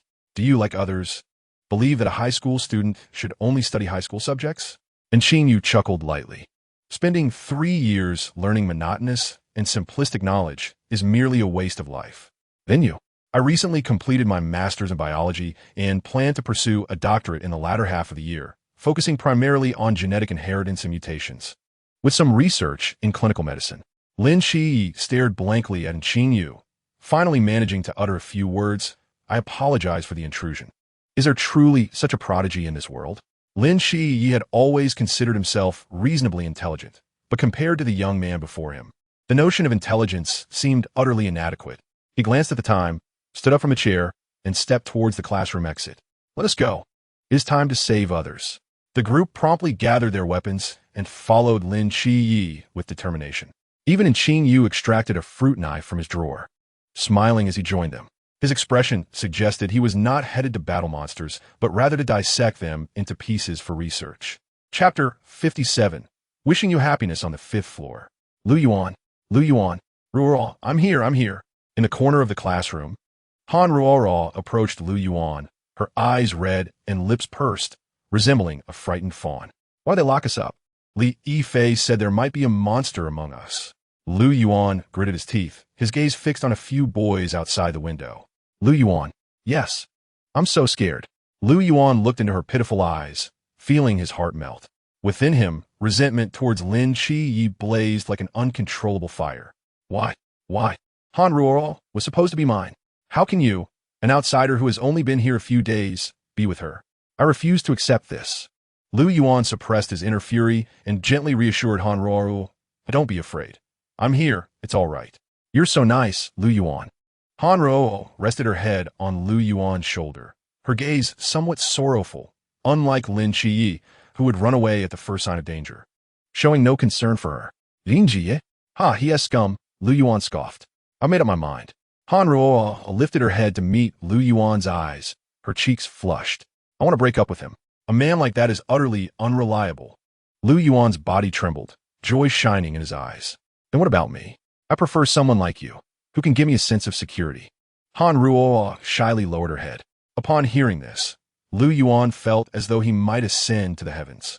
He suddenly pulled Han Ruo into his embrace and earnestly declared, Ruo, I like you. Be my girlfriend. I will definitely be 100 times better than Lin Shi. Han Ruo murmured, slightly nodding, then leaned back into his embrace. Lu Yuan's heart soared. What's wrong? I don't want to stay here. I'm so scared. Lu Yuan was taken aback and looked up at the boys standing at the door. His expression conflicted. However, they wouldn't let us leave, and there might be a monster among us. Lu Yuan, do you think I'm a monster? Han Ruo gazed into Lu Yuan's eyes, her expression so pitiful it seemed she might cry. Lu Yuan swallowed hard and firmly shook his head. No. Then are you a monster? I'm not either. Then why are we staying here? Just because Li Yifei said so? Han Ruo took Lu Yuan's hand, crying. I really don't want to stay here. Please take me out. Each of Han Ruo's words struck deep within Lu Yuan's heart, igniting his protective instincts. He took a deep breath, stood up, grasped Han Ruo's hand, and resolutely declared, Don't worry, I will definitely take you out. I will prove to you that I am a braver man than Lin Shi. Saying this, he pulled Han Ruo to the classroom door and knocked loudly. Lu Yuan, what are you doing? One of the boys outside shouted through the window. Let's out. Lu Yuan yelled angrily. You can't go out. Li Yifei said there are monsters among you. You're talking nonsense. Lu Yuan pointed a finger at the boy. Li Chong, open your eyes and look. Lu Yuan. She is Han Ruo. We're classmates. You're going to lock us up based solely on Li Yifei's word? Do you know what this is called? It's called illegal detention. If you don't let us out, you're breaking the law. Li Yifei is a madman. He intends to commit a crime. And do you all plan to follow him in this wrongdoing? Lu Yuan's voice resonated throughout the floor, instantly capturing the attention of all the students. The few students tasked with guarding Lu Yuan and the others exchanged glances, their expressions shifting as hesitation set in. After all, they were still students and felt uneasy about the act of imprisoning others, especially when those imprisoned were their classmates. Such actions indeed seemed rather excessive. Lu Yuan, do not slander us. This is a unique situation, as you can see. So many classmates have transformed into monsters. Who can guarantee that none among you are affected? Li Chang stood firm, refusing to back down. Why should it be us? Lu Yuan scoffed, pointing at everyone present. You are all equally suspicious, are you not? How could Li Yifei know if there are monsters among us? Does he possess the ability to see through walls? Just then, amidst their heated debate, a thunderous crash erupted from the right side of the corridor. Every heart skipped a beat, and they turned in unison, eyes filled with dread. Could it be that a monster had breached their defenses? It was Lin Chia. Lin Chia was frantically slaying monsters, and Li Yifei and his companions were close behind. Gasps echoed from the entrance of the corridor as students exchanged incredulous glances, seemingly unable to believe their ears. Lin Chia? Killing monsters? Boom! Another resounding crash reverberated through the corridor as tables and chairs tumbled like hills, the cacophony startling nearby students into retreat, while the swirling dust obscured their vision. Amidst the rising haze emerged a blood-stained youth in a school uniform, wielding a knife, his eyes ablaze like a furnace. The moment they met his gaze, it felt as though an ancient beast had locked its sights upon them, rendering them breathless. The golden glint in Lin Chia's eyes gradually faded, lifting the heavy weight from everyone's hearts. Behind him, several boys began to appear, including Li Yifei and Xingyu. Li Yifei, how did you all get up here? What about the monsters on the fourth floor? A voice broke through the crowd, urgency evident. Li Yifei glanced at the fire axe in his hand, chuckling. They're all dead. Brother Chia slaughtered through the entire fourth floor. The entire building is now cleared. All eyes turned towards Lin Chia, filled with disbelief. How could this be? He single-handedly vanquished so many monsters? Is it true? Look at the knife in his hand and the blood on him. It must be real. Wow, did you see his eyes? So cool. What is that? Superpower? As everyone whispered among themselves, Lin Chia's gaze pierced through the crowd, landing squarely on the indignant Lu Yuan. For reasons unknown, Lu Yuan felt a tremor within, instinctively taking a half-step back. Lin Chia, knife in hand, regarded Lu Yuan impassively, slowly approaching him. Instinctively, all the students in the corridor parted to make way for him, their whispers dwindling. When Lin Chia stood before Lu Yuan, the entire corridor fell into a profound silence.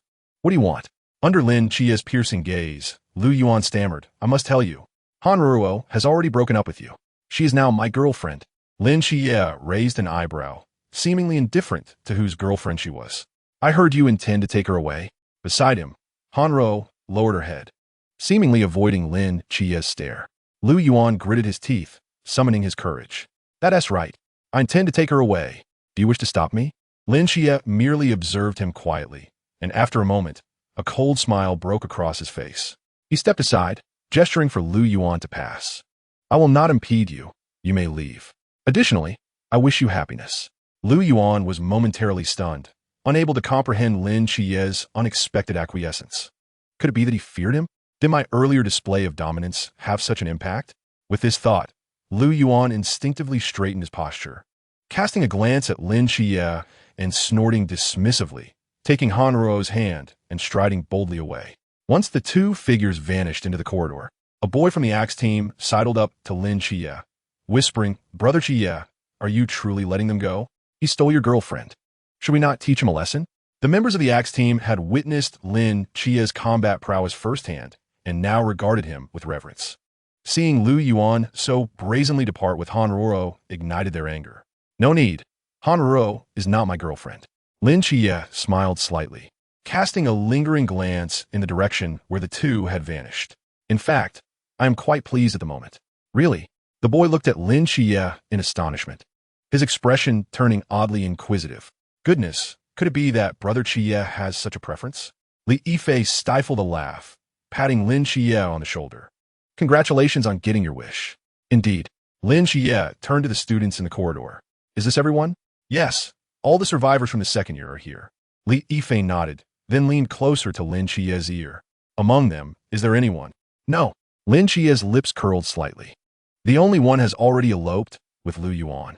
Haha, that is good. Let's take them to the grand auditorium. Once the Nantua snake demon's true form is eradicated, we will be able to leave. Lin Chia instructed Li Yifei and Xingyu. Very well, I shall inform them. Li Yifei stepped forward to explain to the students as Lin Xie moved to the edge of the railing, frowning as he gazed into the distance. The true form has yet to be located. Lin Xie turned to see and Qingyu speaking. He nodded slightly. You have followed me. Have you discovered anything? And Qingyu paused, reflecting for a moment. I have noticed some things. She leaned in close to Lin Xie and whispered something in his ear, causing his brow to furrow deeper. Are you certain? Uncertain. And Qingyu shook her head. My understanding of this creature is too limited to make an accurate judgment. I see. I have a request. And Qingyu spoke again. What is it? I want that. And Qingyu pointed at Lin Xie's waistband. Lin Xie's expression shifted. I meant the gun. After a moment's hesitation, Lin Xie withdrew the handgun from his pocket and handed it to Qingyu. There are only 3 bullets left. Will you know how to use this? I learned from television. That should suffice. Your proficiency should surpass mine. Lin Xie sighed, and Qingyu quietly tucked the handgun into her pocket, hoping she would not have to use it. Indeed, moments later, Li Yifei returned with all the students from the 5th floor. They're all here. Take them to the grand auditorium. The monsters in the school should be mostly eliminated, presenting no danger. I will search for the true form of the Nantua snake demon. Lin Xie declared. Leave it to me. Li Yifei patted his chest. Lin Xie nodded, his figure flickering before vanishing into the corridor. Once Lin Xie departed, a throng of students surrounded Li Yifei, bombarding him with questions. Li Yifei, you went down to rescue people. What happened? Indeed, how did Lin Xie suddenly appear? Did he really slay all the monsters by himself? Certainly. Did you not catch the scent of blood on him? It is overwhelming. How did he accomplish that? Who exactly is he? Li Yifei regarded the wide-eyed girls with a silent eye roll. If you wish to know, you may ask him later.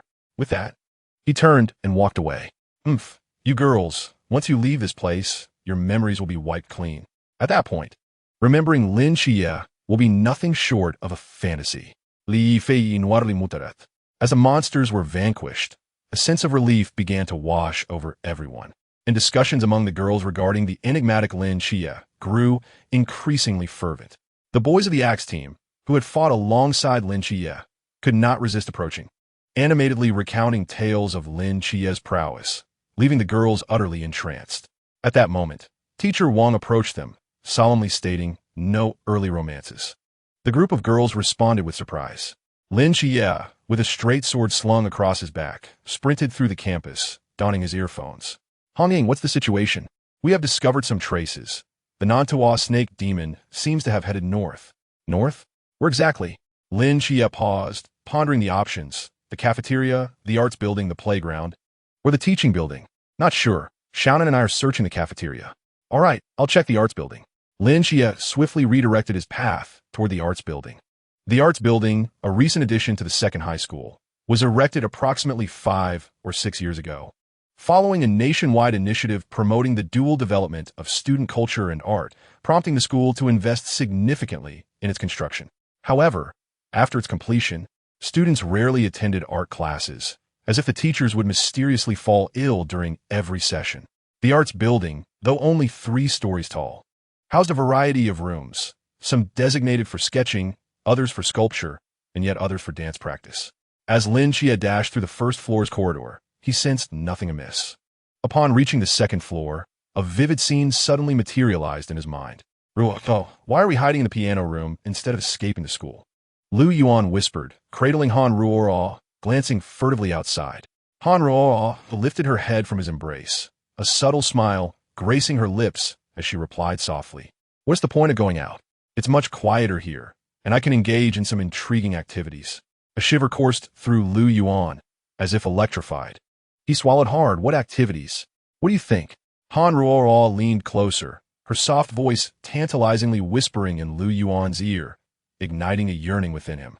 But there are still monsters outside. Isn't that risky? Lu Yuan felt a surge of forbidden desire rising within him, though reason cautioned him against yielding.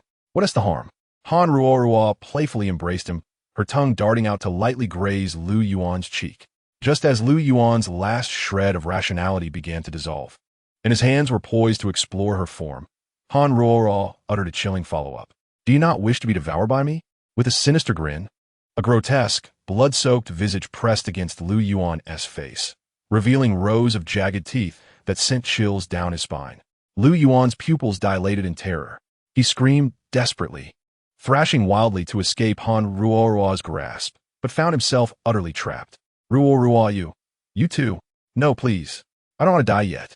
In that moment, he recalled the arrogance with which he had left the 5th floor. Had he not departed, perhaps he would not now find himself in such dire straits. Lin Chia, save me. Amid Lu Yuan's frantic cries, the sound of a door opening resonated crisply. Both Han Ruoruo and Lu Yuan froze, turning their heads in unison. There stood Lin Chia, sword in hand, calmly observing the unfolding scene. Lin Chia, Ruoruo is a monster. Quickly, save me. Lu Yuan's eyes lit up with hope upon seeing him, summoning a surge of strength to wrestle free from Ruoruo's hold. Lin Chia chuckled apologetically. My apologies for the interruption. Please continue. Bang! The door to the piano room slammed shut, and with a click, it was locked tight. Chapter 59.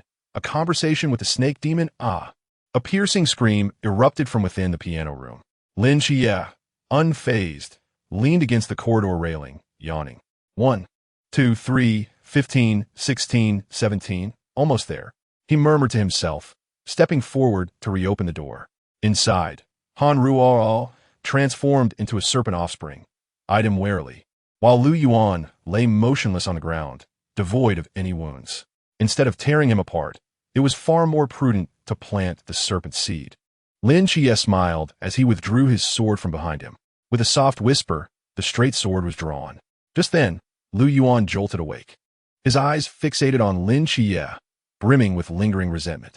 Rising in an exceedingly peculiar manner, his head began to split open, revealing a gaping maw lined with razor-sharp teeth as he let out a ferocious roar directed at Lin Chia. Roar, roar, before he could unleash several more cries. Lin Chia swiftly struck, plunging his sword into the creature's mouth and twisting it forcefully. The serpent offspring let out a wail, blood gushing forth as its massive jaw was utterly obliterated. Lin Chia stepped aside, sheathing his sword, and calmly remarked, Now, I can slay you without any psychological burden. Turning his gaze toward the fidgeting Han Ruoruo, he continued, Do not rush, if all goes as planned. You may very well be the last serpent offspring in this school. He waved his sheathed sword, indicating that he bore no ill intentions. Nantawa Snake Demon, I know your true form can perceive me through this body. Why not cease your menacing demeanor so we can converse amicably? After a brief pause, the grotesque head of the serpent offspring gradually closed, the skin and bone knitting together, the blood fading away until it swiftly transformed back into Han Ruoruo's visage. Standing there expressionless, she declared, I have nothing to discuss with the Night Watcher. You truly are remarkable, Lin Chia replied, raising an eyebrow. Yet, despite claiming there is nothing to discuss, you ultimately chose to revert back. Is that all you wish to convey? Her face once again marred by bloodlines, seemingly on the verge of reverting. You seem well acquainted with this society. If I am not mistaken, you must have arrived in this city long ago. Lin Chia scrutinized Han Ruoruo's eyes, attempting to discern some hidden truth. Alas, the current Han Ruoruo was merely a puppet. The true Nantawa Snake Demon, engaging in this dialogue, was nowhere to be found, rendering Han Ruoruo's face inscrutable. So what? She retorted. I fail to comprehend why, with your terrifying talent for disguise, you would not choose to quietly integrate into human society instead of openly cultivating offspring on such a large scale. You could easily thrive in luxury, subtly planting serpent seeds among the wealthy. You possess exceptional advantages that would allow you to live freely among humans. Yet why, beginning a fortnight to a month ago, did you abruptly decide to proliferate your offspring? Lin Chia inquired, his brow furrowed with curiosity. Reproduction is an instinct of my kind, Han Ruoruo replied flatly. Moreover, when a wolf infiltrates the realm of sheep, do you believe it will willingly remain silent? Other mysteries may resist complacency, but you are different. Lin Chia asserted with unwavering confidence. You possess extraordinary intelligence, coupled with great caution. All beings of high intellect inherently possess the ability to suppress their primal instincts. Such absurd reasoning elicited a cold chuckle from Han Ruoruo. Since you are so fond of deduction, allow me to pose a question for you. In this isolated school, there exist 3 sentinels. The girl wielding a spear, the girl capable of healing, And you, who can see through my disguise? The girl with the spear is Chirelm. I cannot plant the serpent seed within her. The other girl remains by her side, making her untouchable. However, if I were to eliminate you, who is merely at the Jean realm, and plant the serpent seed within you, do you believe they would discover it? The corners of Han Ro's mouth split into a terrifying grin, stretching to her ears. Lin Xie's pupils dilated in sudden realization. Without a moment's hesitation, he darted toward the open space beside him. In the next instant, a massive black figure shattered the wall behind him, roaring past the spot where he had just stood. The powerful tail of the serpent struck the ground, creating a large crater. Lin Xie rolled on the ground, quickly regaining his footing, his right hand resting on the hilt of his blade, his expression grave. Before him coiled a creature adorned with black scales, a human upper body and serpent tail, its mesmerizing vertical pupils fixed intently on Lin Xie. Nanda Xiao, you are attempting to extract information from me, while I am merely biding my time. The Nanda Xiao hissed, its voice resonating from within. Sister Hongying, the Nanda Xiao has appeared in the music room of the art building. Lin Xie drew his straight blade, calmly addressing the serpent demon. Understood. I shall come immediately. Hold on for a moment. Hongying's voice crackled through the earpiece, followed by a rush of wind. Hiss! The Nanda Xiao swiftly slithered across the floor, its tail crashing through the obstructing pianos in the music room, shattering them into pieces. With a swift motion, its sharp claws slashed through the air with a piercing sound. As the claws struck, Lin Xie instinctively evaded to the side.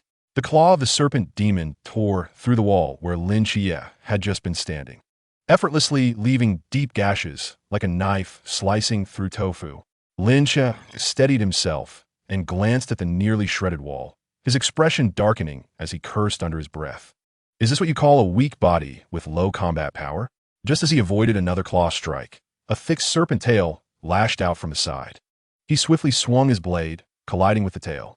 A resounding clash echoed as the blade scraped against the black scales, emitting dazzling sparks. Before a tremendous force sent Lin Xie tumbling backward, nearly knocking him to the ground. Lin Xie barely maintained his balance, observing a shallow cut on the serpent's tail. Its strength is slightly weaker than I anticipated, and its defense pales in comparison to Gue Mianwan. Lin Xie squinted, muttering to himself. Aside from its formidable attack power, it seems it is not invincible, though it was still not nightfall, and Xing Yi Wuzhe could not be activated. Lin Xie's exceptional dynamic vision and combat instinct made it seem manageable to contend with the Nanda Xiao. However, the tight confines of the music room severely restricted his evasive maneuvers. Therefore, Lin Xie decisively dashed out the door, sprinting toward the exterior of the art building. As Lin Xie bolted through the door, the Nanda Xiao violently crashed through the wall of the music room, its elongated serpent body racing along the corridor's walls. Swiftly reaching above Lin Xie's head, slicing through the air, the serpent demon's claws descended toward Lin Xie's neck from above, and as if his back had eyes, he rolled forward just in time to narrowly evade the strike. Utilizing his momentum, he leaped from the ground, gripping the hilt of his straight blade with both hands, aiming it upward toward the serpent demon's abdomen. This series of movements flowed seamlessly, as if he had choreographed them in advance. The serpent demon's eyes narrowed as its body twisted rapidly to avoid a fatal blow. Yet even so, the blade pierced its flesh, leaving a long gash. The serpent demon let out a howl of pain, coiling its body, while its gaping maw lunged at the close quarters Lin Xie. Lin Xie swiftly raised his straight blade before him, but the serpent's biting force was overwhelming, firmly clamping down on the blade's body. It lifted its head, violently thrashing Lin Xie and the blade, flinging them across the room. Lin Xie's body first crashed through a window before hurtling straight out of the corridor, plummeting from the second floor. Fortunately, below was a lush expanse of greenery. In midair, Lin Xie grasped a tree branch, swinging gently to dissipate most of the force. Landing softly on the grass below, Lin Xie staggered to regain his balance, the corners of his mouth twitching, though the previous encounters had not seriously injured him. The pain was undeniably real. Meanwhile, the Nanda Xiao also broke through the window, leaping from the second floor, its sharp claws glinting ominously under the dark red sky, aiming directly for Lin Xie. Lin Xie swiftly retreated, avoiding the Nanda Xiao's descent, Then, as if foreseeing the future, he lunged forward again, his straight blade accurately slashing toward the serpent's neck. Clang, clang, clang. The sharp sounds of consecutive clashes rang out as Lin Chia's blade met the Nanda Xiao's claws in a fierce exchange. Just as the serpent prepared to retaliate, a brilliant golden light erupted from Lin Chia's eyes. A surge of overwhelming authority silently filled the Nanda Xiao's mind. A suppression emanating from the realm of life that momentarily scattered its focus, causing its body to halt. In that fleeting moment, Lin Xia executed a cross slash with his straight blade, striking the serpent's chest and leaving 2 bloody gashes. The serpent demon shrieked in pain, rapidly retreating several meters. Its snake-like eyes fixated on Lin Xia, seemingly astonished that this mere boy of the Zhan realm possessed such formidable combat prowess. It hesitated. Continuing the fight might lead to its defeat, and if the other 2 sentinels arrived, its fate would be sealed. Yet, if it passed this opportunity, would it truly have another chance to turn the tables? As it wrestled with this dilemma, a lithe figure darted toward them like an arrow, rose-colored flames blossoming beneath her feet, her speed astonishing. Upon seeing her, a smile crept onto Lin Xia's face. The moment she appeared, the Nanda Xiao no longer hesitated. It turned and swiftly slithered back into the art building, vanishing within mere moments, concealed by walls and rooms. "Where is it?" Hong Ying shouted from 100 meters away, her long spear strapped to her back. "The classroom on the far left of the 2nd floor. It opened the window and is preparing to escape," Lin Xia replied, his senses never straying from the Nanda Xiao's every move. "Understood." With a burst of momentum, Hong Ying slightly bent her legs, propelling herself into the air like a cannonball. The rose-colored flames raging beneath her. With a single leap, she soared 3 stories high. In midair, she retrieved her long spear from her back, a scorching wave of fire erupting around her. She tossed the spear before her, twisting in midair, her high ponytail dancing in the wind. The spear naturally spinning until its tip aligned with the targeted classroom. Utilizing the momentum from her rotation, Hong Ying kicked the end of the spear with tremendous force, igniting the flames that enveloped it.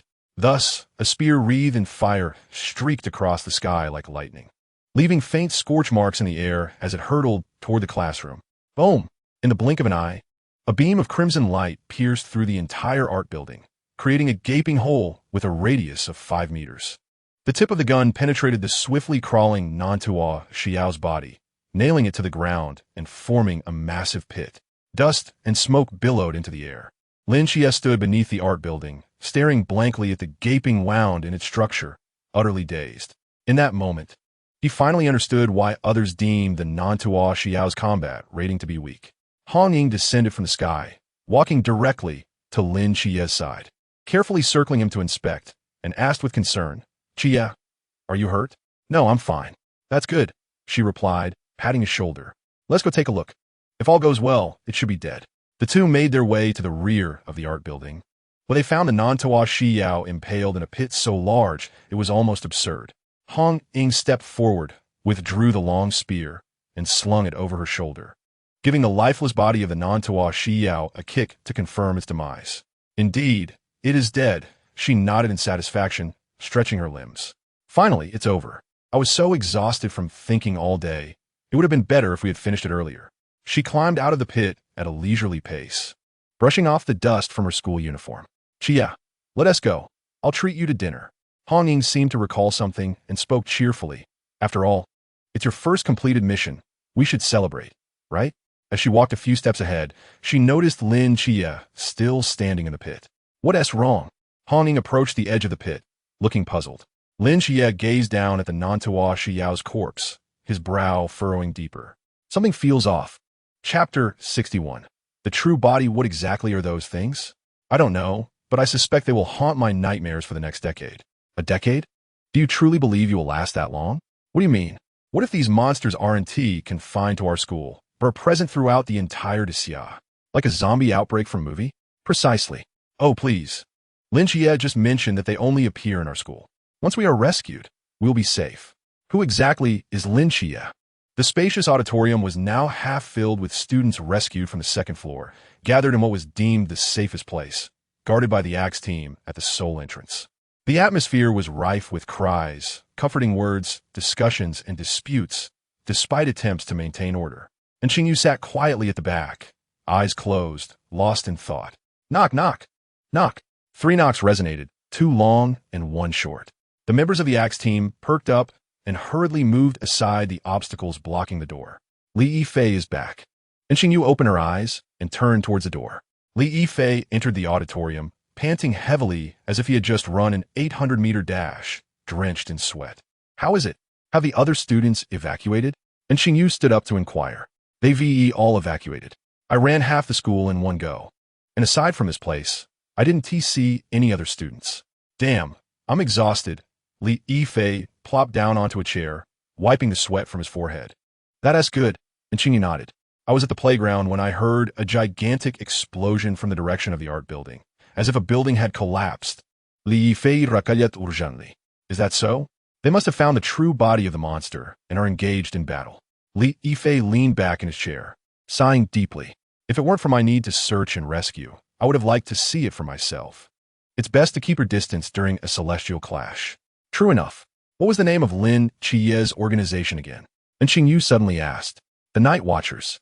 Upon saying this, Li Yifei quickly covered his mouth, contemplating before letting it go.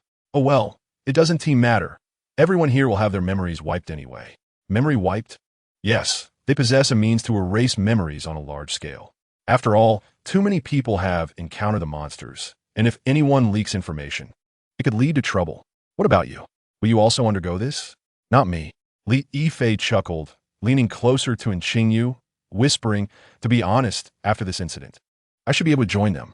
And Xingyu nodded slightly. Is there a prerequisite for joining them? What? Do you want to join too? It's not that simple. Their standards for recruitment are quite high. You either need to awaken abilities like Lin Xie or demonstrate your value to them. You've awakened an ability? No. I showcased my value to them. Li Yifei smiled. And Xingyu nodded again, her gaze tranquil as a deep pool. Indeed, your performance was exceptionally remarkable this time. If I were them, I would also accept you. As they conversed, a rhythmic knocking echoed from outside the door, lacking any discernible pattern. The members of the Axe team became alert, and Li Yifei stood up, eyeing the door with seriousness. Who is there? It's me, Lin Xie. Upon hearing his name, the crowd's eyes brightened, a collective sigh of relief washing over them as they opened the door to reveal Lin Xie, who walked in slowly, a sword strapped to his back. How'd it go? Li Yifei quickly approached, eager for news. We succeeded. We killed the non-Toa Xiao's true body. Li Yifei exhaled deeply, grinning as he patted Lin Xie's shoulder. Well done, Xie. You truly managed to take it down. Everyone is saved now.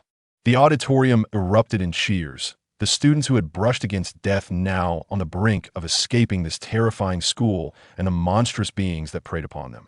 The Axe team nearby also joined in the celebration, casting aside their axes and embracing each other exuberantly. Li Yifei exchanged knowing glances with Lin Xie, leaning in to whisper, You know, I've accomplished quite a feat this time. Joining the Night Watchers should be a sure thing, right? I certainly don't want to be brainwashed. Lin Xie stood in silence for a moment before responding softly, perhaps. Li Yifei was taken aback. Just then, Xingyu quietly retrieved a handgun from her pocket, aiming the dark muzzle at the back of Li Yifei's head, and pulled the trigger before the astonished Axe team members. Bang! Bang! Bang! The 3 gunshots rang out like thunder, splitting the sky, abruptly silencing the jubilant atmosphere, plunging the once lively auditorium back into eerie stillness. The joy on everyone's faces froze as they turned their heads towards the exit, disbelief reflecting in their eyes. Li Yifei was bewildered, turning to see Xingyu calmly holding the gun, the smoke from the barrel dissipating. Xingyu, why did you shoot? He asked, confusion etched on his face. Xingyu remained silent, standing there without a word. After a prolonged moment, Li Yifei gradually reached back to touch the back of his head. Clink! The shell fell to the ground, producing a crisp, ringing sound. On the back of his head, 3 shallow depressions were gradually healing, with only a few droplets of fresh blood seeping out, which Li Yifei wiped away, leaving no trace behind. Gazing at the blood on his hand, Li Yifei murmured to himself, Why am I not dead after being shot? He lifted his head to look at Lin Xie, extending his blood-stained hand towards Lin Xie's eyes. Hey, Xie, look at me. Why am I still alive? His pupils trembled slightly, Have I awakened my abilities? In front of him, Lin Xie gazed at him with a complex expression, and after a moment, shook his head slightly. You have not awakened any abilities. You are merely the non-Tua Shi Yao. Upon hearing this, Li Yifei's pupils constricted abruptly, and he staggered back 2 steps, shaking his head repeatedly. Impossible. What are you talking about? How could I possibly be a snake demon? Li Yifei. Lin Xie stepped forward, shaking his head, and forcefully tugged at the zipper of Li Yifei's school uniform. With a rip, the zipper broke, revealing Li Yifei's chest, where a faint gunshot wound lay like a brand. You are the non-Tua Shi Yao, or rather, a part of the non-Tua Shi Yao. The traces you left can deceive others, but they cannot deceive me. Chapter 62. 2 deviants know. This cannot be. Li Yifei looked down at the gunshot wound on his chest, shaking his head incessantly. I cannot be a killer, let alone a monster. Lin Xie seized Li Yifei's collar, pulling his head close, locking onto his fearful gaze. Look into my eyes. Suddenly, 2 orbs of golden flame ignited in Lin Xie's eyes. The divine wrath of a seraph pouring forth, surging wildly into Li Yifei's mental realm. In an instant, Li Yifei's eyes rolled back, and he fainted. Yet the next moment, a powerful hand grasped Lin Xie's wrist, and Li Yifei's eyes abruptly opened. They were a pair of enchanting vertical pupils, calm and profoundly deep. Interesting. How did you discover this? Li Yifei's voice was deep and tranquil. With your perceptive abilities, it should have been impossible for you to see through my disguise. I did not see through it. Otherwise, you would have been exposed long ago in the basement of the agency. Lin Xie replied, the flames in his eyes still ablaze. Since entering the school, everything that had transpired seemed reasonable, yet it was riddled with oddities. Are you implying that you deduced this? Sort of. You left too many flaws. Oh. Li Yifei's eyes narrowed slightly. Pray tell. The first point of suspicion is your sick leave note. Lin Xie began calmly. When you entered the classroom this morning, you did so with a sick leave note. So what of it? According to your account, you discovered you had forgotten your homework after school last night and rushed back to school, only to witness Lu Xiaoyan devouring a person. After that, you fled the school in a panic and found us, the night watchman. So, when did you obtain your sick leave note? Lin Xie sneered softly. Don't tell me that after witnessing the eating incident last night, you predicted that you would be acting with us today and specially went to the academic office to get a sick leave note. You should know that the academic office had already closed by then. Hence, only 2 possibilities remain. The first is that you had already prepared the sick leave note, intending to skip school today for leisure, but fortuitously encountered the gruesome scene last night. The second is that you were already aware we would come and had even made preparations to join us. Li Yifei remained silent for a moment before continuing. The second point of suspicion lies in the human skins found on the balcony of the girls' dormitory. By all accounts, the non-Tua Shi Yao is an exceptionally cautious creature. Having hidden in human society for so long, it would never brazenly hang human skins on a balcony, as such exposure carries an excessive risk. It did just that. Initially, I did not comprehend the significance of this act, but later I realized it was deliberately hinting to us that it was right here in this dormitory building. It wanted us to find it. Lin Xie looked into Li Yifei's eyes. Then you appeared, your arrival so inexplicable. It seemed as though you wanted to draw away Hong Ying, inciting a rebellion throughout the school. Then, Li Yifei emerged like a savior, leading a throng of students to successfully fend off the serpent demon's offspring. A veritable textbook example of survival. At this moment, I still did not suspect you. What truly aroused my suspicion was in Xingyu. Lin Xie's gaze fell on the frail boy with glasses behind him. Li Yifei's neck twisted oddly to scrutinize in Xingyu. The number of serpent demons attacking us was consistently peculiar, and Xingyu adjusted his glasses and spoke. When those serpent demon offspring first appeared, everyone rushed upstairs, while only our classroom barricaded the doors and windows. At that time, the vast majority of serpent demons either went to the 4th floor, storming your hallway, or remained on the 1st floor, blocking everyone's escape route. The only ones truly attempting to assault our classroom on the 3rd floor were 2. Generally, when a group of hunters sees 2 kinds of prey, one robust and difficult to conquer, and the other weak and easily obtainable, they will typically focus on the weaker one, which was us. Initially, I thought it was due to a lack of information, that the other serpent demons were drawn upstairs and unaware of our presence on the 3rd floor. However, I later discovered that these serpent demons share a common vision. And Xingyu paused before continuing. In other words, they knew there was a piece of easy prey right beneath them, yet remained indifferent, as if they were deliberately leaving us alone. Later, Li Yifei arrived with a host of people, like a divine intervention, to rescue us. After slaying the 2 serpent demon offspring, he inadvertently triggered the 6 serpent demon offspring below to attack. This number was also quite delicate. It was enough to exert immense pressure on us, without rendering us entirely defenseless. Even if they had sent up one more, we would not have been able to withstand it, yet they did not. Just as Lin Xie was about to arrive, those 6 serpent demon offspring suddenly intensified their assault, pushing us to the brink. Everything was too coincidental, too bizarre. Is this all the basis for your suspicion of me? Li Yifei furrowed his brow tightly. No. What truly raised my suspicions was the behavior of the serpent demon offspring, cutting the thick rope you used. And Xingyu shook his head. When you descended with the rope. The 2 serpent demons did not witness this scene. Logically, they should not have known of the rope's existence. Yet, the subsequent 6 serpent demon offspring precisely severed the thick rope, as if they were fully aware that it was your escape route.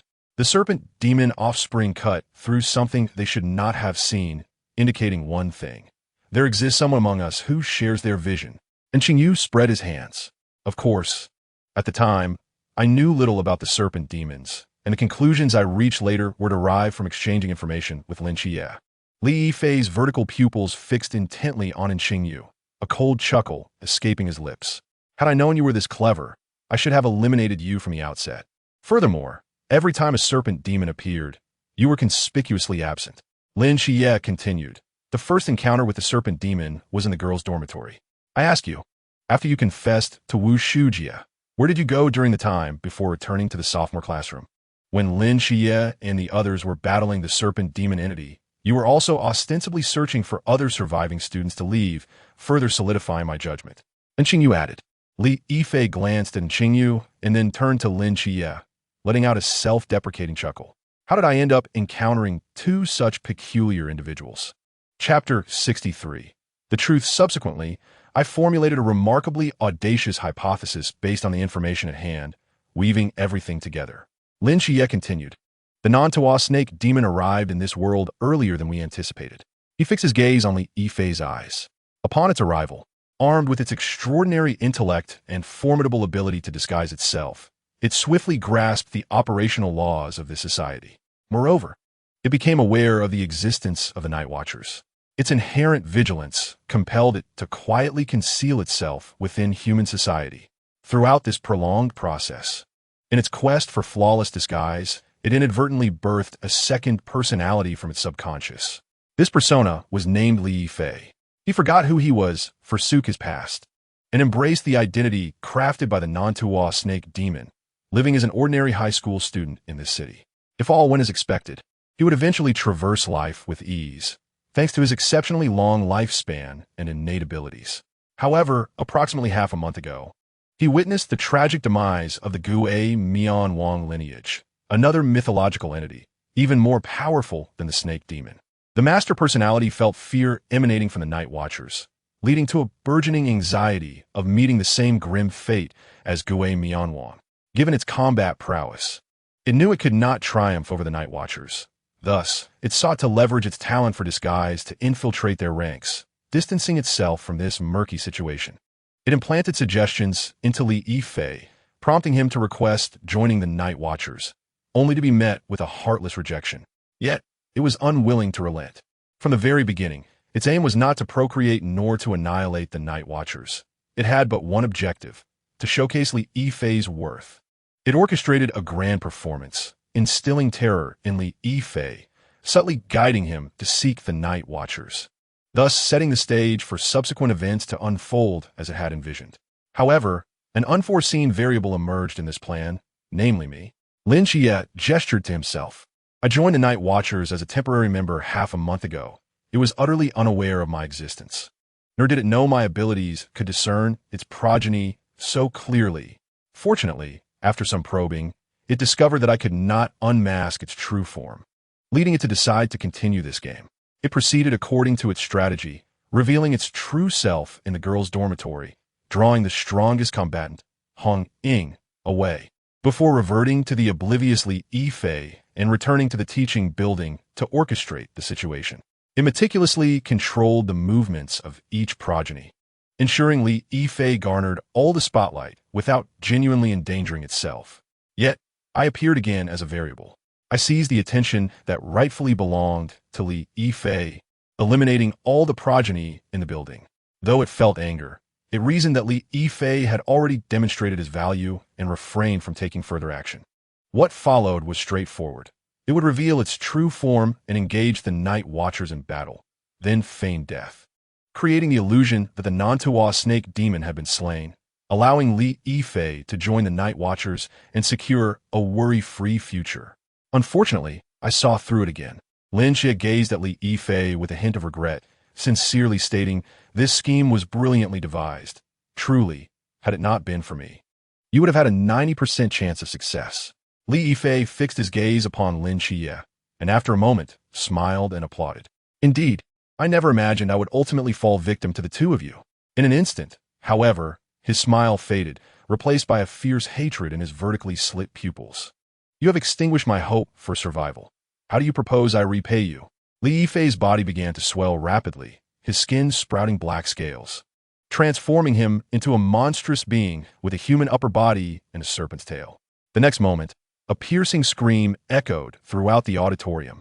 Over 100 students, witnessing the true form of the Nantua snake demon at such close proximity, lost their sanity, while the sole exit was blocked by the serpent's bite, compelling them to scream and retreat to the farthest corner of the hall. As for Xingyu, he had already retreated to a safe location when Li Yifei began his transformation, his eyes fixated on the Nantua snake demon, filled with excitement and curiosity. The Nantua snake demon seemed to have fixed its sights on Lin Xie, its claws slicing through the air, aiming directly for Lin Xie's neck. Lin Xie regarded it with a knowing smile, extending his right hand behind him, and with a soft sound, drew forth his blade. Clang! The sound of metal clashing resounded in the grand hall, and the Nantua snake demon's pupils abruptly contracted. This time, Lin Xie effortlessly blocked its assault with one hand. "I'm sorry, but you can no longer dominate me." Lin Xie turned his gaze towards the dimming sky outside the door, where night had begun to fall. Under the cloak of darkness, he possessed 5 times his usual strength and speed. At this moment, the Nantua snake demon was no longer his match. With a swift motion, Lin Xie's blade deftly deflected the Nantua snake demon's claws, his wrist flicking as the blade flashed.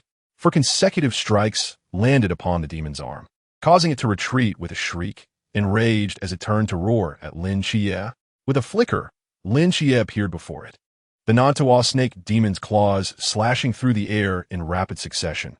Yet Lin Xie parried each one with a single hand. Lin Xie narrowed his eyes. "You are too slow." In the next instant, he accelerated his strikes, creating afterimages in the air.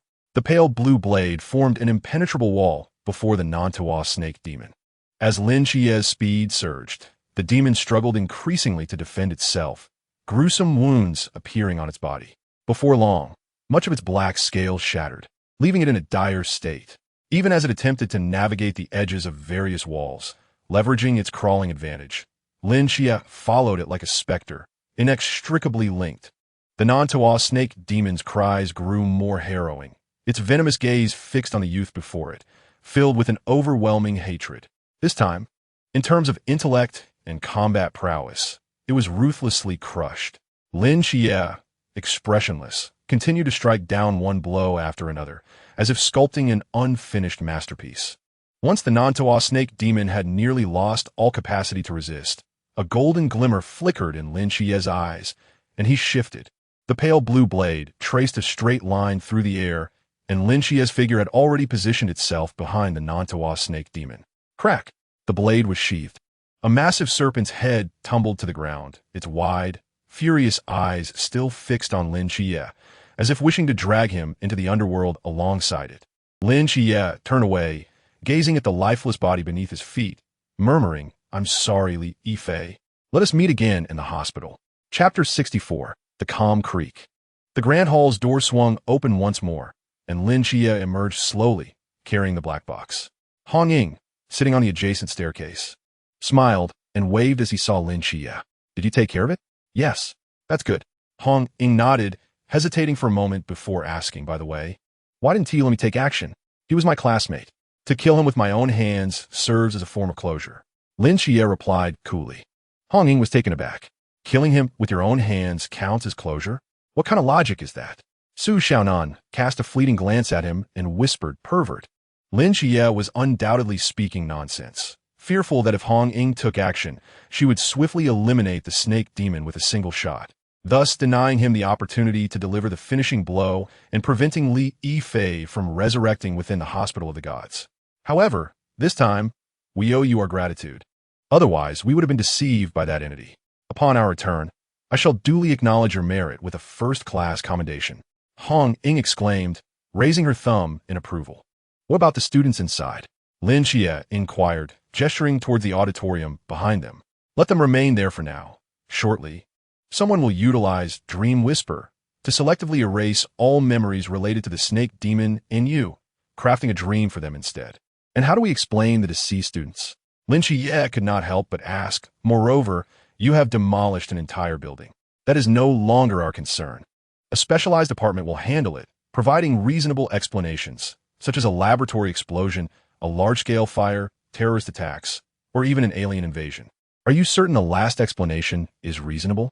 More so than the arrival of mythological beings?" "Indeed." Hong Ying pursed her lips and lowered her head slightly. "Burdened by the weight of so many sacrificed students, it is all my fault." "Sister Hong Ying, how can you blame yourself? The majority of the students had already been implanted with snake seeds before their demise. Had it not been for you, the casualties would have been far greater." Si Xiaonan comforted her, glancing at Lin Xie and softly adding, "And you, though reluctant to admit it, you truly are remarkable. By the way, I recently met an exceptionally clever individual who seems quite fascinated by mythological creatures. Could we recruit him into the Night Watchers?" Lin Xie recalled something and turned to Hong Ying. This was a request made by Qing Yu just moments ago in the Grand Auditorium. Hong Ying hesitated for a moment. Weighing her words carefully, "Qi, joining the Night Watchers requires more than mere intelligence. It is a perilous profession. Do you understand my meaning?" Lin Xie nodded slightly, refraining from further persuasion. Helping in Qing Yu with this request was the extent of his capabilities, considering he himself was merely a temporary member of the Night Watchers, not a formal one. Since his request had been declined, it would be inappropriate to press on. "Let's depart. It is time to gather the team." Hong Ying stood up from the stairs, shouldering the black box containing her long gun, and headed towards the door. Lin Xie glanced back at the auditorium before following her. Inside the auditorium, and Qing Yu, who had been standing at the door, felt a wave of despair wash over him. Just then, his gaze fell upon the corpse of the Nantoa snake demon nearby. After a long moment of contemplation, he seemed to make a resolution, and a glimmer of determination shone in his eyes. Outside the school gates, beside a black van, two men leaned against the car door, silently observing the tranquil campus. One of them received a call through his earpiece, and Chunmai raised an eyebrow slightly. "It is over. They are about to emerge." Wu Xiangnan beside him scowled.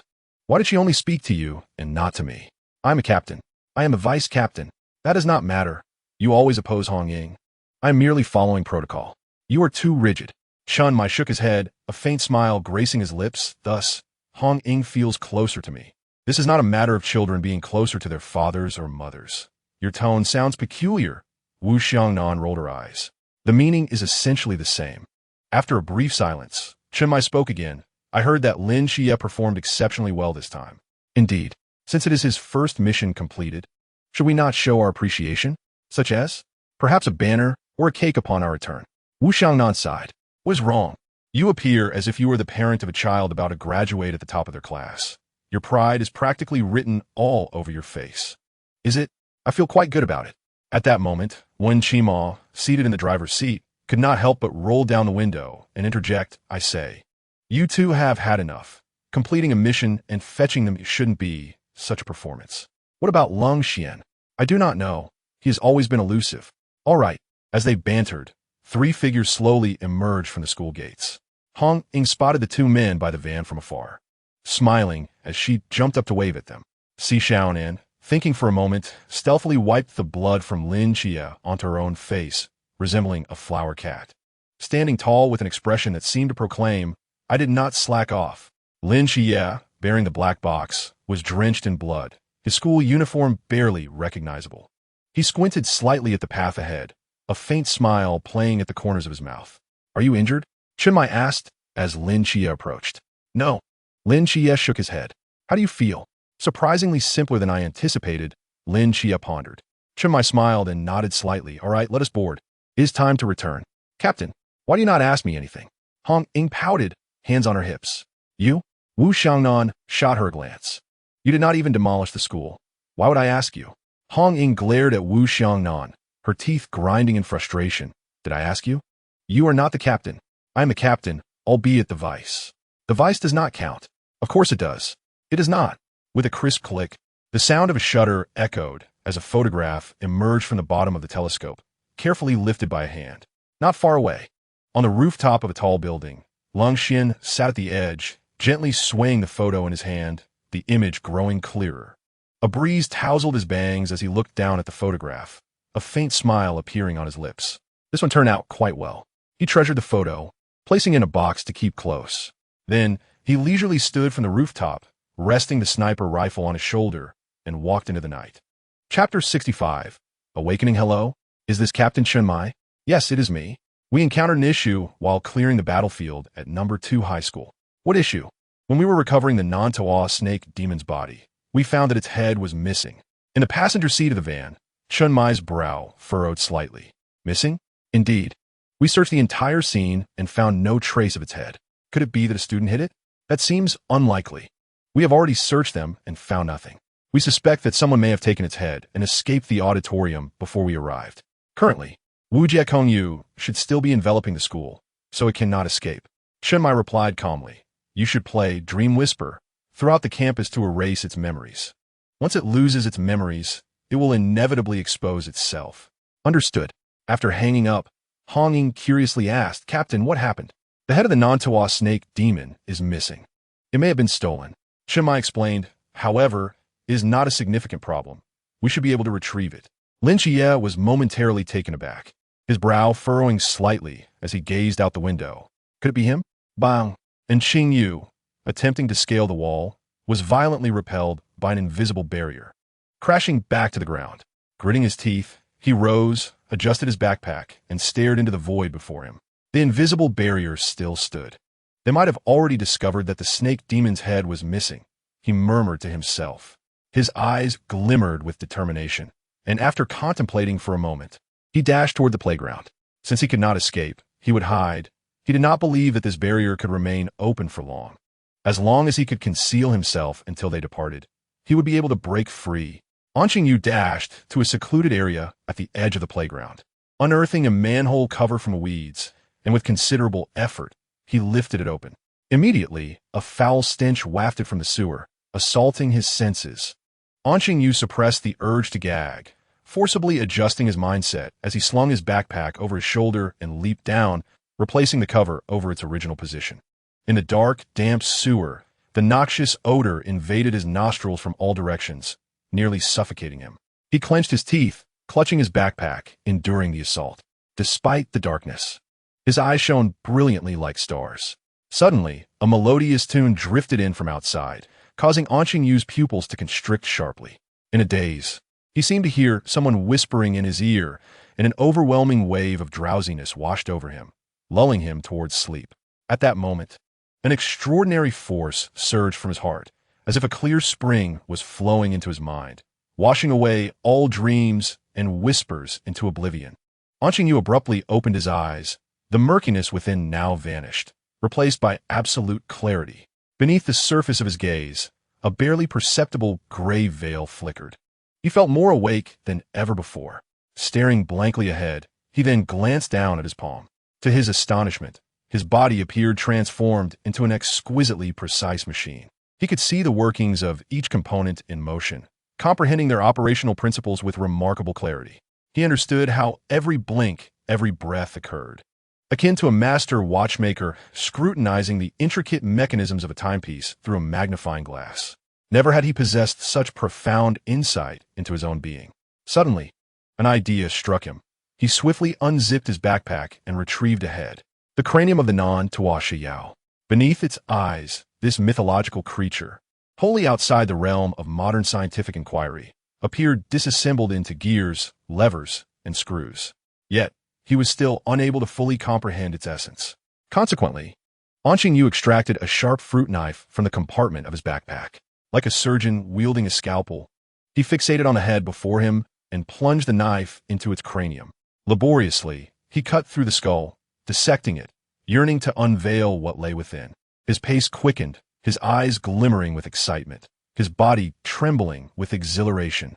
In the dark, foul sewer, a frail youth wielded a knife, a smile gracing his features as he meticulously carved into the grotesque head.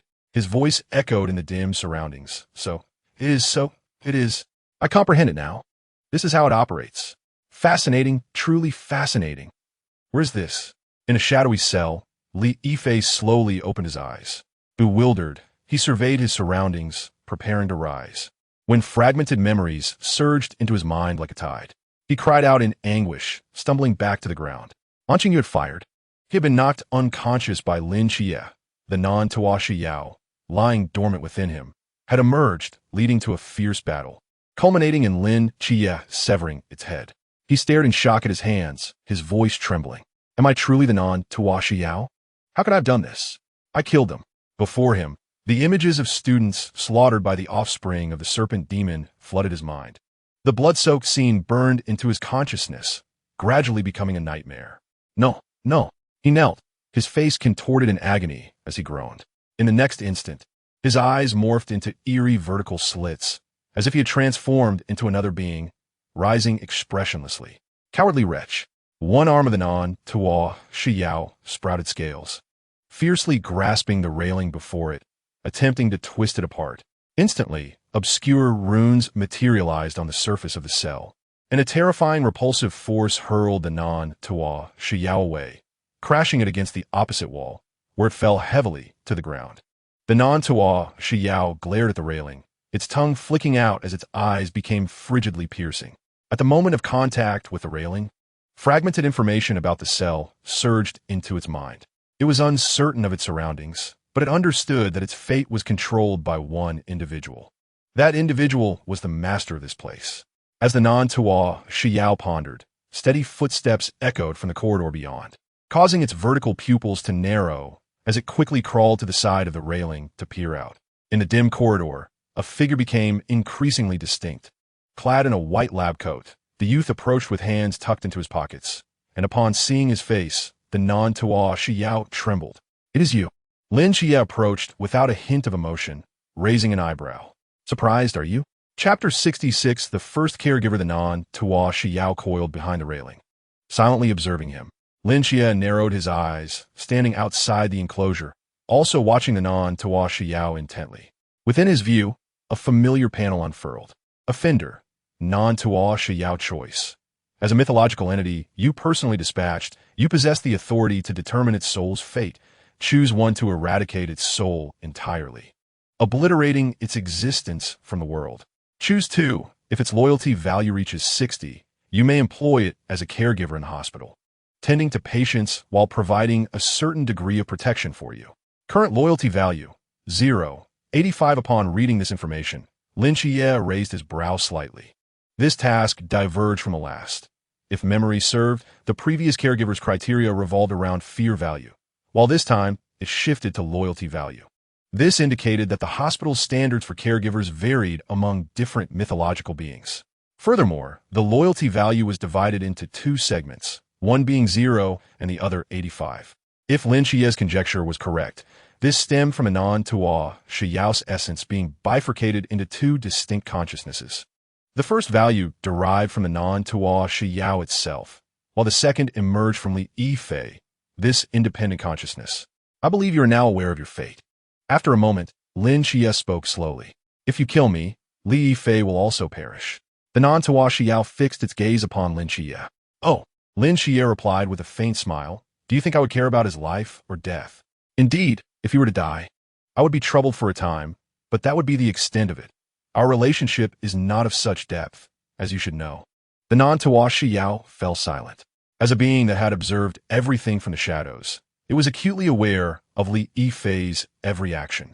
In the brief span of just over half a month since their acquaintance, to claim their bond was particularly close would be a stretch. Moreover, Li Yifei had previously abandoned him to flee once. Using their relationship as the sole bargaining chip, the non-Tuo Yao was not that foolish. What do you desire? I think you have misunderstood. Lin Xie calmly replied, at present, you are the one showcasing your value to me, should your worth not meet my expectations. I regret to inform you that my hospital does not accommodate idlers. The non-Tuo Yao paused for a moment before slowly responding. I excel in disguise. Capable of planting serpent seeds. Infiltration and penetration are my specialties. Not sufficient. I am adept at strategizing and can offer you counsel. What else are you skilled in? I have said nothing. The non-Tuo Yao nearly forgot that its own schemes had been unraveled by him. However, pooling ideas is not inherently a negative endeavor. One person's intellect may not encompass every aspect, and our thought processes and perspectives differ. Perhaps I can provide you with some references. That is a fair point. What else? Although my current combat power is relatively low, once I reach adulthood, my true self will possess formidable fighting capabilities, and I will be able to shed my skin, making it exceedingly difficult to kill me. Lin Xie pondered for a moment. Will you make the elderly happy? I will not. The non-Tuo snake demon replied, struggling to comprehend. While Li Yifei excelled at such matters. That's acceptable. Lin Xie paused briefly before continuing. You may stay. But there is an additional condition. What condition? During non-essential times, allow Li Yifei to manage this body. The non-Tuo snake demon hesitated, then nodded. All right, I agree. Freedom is indeed important, but it certainly does not wish to be scattered like dust. Moreover, Li Yifei is also a part of it. Relinquishing the body to him is not too difficult to accept. Lin Xie nodded and reached into the void, conjuring a piece of parchment and a steel pen that materialized in his hand. This is your labor contract. Take a look. If there are no issues, please sign it. Lin Xie assumed the demeanor of a magnate, casually tossing the parchment into the air. The non-Tuo snake demon grasped the paper and read it intently, its expression shifting dramatically. Rather than a labor contract, it would be more appropriate to call it a bond of servitude. As it meticulously detailed a plethora of obligations the non-Tuo snake demon must fulfill, including but not limited to unconditionally obeying the orders of Dean Lin Xie, not harming or intending to harm Dean Lin Xie or his interests, not damaging public property within the hospital, maintaining the hospital's cleanliness, and preparing breakfast for the patients each morning. In the additional clause, it specified that during non-essential circumstances, Li Yifei must be allowed to govern the body. Meanwhile, in the section outlining Lin Xie's obligations, there was a solitary blank. This was undoubtedly a ruthless unilateral exploitation of the caregiver's interests, an atrocious contract. However, the non-Tuo snake demon had no other options and could only grit its teeth and sign its name. The moment the name was inscribed, the parchment spontaneously ignited, and the peculiar runes surrounding the cell gradually dissipated, causing the cell door to swing open. Simultaneously, the non-Tuo snake demon swiftly reverted to human form, now adorned in a blue caregiver uniform, which bore a black nameplate reading Caregiver 001. Li Yifei stared blankly at the attire he now wore, scratching his head. He had clearly overheard the conversation between the non-Tuo snake demon and Lin Xie, and he understood the current situation.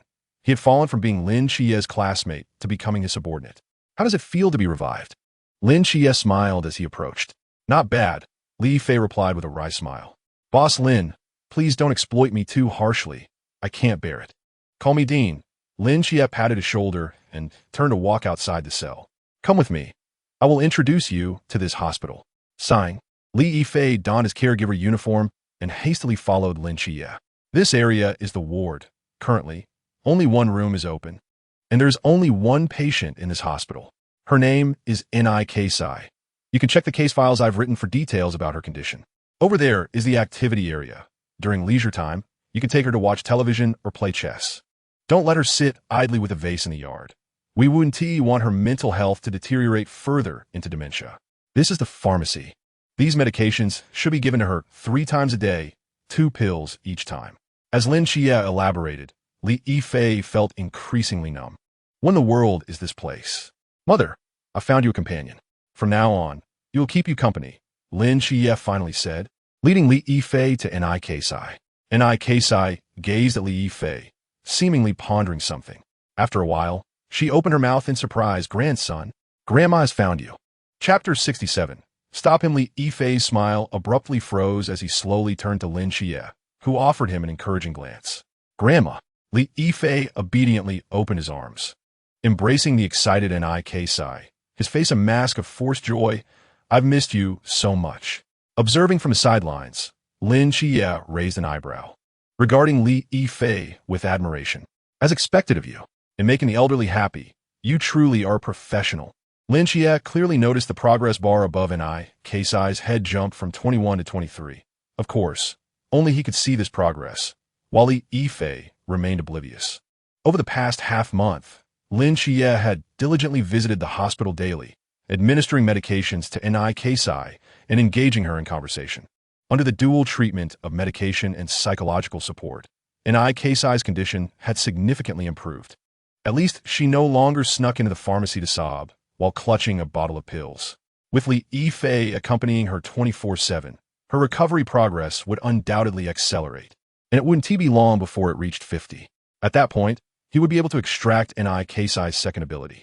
During this time, Lin Xie had also attempted to unlock the door to the second ward, but alas, it remained inaccessible, likely tied directly to one's realm. And the cultivation of spiritual power must be gradual and cannot be rushed.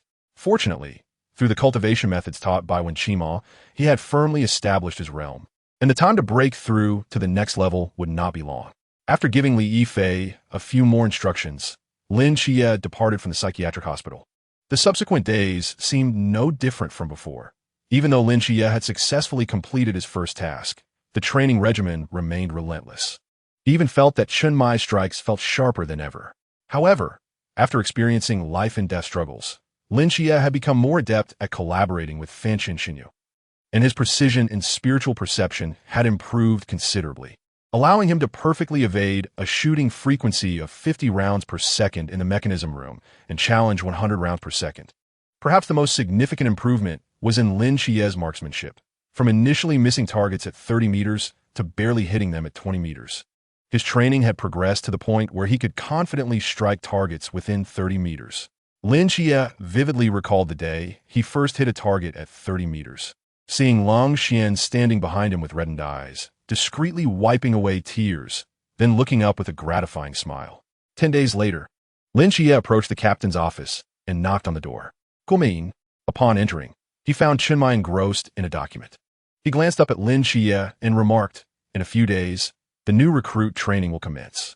Lin Xie was taken aback, only then realizing that a month had passed since he joined the Night Watchers. What preparation should I make? Well, based on previous years, this year's new recruit training should also take place in Shangjing City. I will prepare the materials for you during this time, and you can take them over when the time comes. By the way, during the training period, there will be a closed management system. Although daily necessities will be provided, their quality may be lacking. I'll have Hong Ying take you shopping to buy some items. I will reimburse you for the expenses.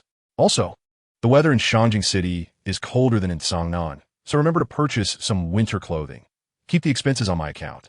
Training is when injuries are most likely to occur, so make sure to come find me tomorrow morning. I'll give you some medicine that is significantly more effective than what you can find on the market. Chen Mai meticulously advised Lin Xie, even detailing the most comfortable sleeping arrangements for the train ride. As Chen Mai closed his notebook, more than half an hour had already elapsed. Did you record everything I just shared? Chen Mai gazed earnestly at Lin Xie. Lin Xie nodded emphatically, confirming that he had indeed taken note of it all. Good. Chen Mai seemed to recall something else. He advised that tickets to Shangjing City should be purchased early, for those who report sooner have the privilege of choosing their dormitories. He suggested they could conveniently buy the tickets while out shopping later. Tomorrow? Are we leaving tomorrow? Lin Xie was taken aback. The sooner, the better. Understood. Lin Xie nodded in agreement. After Lin Xie departed the office, Chen Mai quietly retrieved his wallet and glanced inside, letting out a soft sigh. That afternoon, Hong Ying and Si Xiaonan took Lin Xie on an extensive tour of Songnan City, making up for all the streets Lin Xie had never explored in his life. Wow, Xiaonan, that Peppa Pig bedsheet is so beautiful. Should we buy one for Xie? Absolutely. That pink suitcase is lovely too. Let us get one. Definitely. Xiaonan, look at this snow-white backpack. Isn't it fantastic? Yes, yes. Wow, Look at that little dress. It's so pretty. Let us buy it. All right, all right. Lin Xie firmly covered Si Xiaonan's mouth and spoke earnestly. Sister Han Ying, I don't think that suits me. With a look of regret, Han Ying set down the backless dress she had been holding and sighed, reminding him that he was a boy and that wearing a dress might not be appropriate. She then picked up a sexy camisole, her eyes sparkling as she looked at Lin Xie. Then let us buy this. Lin Xie. It wasn't until evening that Lin Xie, burdened with numerous bags, stumbled back to his room, observing the colorful chaos around him. He sat down with a wry smile, which gradually morphed into a radiant grin. However, as he laughed, a hint of sorrow flickered in his eyes. He raised his gaze toward the window, where the hazy moonlight bathed the world below. Is it time to depart? Early the next morning, at the entrance of the train station, Lin Xie stood before the station with 2 large suitcases in tow, accompanied by other members of Team 136. Have you brought everything? Wu Xiaonan asked first. All set. Xie, don't forget to use the sunscreen, depilatory cream, and body lotion I bought for you. Hong, Ying said, her eyes glistening with emotion as she stood at the forefront, reluctant to part ways. I'll remember to use them, don't worry, Lin Xie replied somewhat helplessly. Xie. Shimai approached, his expression serious. Shangjing is unlike our Cangnan. It's quite distant, and there are inherent inequalities in the training. If this were Cangnan, we could directly confront anyone who mistreated you, but in Shangjing, you will have to rely on yourself. Rest assured, I can take care of myself, Lin Xie replied earnestly. He slightly bowed to the group, saying, I'm off now. He stood up, waved goodbye, and entered the train station, leaving the others with heavy hearts. Just then, Chimai's phone suddenly rang. Hello? What? Chimai abruptly raised his head and pointed at Lin Xie. Damn it, stop that kid. The others turned back in confusion. Unbeknownst to them, the higher-ups had unexpectedly decided to hold the new recruits' training in Cangnan. Quickly stop him. Once he enters the station, the ticket cannot be refunded. Chapter 68. The Winds of Change, Shangjing City. Night Watchman Training Office. What? The new recruits' training is set in Cangnan? Where's Cangnan? Yuan Gang exclaimed, staring at the document in his hand, bewildered. In front of him, a man, lazily reclined in an office lounge chair, stretched and squinted as he sat up, revealing a cross-shaped scar on his forehead. He was Xiao Pinga, the captain of the night watchman squad stationed in Shangjing City. Squad 006. A small city in the southeastern region, adjacent to Huaihai City, Xiao Pinga replied thoughtfully. However, hasn't the training always been held in Shangjing? Why the sudden change to Cangnan this year? Yuan Gang furrowed his brow. Who knows what the higher-ups are thinking? Xiao Pinga stood up, filled a cup with water from the kettle, and leisurely returned to his chair. We, or rather, you, just need to follow orders. You are the vice captain of Squad 006 and the chief instructor for the new recruits. You've trained so many batches of soldiers. Can't you adapt to a different environment? Of course I can. Yuan Gang shook his head repeatedly. I just don't understand why the location changed so suddenly when the facilities here are already available. Why go through the trouble of moving everything to Cangnan? The higher-ups must have their reasons. We only need to execute the orders and refrain from questioning what is not our concern. Very well, Yuan Gang sighed. The logistics department should be efficient enough to set up a complete training base in Cangnan before dawn. You ought to prepare your team for departure. Xiaoping sipped his tea. Understood. Yuan Gang pondered for a moment before continuing. During my absence in Shangjing, can you ensure everything remains under control without any issues? Swish. A slipper flew out from behind the desk, and Yuan Gang narrowly avoided it. Immediately, Xiaoping's voice thundered from behind the desk. Hey, Yuan Gong. Who do you look down on? I'm the captain of the Shangjing Station Squad. Do you think I'm just loafing around? Yuan Gang chuckled and tossed Xiaoping's slipper out the window before swaggering out the door. Xiaoping continued to curse. Guangshan City. A luxurious club. Cangnan? What kind of place is that? In an opulently appointed VIP massage room, a chubby young man in a bathrobe lay on the sofa, astonished as he read the notification. He turned to inquire. Behind the door of the VIP room, 5 burly bodyguards stood stony-faced, and before them, a bespectacled butler slightly bowed, speaking gently. Young master. Cangnan is a small city in the southeastern region. Wasn't it always in Shangjing? This year, it seems the policy has changed. It appears your itinerary will need to adjust as well. I'll arrange for someone to take care of it. The young man considered this. Returning the grapes to the bowl, with a wave of his hand, he declared, book a flight for tomorrow. I'm leaving then. The butler was taken aback. Young master, is it too hasty to leave tomorrow? Don't worry about the accommodation. We've already arranged the best lodgings with the night watchman. They will accommodate us. It's too dull in Guangshan. I want to meet new friends. Young master, once you arrive there, please try to speak Mandarin. Otherwise, they might not understand you. Mandarin? The young man thought for a moment and agreed. If there are communication barriers, it would indeed be hard to make true friends. He then patted the young woman who was massaging his feet, saying, "All right, you can go rest now." After enjoying this for over a decade, it's time for a change of pace. He stood up, stretching his body, causing his flesh to jiggle slightly. "Sangnan, here I come," on Jiahua Mountain. The sound of Buddhist chants lingered in the air, and sandalwood incense wafted gently. An old monk clad in a robe strolled through the wooden corridor, his prayer beads gently rotating in his hand, his eyes calm as water.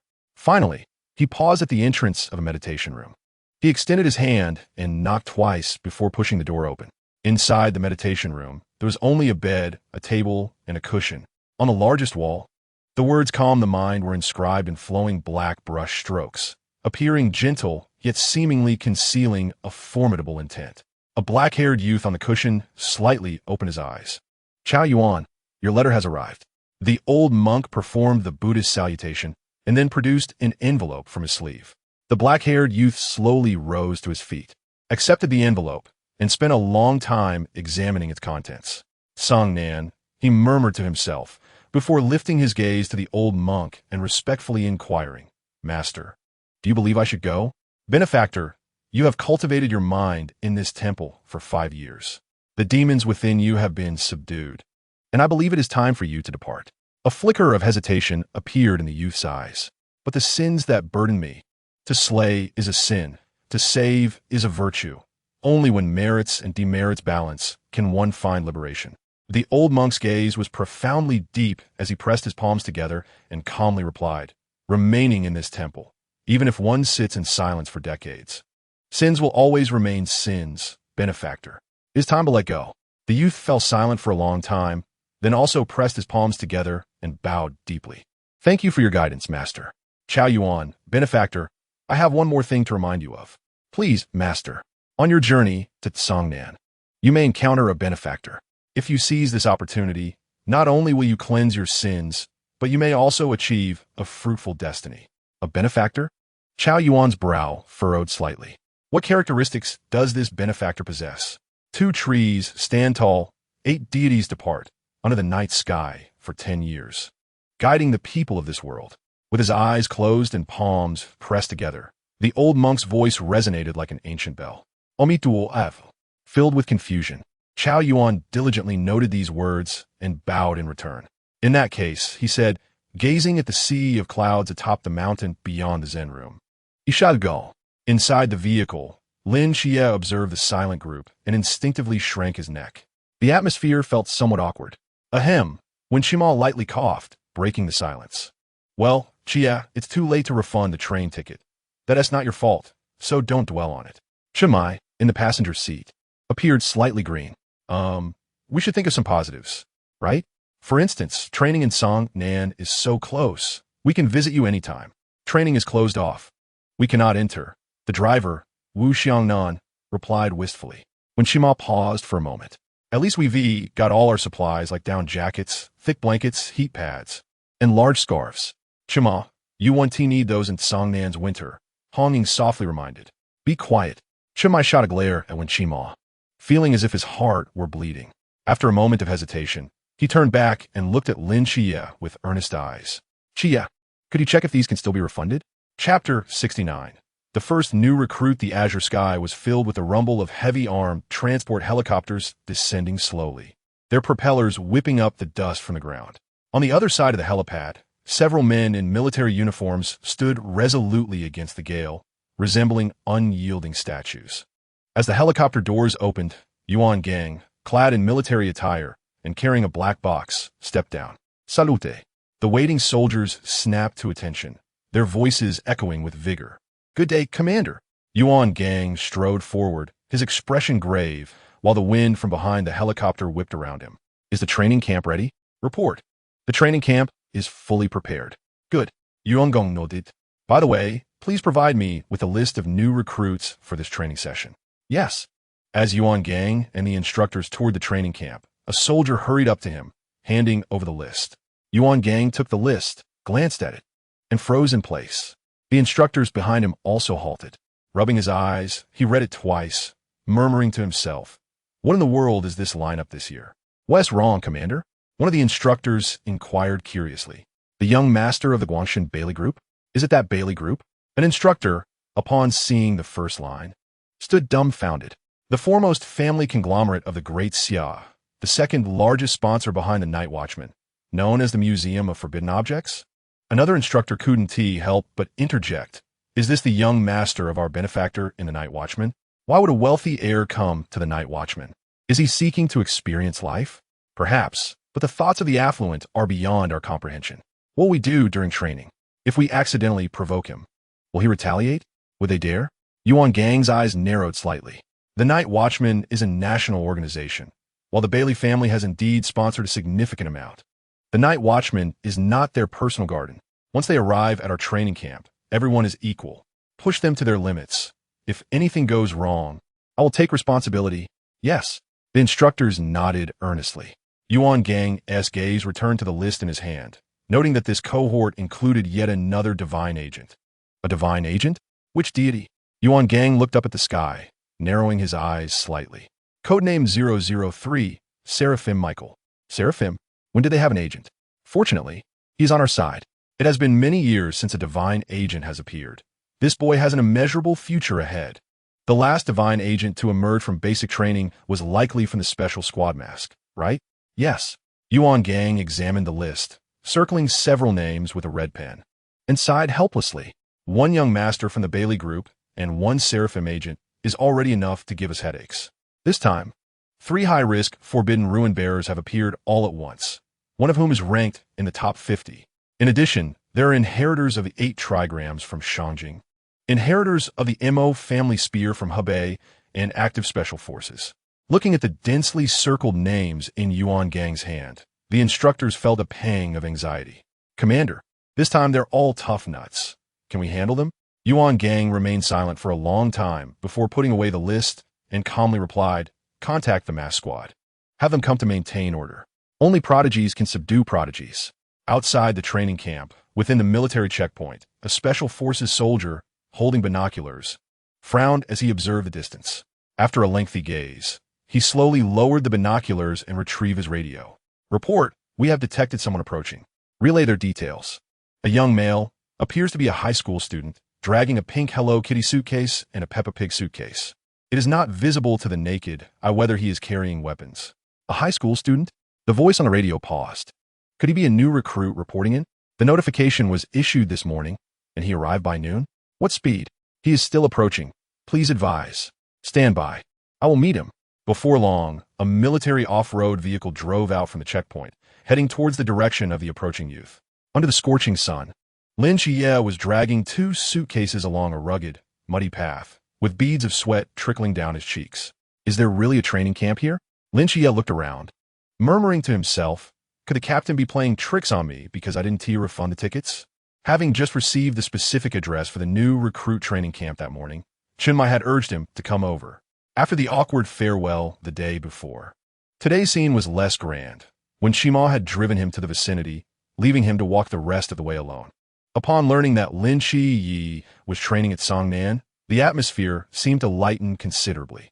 Perhaps, as Chen Muyi suggested, if anything were to happen to Lin Yi, everyone would rush over with knives in hand, unlike the anxiety felt in the capital.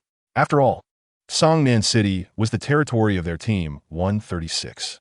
As Lin Yi advanced with his suitcase, a thunderous roar of vehicles echoed in the distance. He squinted and halted. A camouflaged military off-road vehicle, kicking up dust, screeched to a stop beside him. An officer leaned out, scrutinizing Lin Yi closely. What brings you here? Training. A new recruit? Yes. Arrived so soon? I'm from Songnan. Show me your identification. Lin Yi handed over the documents prepared by Chen Muyi.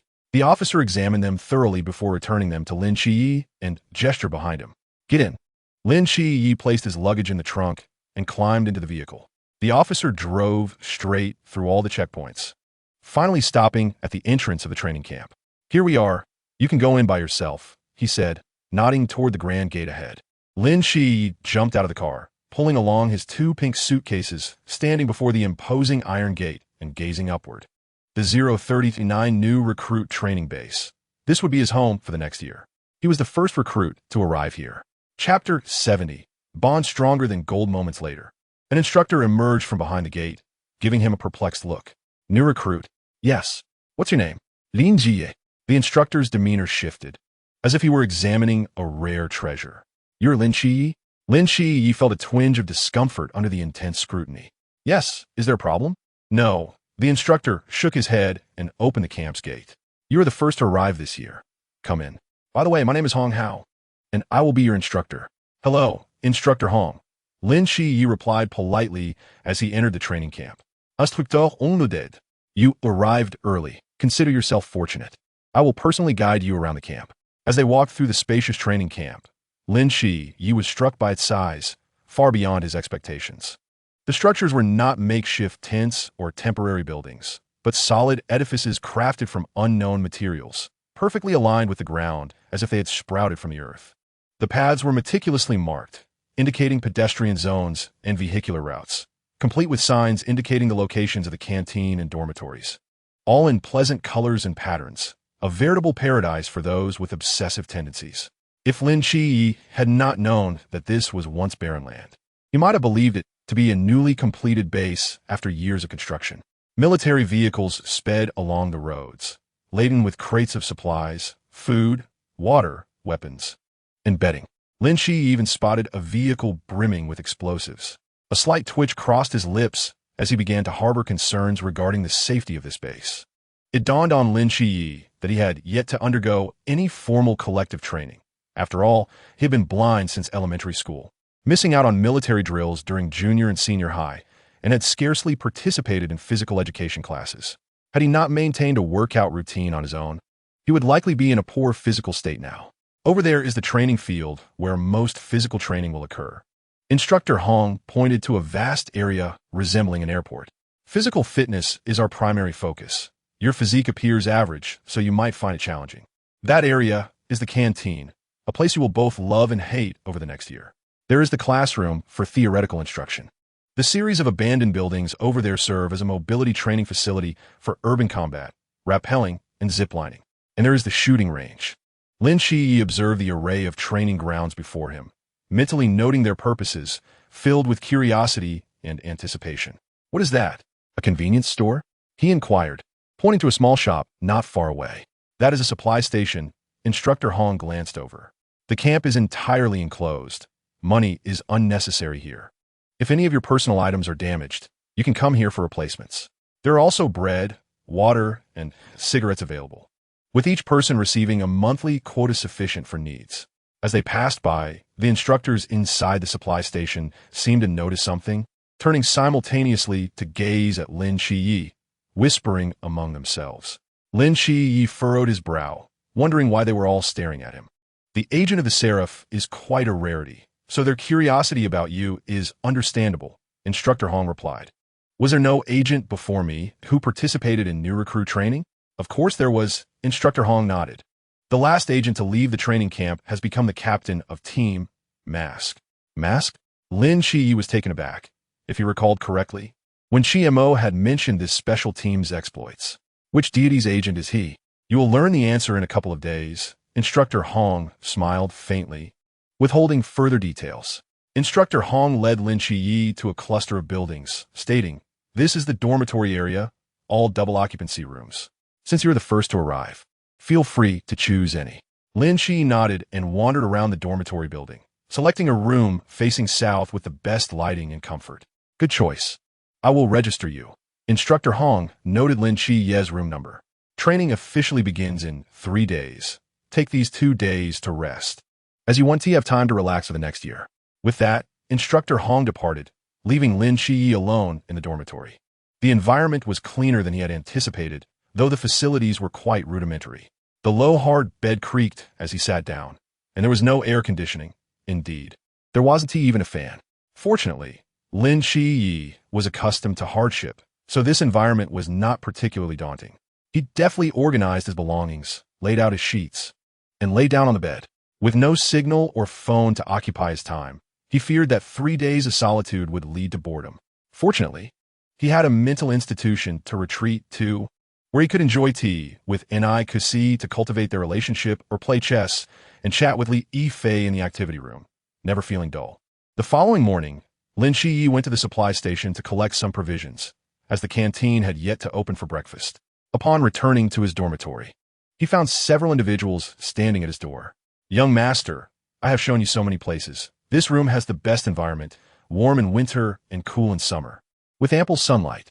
A man with an ingratiating smile spoke to a plump figure, chattering on, "Alas, Tsangnan really cannot compare to Guangshan.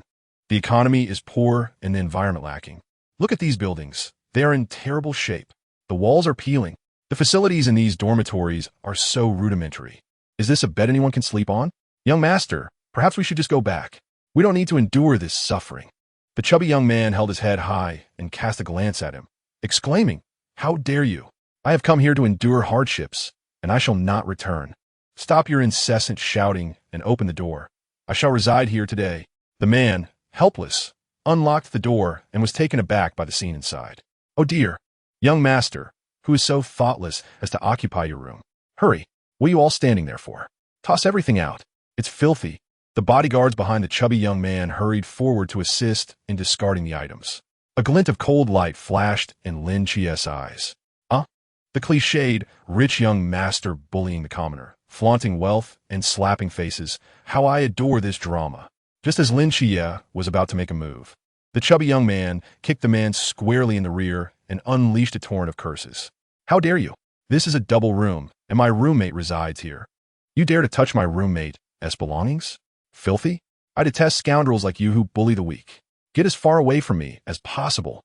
The man was knocked to the ground by the chubby young man's kick. Panic-stricken, he slapped himself a few times and hurriedly fled outside. "You lot, bring over the gifts I prepared for my roommate. I shall wait here today.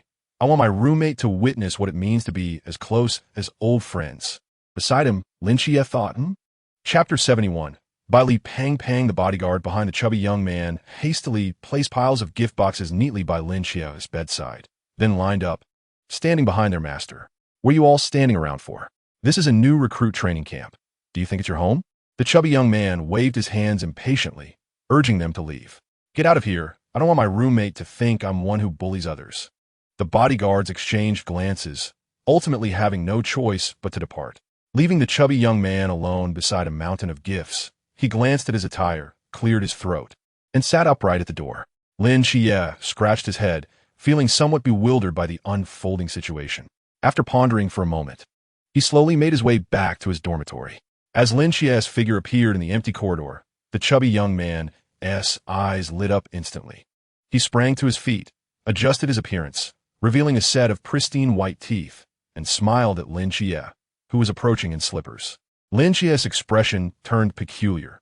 Under the chubby young man's strange gaze, he felt as though he could hardly walk. Finally, Lin Chie reached the dormitory door. "Hello. I am Bai Li Tuming. I know this name is a bit of a mouthful. You can call me Tu Ming or just Pang." Before Lin Chie could react, the chubby young man bowed deeply, startling Lin Chie into taking 2 steps back. "I hope we can become friends. Please take care of me this coming year." This series of actions left Lin Chie utterly speechless. Bai Li, Elangakia Contemplata. Seemingly forgetting the last 2 characters of his name, only recalling Pang. "No need to be so polite, Bai Li Pang." The chubby young man's eyes brightened again, seemingly pleased with the nickname. "May I ask for your name?" "Oh, I'm Lin Chie. Brother Chie. I brought some local specialties from my hometown for you. They're not particularly valuable, and I hope you won't disdain them." He smiled as he handed Lin Chie the gift boxes one by one. Lin Chie merely scanned them with his mental power, and his expression changed dramatically. "A box of Rolex watches?" Lin Chie was taken aback.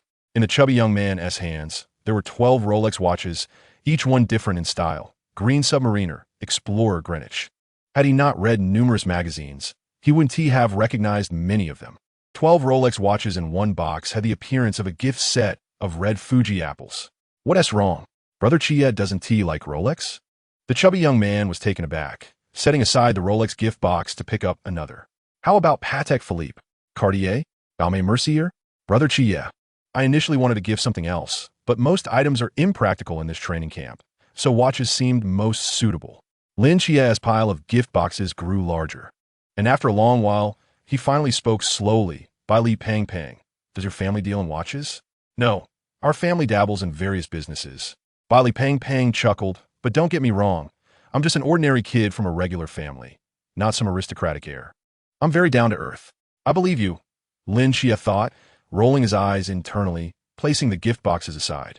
I don't want these. Why not? Bai Li Pang Pang grew anxious. Just accept them. They're not worth much, just a token of our meeting. I don't like receiving gifts. Then, Bai Li Pang Pang looked at Lin Chia, then at the gift boxes in his hands, sweating with urgency. Lin Chia glanced at him and sighed. You keep them for now. If I want them someday, you can give them to me then. All right then. Bai Li Pang Pang solemnly tucked the gift boxes away, then slowly opened his suitcase, tossing his bedclothes onto the bed haphazardly before flopping onto it. Lin Chia's mouth twitched. What are you doing? Going to sleep? Bai Li Pang Pang replied, patting the crumpled fabric. It's quite comfortable to sleep on. Lin Chia, not one to meddle in others' affairs, especially given the suspicious nature of this chubby young man, decided against stirring up trouble and simply closed his eyes, pretending to sleep.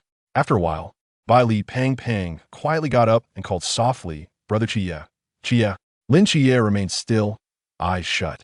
Bai Li Pang Pang cautiously stood up, tiptoeing to the wardrobe. Rummaging around. What does this chubby guy intend to do? Lin Chia kept his eyes closed, maintaining a mental awareness of Bai Li Pang Pang's every move. Moments later, Bai Li Pang Pang returned clutching one of the gift boxes he had just stashed away and quietly began to slide the boxes under Lin Chia's bed. Lin Chia thought, is this chubby young man truly that persistent? He felt a surge of irritation and abruptly opened his eyes, directing his gaze toward Bai Li Pang Pang. What are you doing?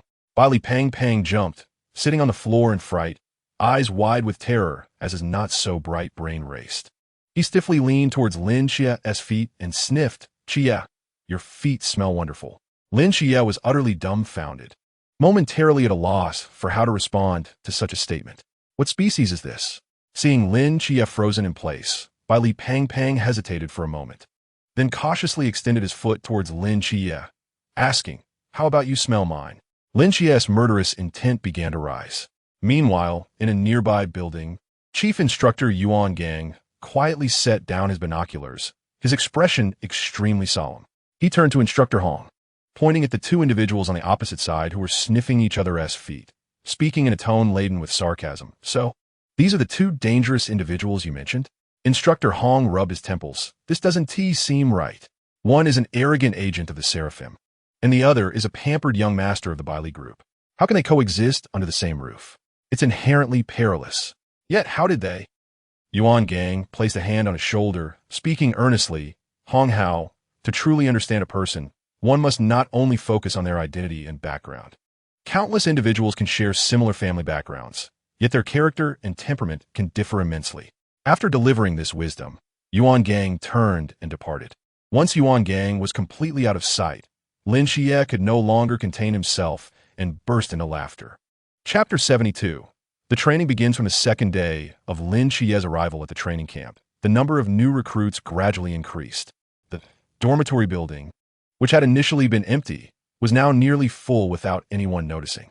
By the morning of the third day, Lin Chia was awakened by the ruckus outside the corridor. He sat up, rubbing his sleepy eyes. The fat boy is up this early? Lin Chia noticed that the bed beside him, resembling a pigsty, was now empty, raising his eyebrows in surprise. It appeared that this wealthy young lad was indeed quite different. After spending 2 days together, Lin Chia had gained a preliminary understanding of Bai Li Pang Pang. He certainly did not fit the mold of a typical arrogant rich kid. Instead, he seemed to make an effort to conceal his privileged background, pretending to be from an ordinary family, albeit poorly. His nature was not malicious. He was just a bit dim-witted. This was Lin Chia's initial assessment of Bai Li Pang Pang. Lin Chia was not one to shy away from trouble. In fact, he somewhat looked forward to having a roommate who was arrogant and prone to picking fights, as it would give him a legitimate reason to retaliate and dominate the room. But instead, he found himself with a harmless, silly fat boy. This silly fat boy interacted with him cheerfully every day, frequently gifting him small tokens and speaking politely, leaving Lin Chia feeling as though he were punching a pillow. To hit him would weigh heavily on his conscience. Yet when the fat boy stealthily placed his foot near Lin Chie's face in the middle of the night, it became utterly unbearable. The most exasperating part was that after waking up to the unpleasant odor, Bai Li Pang would look at him earnestly with 7 parts anticipation and 3 parts shyness, asking, "Chia, have you answered me yet? Do my feet smell good?" Fortunately, Lin Chia had no knife at hand. Otherwise, this fat boy would not have seen the light of day again. Lin Chia stretched his body, holding his toothbrush in his mouth as he dragged an empty hot water bottle to go wash up. As he opened the door, he was greeted by a crowd of people gathered around the opposite dormitory. Among them, a rotund figure radiating opulence was shouting at the top of his lungs, "Fellow comrades, I have brought you some local specialties from my hometown. I hope you do not disdain them. I look forward to your kindness over the next year. Hey, brothers over there, no need to fight. There's enough for everyone." Bai Li Pang raised his plump arm, adorned with numerous luxury watches, his hand wrapped like a mummy, exuding extravagance. The new recruits around him were instantly stirred. "Do not misunderstand. I am not some rich kid. I'm just a child from an ordinary family, and I only wish to get along well with you all." Lin Chia stood in shock, his mouth agape, as his toothbrush clattered to the ground. What on earth is this fat boy's background? He murmured to himself. Even the wealthiest scions would not be this affluent, would they? Distributing luxury watches to over 200 new recruits? This was throwing money around. However, even amidst the chaos, there were still some who remained unfazed. Lin Chia noticed the youth leaning against the wall in the corridor nearby, coldly observing the commotion. He stood there as if in an entirely different world, exuding an air of detachment, as if an invisible wall separated him from the surrounding noise, his eyes calm as still waters. On the right side, in the girls' dormitory, a long-haired girl stood on the balcony, squinting at Bai Li Pang with disdain in her eyes. The more Lin Chia observed, the more he realized that many others were secretly watching the spectacle.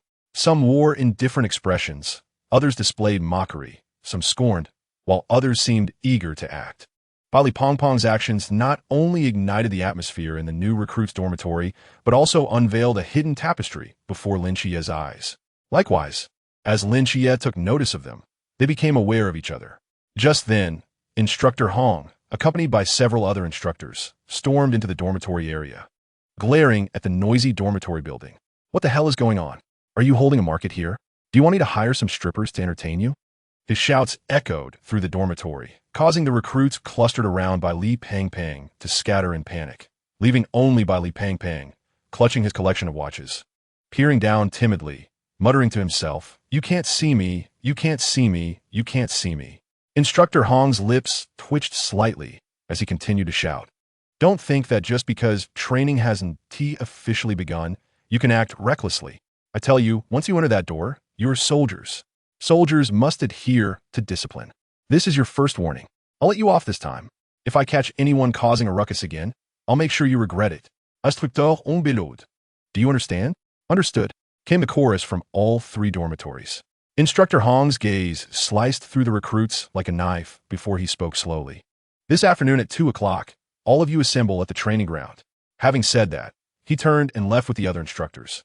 Bai Li Pang peered down from the corridor, hurriedly standing up and rushing over to Lin Chia with his arms full of watches. "That scared me.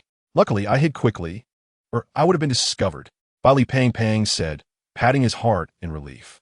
Lin Chia remarked, "Ah, it seems the remaining gifts will not be distributed after all." Bai Li Pang sighed, glancing down at the watches in his hands. "Why are you so insistent on giving gifts?" Lin Chia couldn't help but ask. "How else can I build rapport with others?" Bai Li Pang replied matter-of-factly, "My dad always says that the most important thing in this world is human relations." Lin Chia rolled his eyes. If human relations were all that mattered, then society would have already perished. Without further ado, he bent down to pick up his toothbrush and continued toward the hot water room, leaving Bai Li Pang behind, scratching his head in confusion. In the afternoon, having changed into the military uniform he received from the supply station, Lin Chia made his way directly to the training ground. Bai Li Pang, struggling to fit his rear into his pants, hurriedly followed Lin Chia, occasionally calling out, "Chia, wait for me." By the time they reached the training ground, most of the recruits had already gathered. However, they had yet to form any orderly lines, standing haphazardly, with heights and builds all varying. On the training platform, over 20 instructors stood tall and proud, their postures as straight as ancient pines. At the forefront, the chief instructor Yuan Gang surveyed the disorganized crowd below, his eyes slightly narrowed. Chapter 73. We are the masked ones, stand straight, shouted the instructors behind Yuan Gang. Instantly, all the new recruits fell silent. Although their lines remained crooked, a semblance of order began to emerge. Lin Xie and Bai Li Pang arrived relatively late, placing themselves at the back of the line. Even so, they could still feel the overwhelming pressure emanating from the instructors on the platform, without utilizing any forbidden techniques or weapons. Their mere presence exuded an aura akin to imposing mountains, weighing heavily on the hearts of the recruits. This kind of pressure could only arise from the trials of life and death, something the novice recruits had yet to experience. Yuan Gang remained silent for a long time as he gazed down at the crowd below before he slowly spoke. His voice deep and resonant. I know that you are all prodigies hailing from across the vast lands of Daxia. Some of you possess the coveted Jinshu that others can only dream of, while others boast unparalleled skills or perhaps extraordinary backgrounds. However, from the moment you step through that door, you have held but one identity, and that is that of a rookie. You are but novices. No, at this moment, you cannot even be considered novices. You are mere waste. Refuse. When faced with true, formidable mysteries, you will only bring about your own demise, dragging your teammates down with you. If you aspire to truly become Night Watchman, you are still far from that goal. Yuan Gang's voice grew louder, echoing like thunder across the vast training ground. Lin Xie could keenly perceive that the expressions of most of the new recruits around him had turned cold. Some lifted their heads with pride, others smirked silently, some looked disdainful, while others bowed their heads in contemplation. What? Are you all unconvinced? Yuan Gang surveyed the expressions of everyone, raising his eyebrows. No one replied, but their answers were clearly written on their faces. Yes, I refuse to accept this. Do you believe that because you possess formidable Jinshu or extraordinary abilities, your future is limitless? Do you think that my ability to stand here and reprimand you is merely a result of having been born a few years earlier or of having a higher realm than yours?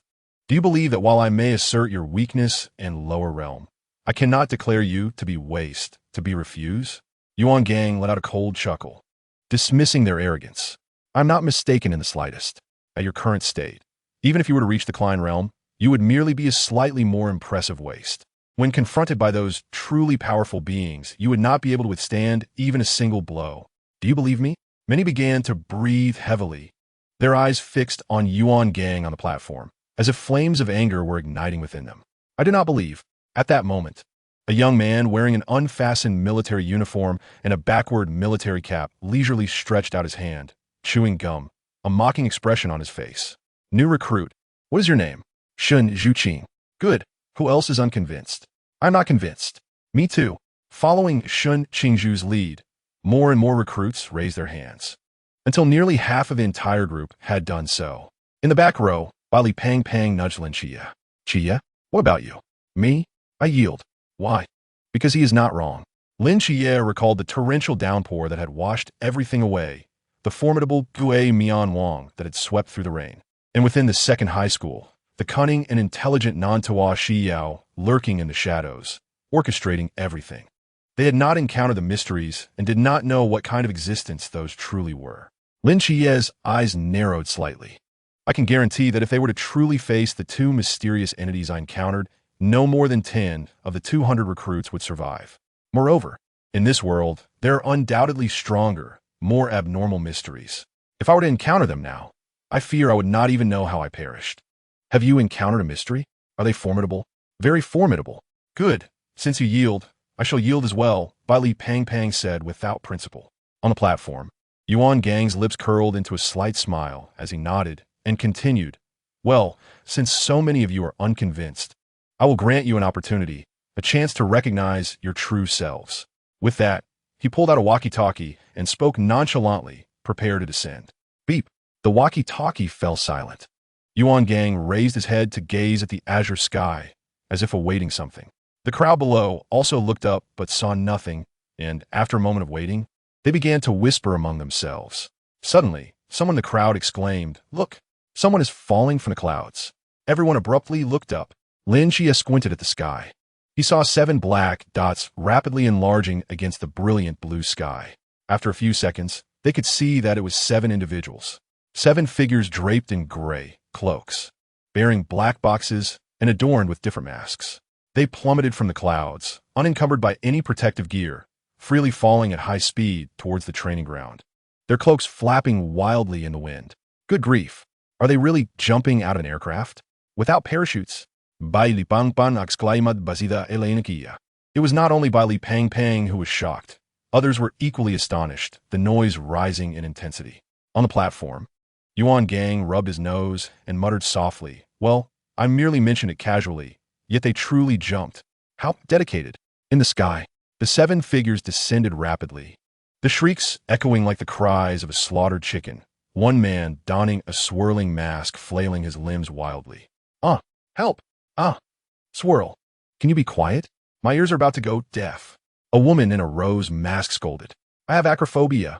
Rose, don't just stand there talking without feeling the pain." The swirl shouted, his voice hoarse.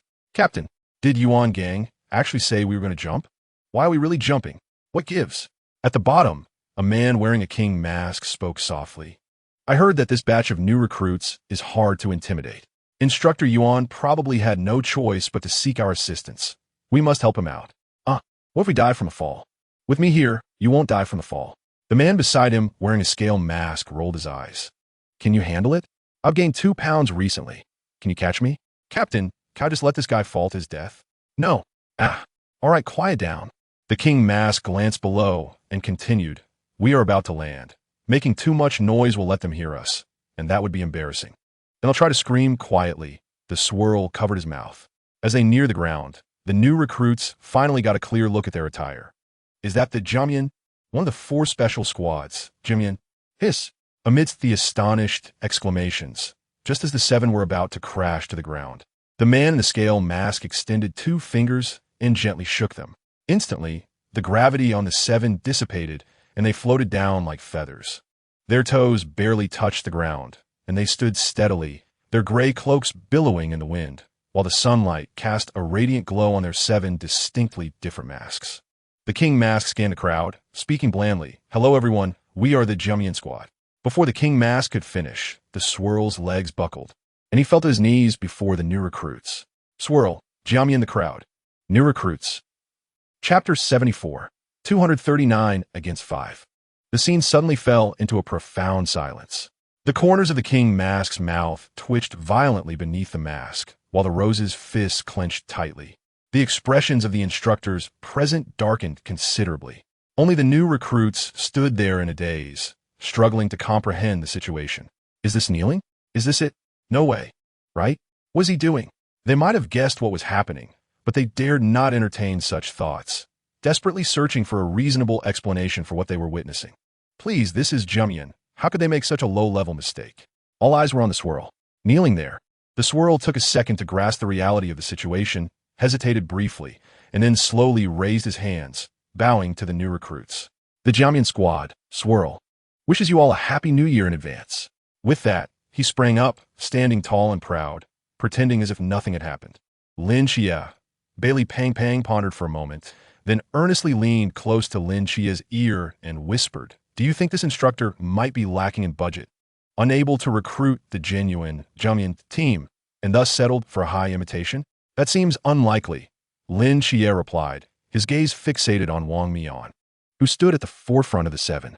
His expression grew increasingly solemn. Lin Chia sensed a subtle aura of authority emanating from the man on stage. While others might not perceive it, he could, for they were all agents of the divine. At the same time, Wang Mian appeared to sense Lin Chia's presence, their eyes meeting in a brief clash. After a moment, Wang Mian averted his gaze and continued with his previous lines. "We are the Jumyan special team." A collective gasp arose from the crowd. Yuan Gang's lips curled slightly upward as his voice echoed once more in the training ground.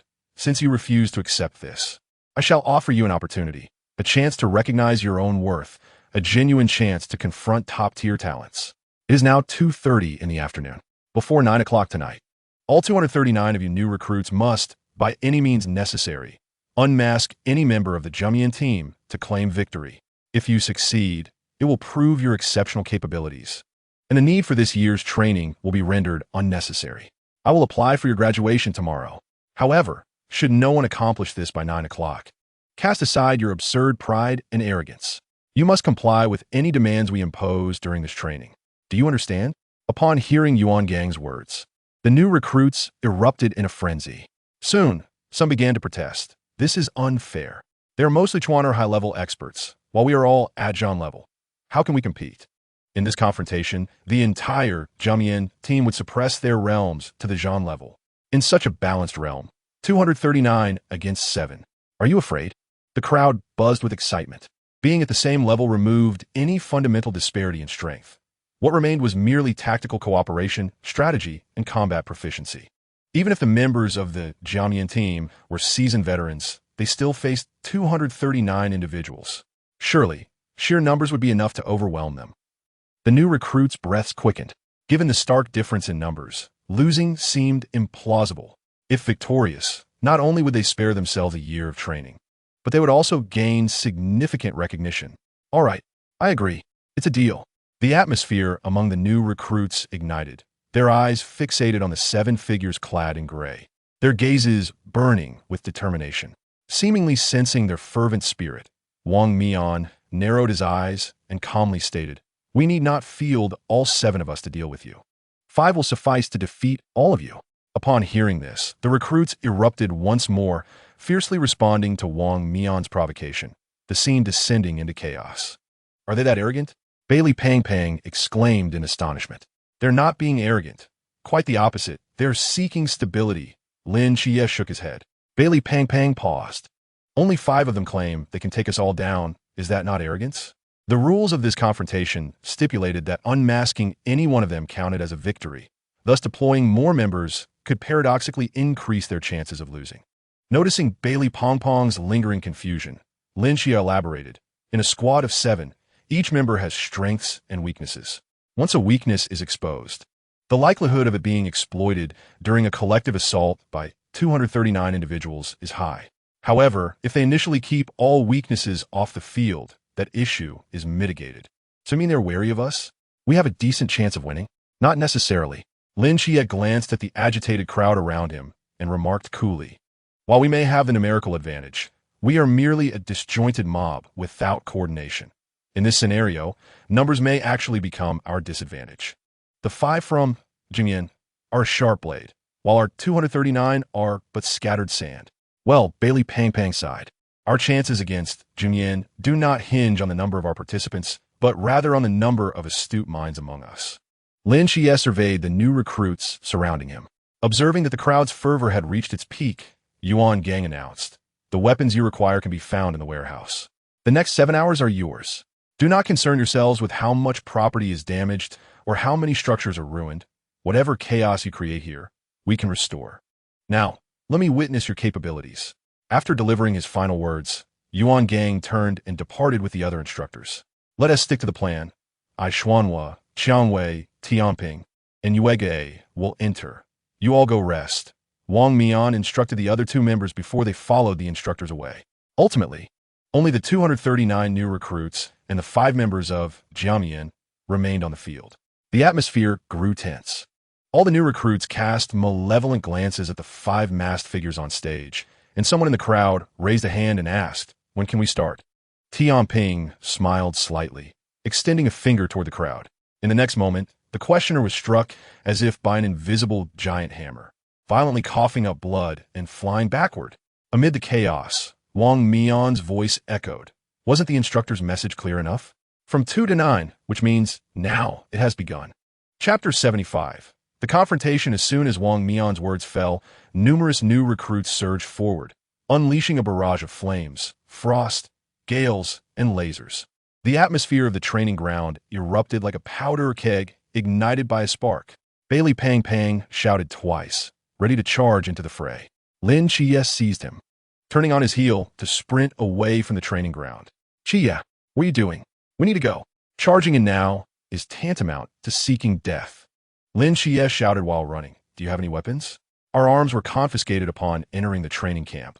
but the 5 members of Junyan are fully armed. Are you going to use your head to fight them? Bailey Pang Pang paused, instinctively patting his pockets. In truth, the special team was labeled as such precisely because their combat prowess far exceeded that of others. Without knowledge of their forbidden abilities and preferred combat styles, recklessly charging in would be a death sentence. Lin Chia glanced back, seemingly to validate his thoughts, as an unexpected change occurred on the stage. A deep purple vortex suddenly blossomed in midair, blocking the Junyan members and forcibly absorbing all incoming attacks. In the next moment, a massive pink hammer appeared out of thin air, towering 2 stories high, whipping up a howling gale that sent all airborne recruits crashing down. At this point, most of the new recruits had realized the gravity of the situation. However, turning back to flee was already too late. With a flick of his finger, Xuanhua summoned the purple vortex above their heads. Now you wish to run? Too late. He sneered. The flames and frost previously absorbed by the purple vortex erupted forth, raining down like a tempest from the sky, igniting a series of explosions on the stage. Scorching flames and thick smoke billowed upward, and Bailey Pang Pang, who trailed behind Lin Chia, swallowed hard, drenched in cold sweat. Is this the combat capability expected from the Zhan realm? If they were to unleash their full potential, how formidable would they be? Otherwise, how could they be considered an elite squad? Lin Chia sighed. Within less than a minute of the skirmish, nearly half of their number had perished. This was troubling. It was not just Lin Chia who was astute, as he led by Li Pang Pang in a mad dash. Many others quickly realized the gravity of the situation and followed suit, thus narrowly escaping calamity. Had it not been for Lin Chia's exemplary leadership, the count of eliminated personnel would have been even higher. Amidst the billowing smoke, 5 figures cloaked in gray emerged slowly. The vortex glanced at the unconscious new recruits strewn about and smirked. A bunch of fools. It seems victory in this farce is all but assured. Yet, it is unwise to jump to conclusions too early. Wang Mian observed the distant, vanishing figures of the new recruits with a calm demeanor, then turned to the man wearing a crescent mask, saying, "Next, their target will undoubtedly be the warehouse. You go block the door while we encircle from the perimeter." Understood. In a flash, Yuegue vanished from sight. At the underground base of the training camp, the instructors sat before their screens, each holding a stack of documents, shaking their heads slightly. Over 90 have been eliminated in just one encounter. It seems we have overestimated them. Ultimately, it is still the Jiamian that is too powerful. Another instructor sighed, noting that deploying a top-tier squad that had previously vanquished Wuliang-level mysteries was a complete dimensional suppression for the new recruits. We cannot say that. They have also suppressed their strength to the Zhan realm. It's not exactly bullying, is it? However, their experience and synergy were realms beyond what these fledgling recruits could fathom. And among them were 3 ultra-high-risk forbidden realms alongside the divine agent. Let's not be overly pessimistic, said Yuan Gang, breaking the discussion. While the new recruits seem to have suffered significant losses, those few with a genuine chance to contend with Jiamian have escaped. Clearing away the disruptive elements may be advantageous for them. A nearby instructor was taken aback. "Chief, are you implying you actually hope the new recruits succeed?" "No. With that individual present, their victory is unattainable." Yuan Gang shook his head. "I merely hope to witness a true battle." "Chia, slow down. I can't keep up." Bailey Pang Pang, dragged along by Lin Chia, was panting heavily, struggling to catch his breath. Lin Chia raised an eyebrow and released his grip. "Then your survival is up to fate. I shall proceed ahead." Seeing Lin Chia so decisively abandon him, Bailey Pang Pang was momentarily stunned before summoning all his strength to chase after him. "No, this won't do. If I am left alone, I will surely be caught. Chia, brother Chia, wait for me." Eventually, Bailey Pang Pang, rolling and scrambling, managed to catch up to Lin Chia at the warehouse entrance. Staring at the tightly shut door, he suddenly froze. "Why is this door closed? Were we not supposed to retrieve our weapons ourselves?" Lin Chia frowned slightly. "They said we could come to collect them, but they did not specify that the door would be open. Must we break it down?" Bailey Pang Pang approached and knocked on the door. "What material is this? It seems rather sturdy." Lin Chia circled the warehouse, his expression growing grim. He turned to Bailey Pang Pang. "What is your forbidden realm?" "Me? I don't have a forbidden realm." Bailey Pang Pang rapidly defiende. Lin Chia pondered. How on earth did this fool manage to become a night watcher? This is troublesome. Lin Chia sighed. My forbidden realm lacks large-scale destructive capabilities. I cannot open this door. Bali Pang Pang scratched his head. Oh, is that all? Just step aside. Just as Bali Pang Pang was about to say something further, a cool female voice came from behind. Startled, he turned to see a tall woman standing behind him. Her long hair, a fiery red, cascading down her waist. Even in the plain attire of a new recruit, her graceful figure could not be concealed. She cast a glance at Bali Pang Pang, snorted coldly, and walked directly to the warehouse door. Lin Chie's eyes narrowed slightly. He recognized this woman earlier that morning. While Bali Pang Pang was causing a ruckus at the opposite dormitory, she had stood in the girls' dormitory corridor, disdainfully observing the scene, and they had exchanged glances. Molly, she replied coolly, extending her pale hand to lightly touch the surface of the warehouse door. In the next moment, the entire warehouse began to tremble violently. Chapter 76. Yue as Molly's palm made contact with the metal door, it vibrated at an imperceptible frequency, a sharp buzzing emanating from within. Instantly, numerous terrifying fissures appeared on the door's surface. Molly withdrew her hand and executed a swift kick, shattering the damaged door into fragments that collapsed with a resounding crash. Amid the dust and debris, Molly brushed off the dust from her hands, expressionless as she strode into the warehouse. What tremendous destructive power, Lin Chia mused, observing the metallic debris scattered about, stroking his chin. Outside, Bali Pang Pang stared intently at Molly's retreating figure, swallowing hard. What's wrong? Lin Chia inquired, noticing Bali Pong Pong's peculiar expression. Chia, Bali Pang Pang leaned close to Lin Chia's ear, whispering, don't you think she's quite striking? Lin Chia rolled his eyes, having no intention of continuing the discussion, and directly approached the weapon rack in the warehouse, casually selecting a standard combat knife. Before arriving at the training camp, Chun Mai had advised that under non-essential circumstances, no weapons were to be brought in. Thus he had left Zhao Kongqing's blade at Han Ying's residence. Fortunately, the night watchers were equipped with a standardized arsenal, and there was no shortage of weapons in the warehouse. As Lin Chia took the knife, he also kept an eye on Molly's actions with his mental energy. Unexpectedly, she did not glance at the various weapons lining the racks. Instead, she walked straight to the innermost part of the warehouse, retrieving a massive katana from a corner and slinging it over her back before turning to exit the warehouse. A katana is quite an uncommon weapon. As she passed by Lin Chia, he spoke calmly. Molly paused, casting a sidelong glance at him. I like this. Is there a problem? Lin Chia turned to face her, looking into her eyes as he extended his right hand. I am Lin Chia. Oh, Molly replied nonchalantly, showing no intention of shaking his hand. Lin Chia's eyes narrowed. Ultra-high risk Forbidden Realm? Why should I tell you? Do you not wish to win? Will sharing this information guarantee victory? Who do you think you are? Lin Chia stated.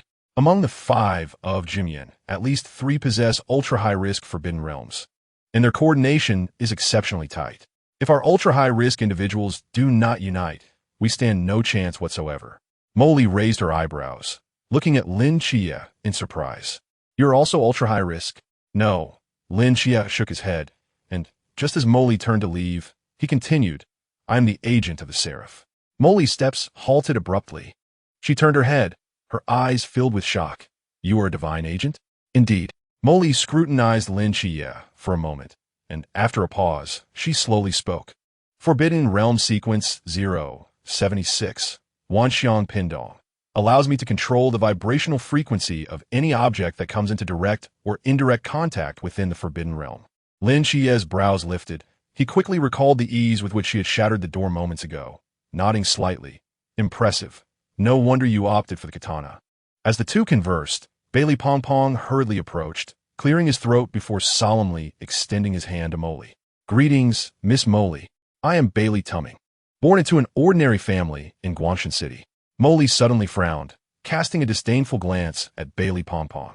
With a cold snort, she turned and strode out of the warehouse. I detest individuals like you, rich playboys. I warn you, keep your distance. Bailey Pong Pong was taken aback and quickly protested. No, I am not a rich playboy. I truly come from an ordinary background. Where is your weapon? Lin Chia inquired, noticing Bailey Pong Pong's empty hands. I don't know how to use any weapons, so I didn't bring one, he replied. Lin Chia paused for a moment, patting his shoulder. Here, as a suggestion, find a secluded spot to hide until the battle concludes, so you won't get hurt. Bailey Pong Pong resolutely shook his head. No way. I refuse to be a coward. I want to fight. Lin Xie sighed, walking towards the warehouse exit. Do as you wish, as long as you are happy. At that moment, more and more new recruits enter the warehouse to collect their gear. As Lin Xie and Bailey Pong Pong stepped outside, they spotted Molly leaning against the wall, a large saber slung across her back, seemingly waiting for something. What are you waiting for? Lin Xie asked as he approached her. For you, Molly replied calmly. If I'm not mistaken, there is another individual who is also a high-risk target. Who? The man who stood up first to oppose the commander during his speech. Do you remember him? Bailey Pong Pong interjected, recalling, you mean that guy with the backward military cap, unbuttoned uniform, chewing gum, acting all arrogant? I remember him. Lin Xie nodded. If we could just... Suddenly, Molly's words were cut short as Lin Xie's pupils constricted, and he swiftly drew his straight sword, striking towards Molly's back. Clang! A sharp collision echoed as Molly reacted with remarkable speed, vaulting forward and standing upright, her right hand gripping the hilt of her saber. In the void, a short sword flickered, and Lin Xie's straight sword pressed firmly against its blade. Lin Xie's gaze remained fixed on the emptiness ahead, his expression growing increasingly grave. Within the void, a man adorned with a crescent moon mask materialized silently. He gripped the short sword backward, astonished as he gazed at Lin Xie. You can see me? By chance, Lin Xie replied nonchalantly. The man, known as Yue, scrutinized Lin Xie's eyes and, after a moment, exclaimed in realization, I understand now. You are the agent of the Seraphim. The aura surrounding you is akin to that of the captain. Molly's expression was one of anger. Had Lin Xie not intervened to thwart the assassination attempt, she would likely have been eliminated without understanding why. Thinking of this ignited her fury, and she abruptly drew her saber from her back, the blade vibrating ominously with a terrifying frequency.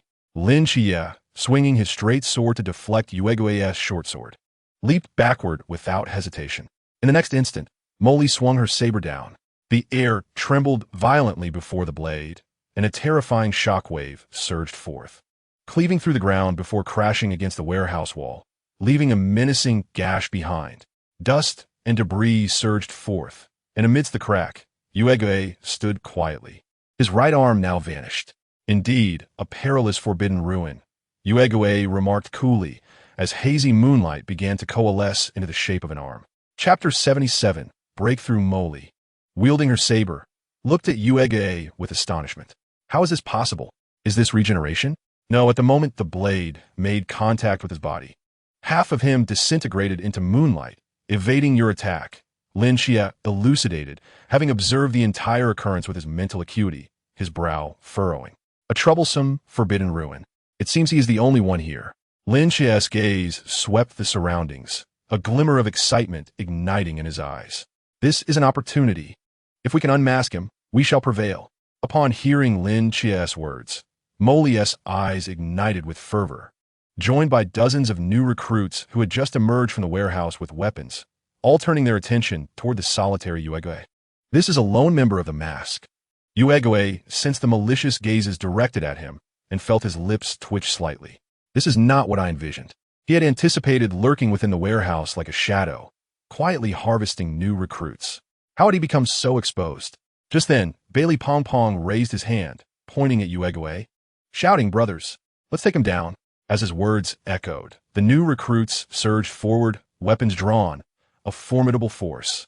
Yuegui cursed under his breath as his figure suddenly blurred, dissipating into the air.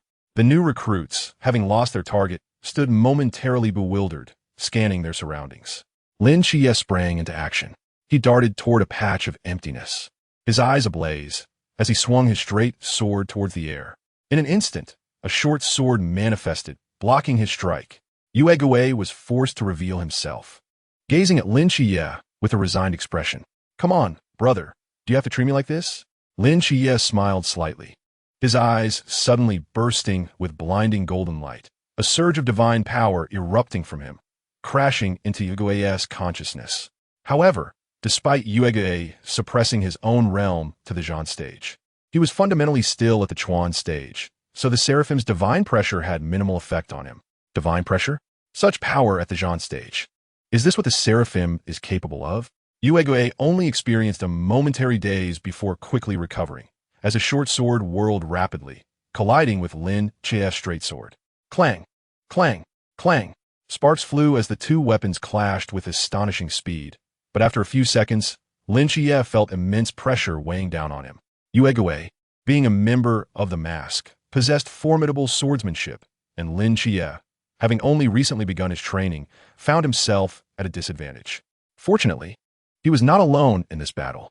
As Lin Chie held Yue at bay for those few seconds, the new recruits once again surrounded him, completely sealing off Yue's escape routes and initiating a relentless collective assault. Amid the barrage of attacks, Yue relied on his moonlight transformation ability and extensive combat experience to barely hold on. Luckily, he could also transform his mask into moonlight. Otherwise, it would have been shattered by the continuous explosions. Where are those four guys? I thought we were supposed to fight as a team. Why is it me against a crowd? Yue muttered, dodging the onslaught amidst the chaos. At that moment, a figure appeared stealthily atop a house to the east. It was a man donning a balanced mask, and the instant he materialized, Lin Chie's expression hardened. On the rooftop, Tianping observed the chaotic battlefield below, clapping his hands softly and murmuring to himself, "Field conversion." Instantly, the metallic scraps, debris, weapons, and bricks scattered around the area began to levitate, resembling an enormous bowl suspended above everyone's heads, poised to launch at any moment. Gravity doubled. Tianping clapped his hands once more, and the recruits, now surrounded by floating fragments, suddenly felt an overwhelming weight, nearly toppling over. Under this heavy oppression, their movements slowed significantly. In the crowd, Yue finally exhaled in relief. If he had come a few minutes later, I would have been finished. What a useless fool, Yue. How can you be so incompetent? Vortex approached leisurely from the southern road, speaking with a hint of mockery. Immediately, Qiangwei appeared on the western road, her small hammer gently swaying in her hand, rapidly enlarging to a height of nearly 3 stories. With a single swing, she could almost obliterate the warehouse. To the north, Wang Mian stood there, hands in pockets, having appeared unbeknownst to anyone. His gaze swept over the dozens of new recruits present, and he calmly stated, "Unfortunately, you are surrounded by us." Surrounded? For individuals encircled nearly 40? Although it seemed absurd, none of the new recruits present found it humorous. They were indeed trapped. Among the crowd, Lin Chie's expression grew increasingly grave. What now?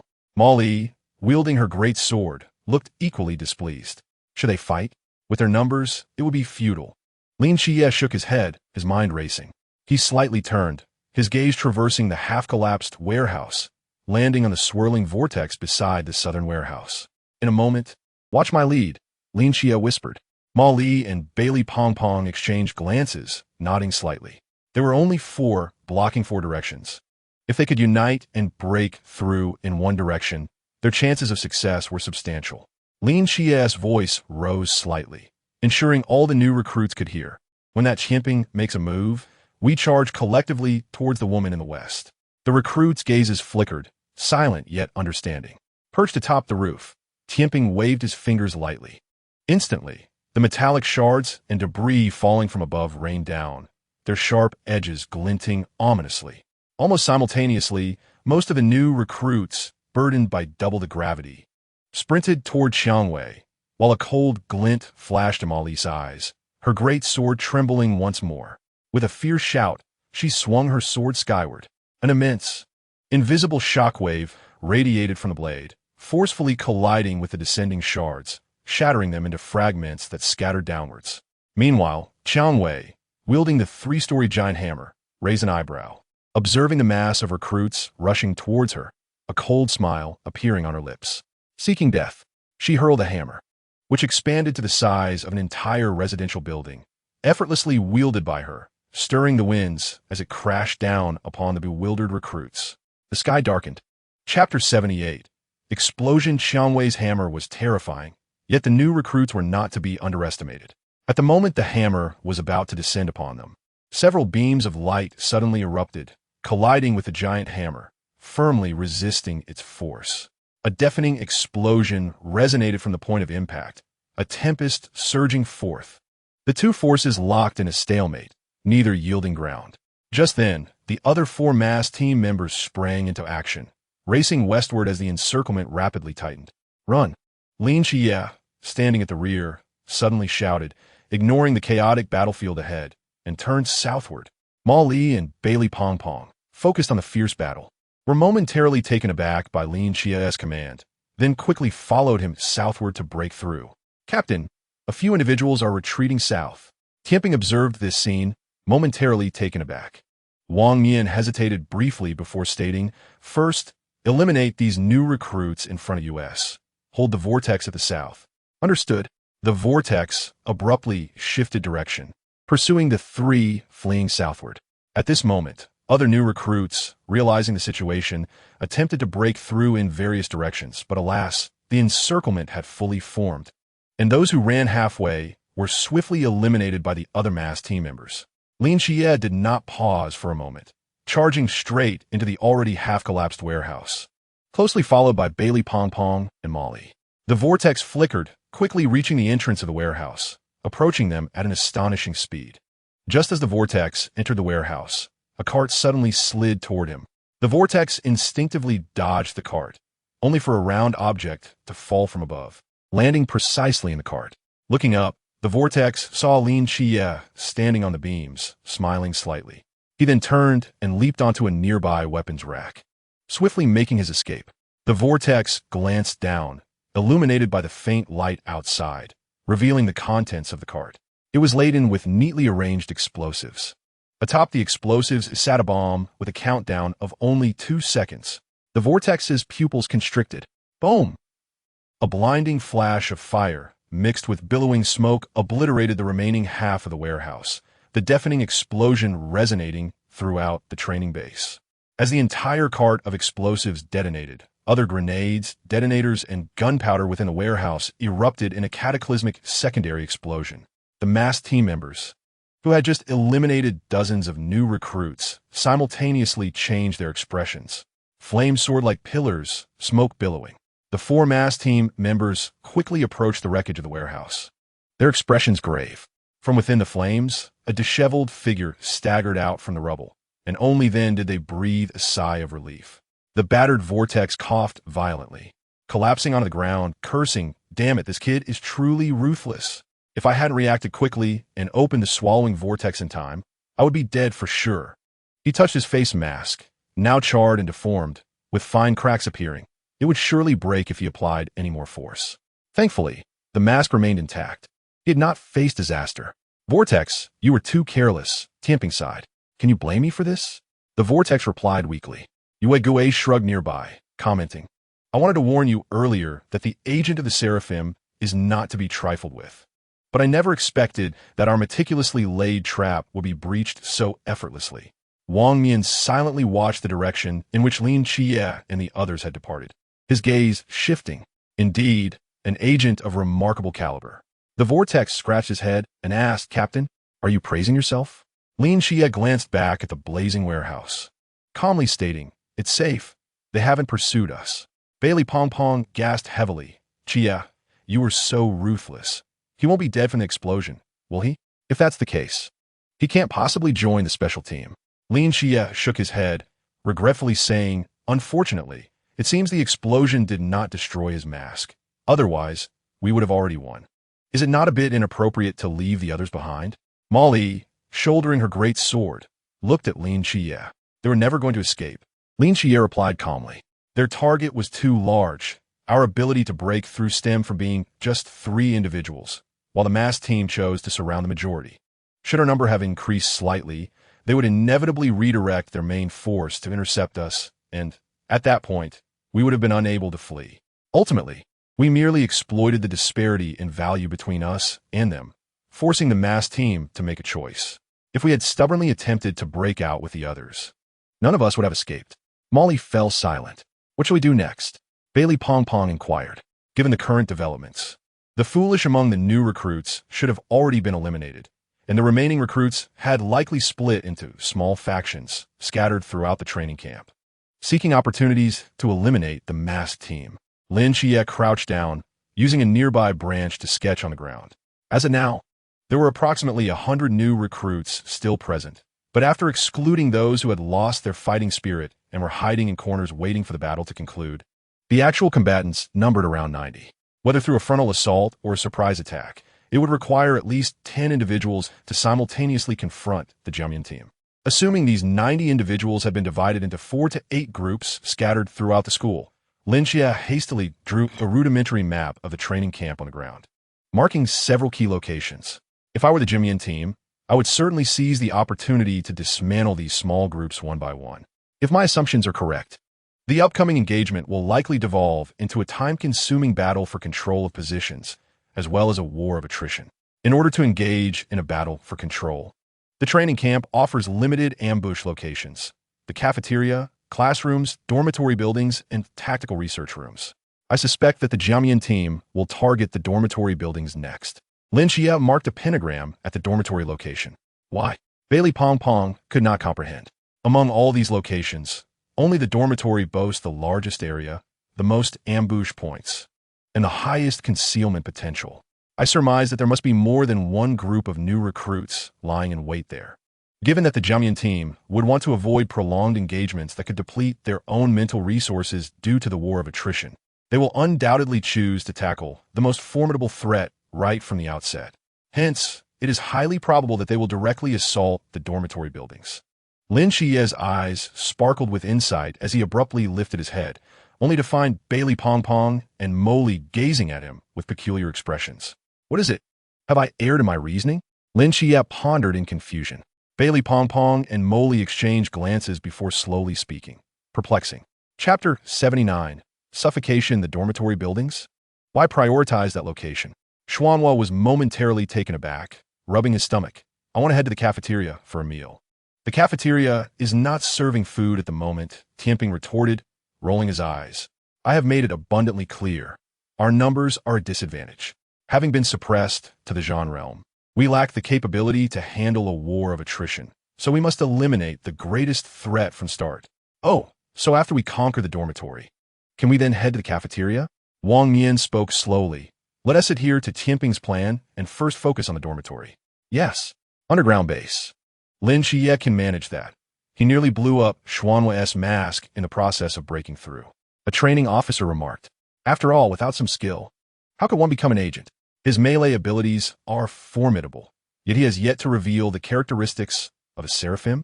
That belongs to the sequence 003, Mortal Realm. If he had just invoked it, he could have likely escaped without needing to detonate explosives. Intelligence suggests that his divine ruins seem incomplete. Nevertheless, based solely on his terrifying deductive skills and close combat prowess, he undoubtedly ranks among the most promising individuals in the entire recruit camp. I am quite curious to see what the scene will be like when he faces off against Wang Yan. Yuan Gong gazed intently at the screen, rhythmically tapping his knuckles against the table, seemingly deep in thought. Chief, what are you observing? Yuan Gong extended his hand, pointing at a boy seated in a corner with a knife, eyes closed in meditation. Watch him. The training officer scratched his head.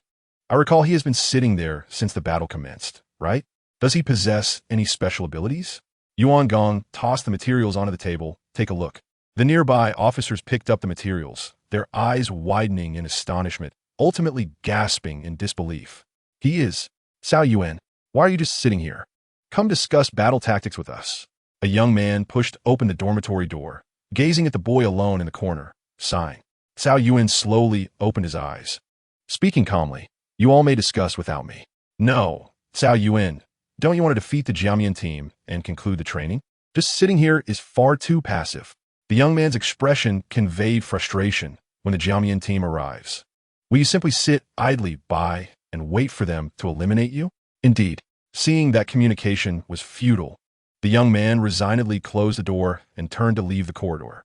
Brother Shun, he still refuses to come. In the hallway, several new recruits gathered, with the central figure being another high-risk Forbidden Ruin wielder, wearing a reversed military cap and chewing gum. Shen Xingzhu waved his hand dismissively, saying, then let him be. He is merely a coward afraid of trouble. Even if we called him, it would be of little consequence. Brother Shun, what shall we do next? We will lie in ambush here. When the Jiamian team arrives, we allow the group in the opposite building to strike first and wear themselves out.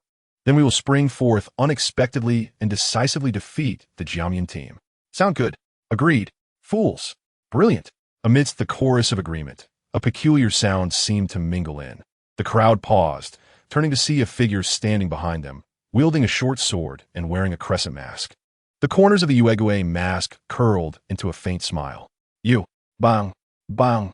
Uegwe struck with lightning speed, using the hilt of his short sword to knock out two recruits, marking them out of the match. Just then, the others finally reacted, drawing their blades in unison to strike. Before their blades could land on Uegwe, his form flickered and vanished from their sight. He can become invisible. Be cautious. The recruits shouted in alarm. Shun Qingzhu's expression darkened significantly as he swiftly raised his hand, snapping his fingers. Pop! In an instant, all the gas within a 10-meter radius was extracted, creating a vacuum. The other recruits, encircling Shun Qingzhu, suddenly felt their eyes constrict, clutching their throats in anguish. Their expressions twisted with pain. They writhed on the ground, attempting to crawl away, but upon reaching the edge of the vacuum, an invisible barrier seemed to block their escape. Shun Qingzhu remained indifferent to the suffering of his companions, scanning the surroundings. I know you cannot hear my voice, but you should be able to read my lips. In a vacuum, humans do not die immediately.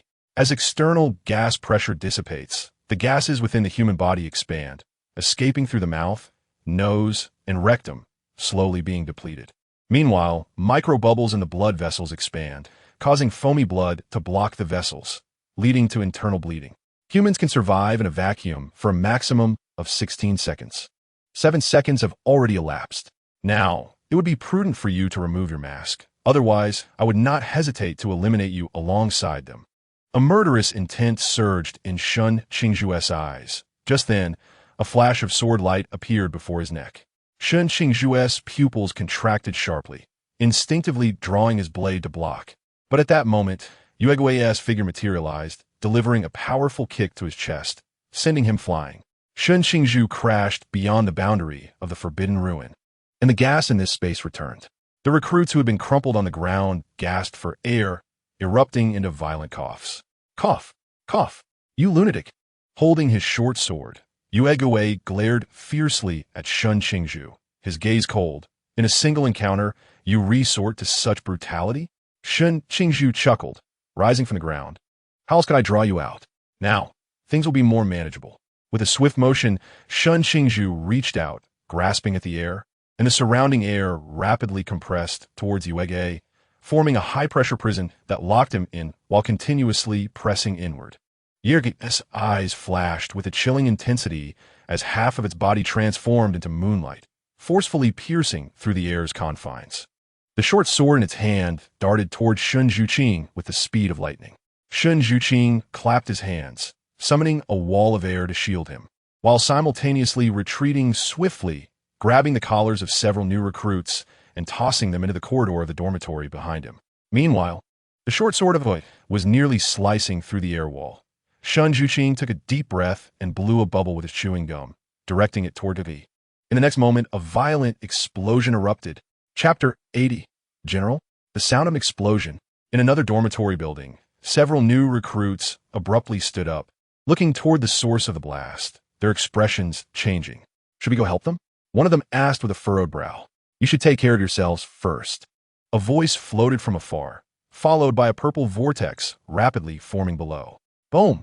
The remnants of the explosion previously absorbed by the vortex erupted forth, accompanied by terrifying shrapnel and flames, instantly reducing half the dormitory building to rubble. Amidst the shattered ruins, a concrete sphere slowly opened, and dozens of new recruits shot out from within. We have been ambushed. Charge! The leading recruit shouted, his long knife glowing red as he surged toward the vortex. A cascade of colorful attacks following behind him. The force field reversed. A crisp clapping sound echoed from a distance, as a scale floated in midair, pointing toward the crowd. The gravity affecting everyone was abruptly inverted, and they felt a sudden lightness as a force pulled them skyward, causing their formation to collapse in an instant. At that moment, a massive hammer swooped down from the sky. Rose, also suspended in the air, gripped the hammer tightly and shouted, "Go!" Bang! The hammer sent several airborne recruits flying. Even those who barely evaded the blow with their abilities were restrained by the scale's force field and sent crashing again. Within half a minute since emerging from the vortex, This squad of over a dozen recruits was entirely annihilated. Boom!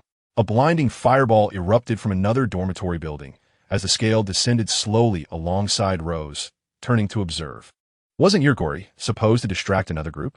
Why has it caused such commotion? The vortex murmured. Beside him, Wang Mian narrowed his eyes slightly. It seems Yurgori has encountered a formidable adversary. We should head over. The four figures flickered and dashed toward the direction of the explosion. Once they departed, Lin Xie in the distance slowly lowered his binoculars, his expression grave. Indeed, they have failed, and without any means to retaliate, Molly remarked calmly. The current mass squad is determined to execute a blitzkrieg. Under such relentless assault, our hastily assembled team cannot withstand it. Lin Xie shook his head. What is next? Shall we remain idle? Bai Li Pang Pang inquired, looking at Lin Xie. No, we must intervene now. Lin Xie's gaze fixed on the dormitory building engulfed in explosions. If I am not mistaken, the one engaging Yurgori is another ultra-high-risk entity, a rare force capable of contending with a mass squad. We cannot allow it to be eliminated so easily. We will encircle the mass squad from behind, and if the opportunity arises, we will coordinate with that ultra-high-risk entity for an attack. If not, we will rescue who we can and retreat, saving as many as possible. Of course, the prerequisite is that we ensure our own survival. Boom! A brilliant fireball erupted from the dormitory, shattering the entire floor's glass. A figure, blurred like moonlight, flashed out from the ruins, closely followed by a young man. Yurgori lightly stepped against the wall, twisting in midair, and suddenly hurled the short sword, which cut through the faint remnants, aiming directly at Shun Zhuqing's neck. Shun Zhuqing's pupils constricted as he rapidly extended 2 fingers to pinch the sword. The surrounding air solidified before him like an iron plate, firmly trapping the approaching short sword. With a flick of his fingers, he sent the sword flying several dozen meters away. Yurgori reached beneath his cloak, retrieving 2 more short swords, poised for action, when Shun Zhuqing snapped his fingers again. The air between them compressed rapidly, and at the same moment, a spark erupted from Shun Zhuqing's ring. Boom! A searing flame burst forth, causing Birgit's form to transform back into moonlight as he staggered back several meters. When the oxygen and nitrogen in the air are compressed to a certain ratio, it creates conditions for explosive combustion. A mere spark can trigger an explosion. Shun Zhuqing, with his hands in his pockets, calmly stated, "My ability for large-scale, indiscriminate destruction is your nemesis. But you can only manipulate the air within a radius of 10 meters, correct?" Yurgori, gripping his short sword, fixed his gaze on Shun Zhuqing. With your current level, you are still far from achieving large-scale, indiscriminate destruction. Shun Zhuqing's eyes narrowed, a hint of anger flickering across his face. To deal with you, this is more than sufficient. The two charged toward each other simultaneously. At that moment, a massive hammer descended from the sky. Shun Zhuqing's pupils suddenly contracted, abruptly halting his steps, and with both hands outstretched, he struck against the hammer, hurtling toward him. The air around him within a 10-meter radius was rapidly compressed, forming a wall of air that shielded his head.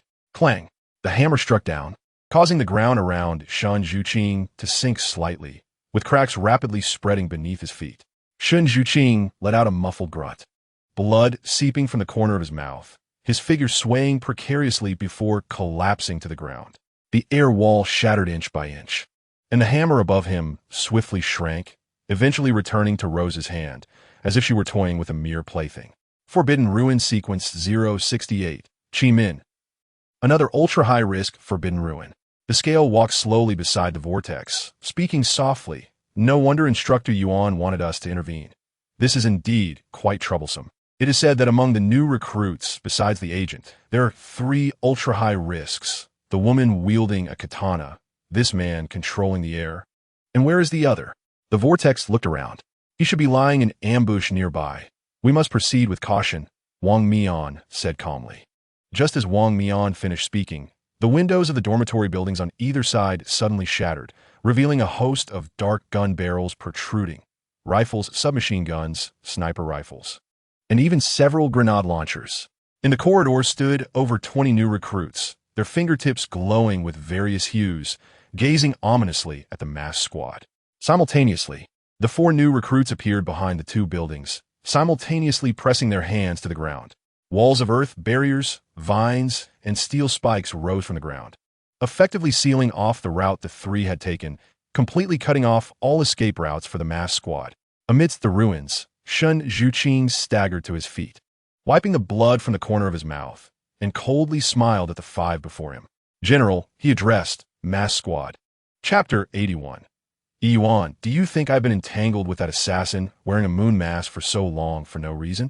Shun Zhuqing narrowed his eyes at the masked squad before him, slowly speaking. I admit that in a frontal battle, we new recruits cannot defeat you.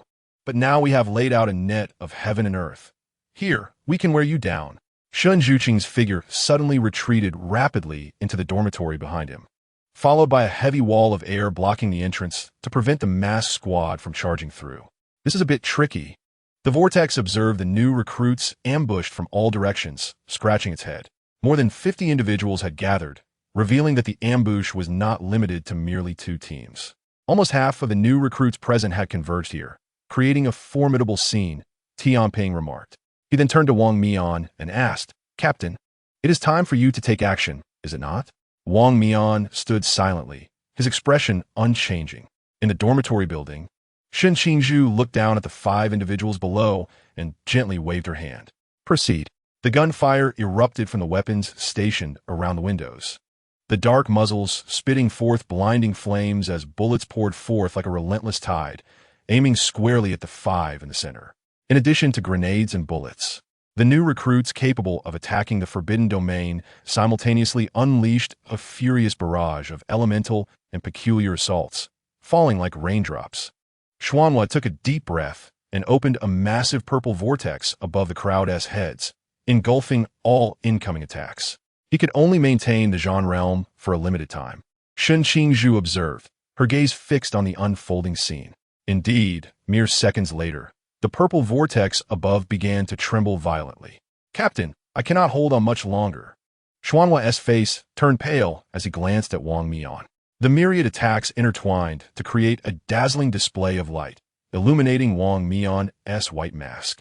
Beneath the mask, his calm eyes flickered with a glint of brilliance. His hand rested lightly on the hilt of his sword, and with a sudden exertion of force, the blade slid out half an inch. In an instant, the deluge of attacks seemed to be paused, suspended in the air, moving at a snail's pace toward the masked individuals. Moreover, the other members of the masked squad and the new recruits lying in ambush atop the 3 dormitory buildings seemed to be mired in a quagmire, their movements painfully slow. In this world caught in a stasis, Wang Mian quietly drew his black blade. As he moved, the blade shimmered with increasing brilliance, an aura of dreadful pressure emanating from it. Wang Mian stepped forward and swung his sword in a fleeting moment.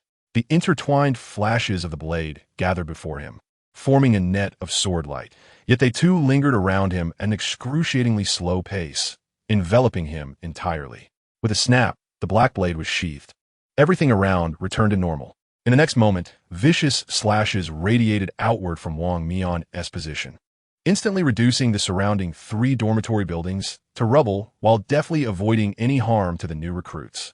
With a thunderous crash, the segmented dormitories collapsed. The rising clouds of thick smoke engulfed the 5 members of the central masked squad, accompanied by a chorus of gasps as the entire dormitory area was reduced to ruins. In the distance, Lin Qiye and his companions, poised to encircle the masked squad, were left dumbfounded. Is this the Zhan realm? Molly murmured in disbelief as she gazed ahead.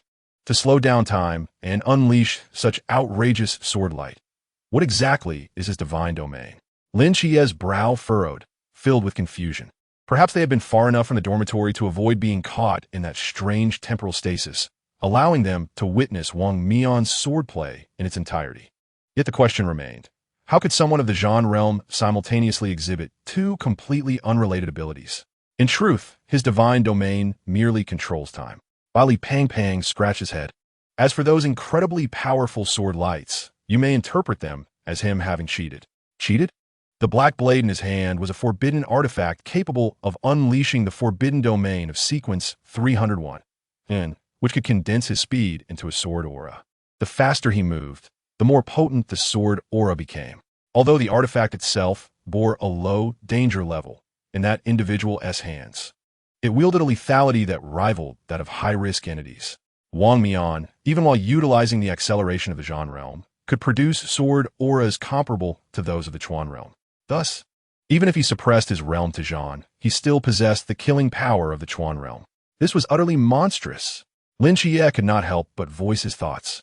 Furthermore, if Wang Mian could unleash such astonishing attacks solely with the Zhan realm, how formidable would he be if he were to fully unleash his powers?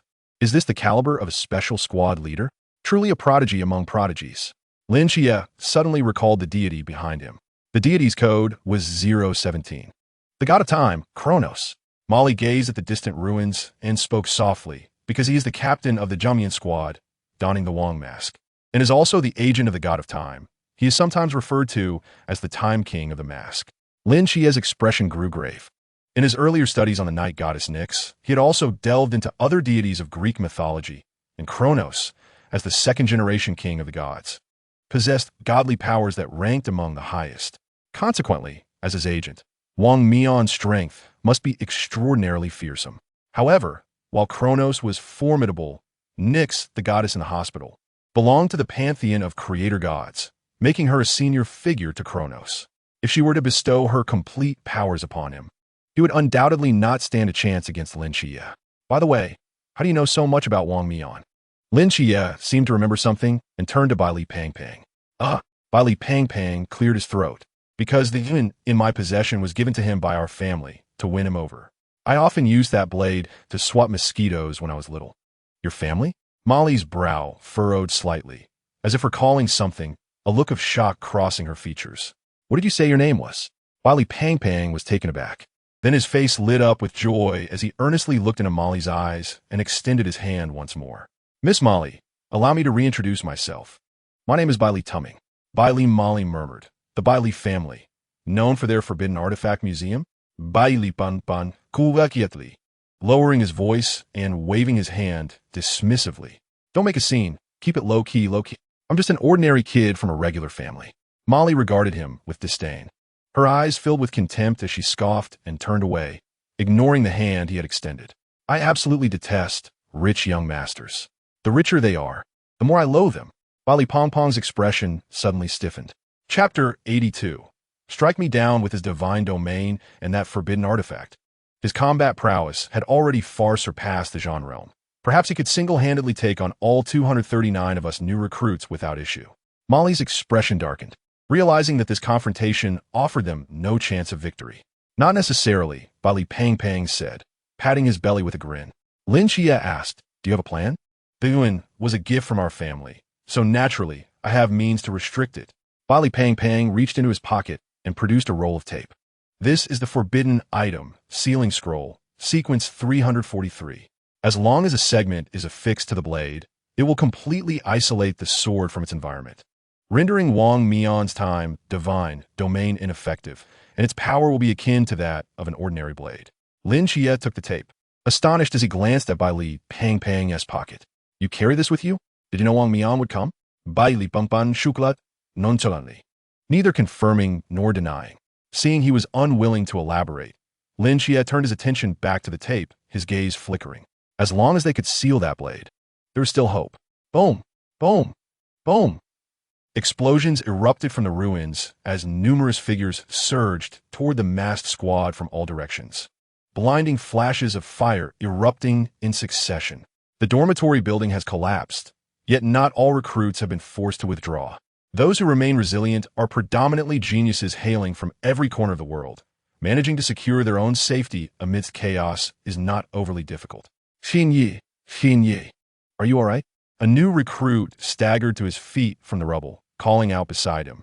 In the next moment, the heavy wall panel beside him shattered explosively, and Shun Qingzhu, covered in dust, emerged with a grim expression, coughing twice. I'm Fine. What was that just now? Is such an attack truly something that Zhan realm could produce? Shen Qingzhu's gaze fell upon the masked squad engaged in a fierce melee with the other recruits in the distance, his countenance growing serious. Xin Yi, there's still about 30 of us who can fight. Shall we engage or not? Shen Qingzhu spat and tossed aside his military cap, a fierce determination appearing on his face. The ambush has been lost. We shall confront them head-on. I refuse to believe that after such a prolonged battle, they still possess much energy. Having said this, a whirlwind erupted beneath his feet, propelling him swiftly towards the chaotic battlefield. Vortex, that troublesome fellow has arrived. Yu Gui struck two recruits unconscious with the hilt of his short sword and caught a glimpse of the rushing Shen Qingzhu, calling out to Vortex. Why are you calling me? My forbidden domain is ill-suited for battling him. You go. TCH, always ordering people around, Vortex muttered, turning to charge at the swiftly approaching Shen Qingzhu. The two figures rapidly closed the distance, and then a violent explosion of air erupted. Vibrant purple vortices blossoming as they collided fiercely. Tian Ping clapped his hands together, causing the fragments of rubble surrounding him to suddenly levitate, shooting towards the charging recruits in the direction of his fingertips, swiftly overwhelming them. Just as he prepared to continue his role as a long-range artillery piece, a head suddenly emerged from the debris beneath his feet. Tian Ping's expression changed, and without a moment's hesitation, he quickly retreated several steps. With a slight curl of his fingers, sharp fragments of stone surrounded the person entirely. Interesting, attempting to ambush me here? Tian Ping narrowed his eyes slightly. The individual slowly crawled out from the rubble, brushing off the dust from his youthful face. Clutching a blade, he calmly shook his head. I did not ambush you. I was merely resting inside when the building collapsed. I just crawled out and saw you. Tian Ping, Chao Yuan, glanced around at the debris, lightly touching the fragments nearby with his fingertips, nodding, very well, eliminate me. Tian Ping was taken aback. What did you say? Eliminate me. You don't want to resist at all? Boring. Chao Yuan shrugged, still holding his blade. Besides, I fear that after I resist, you won't be able to handle it. After a moment's thought, he added, you all won't be able to handle it. Are you looking down on me? Tian Ping laughed in disbelief. You, a new recruit. How quite the audacity. Do you really think you can kill me? Chao Yuan stroked his chin, pondering carefully, then nodded earnestly. Perhaps I could. Oh. Tian Ping's eyes narrowed dangerously. Then come and try. I won't. Chao Yuan decisively shook his head. Once I draw my blade, I cannot control myself. I have no desire to commit further acts of slaughter. Having said this, Chao Yuan tossed the blade onto the ground, clasped his hands together, and reverently bowed his head, uttering a prayer of Amitabha. No, you must try. Tian Ping was completely intrigued by this scene. I won't. Try it. What harm could come from it? I assure you. You cannot injure me. I cannot take the risk. Don't. Quickly draw your blade. Come and strike me. Amitabha. Just as Tian Ping was about to say something, his expression changed slightly, and he floated back several meters. A terrifying shockwave swept past, fracturing the earth beneath him, and as the scattered bricks rose, they were suddenly ensnared in an unusual force field midair. Tian Ping furrowed his brow, glancing to the right, and with a slight curl of his fingers, the floating bricks shot forth like arrows. Not far away, Imoli gripped her katana, abruptly stamping her foot on the ground, unleashing an invisible shockwave that shattered all the bricks in midair. Oh, it's that dominatrix. Beside her, the one wielding the large hammer, Chang Wei, caught sight of Imoli locked in a standoff with Tian Ping, her eyes sparkling with excitement. She abandoned the few recruits in front of her, hefted her hammer, and charged towards Imoli. Tian Ping, leave that dominatrix to me. Chang Wei's gaze was gleaming, looking at Imoli as if she were a rare treasure, her hammer rapidly enlarging, whirling with the wind as it descended upon Imoli. A murderous intent erupted in Imoli's eyes as she gripped her katana, meeting the descending hammer head-on. Boom! At that moment, Lin Shiye's figure suddenly appeared, rushing straight to Chao Yuan's back, seizing his collar and swiftly pulling him away from Tian Ping. Chao Yuan snapped back to reality, gripping Lin Shiye's wrist in response, and the two halted abruptly. What are you doing? Gao Juan, Thou Wen. Of course, I'm taking you away. Lin Shi replied calmly. Do you think you can win against him? I never intended to win. I merely wished to be eliminated sooner. Lin Shi rolled his eyes, having finally made it into the arena, only to save the first person he encountered, who turned out to be a passive oddball eager for elimination. Oh, then do as you wish. Lin Shi coldly dismissed him, not wanting to waste more time on such a floundering individual. He turned to head towards another battlefield. Jie, there is someone here, I can't pull him out. Bai Li Pang shouted as he struggled with a recruit half-trapped in the rubble. Upon hearing this, Chao Yuan's body trembled. Jie, he He lowered his head, murmuring to himself. Chapter 83. Are you confident in surviving? Wait, Chao Yuan suddenly called out, stopping Lin Shiyi, who was about to leave. Lin Shiyi frowned and turned back. What is your surname? Lin of the Double Woods. Lin Shiyi looked at Chao Yuan with confusion. Is there a problem? Double Woods stand firm.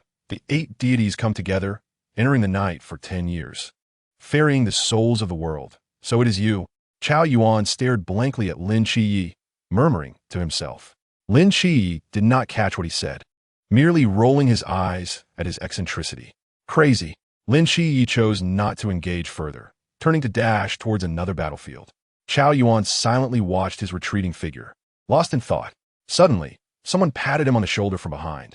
Chao Yuan turned to see Tian Ping looking at him with eager eyes. Come and strike me. I am quite curious. Chao Yuan regarded him, then glanced back at Lin Shiyi, who was battling in the fray, hesitating for a moment before slowly bending down to pick up the blade from the ground. Tian Ping's eyes lit up. It seems he now considers me a coward. I must rectify this poor impression. Chao Yuan muttered to himself as he retrieved the blade. What did you say? Tian Ping asked, not quite hearing. Are you certain you can survive? Chao Yuan grasped the blade sheath in one hand, while his other hand slowly moved toward the hilt. Looking intently at Tian Ping as he earnestly spoke, if you lack confidence, I could go seek out that man wearing the Wong mask over there. Tian Ping shook his head decisively. Rest assured, this minor matter does not require the captain's intervention. Oh, then I shall draw my blade. Chao Yuan took a deep breath, placing his hand upon the hilt. The moment his fingertips made contact with the hilt, an inexplicable sense of dread surged within Tian Ping.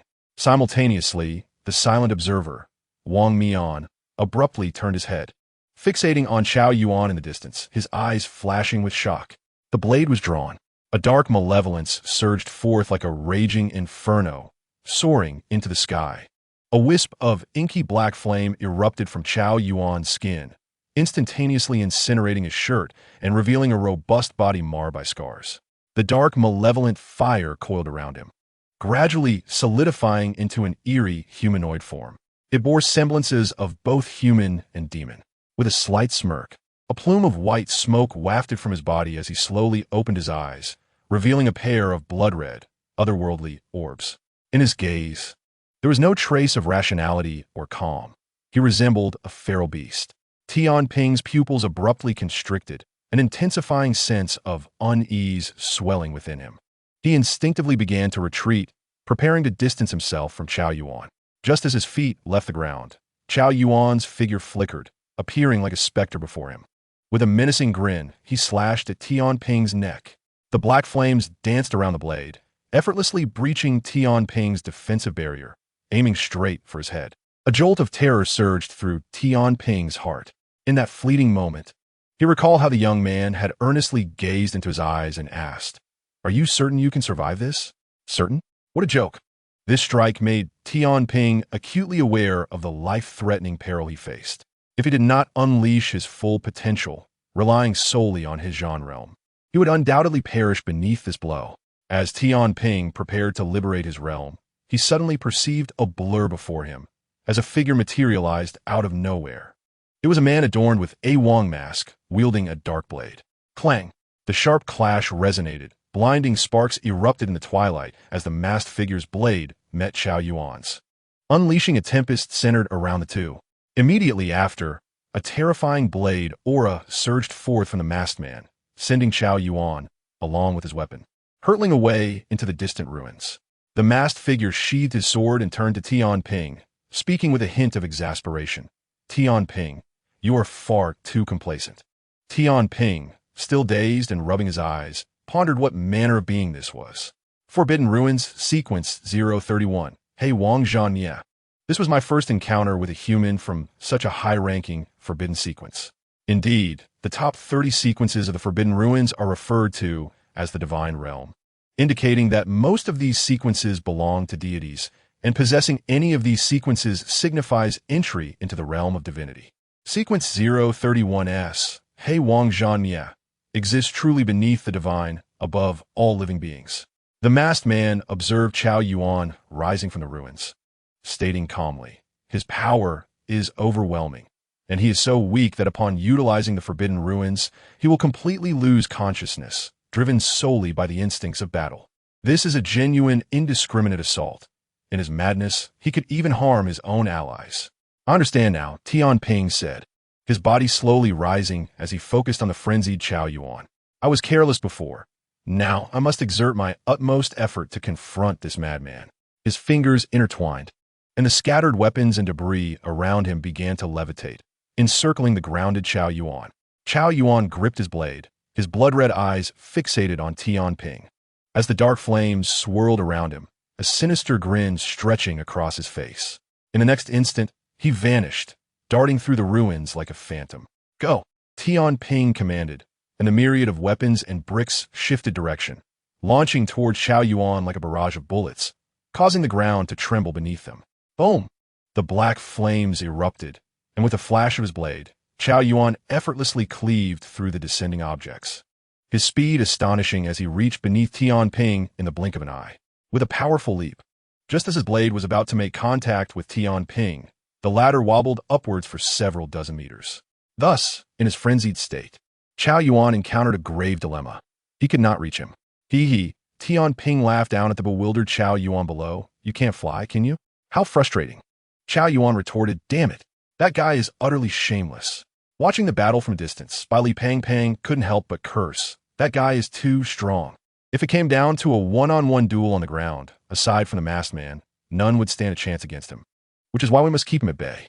Lin Shi stroked his chin, murmuring to himself, that guy is unexpectedly powerful. After a moment's hesitation, his eyes landed on the distant masked figure, narrowing slightly. Take care of yourself. Lin Shi clapped Bai Li Pang on the shoulder and vanished in a flash. Bai Li Pang was about to say something when Lin Shi had already disappeared. He scratched his head, letting out a resigned sigh. Just then, a shadowy figure crept up behind him. With a short sword raised high, the figure struck towards Bai Li Pang's nape.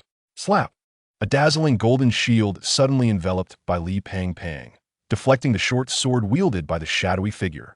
Bai Li Pang turned slowly to face the embarrassed figure. Tilting his head, hey?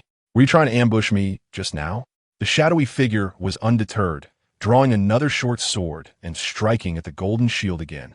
This time, he aimed with the blade's tip. Crack! With a sharp sound, the tip of the sword chipped off a piece, while the golden shield remained unscathed. Sorry, I have this, Yao Guang, protective charm, so such things cannot harm me. Bai Li Pang cheerfully pointed to the necklace around his neck, adding, by the way, its sequence is 171, ranking among the high-risk forbidden ruins. In an instant, the golden shield surrounding Bai Li Pang coalesced into two rapidly spinning rings of light, hurtling towards the shadowy figure. The figure swiftly retreated, his form blurring and vanishing into thin air. Stealth?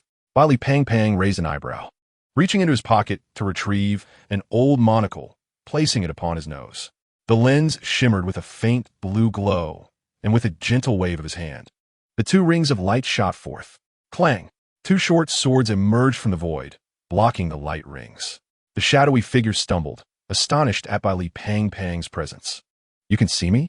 Zhen Shijian, sequence 315, specifically designed to dispel illusions.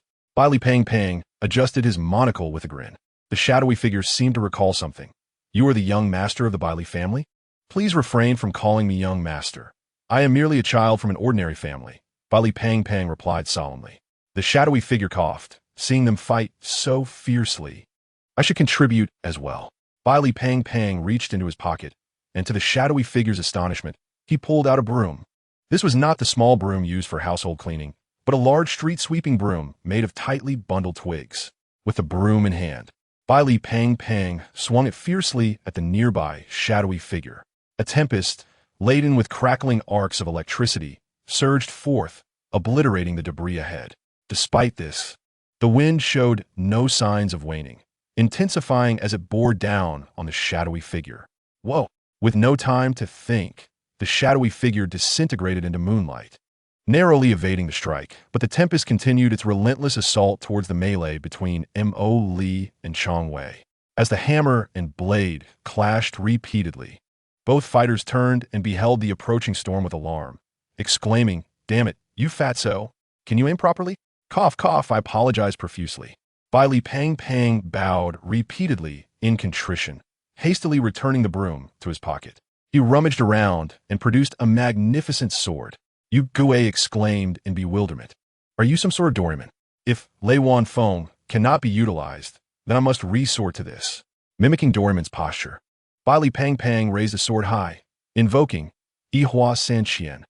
With a swift motion, the sword in his hand suddenly manifested countless phantoms. Densely suspended in the air, their tips directed menacingly at the ground where Yu Gui stood, emanating a chilling aura. Yu Gui swallowed hard at this spectacle. Is this the profound legacy of the Forbidden Items Museum? Isn't this cheating?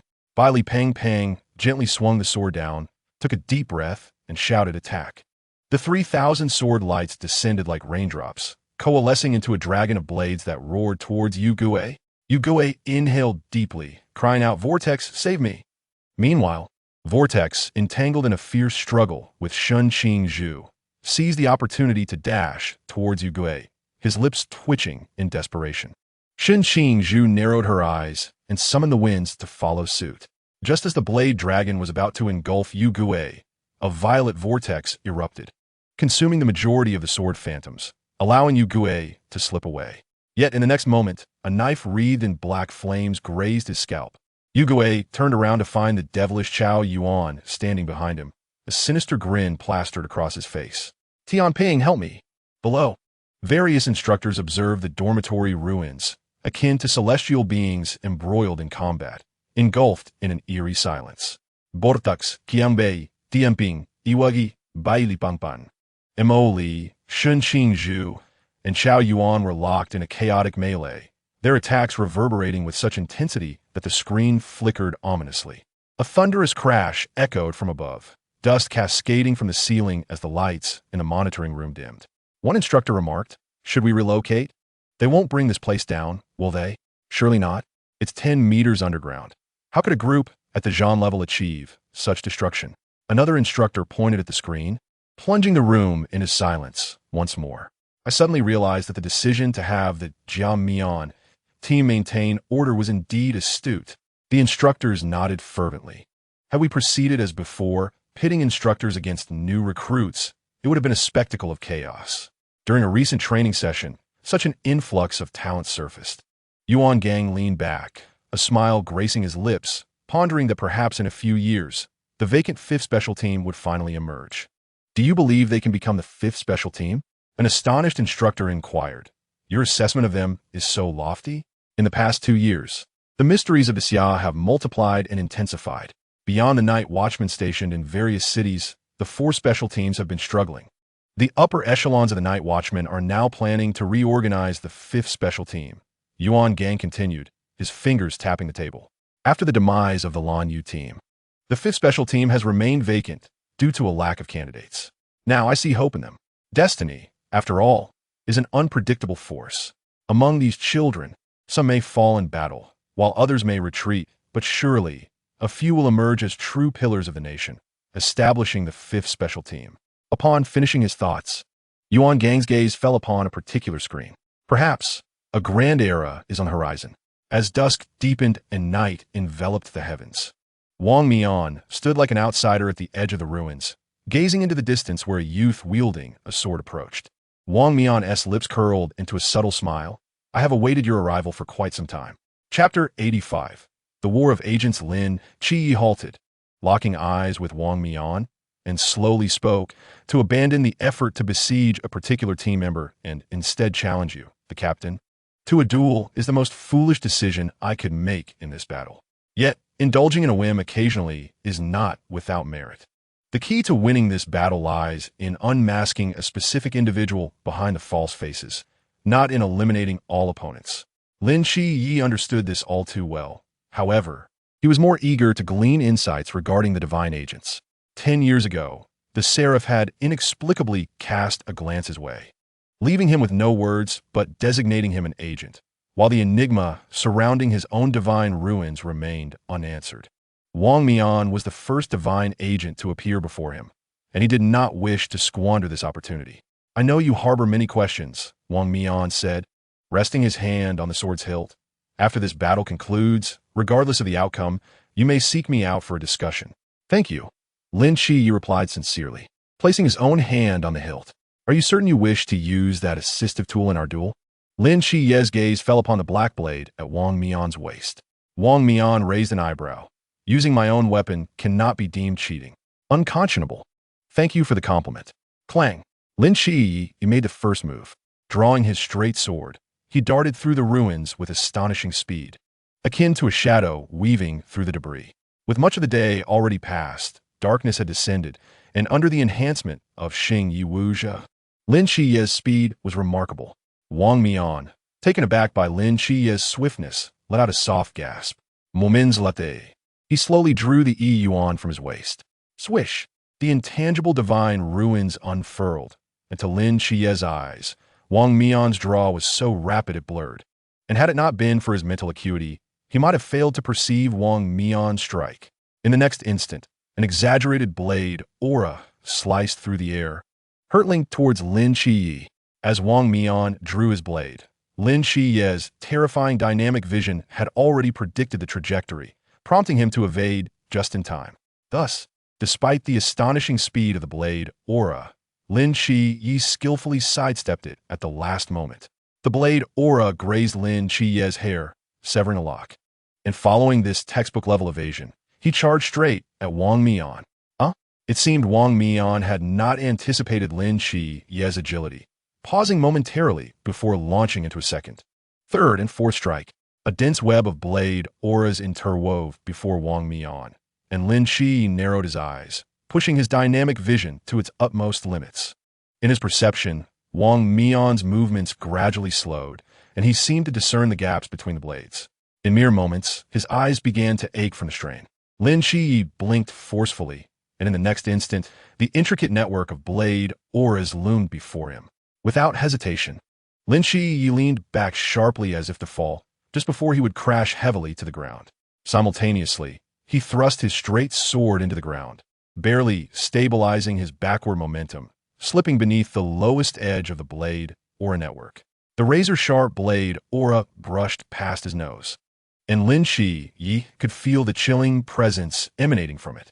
Once past the blade aura network, he gripped the sword tightly, propelling himself upward and swiftly approaching Wang Mian. After the blade aura passed, he distinctly felt his body relax, and the speed of Wang Mian before him had diminished. The time divine ruins had been lifted. In Lin Shi's eyes, a brilliant light flickered. As he had anticipated, given Wang Mian's current realm, it was utterly impossible for him to sustain the time divine ruin for an extended period. From the very beginning, Wang Mian had been conserving his strength, allowing the other 4 team members to engage in combat. It was only when he was ambushed by Shen Qingzhu and others that he was compelled to act, and even then, the time divine ruin lasted merely around 3 seconds. If Lin Shi's conjecture was correct, Wang Mian's current duration for the time divine ruin should not exceed 5 seconds, and each use would inevitably consume a substantial amount of mental energy. Thus, he would refrain from action unless absolutely necessary. The time divine ruin was exceedingly powerful, and considering Wang Mian's insufficient realm, being able to sustain it for that long was commendable. Conversely, although Lin Shi's Fanchun Xinyu seemed incomplete, he found that the perception of mental energy and dynamic vision did not tire him, even if he kept them active for a full 24 hours. This indicated that incompleteness had its own advantages. Otherwise, he would have to, like Wang Mian, only be a true man for 5 seconds each time he acted. Seizing the opportunity presented by the fleeting time divine ruin, Lin Shi surged forward, his straight blade slicing through the air. Clang! Wang Mian's yuan blocked Lin Shi's blade. A faint tremor traveling from the blade to Lin Shi's hand, but that was the extent of it. Without the speed enhancement, yuan was merely a blade capable of numbing an enemy's fingers. Does Fanchun Xinyu have an acceleration ability? How are you so fast? Wang Mian inquired, puzzled by the collision of their blades. He had thought his strikes were sufficient to force Lin Shi out of the ring. Yet Lin Shi had managed to keep pace with his speed within the time divine ruin. After all, he was 003. It was only natural for him to be formidable. Lin Shi spoke ambiguously. Indeed, Wang Mian took his words at face value, and in the next moment, the time divine ruin unfolded once more. Although the duration of the Time Divine Ruin was brief, as long as there was a gap in between, consecutive activations were not a significant issue. Now, the cooldown period for Wang Mian's Time Divine Ruin had elapsed. In Lin Chie's perception, Wang Mian's speed accelerated again, and his movements began to leave afterimages. Wang Mian deflected Lin Chie's straight blade, raising Yuan for a swift strike. This time, you cannot evade, Wang Mian stated calmly, eyeing Lin Chie, who was now within arm's reach. Clang! Lin Chie effortlessly blocked Yuan with his straight blade, leaving Wang Mian momentarily stunned. Where's my blade aura? I had such a significant blade aura. He glanced down at Yuan, which now bore a piece of tape affixed to its blade. Is that a seal scroll? Wang Mian's expression shifted. In his vision, Lin Chie's lips curled into a slow smile. Now, your cheat is useless. Let's engage in a proper battle. The next moment, Lin Chie rotated the edge of his straight blade and actively struck towards Wang Mian. Chapter 86. Reinforcement within the Time Divine Ruin. Wang Mian's speed was astonishing, effortlessly evading Lin Chie's straight blade. I understand now. That little chubby fellow from the Bailey family only gave you a momentary advantage, Wang Mian deduced, letting out a resigned sigh. However, there was no trace of regret in his gaze. Instead, he grew even more exhilarated. Very well, then let us battle honorably. He completely abandoned the tactic of unleashing blade auras and closed in, engaging Lin Chie in combat. The black blade and the pale blue blade clashed in the air, producing dazzling sparks. Under the influence of the Time Divine Ruin, Wang Mian's focus on offense propelled him to a speed that transcended human limits. If anyone else occupied Lin Chie's position, they might not even be able to discern his movements, let alone track the trajectory of his blade. Even Lin Chie had to concentrate fully, utilizing dynamic vision along with his formidable reflexes to barely withstand Wang Mian's onslaught. Lin Chie felt immensely grateful for the tutoring he received from Chun Mai and others prior to this encounter. Had he not endured Chun Mai's wooden sword strikes or trained to evade bullets, he would likely struggle to last even 5 seconds now. Amidst the dazzling flurry of blades, Lin Chie felt his body lighten, and the flow of time around him returned to normal. Conversely, Wang Mian's speed appeared to slow down in Lin Chie's eyes. Now it's my turn, Lin Chie smiled, raising his straight blade and launching a frenzied assault on the now speed-deprived Wang Mian. Within the Time Divine Ruin, Lin Chie could not surpass Wang Mian, but once the Time Divine Ruin dissipated, Lin Chie, bolstered by Xingye Wuxia, could easily dominate Wang Mian.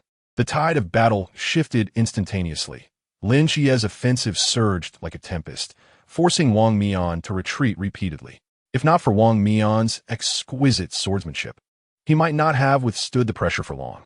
As seconds ticked by, Wang Mian unleashed the Time Divine Ruin again, retaliating against Lin Chie. The two engaged in a back-and-forth exchange, alternating dominance for over 3 minutes. Aren't they exhausted? Bailey Pang Pang, resting on a stone, wiped the sweat from his forehead, pondering aloud. Beside him, Yuegawei sighed, I don't know if they are tired, but I am genuinely fatigued after enduring a day of blows. Bailey Pang Pang patted his shoulder, offering comfort. It's all right, brother. It's quite fine for us to rest here while they fight to the death. Later, you can come visit my home. Yugai replied. Boom. A shockwave from an air cannon struck the ground before them, rendering Bailey Pang Pang momentarily dazed. Hey, you over there fighting. Can you move somewhere else? Don't harm me innocent. Bailey Pang Pang shouted toward the distant Shen Qingzhu and Xuanhua, who were caught up in their fervor. Afterward, he turned back, concern etched on his face. How are you, brother Yuegawei? Are you all right? Cough, cough. I'm fine, Yuegawei reassured him. In the distance, Xuanhua, observing the two carefree individuals resting, revealed a somewhat envious expression. What if we also cease fighting and take a break? Shen Qingzhu pondered briefly. That could work. Shall we? Let us go. On the other side, Tianping, floating lazily in the air, glanced at the frenzied Chao Yuan below and sighed. Do we really need to go this hard? Aren't you tired from all that shouting? Let's take a break too. Roar, roar, roar. Cough, cough, cough. Chao Yuan, whose voice had gone hoarse from shouting, coughed a few times, the black flames enveloping him gradually receding. His blood-red eyes also regained clarity. Cough, cough, cough. Let's go, I'm utterly exhausted. With his voice hoarse, Chao Yuan could only weakly call out a few phrases, exchanging a glance with Tianping before stumbling away. In no time, Qianwei and Moli, hand in hand, approached, chatting and laughing. Hey, why aren't you two fighting anymore? I was looking forward to watching. Xuanhua remarked with a hint of disappointment. What? Only you were allowed to slack off? Xiangwei shot him a glare, tightening her grip on Molly's arm. It's rare to encounter such a charming and capable woman.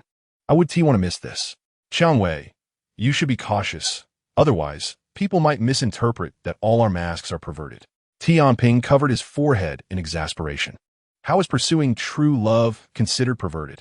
Xiangwei huffed. When I return, I will change my codename. Change your codename? Not Xiangwei anymore. From now on, I shall be called Baiha.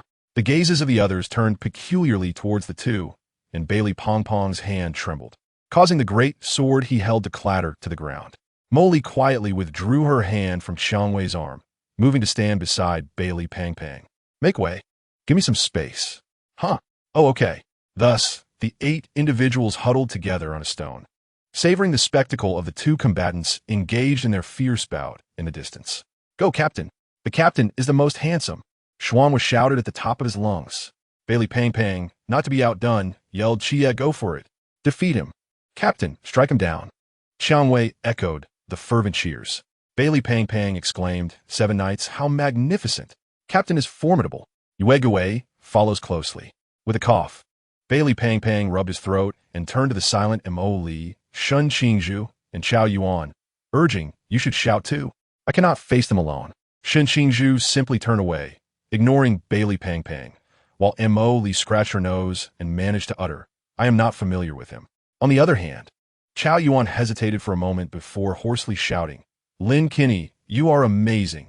Bailey Pangpang, feeling a twinge of sympathy, interjected, no, let me handle it. 7 Knights is incredible. Wow, do you really have to go all out, brother? 7 Knights is amazing. Suddenly, sparks erupted as the 2 combatants, who were engrossed in their duel, felt the distant clamor. After a moment's hesitation, Wang Mian raised his chin and spoke with pride. You hear that? My cheers are more powerful than yours. Lin Kinney disregarded his bragging and slowly responded, with so many consecutive uses of the divine abyss. Your mental strength must be nearing its limit, right? Your body must also be exhausted. Wang Mian raised an eyebrow, declaring, after battling for so long, my physical condition surpasses that of ordinary individuals. You are merely a high school student.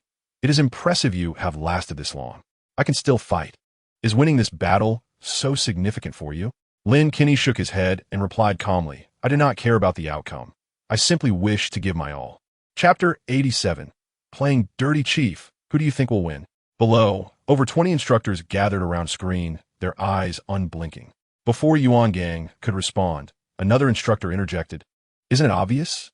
Although Lin Kinney is also a divine representative, he is a novice and cannot win. Not necessarily. To be honest, while Wang Mian's divine abyss is extraordinarily powerful, it is limited in the Zhan realm. With Yi Yuan sealed, Lin Kinney's chances are truly 50-50. You have a point. If Wang Mian were replaced by Athena's representative from the Phoenix squad, Lin Kinney would likely not last 5 moves. After all, that is a humanoid Tyrannosaurus. The disparity in strength cannot be compensated by speed. What if Lin Kinney actually wins? One instructor could not help but mutter, Are we really going to follow the chief's orders and end the training session? If that happens, the higher-ups would likely be furious. Yuan Gang silently observed the battlefield, then slowly said, Let us watch for now. It is too early to make judgments before these 2 have determined a victor. Giving her all, huh? Upon hearing Lin Kinney's words, a hint of admiration flickered in Wang Mian's eyes as he slightly nodded. Very well. Clang. The blades in their hands clashed, and, simultaneously, the Time Divine Abyss opened once more. Lin Kinney inhaled deeply, summoning his mental state to its peak. If all went as expected, their battle would soon yield a conclusion.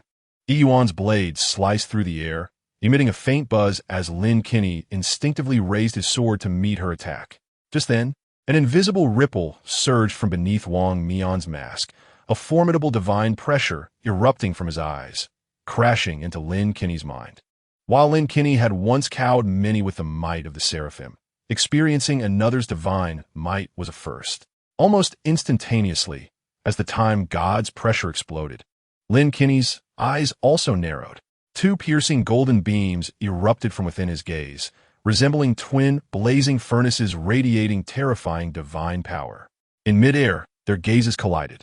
A fierce wind erupted between them. A rampant divine might centered around the two, overwhelming the surroundings. Wow, how did it suddenly become windy when they exchanged glances? Bailey Pang Pang exclaimed. Tian Ping stared intently at the two from a distance, murmuring, the divine beings behind them are clashing. The might of the seraphim and the time god clashed violently for several seconds, both their eyes beginning to bloodshot. They were no longer competing with their individual powers, but with the divine strength contained within them. Boom! A soft sound erupted as Wang Mian suddenly grunted, retreating a half step. Simultaneously, the time divine abyss around him began to shatter. Lin Kinney's eyes gleamed with brilliance as he stepped forward and suddenly swung his blade. This time, Wang Mian did not have time to block.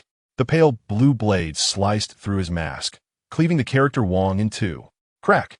Wang Mian's mask shattered. Beneath the mask, a handsome and composed face emerged, looking helplessly at Lin Kinney before him. The onlookers sprang to their feet, gasping in shock. Even the instructors seated before the screen felt a jolt in their hearts, realizing the gravity of the situation. "Em sorry." Wang Mian gazed into Lin Kinney's eyes and whispered. Immediately, the ripples in his eyes surged once more.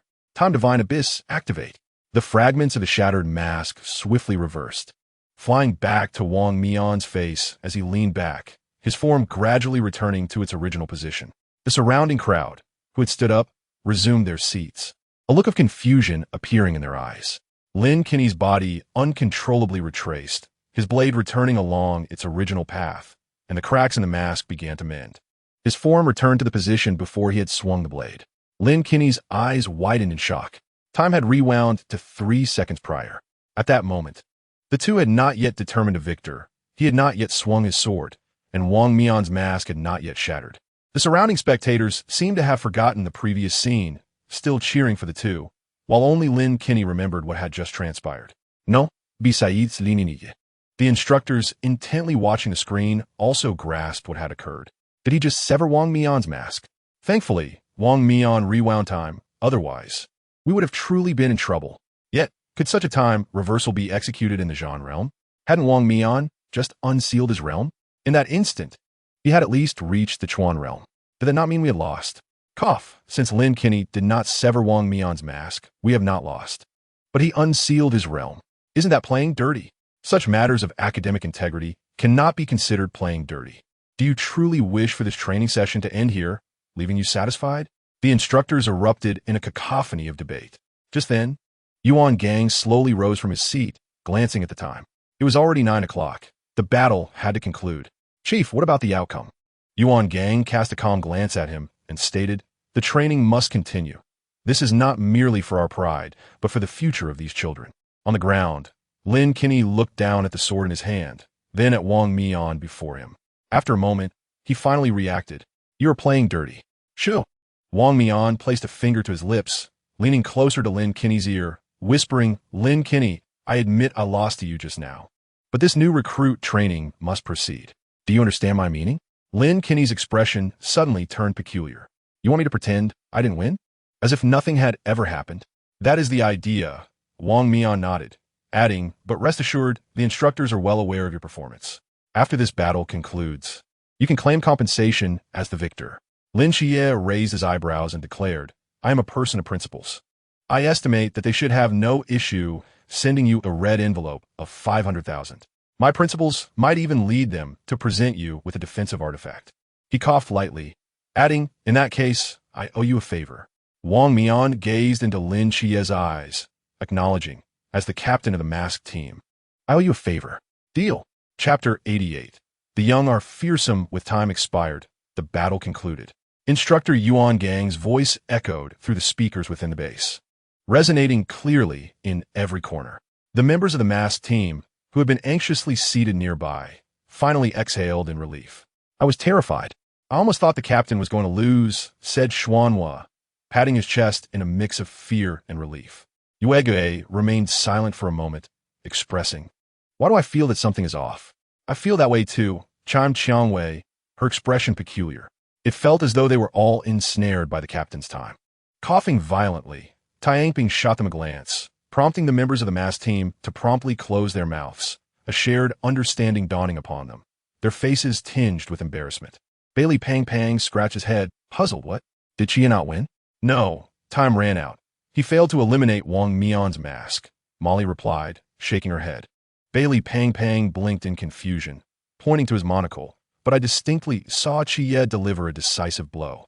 Suddenly, Lin Chia appeared from nowhere, firmly covering Bailey Pong Pong's mouth, expressionless as he dragged him into a corner. Bailey Pang Pang resembled a young girl abducted by a villain, wanting to speak but unable to utter a word. You saw it all? Lin Chia asked, looking at Bailey Pang Pang with exasperation. Yes, he replied, pretending not to notice. But Bailey Pang Pang, what do you think of these new recruits? After a moment of thought, Bailey Pang Pang responded, aside from a few, most are quite inexperienced.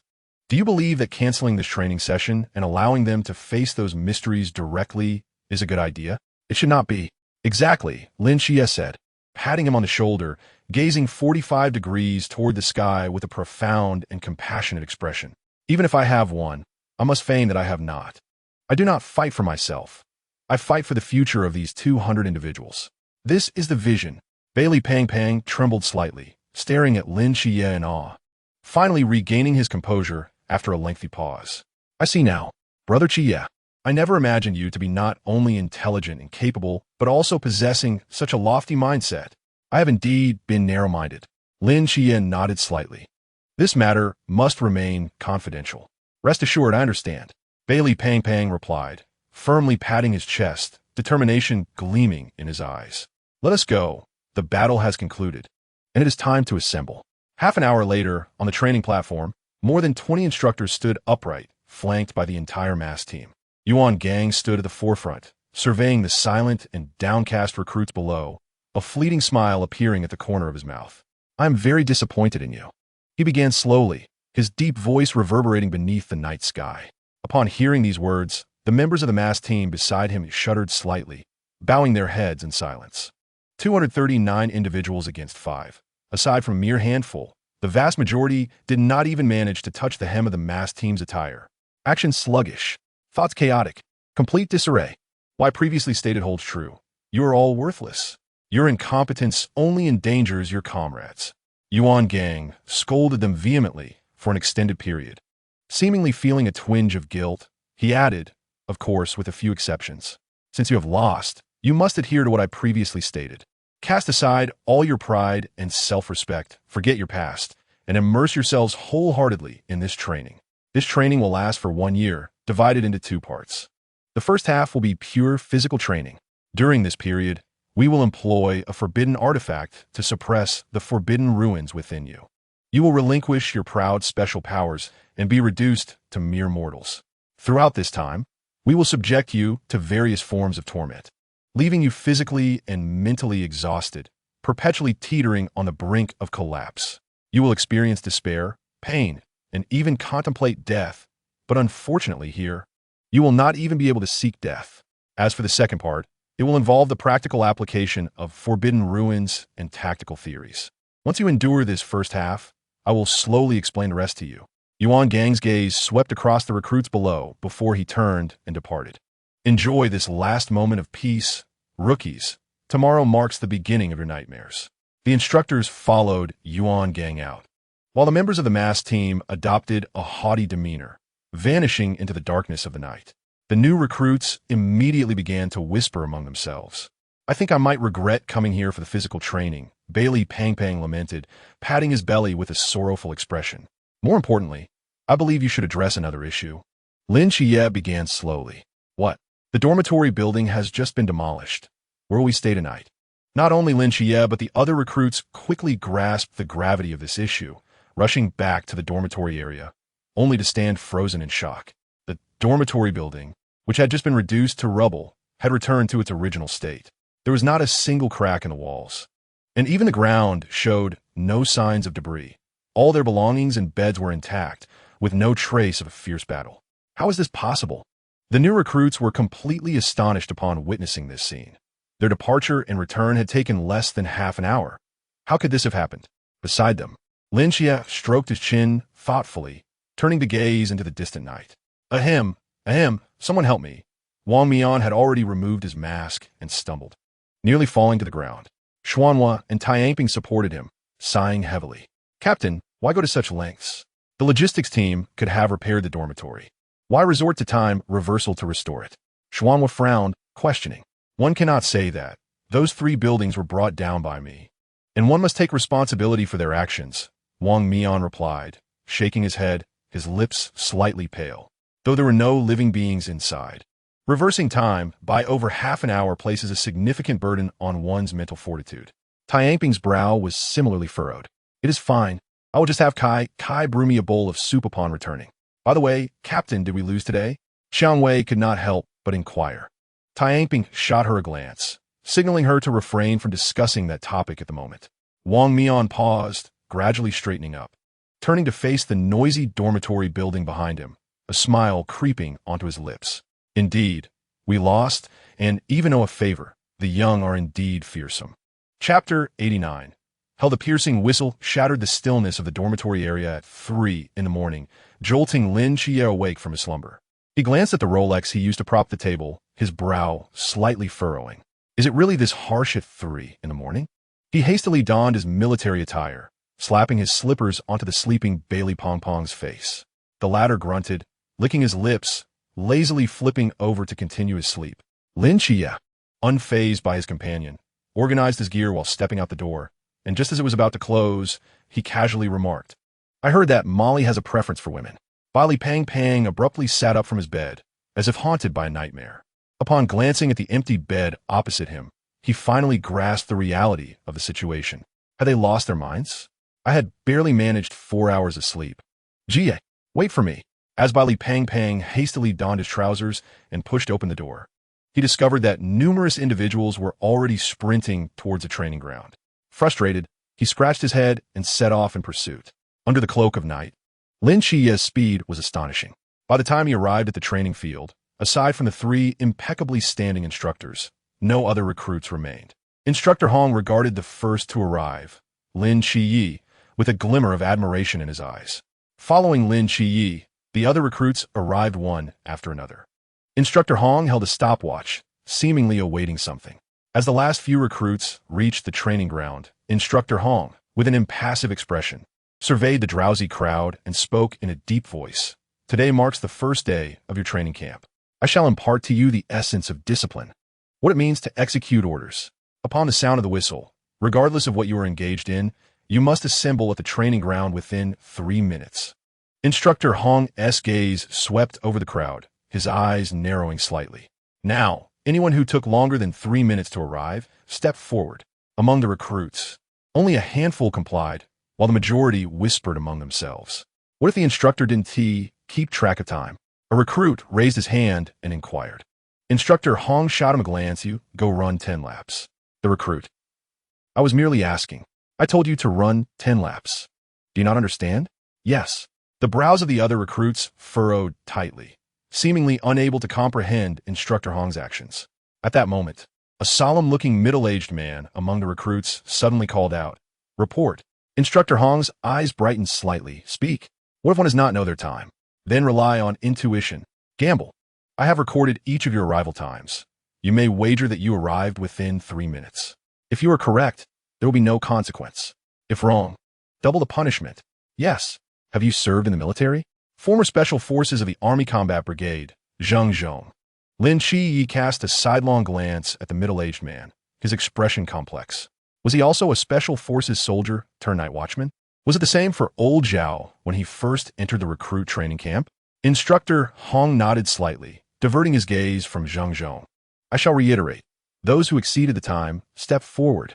Upon this declaration, a significant portion of the recruits stepped out, by Li Pang Pang among them. His face contorted in distress as he realized he had likely surpassed 3 minutes. As for Lin Qiye, he remained motionless in line, fully aware that he had not exceeded 2 minutes. Once everyone was in place, Instructor Hong raised his hand and pointed at several within the original group. You, and you, step forward and stand at the back. The few recruits who were called upon wore dark expressions as they reluctantly moved to the rear. Those who voluntarily stepped out will carry weights and run 10 laps around the training ground. Those I pointed out will carry weights and run 20 laps. No resting until completed. Those who arrive within 3 minutes may rest in place. A chorus of lamentations arose from the ranks as they begrudgingly approached the side of the training platform, each shouldering a weight and beginning to run around the silent training ground.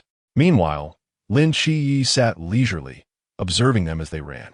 Suddenly, a recruit beside Lin Chi exclaimed, "I can no longer sense my confinement." I hadn't noticed until you mentioned it. What is happening? It must be due to the suppressed confinement mentioned by Instructor Yuan, right? I truly cannot feel it at all. This sensation is quite unsettling. Lin Chi was taken aback. What? You all cannot sense your confinement? I just utilized the enhancement of Xing Yi Wuxia to arrive here. Lin Chi concentrated for a moment, a slight frown forming on his brow. Unlike the others, he could still sense his confinement. Both Fan Shen Shenyu and Xing Yi Wuxia remained within him, albeit their effects seemed significantly diminished. The radius of his mental perception had shrunk from 20 meters to 2 meters, and his dynamic vision had also been greatly weakened. Interestingly, the enhancement from Xing Yi Wuxia was the least affected, as Lin Chi hardly noticed any anomalies. He speculated that while the item in the training camp could suppress the confinement, its effect on the divine realm was not as pronounced, merely weakening it. Unlike Fan Shen Shenyu, which relied on his own mental strength, the power of Xing Yi Wuxia stemmed from the night itself. Thus, the item's impact on it was minimal. This indicated that Lin Chi might be the only recruit in the training camp capable of utilizing confinement. Naturally, Lin Chi was discerning enough to avoid recklessly leveraging the divine realm to ease his physical burdens. He had come to the training camp to hone himself. If he were to rely on divine power to cheat, what significance would there be in being here? In the distance, among the running recruits, a rotund figure lagged behind, laboriously moving his legs, inching forward. Not far ahead of him was Shun Qingzhu. Unlike someone struggling to run, Shun Qingzhu appeared languid. Were it not for the occasional long stride, Lin Chi would have thought he was merely taking a stroll in his backyard. As they ran, Shun Qingzhu yawned. "Hey, are you strolling or running? Pick up the pace." Instructor Hong glared at Shun Qingzhu, unleashing a tirade. Shun Qingzhu took a couple of token steps before swaying again, seemingly indifferent to the instructor's words, maintaining his nonchalant demeanor. "Enjoying your stroll, are you? You. At 10 more laps. You will run them today, whether you finish or collapse on this field." Instructor Hong appeared genuinely enraged. 2 hours to complete. If not, another 10 laps, until you faint from exhaustion. Shun Qingzhu frowned, casting a glance at Instructor Hong on the training platform, spat to the side, and then began to run earnestly. 30 laps took him an hour and a half to complete. Baili Pang's 10 laps also took him an hour and a half. However, Instructor Hong could see that he indeed exerted himself. With the defiant Shun Qingzhu ahead, Instructor Hong found the chubby recruit considerably more agreeable and chose not to urge him further. When Baili Pang finally collapsed on the ground, the dawn broke, casting a pale light on the horizon. Except for him, the others had mostly completed their laps. Lin Chi assisted the nearly lifeless Baili Pang back to the dormitory. The moment the latter touched the bed, he collapsed onto it like a rag doll, drenched in sweat and appearing utterly exhausted. "Damn it, I must have run the equivalent of a lifetime's worth of steps last night. I'm completely spent. I need to sleep for a bit." Barely had Baili Pang finished speaking when a shrill whistle pierced the air once again. Chapter 90. White steam bun and raw meat, are you playing with me? Baili Pang wailed, his face long as he dashed toward the training ground. Inexplicably finding the strength to move, having been a puddle of fatigue moments ago, now sprinting with vigor, with the night having dissipated. Lin Chi could only rely on his own speed to rush towards the training ground. Fortunately, his pace was not slow, enabling him to arrive within 3 minutes once again. This time, a noticeably larger number of recruits arrived on time. However, a few who had just completed 20 laps either fell to the back or collapsed upon reaching the training ground, eyes rolling back in their heads. As soon as one person fainted, a group of medical staff rushed over, swiftly carrying a stretcher, as if they were tossing a sandbag onto it. They cheerfully seemed unaware of where they were taking the person, their movements executed with alarming proficiency. Instructor Hong glanced at his stopwatch, nodding in satisfaction. Excellent this time. The majority arrived on time, demonstrating significant improvement. He continued, "The next 20 minutes are your meal time. Those who do not return here within that time frame are aware of the consequences.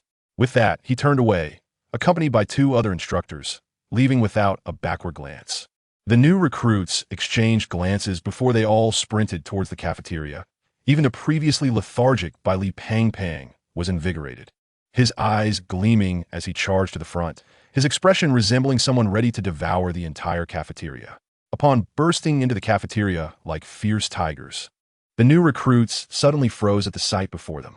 The spacious cafeteria was filled with square tables, each adorned with 2 large basins, one brimming with plain white steamed buns, the other containing raw meat, still bearing traces of blood. The newcomers wandered in, standing beside the tables, looking around bewilderedly. Where's the food? Where are the dishes? What is this? Raw beef? How are we supposed to eat this? Perhaps they serve hot pot later.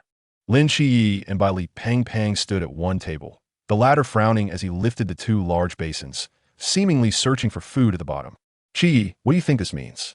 It means they want us to eat, Lin Shiyi replied. But how can we eat this? The buns are dry without even a sip of water, and the raw meat looks repulsive. Even a jar of Laogan Ma would be better. Lin Shiyi remained silent, merely pointing to a neighboring table. At that table, Zhang Zhong, a former Special Forces soldier, expressionless, was tearing into the raw meat, one hand gripping a white bun, wiping the blood off the meat with the other as he stuffed it into his mouth. Bai Li Pang stared in shock at this scene, momentarily speechless. Where's everyone? Someone come out. Shunqing Zhu hurled the bun back into the basin, calling out in a deep voice.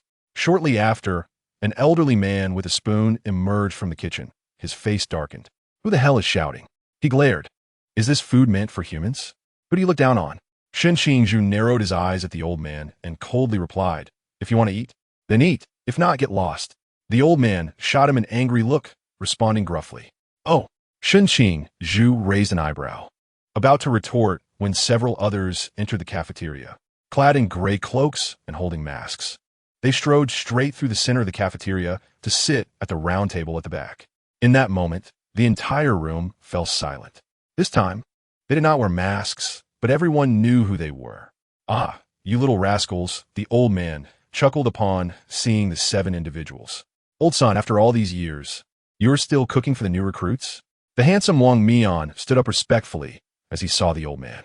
The other members of the fake mask team also rose, bowing slightly to old Sunday. Hey, this old body of mine can't get on the battlefield anymore, so I can only exert my last bit of energy in this rundown kitchen. Old Sun waved dismissively. It's been so long. I really miss your cooking.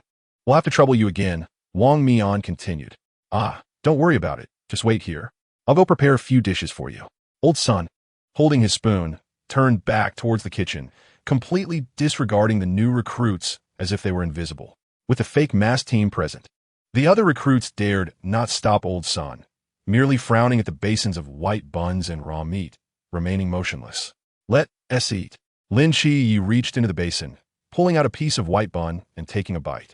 The bun was hard and tasteless, akin to chewing on wax. I can't eat this, Bai Li Pang remarked, feeling a wave of nausea at the sight of the raw meat. If you don't eat, you want to survive today's training, Lin Shi said nonchalantly, chewing on the bun. Once we're on the battlefield, there's no guarantee food will be available. If you don't want to starve, you must learn to adapt quickly. With that, Lin Shi grabbed a piece of raw meat, inhaled deeply, closed his eyes, and took a large bite. Bai Li Pang gritted his teeth and also took a piece of bun to chew on. Molly, watching from the side, wrestled with her decision for a long while before finally steeling herself to gnaw on the raw meat, while Chow Yuan, standing across from her, calmly finished an entire piece of meat, astonishing the surrounding recruits for an entire year. Shunqing Zhu's expression darkened, and after a cold snort, he also began to eat. Gradually, more recruits began to eat, but the majority still stood there in defiance, preferring to go hungry rather than consume the food before them. In a room on the second floor, Instructor Hong looked down at the entire cafeteria, nodding slightly. Indeed, more recruits are able to eat than in the previous cohort. There are a few promising candidates among them. Zhang Zhong truly lives up to his Special Forces background, eating without a hint of a frown. Lin Shiyi is also commendable, though I was surprised to see Shunqing Zhu eating as well. He is just a military ruffian. Old Hong, one should not judge a book by its cover. I believe he is just a bit prickly in nature, but fundamentally he is not bad. You have quite a bit of faith in him? People change over time. This year of training will alter many things. Who knows what they will be like on the day they leave here? Instructeur enschuldigt, non committal. By the way, in this day and age, is it really necessary to be this strict? A newly arrived instructor hesitantly inquired. No matter how difficult it is, it shouldn't he come to eating raw meat, right? Instructor Hong slowly closed his eyes, seemingly reminiscing. More than 80 years ago, when the night watchers were first established, we encountered great calamity, and food was scarce. During those years, our predecessors survived on tree bark and grass roots, wielding knives and fighting for survival. Even now, in this prosperous economy, some things must not be forgotten. Every new recruit must eat raw meat for their first meal. Not serving them grass roots and tree bark is already quite generous. This is our tradition as night watchers. True in the past, true now, and true in the future. Instructor Hong paused, opening his eyes to gaze out the window, speaking slowly. Until the day comes when this country no longer needs night watchers, these ancient traditions will be buried along with the untold secrets of history. Chapter 91. The Agents of Time. Just as Lin Shiyi and the others pinched their noses to eat the raw meat, a delightful aroma suddenly wafted through the cafeteria, invigorating everyone, who turned their heads in unison. Old Sun was seen dragging a large tray, laden with a myriad of delectable dishes, swiftly approaching the members of the fake mass team. Braised pork, chicken stewed with mushrooms, ants climbing a tree, and steamed base. Was it really this splendid? Vortex swallowed hard at the sight of the bountiful feast, his eyes sparkling. Hey, little rascals, it's rare for you to return, so of course, I must prepare something good for you. Old Sun, with calloused hands, wiped them on his apron, grinning widely. Thank you, Old Sun. Thank you, Old Sun. The other members expressed their gratitude, quickly taking up their chopsticks and indulging in the feast, laughing and chatting. Gulp. In a quiet hall, the sound of swallowed saliva echoed repeatedly. Even the new recruits who had just managed to eat the white buns found themselves unable to eat any longer upon catching a whiff of the aroma. Over 200 pairs of starving eyes fixated on the large round table of the fake mass team, as if ready to rush forward to snatch the food at any moment. Wang Mian cast a glance at them, silently placing the yuan at his waist onto the table before burying his head back into his meal. I refuse to accept this. Why do they get to indulge while we only gnaw on steamed buns and raw meat? A new recruit could not help but complain. Oof. Sun Lao's expression soured as he replied curtly, when you little brats leave this camp and return in the future, I will prepare a grand feast for you too. At that moment, Wang Mian seemed to recall something and beckoned Lin Chia over. Chia, come join us for a bite. Swish. All the new recruits suddenly turned their heads, staring at Lin Chia, who was gnawing on raw meat. Lin Chia raised an eyebrow, hesitating for a moment before carrying his bowl over to the round table of the mass squad and taking a seat. Come, have some chicken. Wang Mian took a clean small bowl and began serving Lin Chia food. Xuanhua, bring over some fish for Chia. Sure thing. And let us get some of that meat soup. It's quite fresh. I'll fetch him a pair of chopsticks. Is there enough rice? If not, I have some here. Xiangwei stood up to serve Lin Chia rice.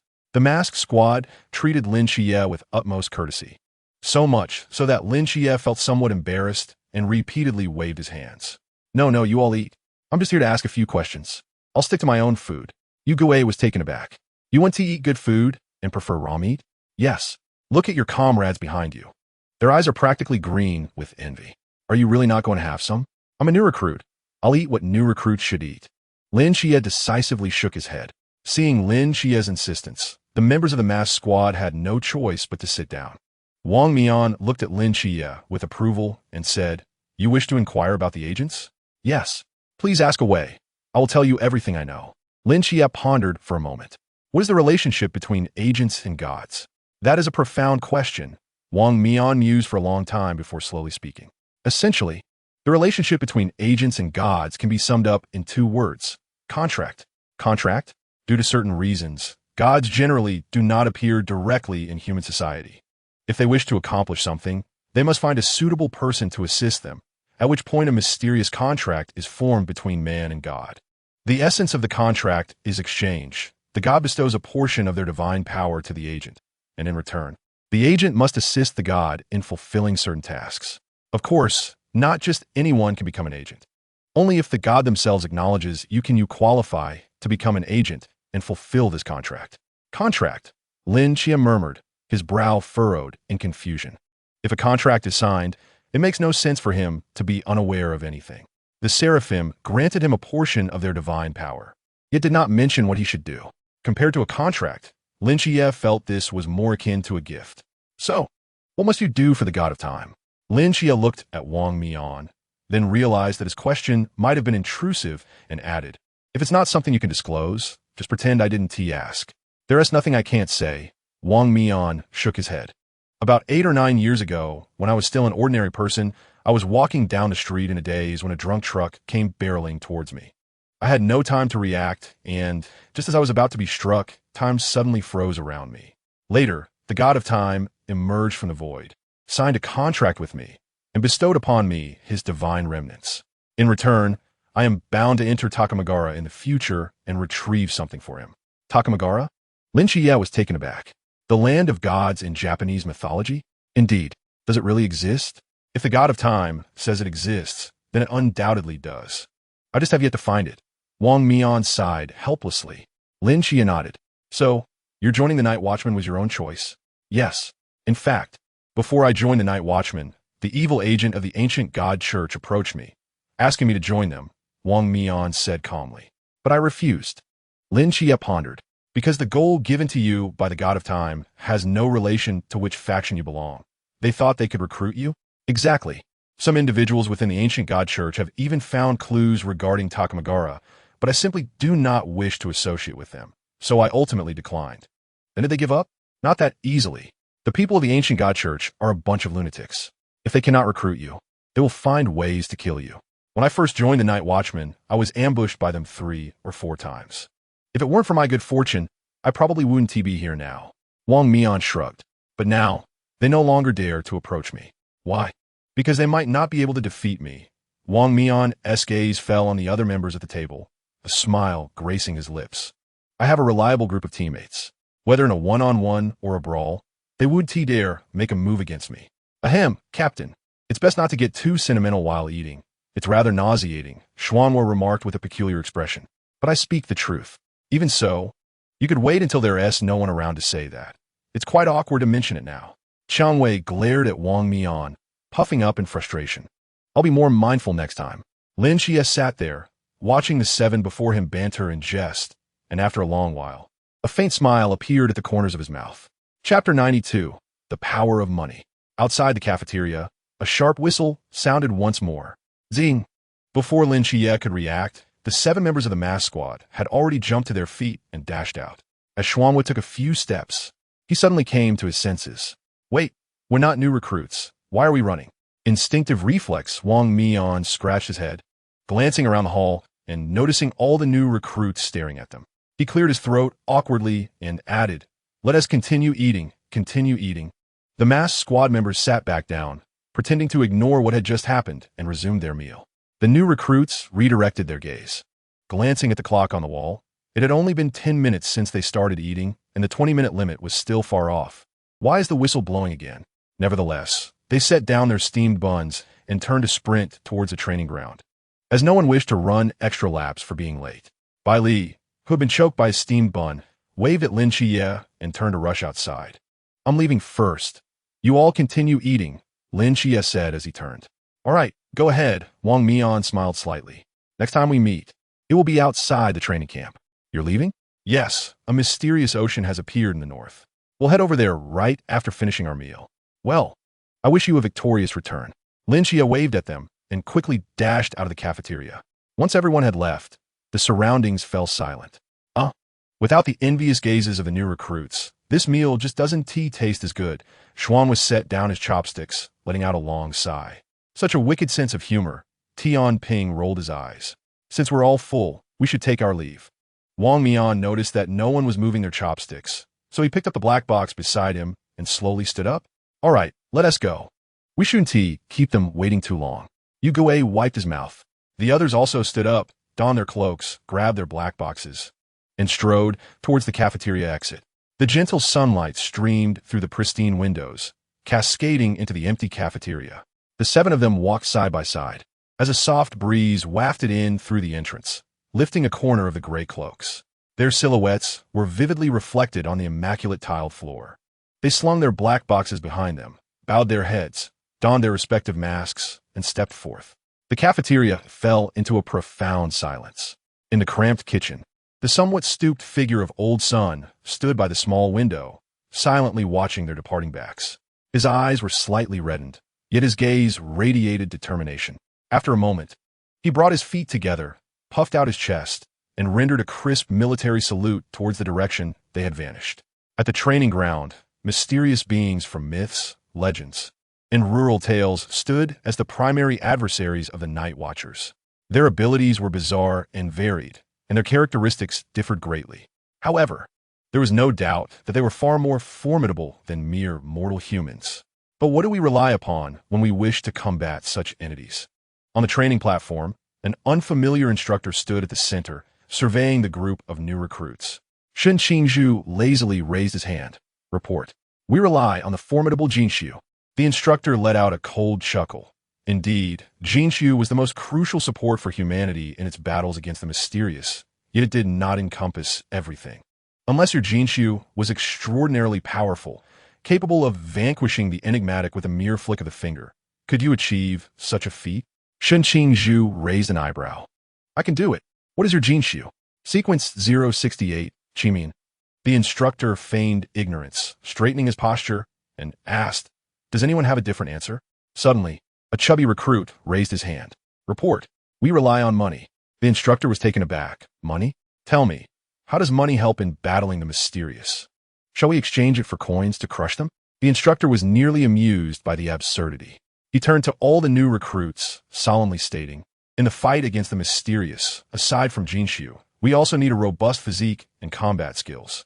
Combat skills are divided into cold weapons and hot weapons. While hot weapons might be effective against lower-tier mysteries, when it comes to higher-tier ones, the true path lies in cold weapon combat. Today, I will teach you about close combat with cold weapons. On the other side of the training field, Instructor Hong stood alongside two other instructors, observing the scene from a distance. Instructor Hong, what is the background of the newly arrived Instructor Han? Inquired one of the instructors. He is a close combat expert transferred from headquarters, arriving by plane this morning. Although it's his first time instructing new recruits, I have high hopes for him. Instructeur en remarque approvingly. It's his first day and first time instructing new recruits. I hope nothing goes awry. Another instructor expressed concern. Impossible. Instructor Han's close combat prowess is top-notch in the country. We can relax and enjoy our game, Han replied. All right then. The three quietly departed without disturbing anyone. Meanwhile, on the training platform, Instructor Han continued passionately elucidating the use of cold weapons. Among the Night Watchers, with few exceptions, the vast majority wield standardized weapons, namely the Xingqian blade. Grasping a straight blade, Instructor Han unsheathed it. The straight blade has many advantages, which I won't elaborate on today. My main focus will be on the techniques for utilizing the straight blade. To wield a straight blade effectively, the first principle is reaction speed. Instructor Han demonstrated several methods of drawing and sheathing the blade, captivating the new recruits below. Lin Xie, however, felt somewhat drowsy, not due to Instructor Han's teaching, but because Chun Mai had already imparted these lessons, ingraining them in his memory through countless instances of pain. At this moment, the benefits of private tutoring became evident. Now, I will invite a few individuals to demonstrate. After completing his explanation of blade techniques, Instructor Han tossed the straight blade aside and retrieved two wooden swords from a nearby rack. The chubby one who claimed money could defeat the mysterious. Come up and demonstrate. Instructor Han spotted Bai Li Pang Pang in the crowd and beckoned him. Bai Li Pang Pang scratched his head, awkwardly climbing onto the training platform to accept the wooden sword from Instructor Han. Did you remember what I just said? Bai Li Pang Pang hesitated before admitting, I didn't remember. Then use your cash skills. Instructor Han chuckled. Let me see how money can conquer the mysterious. I'll attack this time. You defend according to my earlier instructions. If you haven't remembered, then rely on your abilities. Instructor Han slashed the wooden sword before Bai Li Pang Pang, his eyes narrowing slightly, while Bai Li Pang Pang awkwardly gripped his sword, presenting numerous vulnerabilities. With a scoff, Instructor Han stepped forward, his wooden sword striking with lightning speed. Just as the blade was about to make contact with Bai Li Pang Pang, a blinding golden shield suddenly erupted, protecting him at its center. A light sound resonated, and Instructor Han's wooden sword shattered into 3 pieces. The atmosphere instantly froze. Bailey Pang Pang, enveloped in golden light as if he were a large bulb, scratched his head and quickly deactivated Yao Wang, causing the golden glow to vanish without a trace. The object capable of suppressing Jinshu seemed effective only against the Jinshu within the human body, proving ineffective against the special object itself. Feeling somewhat embarrassed, he spoke up. Instructor Han, I apologize. I forgot to turn off the automatic emergency mode. Instructor Han glanced at the broken wooden sword in his hand, his gaze towards Bailey Pang Pang turning unfriendly. Bailey Pang Pang removed the necklace and placed it back in his pocket, his face earnest as he said, I'm sorry. Instructor Han, how about we try again? Instructor Han took a deep breath, tossing aside the half-broken wooden sword and grabbing a new one. All right, let's do it once more. Swish, crack. This time, the wooden sword was not obstructed by any peculiar golden shield. However, just as it was about to collide with Bailey Pang Pang, it spontaneously ignited. In mere half a second, the wooden sword in Instructor Han's hand was reduced to nothing but a handle. I forgot to turn off the automatic firewall. I'm sorry. Instructor. Bailey Pang Pang suddenly realized, hastily removing a string of beads from his wrist. Shall we try again? Get out of here. All right. Instructor Han tossed aside the burning stick, rubbing his eyes, appearing somewhat weary. After a moment, he sighed, his gaze sweeping across the new recruits, pointing at Lin Xie beside Bailey Pang Pang. You come up. Okay. Lin Xie effortlessly leaped onto the training platform, standing before him and reaching for the wooden sword. You don't have any forbidden items on you, do you? Instructor Han scrutinized Lin Xie with suspicion. No. Good. Did you remember what I just taught? I did. Now, I will introduce a new offensive technique. You might not be able to stop it, but that's all right. A 1T strike too hard. Instructor Han, pleased to finally have a normal student, seemed much more cheerful. He addressed the entire group of new recruits. I just covered several fundamental blade techniques. Now I will demonstrate a more advanced slicing motion. This maneuver cleverly exploits human visual blind spots while maximizing the blade's swiftness, making it highly practical and potent. Now, let me demonstrate. Instructor Han turned to face Lin Xie, stepping forward slightly, and with a sudden motion, the wooden sword sliced towards Lin Xie at an exceptionally tricky angle. Crack! A light sound echoed as Lin Xie effortlessly blocked this rapid strike with one hand. Instructor Han. Lin Xie, impressive. Excellent blade technique. The two individuals stood closely together, their gazes locked. Instructor Han opened his mouth, as if to inquire, how did you manage to block that? Lin Xie replied, Was it difficult? Ahem, that was merely a simple demonstration. It is evident that this new recruit possesses a solid foundation in swordsmanship and quick reflexes. Now, I shall provide a formal demonstration for everyone. Instructor Han attempted to alleviate the awkwardness by stepping back a few paces, once again swinging his wooden sword with great force. Smack! Lin Xie successfully blocked it. Unfazed, Instructor Han continued to strike, his speed increasing with each successive blow. Smack, smack, smack! A series of sharp clashing sounds echoed, as Lin Xie's wooden sword moved with such swiftness that it seemed to leave traces in the air, firmly parrying each of Instructor Han's attacks. After several seconds, Instructor Han silently lowered his sword. He looked at Lin Xie, whose expression was utterly innocent, wearing a face of disbelief. Have you studied swordsmanship? A little. Who taught you? Captain Chen Mai of Team 136. Instructor Han slowly closed his eyes, feeling a sense of despair. You can leave now. Oh. Lin Xie returned to the ranks with an impassive expression, acutely aware of the strange gazes directed at him by those around. Instructor Han quietly turned around, muttering something under his breath. Go for it, Han Li. You can do it. They are merely a group of new recruits, a bunch of novices. They cannot be that formidable. Keep at it. Do not give up. This time, I will surely succeed. Taking a deep breath, he turned back to carefully observe the faces of the new recruits. Soon, his gaze fell upon an ordinary-looking youth, who appeared somewhat expressionless and not particularly strong. This one will do. You come up here. Instructor Han spoke in a subdued tone. Chao Yuan was taken aback, hesitating for a moment before stepping onto the training platform. Do you possess any forbidden objects? No. Has anyone taught you swordsmanship? No. Well then, that's good. Instructor Han breathed a sigh of relief. he finally encountered a normal person. He tossed the wooden sword to Chao Yuan. Come on, let us practice. You can block this time while I demonstrate defense. Thud. Chao Yuan did not reach out to catch the sword, allowing it to fall at his feet. Instructor Han's eyes narrowed slightly, his tone turning unfriendly. What does this mean? Pick up the sword. Chao Yuan shook his head. I cannot touch the sword. Why not? I fear I cannot control myself. This is merely a wooden sword. A wooden sword is still a sword. I cannot casually touch anything resembling a blade. Instructor Han furrowed his brow, perplexed by this strange quirk. I command you to pick it up. I truly cannot. This is an order. Chao Yuan sighed in resignation. Very well. He bent down to retrieve the sword. Meanwhile, Lin Xie and the others turned pale, retreating several dozen meters, their gazes filled with sympathy for Instructor Han. Instructor Han was taken aback upon witnessing this.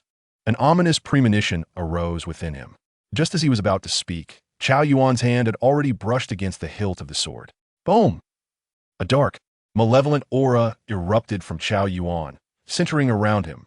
A jet-black pillar of fire shot into the sky, a terrifying pressure enveloping the training ground. Simultaneously, the three instructors who had been playing cards in the lounge were startled, springing to their feet. What the hell? Something's gone wrong. Let's go check it out. The sudden eruption of this malevolent aura startled all the instructors in the training camp, causing them to fix their gazes upon the training ground with furrowed brows. On the training ground, dark flames swirled around Chao Yuan, who stood shirtless, a blazing wooden sword resting on his shoulder, grinning menacingly at Instructor Han. Instructor exclaimed. What in the world is this? He merely touched the hilt of the sword, and now he is transformed into this ghastly figure? I just wanted to teach them how to use a sword. Is there not a single normal person in this new recruit camp? Ah, heaven help me. Instructor Han stared at the intimidating Chao Yuan before glancing at the wooden sword in his hand, remaining silent for a moment before flipping it and tossing it away. The hell with this. Chapter 94. The the frenzied Chao Yuan let out a roar, his form darting forward like lightning. The wooden sword in his hand suddenly slashing towards Instructor Han with flames of darkness resembling a crescent moon. Empty-handed, Instructor Han narrowed his eyes, rolling to the side to avoid the crescent while swiftly retrieving a straight sword from the ground. A soft hum sounded as the straight sword was drawn. With the sword in hand, Instructor Han's demeanor transformed instantly.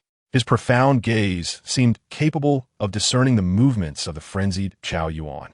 When the latter lunged at him, Instructor Han abruptly stepped back, sidestepping and swinging his sword. Clang! The wooden sword engulfed in dark flames collided with Instructor Han's straight sword, producing the sound of metal striking metal. The frenzied Chao Yuan grinned wickedly and unleashed his strength. Instructor Han's straight sword was deflected by the wooden sword, yet he remained unperturbed, accurately predicting the trajectory of Chao Yuan's next strike, effortlessly evading it while retreating several steps, his expression grave. Chia, hasn't the forbidden domain been suppressed? How can Chao Yuan still use it? Li Pang leaned closer to Lin Xie, questioning with confusion. The higher the forbidden domain sequence, the weaker its suppression effect on the object. It may suppress others' forbidden domains, but Chao Yuan's sequence is too high to be fully suppressed. Moreover, his forbidden domain is quite unique. In a berserk state, even he cannot control it, rendering the object's effects even less potent. Lin Xie shared his conjecture. Does that mean the instructor's forbidden domains have also been suppressed? Li Pang seemed to realize something, implying that only Chao Yuan could currently use his forbidden domain. While Instructor Han was left to rely solely on combat skills against the frenzied Chao Yuan, that was an extraordinarily perilous situation. Lin Xie did not respond, merely observing the two individuals engaged in combat on the platform, lost in thought. Everyone, evacuate the training ground immediately. Instructor Han and the frenzied Chao Yuan exchanged several blows, and after being forced back by Chao Yuan's immense strength, he spoke in a deep voice to the recruits below.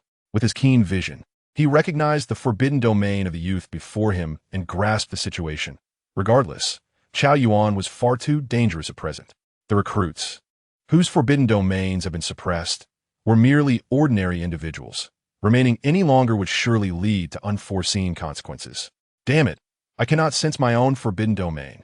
Instructor Han gritted his teeth, persistently attempting to unleash his forbidden domain, yet receiving no response. In his frenzied state, Chao Yuan was a formidable opponent even for Wang Mian. And without the time to accelerate and lacking any support, Instructor Han was left to rely solely on his combat experience and skill to contend with him. It was precisely because of this that Lin Xie and the others witnessed the true strength of this unfortunate instructor.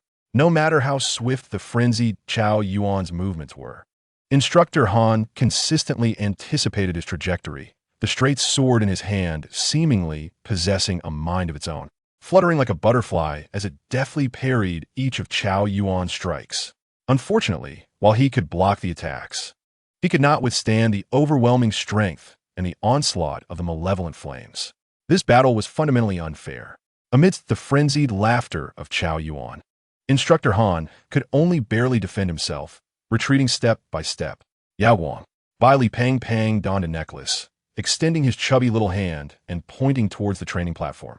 Dazzling golden light converged into a beam, shooting forth like a sharp arrow, crashing heavily against the edge of the wooden sword, before suddenly transforming into a golden rope that ensnared the frenzied Chao Yuan. The frenzied Chao Yuan roared several times, the black flames on his body intensifying. And in just 2 seconds, he burned through the rope formed from Yao Guang, breaking free. He then turned to glare at Bai Li Pang Pang below the platform, revealing a menacing expression. Bai Li Pong Pong's sturdy body trembled slightly as he took a step back, swallowing hard. "Seventh brother, save me." Lin Xie responded reluctantly. "Hand me the knife." "Huh? All right." Bai Li Pang Pang quickly rummaged through his pocket. At that moment, the frenzied Chao Yuan had abandoned Instructor Han and completely shifted his target, charging towards Bai Li Pang Pang and Lin Xie with reckless abandon. Instructor Han's complexion changed drastically. Run.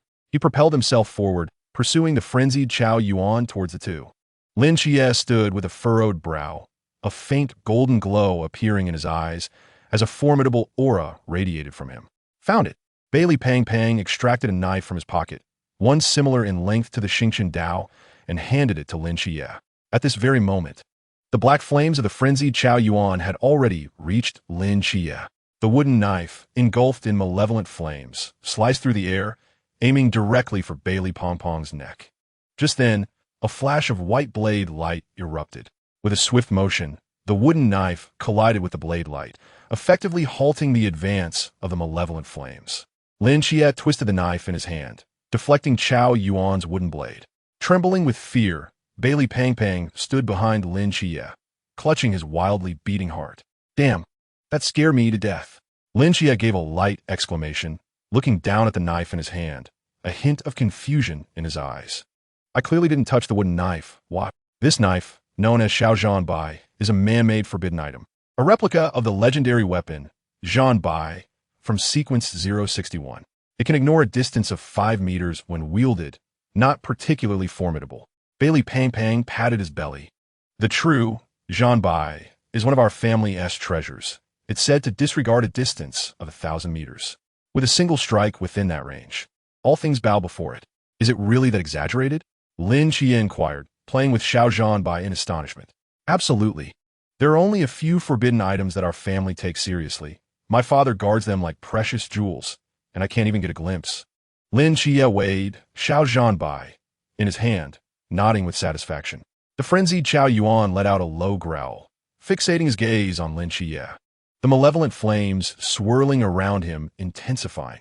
Lin Xie sensed his gaze, snorted coldly, and returned the glare, 2 golden infernos erupting from his eyes. An endless divine might surge directly into Chao Yuan's mind, causing him to grunt and stagger back, his body swaying as if intoxicated. "It seems divine might is unexpectedly effective against this fellow," Lin Xie murmured, turning to Bai Li Pang Pang. "That sealing scroll from last time, give it to me again." "All right." Bai Li Pang Pang retrieved a roll of tape from his pocket and placed it in Lin Xie's hand. With his right hand gripping Xiaozhan Bai, Lin Xie gently tore a section from the sealing scroll with his teeth, his eyes shining like the blazing sun as he charged towards the frenzied Chao Yuan. When he was 5 meters away, Lin Xie wielded Xiaozhan Bai several times, directly deflecting the wooden knife from Chao Yuan's grasp. Chao Yuan roared in fury, his other hand clawing towards Lin Xie, enshrouded in malevolent flames. Lin Xie seemed to read his movements completely. He crouched slightly, evading the claw, and then struck again with Xiao Zhanbai, delivering a powerful blow to Chao Yuan's elbow. The wooden knife flew from Chao Yuan's hand. Lin Chia swiftly pivoted, wrapping the remaining length of the sealing scroll around Chao Yuan's neck, coiling it several times, completely obstructing the black flames before yanking it downwards. The frenzied Chao Yuan crashed to the ground. Chapter 95. A stalwart opponent, the black flames gradually receded, revealing Chao Yuan's original skin. He clutched the sealing scroll around his neck, his bloodshot eyes gradually returning to normal as he began to cough violently. Lin Chia released the tape from his hand, finally exhaling in relief. The frenzied state of Chao Yuan was indeed extraordinarily formidable, had Lin Chia not possessed two forbidden items this time. Along with the restraining effect of his divine might on He Wang Zhanmie, he might not have triumphed so easily. Chao Yuan lay on the ground, gasping for breath, his gaze fixed on Lin Chia, a faint smile gracing his lips. So it was you. What? In this world, few can subdue He Wang Zhanmie. Is that so? If I am not mistaken, the captain of the Faceless can as well. Not quite. You can absolve my sins. What are you saying? Lin Chia's brow furrowed, seemingly unable to grasp Chao Yuan's meaning. Chao Yuan merely shook his head, rising from the ground without further elaboration.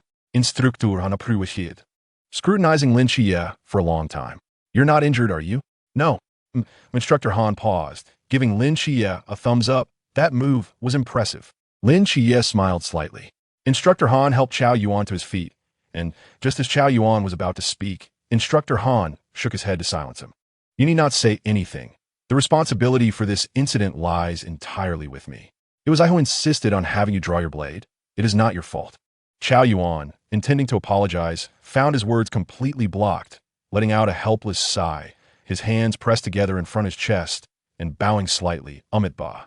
Shortly thereafter, several fully armed instructors rushed over, their brows furrowing at the sight of the devastated training platform. Instructor Han stepped forward, briefly explaining the situation to the other instructors, who then relaxed. Instructor Hong, I feel I am not suited for teaching. Instructor Ampoled Instructor Hong Asida, sighing deeply. This is only your first day on the job, and you want to give up already? Instructor Hong raised an eyebrow. I've realized that teaching students and personally engaging in battle are two entirely different matters. During field missions, I can single-handedly confront a horde of enemies without batting an eye, regardless of the danger. But here, just a few minutes into teaching, I was thrown into disarray and nearly caused a teaching accident. Instructor Hong couldn't help but chuckle at Instructor Han's dejected expression. I actually think you have a remarkable talent for teaching. You've drawn 3 individuals. One is the young master of the Bailey family. Another is an agent of the Seraphim, and one is among the most dangerous of the dangerous. You haven't just drawn a few random individuals. You've selected 3 of the most formidable characters out of a total of 239 new recruits. Your luck is truly extraordinary. Instructor Hong, please don't mock me. Instructor Han replied, somewhat embarrassed as he rubbed his nose. To be honest, in close combat, there may be instructors among us who are stronger than you, but they excel only in specific areas. You, however, possess a well-rounded mastery of all martial skills and weaponry. At this stage of these fledgling recruits, what they need is not a specialization in one combat aspect, but rather the guidance of a teacher familiar with all forms of martial arts to help them find their most suitable fighting style. We cannot teach them. In the entire Daxia Night Watch, perhaps only you, Han Li, possess this capability. But, Instructor an Interjetted, among these new recruits, there are only a handful that are truly troublesome.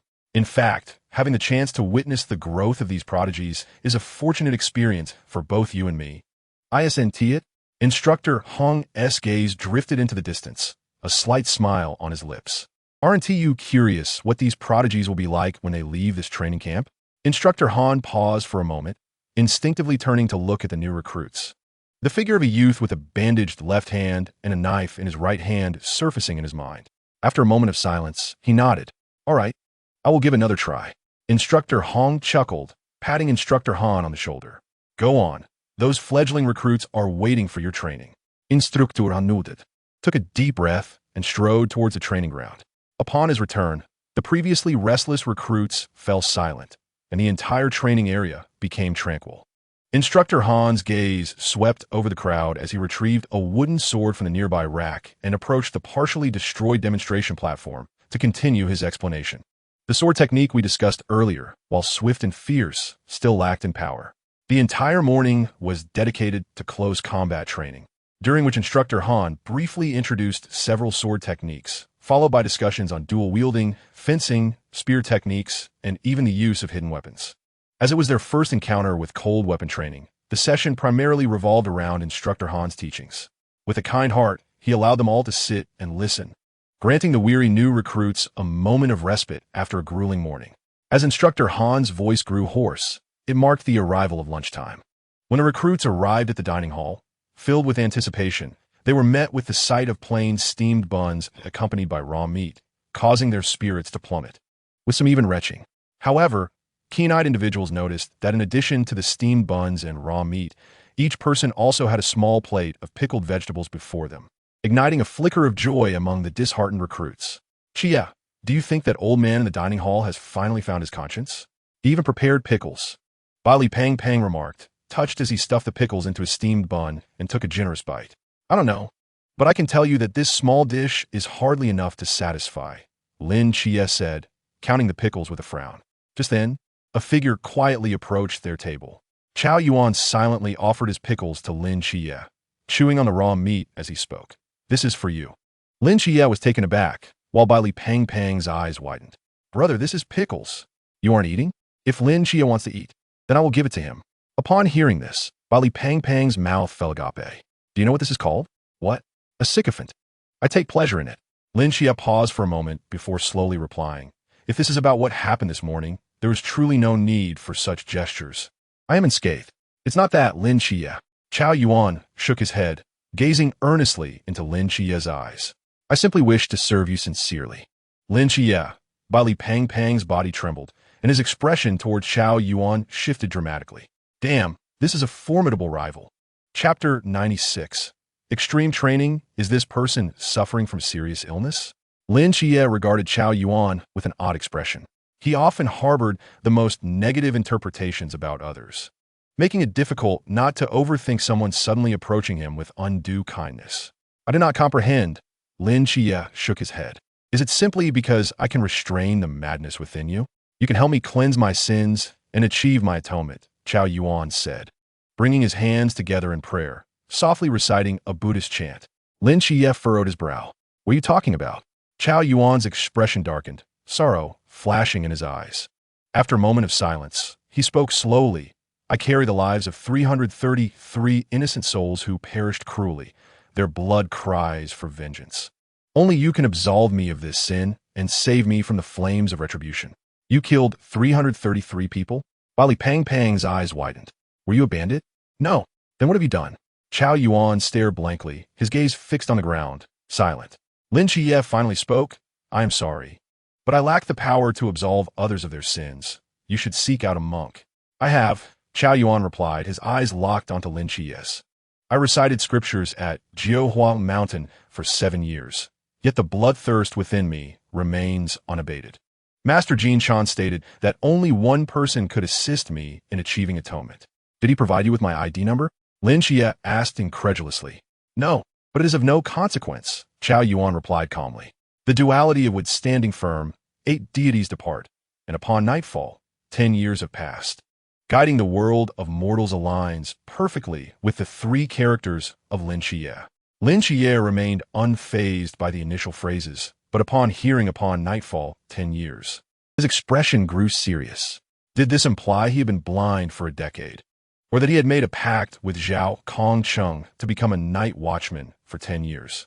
If the former, it merely indicated Chao Yuan had conducted thorough investigation into him.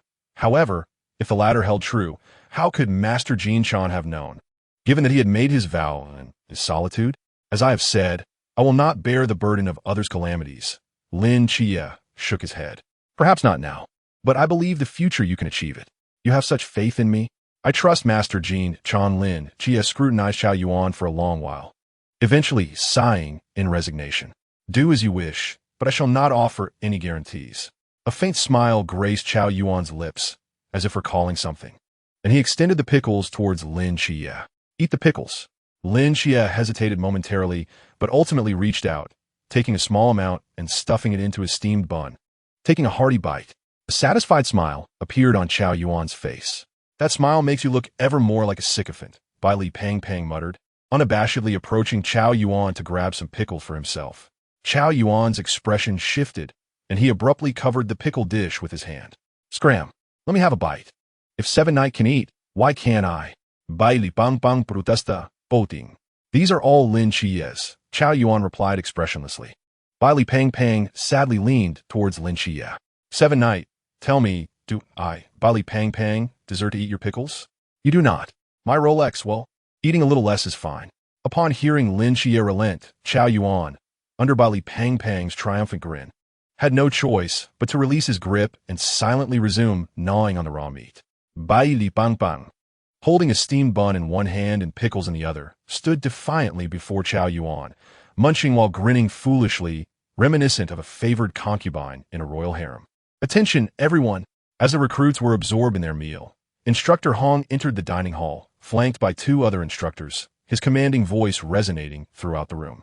Instantly, everyone set down their buns, except for Bai Li Pang Pang, who hastily stuffed another mouthful into his cheeks, puffing out his cheeks to stand rigidly in place.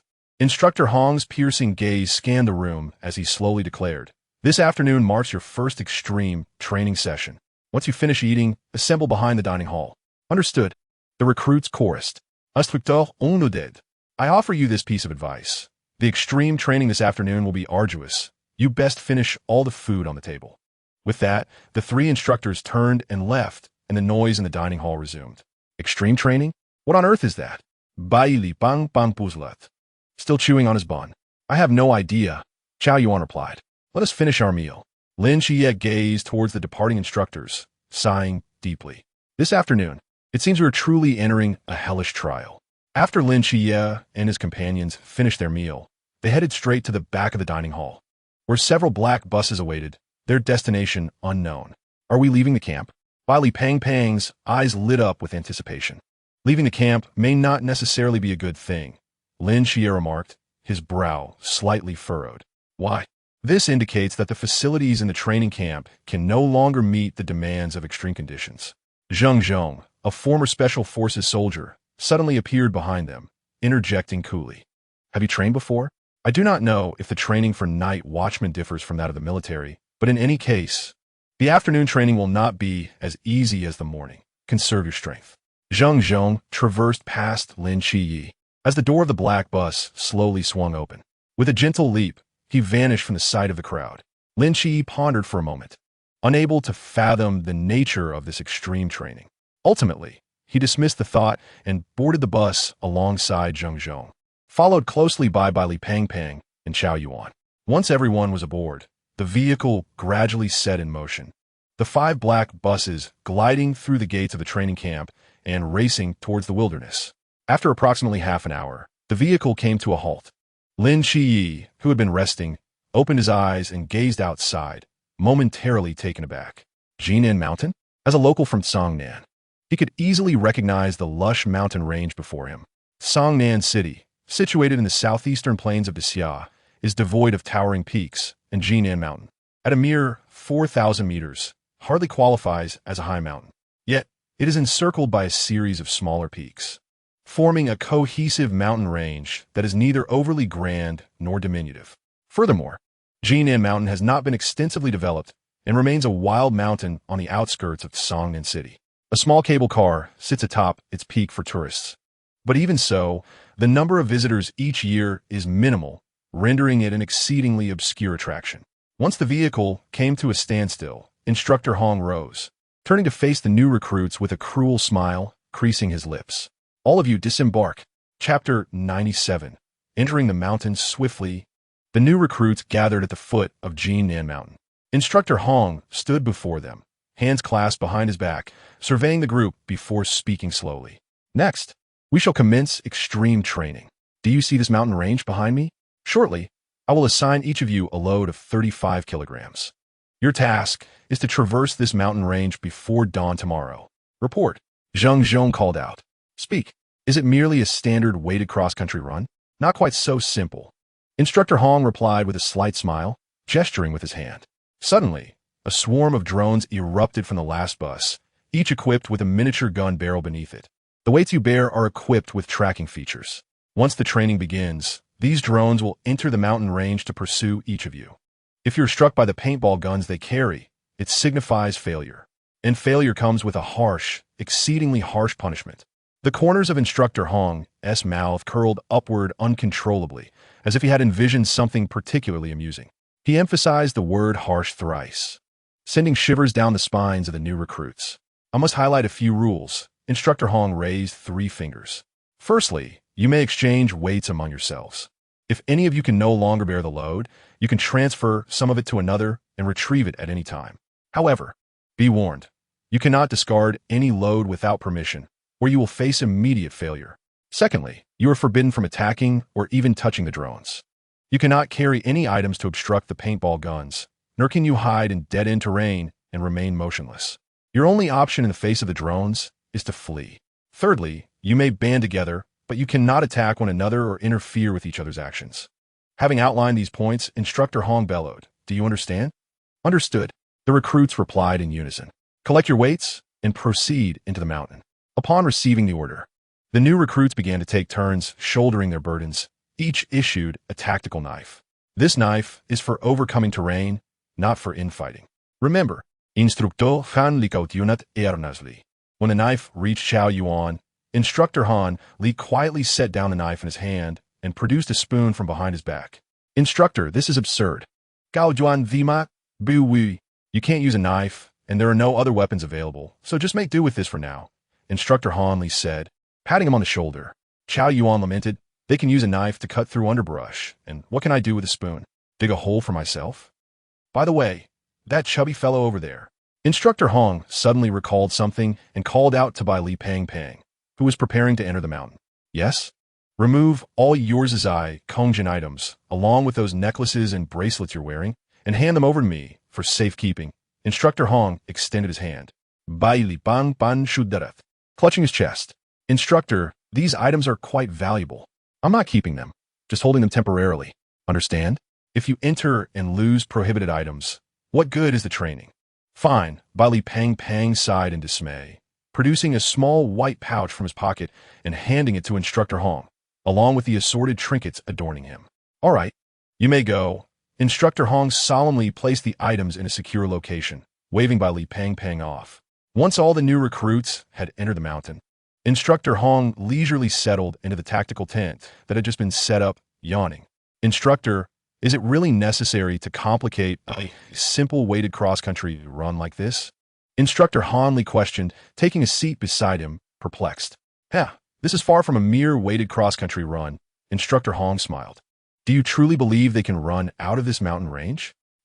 Instructor Han Li paused, seemingly not comprehending his meaning. "We have utilized prohibited items to seal off the entire mountain range. Within this area, the original terrain has been completely altered." "You mean?" Instructor Hong gazed in the direction the recruits had departed, revealing a devious smile. "The entire mountain has transformed into a labyrinth from which escape is impossible. No matter how they run, they will not find a way out. Thus, they will be relentlessly pursued by the drones within this complex maze until their strength is utterly depleted. This effect is far more effective than a standard weighted cross-country run." Instructor Han Li contemplata for a moment. "So you aim to create a desperate environment while allowing them to exchange weights, testing their mental fortitude and exhausting their physical stamina, while simultaneously fostering trust among them. Indeed, you are astute, Instructor Han," Instructor Hong commended, giving him a thumbs up. "However, can drones equipped with paintball guns truly exert that much pressure on them?" Instructor Han Li inquired, unable to contain his curiosity. "A mystérieux smile grist instructeur onnies face. You'll find out soon enough. The penalties for failure are far more terrifying than you can imagine." Jinan Mountain. Lin Shiyi and Chao Yuan, burdened with their loads, deftly navigated through the dense forest. The trees of Jinan Mountain were ancient, towering, and thick, with dappled sunlight cascading to the ground, immersing them in an atmosphere reminiscent of a primeval jungle. "Wait for us." Bai Li Pang Pang, round in stature, found progress arduous amidst the dense foliage. "Why is this so crucial? Can you two help me share some of this weight?" he pleaded, looking hopeful at the two ahead. Absolutely not. Linjiye firmly rejected. Get lost, Chao Yuan coldly retorted, then turned to Lin Chiyi, his expression softening as he implored, Chiyi, how about I help you carry a bit? Not necessary. Bailey ban exclaimed. No sooner had he spoken than the sound of drones buzzing densely filled the air behind them, causing Lin Chiyi's expression to shift slightly. The drones are here. We need to accelerate, or we'll surely be caught. Chao Yuan glanced around, noticing that the new recruits who had entered Nan Mountain together began to scatter. After all, clustering together would only increase the likelihood of being struck by the drone's errant shots. Ugh, why don't you both go ahead? This load is too heavy, and I feel I can't outrun the drones. Bali Pang lamented, his face drawn in despair as the buzzing grew ever closer. Are you not afraid of being hit and facing the consequences? Punishment is punishment, right? It shouldn't be too terrifying, should it? Bali Pang said uncertainly. Chapter 98. A large-scale social death scene plop. As soon as Bali Pang finished speaking, a drone emerged from the woods behind, shooting a new recruit standing behind him. The recruit was taken aback, took a couple of steps, felt a dizzying spin, and then collapsed to the ground. Immediately, two instructors rushed out from the bushes, grinning as they dragged the unconscious recruit into the thicket. Witnessing this scene, Bali Pang exclaimed and quickly took several steps back. What the heck? Wasn't a paintball gun? Why did it knock someone out? And what was up with those two instructors? Given their expressions, I feel like that brother's virtue is in jeopardy. Bali Pang couldn't help but complain as he ran behind the two instructors. Chao Yuan remained silent for a moment. Could the failed punishment be the loss of virtue? I don't think so, Lin Chiyi remarked, twitching the corner of his mouth. There are quite a few girls among us. True, but what are they doing in the thicket? Bali Pang turned to glance at the small woods, confusion evident in his eyes. The two instructors lifted the unconscious recruit onto a nearby stretcher and carried him back down the mountain to the starting point. This must be the first elimination in extreme training this year, right? Aha, this is interesting, one instructor noted, excitement evident in his eyes as he saw the recruit being carried down. Put on the truth ring, then activate the microphone and connect it to everyone's Bluetooth speakers. Instructeur on instructed méthodiquement. Soon, the recruit who was carried down was awakened by the instructor and tied to a chair, unable to move. Hey, can you hear me? The instructor's voice suddenly emanated from the burdens behind everyone, startling them. Lin Chiyi and his companions halted in their tracks simultaneously. They actually equipped it with speakers? What are they planning? Linjiye exclaimed in astonishment. Just then, a voice came again from the speakers. You can hear me good. Ahem, let the punishment begin. You are Wang Liang, right? What is the most shameful thing you have done in your life? I peeked at the older sister next door while she was bathing. Oh, was she beautiful? Beautiful. I often dream about her. Have you ever been caught? Once I was caught, she told my mom, and that night I got a severe beating. Oh, do you like that older sister? Yes, I often dream about her at night. Sometimes I even... Wang Liang's cheeks flushed, his facial muscles tensed. Yet he could not control his mouth, his hands bound tightly to the chair, unable to move. Opposite him, Instructor Hong earnestly asked various questions that would lead to social embarrassment. The other instructors outside listened to the conversation, desperately holding back their laughter, but soon they could no longer contain themselves and erupted into collective laughter. Within Jinan Mountain, all 238 members, except for Wang Liang, simultaneously halted and began to laugh heartily. Ha. This kid Wang Liang has such embarrassing stories. Scoundrel, peeking at the older sister bathing, and without me. I'm dying of laughter, ha. As they laughed, their expressions suddenly changed. An unprecedented chill surged through their hearts, their faces turning as grim as frostbitten eggplants. Bili Pang swallowed hard, his face pale, and croaked. Is this the punishment for being hit? It must have employed some sort of object that compels one to speak the truth. That's a ruthless move. Lin Chi couldn't help but speak up. The three exchanged brief glances, then sprinted deeper into Jinan Mountain. Bili Pang, surprisingly fueled by an unknown energy, dashed ahead. He clenched his teeth, his eyes brimming with fighting spirit, feeling as if he might breathe fire. Is this still a punishment? This is simply a large-scale social death scene. These shameless instructors dare to ask anything. Under the influence of that object, one might even blurt out their own dimensions. If I were in Wang Liang's position, the consequences would be unimaginable. At that moment, everyone felt as if they had been pumped with adrenaline, rushing forward with red eyes. At the foot of the mountain, in a hastily erected tactical tent, Instructor Han observed the rapidly moving red dots on the screen, nodding in satisfaction. How is it? The effect is quite good, isn't it? Instructor Han, clutching his stomach from laughter, gave him a thumbs up. Impressive. Whoosh, whoosh, whoosh. Several missiles whizzed through the forest, followed by screams. And then the sound of heavy objects hitting the ground.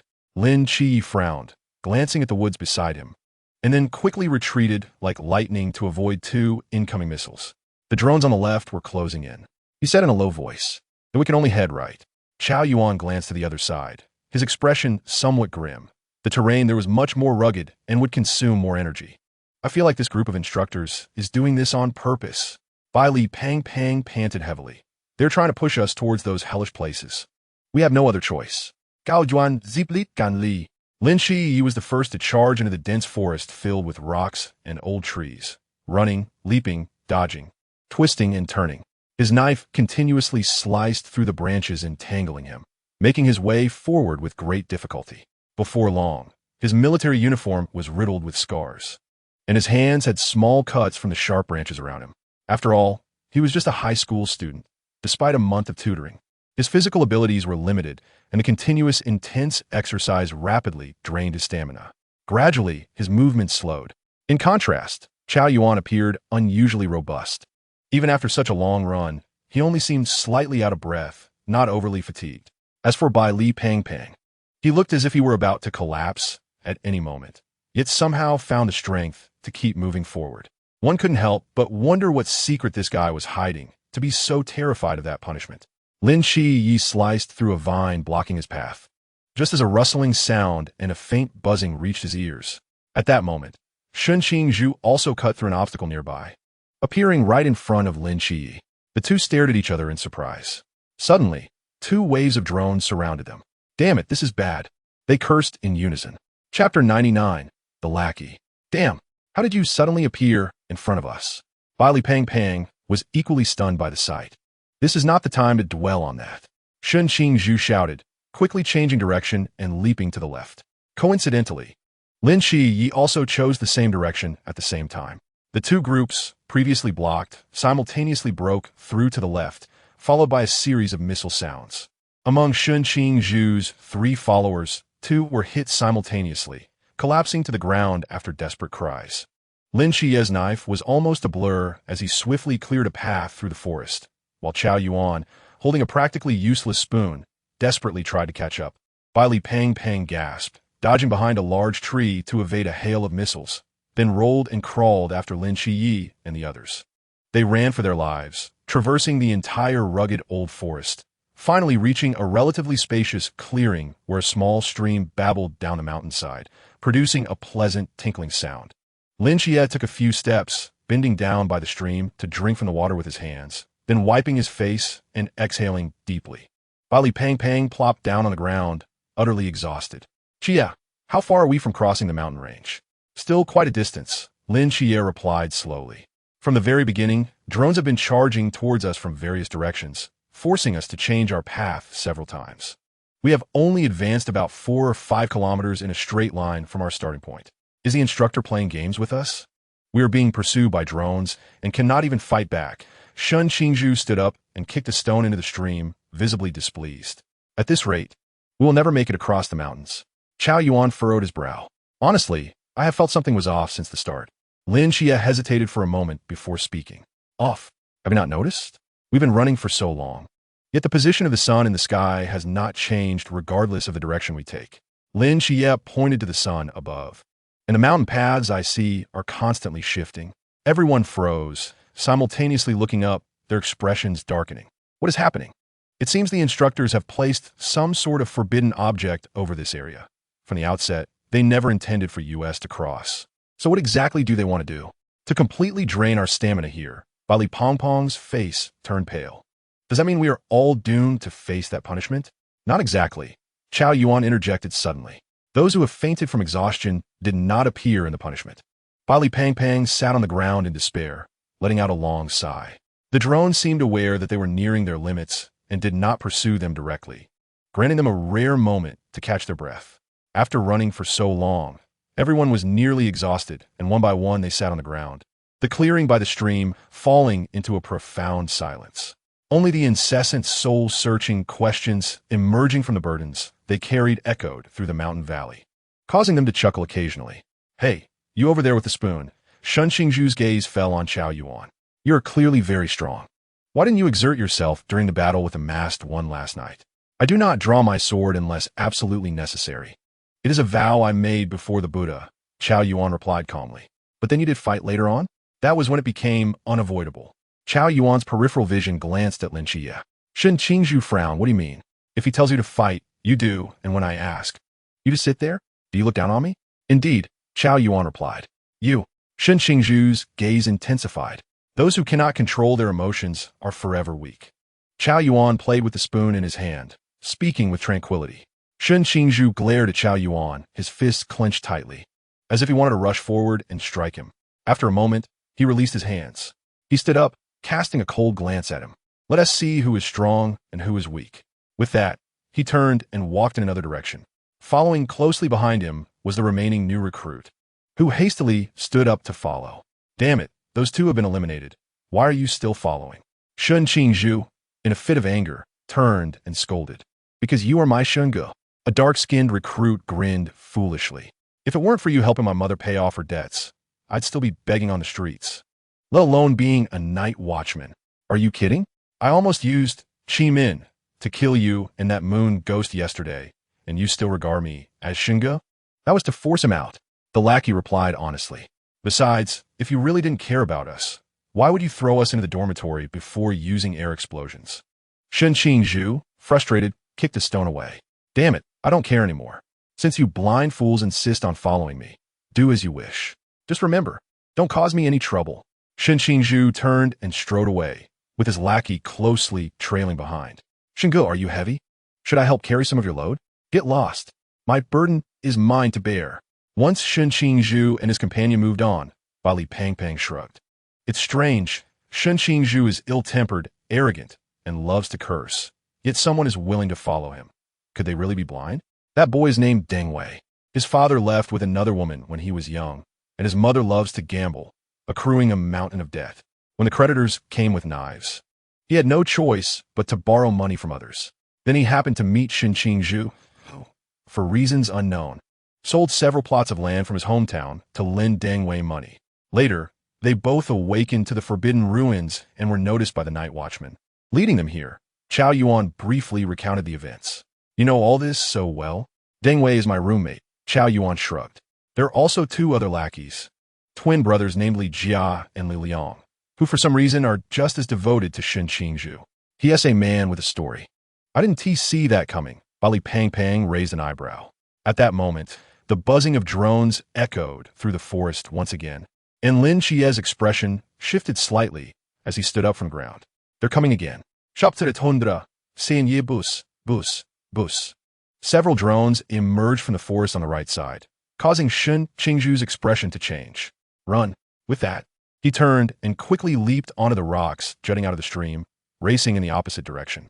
Deng Wei secured his load on his back, gritting his teeth as he followed Shun Qingzhu's lead, stepping cautiously. At that moment, the drones had already flown a distance behind them, their armed barrels aimed at the two, firing several missiles in quick succession. Deng Wei's attention was drawn to the missiles, causing him to panic. He hastily bent down to avoid them, but the stone beneath his feet suddenly slipped, and he fell directly into the stream with a splash. Shun Qingzhu turned back abruptly, his face changing. After a moment's hesitation, he gritted his teeth and grabbed Deng Wei's shoulder, helping him to his feet. Damn it, I told you not to follow me. Now you've caused me trouble. Shun Qingzhu cursed as he supported Deng Wei, moving quickly, while Deng Wei's right foot seemed injured, making his movements laborious. The two drones continued to closely follow them, as if intentionally targeting them, firing sporadically, yet miraculously, not a single bullet hit. Shun Qingzhu furrowed his brow, his gaze falling on the thicket not far ahead, and he quickened his pace, nearly carrying Deng Wei forward. As they dove into the thicket, the drones circled twice outside, but did not enter. The two of them bent low, struggling through the underbrush. Finally, Shun Qingzhu exhausted his strength and stumbled to the ground with Deng Wei on his shoulder. Deng Wei clutched his right ankle, his face contorted in pain. "How is your foot?" Shun Qingzhu, drenched in sweat, reached to touch Deng Wei's ankle. "It's nothing. It seems to be just a sprain." Shun Qingzhu felt a large swollen area on his ankle, his expression darkening. "You can't run anymore." Deng Wei gasped for breath, looking at Shun Qingzhu with a grin. "Damn it, what are you laughing at?" "Shingu, you turned back to save me," Deng Wei chuckled. "Shut up. I just barely managed to reach you." "Shingu, you may leave and take the burden from me. After all, I cannot move any longer. I shall remain here and await the instructor to eliminate me. The weight I bear is mine to carry. Shingu, you are destined for greatness. As a strong individual, you must survive until the very end." Deng Wei reached out and grasped Shun Qingzhu's load, thinking that since he was to be eliminated anyway, helping to lighten Shun's burden could be seen as a final act of service. Shun Qingzhu gazed at Deng Wei's darkly gleeful smile, falling into silence. "Give it to me. Do not snatch it," Shun Qingzhu exclaimed, pulling at the load. After a moment's contemplation, he declared, "This way, I will keep 10 jin and give you 25 jin." "Very well, I shall follow your lead." Shun Qingzhu removed 25 jin from his load and placed it upon Deng Wei, feeling a sense of relief as he lightened his burden. "Shingu, you should leave now. The drone will arrive soon." "All right, take care of yourself." MHM. With 10 jin on his back, Shun Qingzhu slowly rose to his feet, casting a final glance at the incapacitated Deng Wei before disappearing into the thicket. He wielded his knife to carve a narrow path barely wide enough for a single person, laboriously making his way through the dense forest, where he was the sole traveler amidst the enveloping silence, save for the rustling branches. After walking for quite some time, he looked up at the sky, noting that the sun's position had remained unchanged, prompting him to furrow his brow once more. Are these instructors truly toying with us? Are we mere lab rats for their amusement? Cursing under his breath, he gradually came to a halt.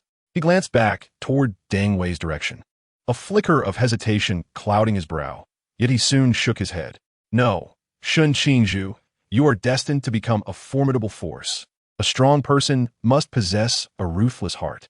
You must survive until the end and demonstrate your strength to those who look down upon you." Clenching his fists, he took a deep breath and pressed onward. At that moment, a familiar voice crackled through the speaker of his burden. "You are Li Liang, correct?" "Yes. Now, tell us about the one you admire." "I do not have someone I admire." "Oh, a cold and distant young man, then. Surely there must be someone you admire?" "There is." "Who is it?" "It is you, Shingu." "Shun Qingzhu?" The instructor's voice seemed astonished. "Why, in my first year of high school, my younger brother, Li Jia, was deceived and entangled with a group of local delinquents.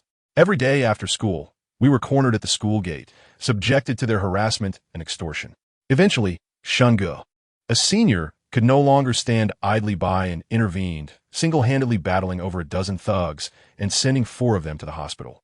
Because of this, he was expelled and could not take the college entrance examination, having to return home to farm.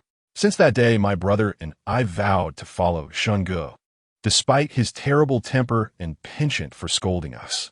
Over time, we discovered that he is, in fact, the gentlest person in the world." Shun Qingzhu's movements froze midair, resembling a statue ensnared within the thicket. After a long pause, he murmured to himself, "Damn it, what nonsense is this guy spouting? He is the one being punished. Why must I be the one to suffer social death?" Slowly, he turned his gaze back to where he had come from, his grip on the knife tightening. In the thicket, the resting Deng Wei wore a slight smile. "Li Liang's words are quite insightful. I wonder what expression Shingu will have upon hearing them." The whirring of drones filled the air, and Deng Wei opened his eyes to see drones descending from the sky, a grin spreading across his face. "Come on, come and eliminate me." Several drones pivoted, their weaponry aimed at the incapacitated Deng Wei. Taking a deep breath, he murmured, "Just don't ask me any strange questions, or they'll have a field day laughing at me." He gradually closed his eyes. The sound of rapid fire erupted, and after a while, Deng Wei realized he had not been hit.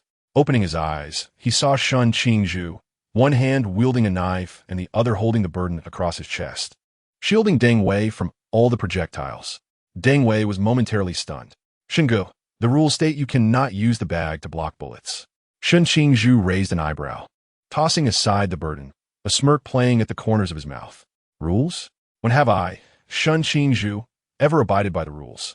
With that, he leaped into action, his knife flying forth, directly piercing a drone amidst Deng Wei's astonished expression. The rules say we cannot attack the drones. I shall do as I please. Shen Qingzhu landed, watching the drone plummet in flames, a cold snort escaping his lips. He turned back to the incapacitated Deng Wei and boldly declared, "Useless. Your Xinge is here to save you." Suddenly, a gunshot rang out, and a projectile struck Shen Qingzhu in the back, causing him to grunt and lose consciousness. Chapter 101. The Heretics. Ah, isn't this the troublemaker, Shen Qingzhu? Have you also been eliminated? Yes. And yet you dared to destroy a drone? What gave you the audacity? I apologize. I became overly confident. In that case, your punishment time shall be doubled. Now, where shall I begin? Ah, yes. Did you hear what Li Liang said? I did. Is it true? Yes. Then why do you choose to present yourself as ruthless, unyielding, and arrogant? Because people tend to bully the weak and fear the strong. Weak individuals will always suffer. Though I am curious about your past, given the current circumstances, I shall refrain from asking. Now, tell me why you wish to become strong. I do not want others to look down upon me. Is that the sole reason? Yes. Disguising your true self, projecting strength while harboring softness within, and being so concerned about others' opinions. Are you a Virgo? Yes. Ah, then let us discuss your romantic experiences. How many love letters have you penned thus far? 114. So many? Please elaborate. When I was 4, I developed feelings for the older sister next door, and then Lin Xie and the others sprinted along the mountain path, straining to listen to Shen Qingzhu's public humiliation. Good heavens, this time Zhuai Ge has truly met his match. Bali Pang Pang panted heavily, occasionally breaking into laughter. Lin Xie, observing the dimming sky, spoke slowly. It has been nearly 5 hours since we entered Jinan Mountain, and a significant number of participants have been eliminated. Chao Yuan turned to Bali Pang Pang, somewhat astonished. Weren't you struggling when you first entered? How have you managed to hold on this long? Even if I were to collapse, I refuse to face that punishment. Bili Pang Pang's expression turned pale as a realization dawned upon him. If that is the case, I'm even more curious about the secrets you hold. Get lost. As more new recruits were dragged down the mountain, the number of drones increased significantly. Initially, only 2 or 3 drones pursued them, but now there were often more than 10. Fortunately, the instructors displayed some compassion, not allowing the drones to encircle them entirely. They always provided an escape route, granting the recruits a chance to evade. The drones would chase them, draining their stamina, then disappear for a while, allowing brief moments of recovery, creating a cycle that pushed them to their limits repeatedly. Now, Lin Chief finally understood why this was called extreme training. The deeper they ventured into Jinan Mountain, the slower the trio's pace became, with Bali Pang Pang trailing unsteadily behind Lin Xie and the others, his complexion growing increasingly pale. If you cannot go on, sit down and rest. Lin Xie keenly noted Bali Pong Pong's condition and frowned. No, I cannot continue. I must run. Bailey Pong Pong's eyes were glazed over, his clothes soaked with sweat. He trudged forward, his gaze filled with determination. Damn it, why haven't I fainted yet? Cao Yuan pondered for a moment and suggested, why not just run headfirst into a tree? I'm afraid it will hurt, Bailey Pong Pong replied, waving his hand. You all go ahead. I truly feel I cannot hold on much longer. If I faint, you need not come to my rescue. Honestly, we never planned to rescue you, came the retort. Bailey Pong Pong's expression twitched, and he coughed twice, feeling a pang in his heart. He placed a hand on his chest, but before he could finish his thought, he rolled his eyes and fainted. Cao Yuan stepped forward to check, nodding at Lin Xie. He's fine. He just fainted from exhaustion. Well then, let's move on. Lin Xie replied, turning to continue deeper into the forest. To be frank, Lin Xie himself was nearing his limit, after 5 continuous hours of weighted endurance training. Despite numerous breaks, his body was not as robust as it could be, and he was beginning to see stars. Why don't you rest for a bit? Cao Yuan suggested. Lin Xie inhaled deeply and shook his head. I can endure. Why push yourself so hard? Only by breaking through one's limits can one grow stronger, Lin Xie responded calmly. And only by growing stronger can one survive, and only by surviving can one return home. Return? To where? Lin Xie shook his head, offering no reply. If you merely wish for me to help clear your name later, there is no need to curry favor with me, Lin Xie suddenly stated. If this is a transaction, you only need to provide sufficient compensation. A transaction? Is that how you see it? Otherwise, what do you think it is? Do you have no friends? I have always been an outlier. What a coincidence. So have I, Cao Yuan replied lightly. But it is precisely for this reason that we might become friends, is it not? The last person who wanted to be my friend lost his head at my hands. The one before that was sent straight to a monster's maw. I dare say the grass on their grave must be half a meter high by now, Lin Xie replied, his face devoid of expression. Is the risk of being your friend that high? Indeed. Actually, we're quite similar, Cao Yuan shrugged. I have not only taken the lives of several close companions, but also slaughtered an entire village. Since that day, not even a dog remains in the village where I grew up. Do not compare our situations. By this measure, I am far worse off than you. You are unique. Even disregarding the prophecy of the golden cicada master, you remain exceptional, Cao Yuan said, gazing into Lin Xie's eyes. If possible, I would sincerely hope that two outliers like us might become friends. After a moment of silence, Lin Xie pointed to the unconscious Bailey Pong Pong behind them. What about him? Him? Cao Yuan chuckled. Do you not believe he is, in a sense, also an outlier? Indeed, he is remarkably foolish yet exceptionally wealthy. A keen observation. Shortly after, two instructors arrived, carrying a stretcher beside the unconscious Bailey Pong Pong. I am surprised this little fatty managed to hold on until now. And he even ran until he fainted, one instructor remarked. The other instructor shook his head with regret. What a pity. I'd hoped to hear some juicy gossip about the Bailey family. I hear these noble scions lead scandalous lives. Oh well, let's just take him down. Ugh, so heavy. The two lifted Bailey Pong Pong onto the stretcher and huffed as they made their way down mountain. On the stretcher, Bailey Pong Pong lay like a dead pig, grunting softly as he discreetly opened his eyes, a smile creeping onto his lips. At the base of the mountain, 7 hours had already passed. How many are left? Instructor Hong inquired as he entered the tactical tent. The instructors, fixated on the screen, counted and replied, 16 remain. Most are experienced fighters or special forces.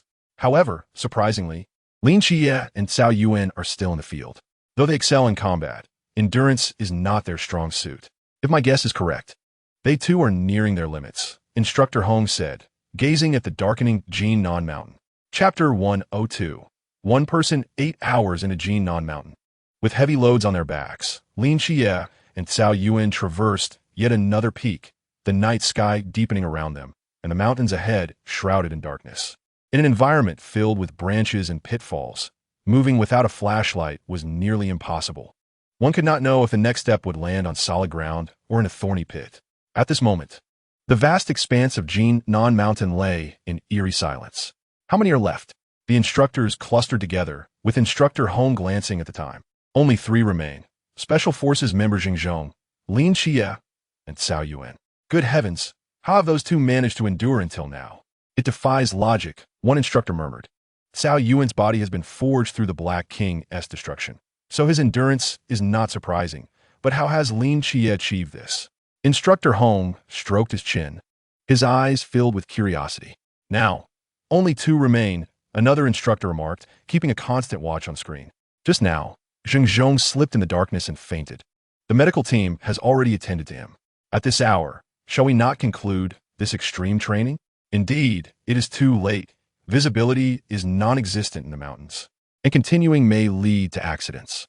Instructor Hong remained silent for a moment before speaking. Let's not rush. Redirect all drones to those 2, and keep the medical team closely following them in readiness for rescue. I am eager to see where the limits of these 2 lie. In the pitch-black jungle, Lin Xie's eyes glimmered as he deftly sliced through the thorns before him, bending low to pass through. Cao Yuan closely followed, not a step behind. It is so dark. Can you still see? Cao Yuan asked, holding a small spoon. I can, Lin Xie replied calmly. Then slow down. I can no longer see anything. I'm already moving very slowly. No, you claimed to be at your limit an hour and a half ago. How come you seem so lively now? Cao Yuan teased. Are you a night owl? Something like that. Lin Xie had indeed felt he could not continue long ago, but as darkness deepened, his stamina began to miraculously replenish at an astonishing rate. A short rest would rejuvenate him even more than when he first entered Jinnan Mountain. Although he did not wish to exploit this ability, it was a passive skill he could not deactivate. He longed to train earnestly and push his physical limits. Yet whenever he felt he was reaching his breaking point, his energy inexplicably surged anew. In contrast, while Cao Yuan's physique had been enhanced through modifications, his endurance still had its limits. and after persevering until now, he too was close to exhaustion. In other words, Lin Xie was like a peculiar entity with a recovery rate of 1,000, while Cao Yuan had a longer stamina bar, but a slower recovery rate, inevitably leading to a tipping point. It has been a while since we heard the sound of punishment. Could it be that we are the only two left in this mountain? 10 minutes ago, there was one more. Now it is just us. You know this? Lin Xie did not respond, merely glancing at a bat that had just flown overhead. In this midnight mountain, earthworms, centipedes, lizards, and bats, all nocturnal creatures, served as Lin Xie's eyes. Over an hour ago, he had already gathered complete intelligence about the mountain through them. He was acutely aware of the few medical personnel trailing behind him and the drones circling above. In fact, if he wished, he could vanish into the depths of the mountains without a trace. Now, this mountain has become Lin Xie's domain. I feel as though I'm nearing my limit. After traversing for a while longer, Cao Yuan's unsteady steps came to a halt as he stood behind Lin Xie. Lin Xie raised an eyebrow. No more attempts? I cannot afford to faint. Cao Yuan shook his head. Once consciousness is lost, the Forbidden Realm could potentially seize control of my body, leading to even greater complications. It seems that having a high rank in the Forbidden Realm is not necessarily advantageous. Lin Xie sighed. You should go. I will wait here. If all goes well, you will soon hear the sound of my punishment. Cao Yuan sat down, offering Lin Xie a faint smile. Then I shall take my leave. Until we meet again at the training camp. Amichum. Lin Xie turned, gripping his knife tightly, and strode into the depths of the night-clad mountains. At the foot of the mountain, Cao Yuan relinquished his efforts. Now, only Lin Xie remained. A commanding officer spoke up. This kid never ceases to surprise us. Instructor Hong raised an eyebrow, expressing his thoughts. Moreover, what? For over an hour now, he has been walking in a straight line. What? The instructors inside the tent were taken aback. How is that possible? We have constantly been altering the path through Jinan Mountain. How could he possibly maintain a straight trajectory? I do not know, but he has indeed achieved it. At this pace, in no more than 3 hours, he will truly traverse the entirety of Jinan Mountain. 3 hours? Does he have the stamina for it? While I would love to say no, it appears that logic does not apply to him. Instructor Hong fell silent for a moment before slowly saying, Dismantle the tents here, leaving one person behind to punish Cao Yuan. The rest will accompany me to the opposite side of Jinan Mountain. We will wait for him there. Instructor Hong, do you really believe he can accomplish this? If it were anyone else, I might not believe it, but if it is him, that is an entirely different matter. 9 hours into Jinan Mountain. Lin Xie ran faster and faster through the dark forest, resembling a wraith, effortlessly weaving through the wilderness as if it were his own home. Suddenly, a voice emanated from the burden behind him. Gao Duan, MHM, you have done quite well. I know, but regrettably, you still must face punishment. I understand. Currently, there are few who can hear our conversation. Aside from a few instructors, there is only your comrade still striving in the mountains. You may relax a bit. Feel free to ask. What type of girls do you like? I do not like girls. You cannot be serious. I prefer mature, voluptuous women. Preferably those who have had partners before. Thank goodness. Wait, did you just say something shocking? The instructor's expression shifted. Your taste. Ahem, Gao Zai. Let's change the subject. What is your greatest regret in life? On the other end, Cao Yuan fell into a brief silence. When I was 6, I failed to drown in the river. Why? If I had died then, none of the subsequent events would have occurred. Gao Yuan spoke Ganli. I would not have returned to the village, nor would I have picked up the scythe out of curiosity. I would not have allowed my forbidden realm to rampage, killing 172 innocent villagers. I also would not have been incarcerated, using a nail clipper to take the lives of 161 individuals within the police station. This is not your fault. It is my fault. I will not evade it. You merely could not control the power within yourself. This was not your intention. My body, I failed to control it. That is my fault. The instructor fell silent for a moment. So now, do you have anything you wish to convey to that comrade in the mountains? Cao Yuan smiled faintly, turning to gaze at Jinan Mountain beneath the night sky, and slowly spoke. Lin Xie, do not bring shame upon us aberrants. Chapter 103, Regret.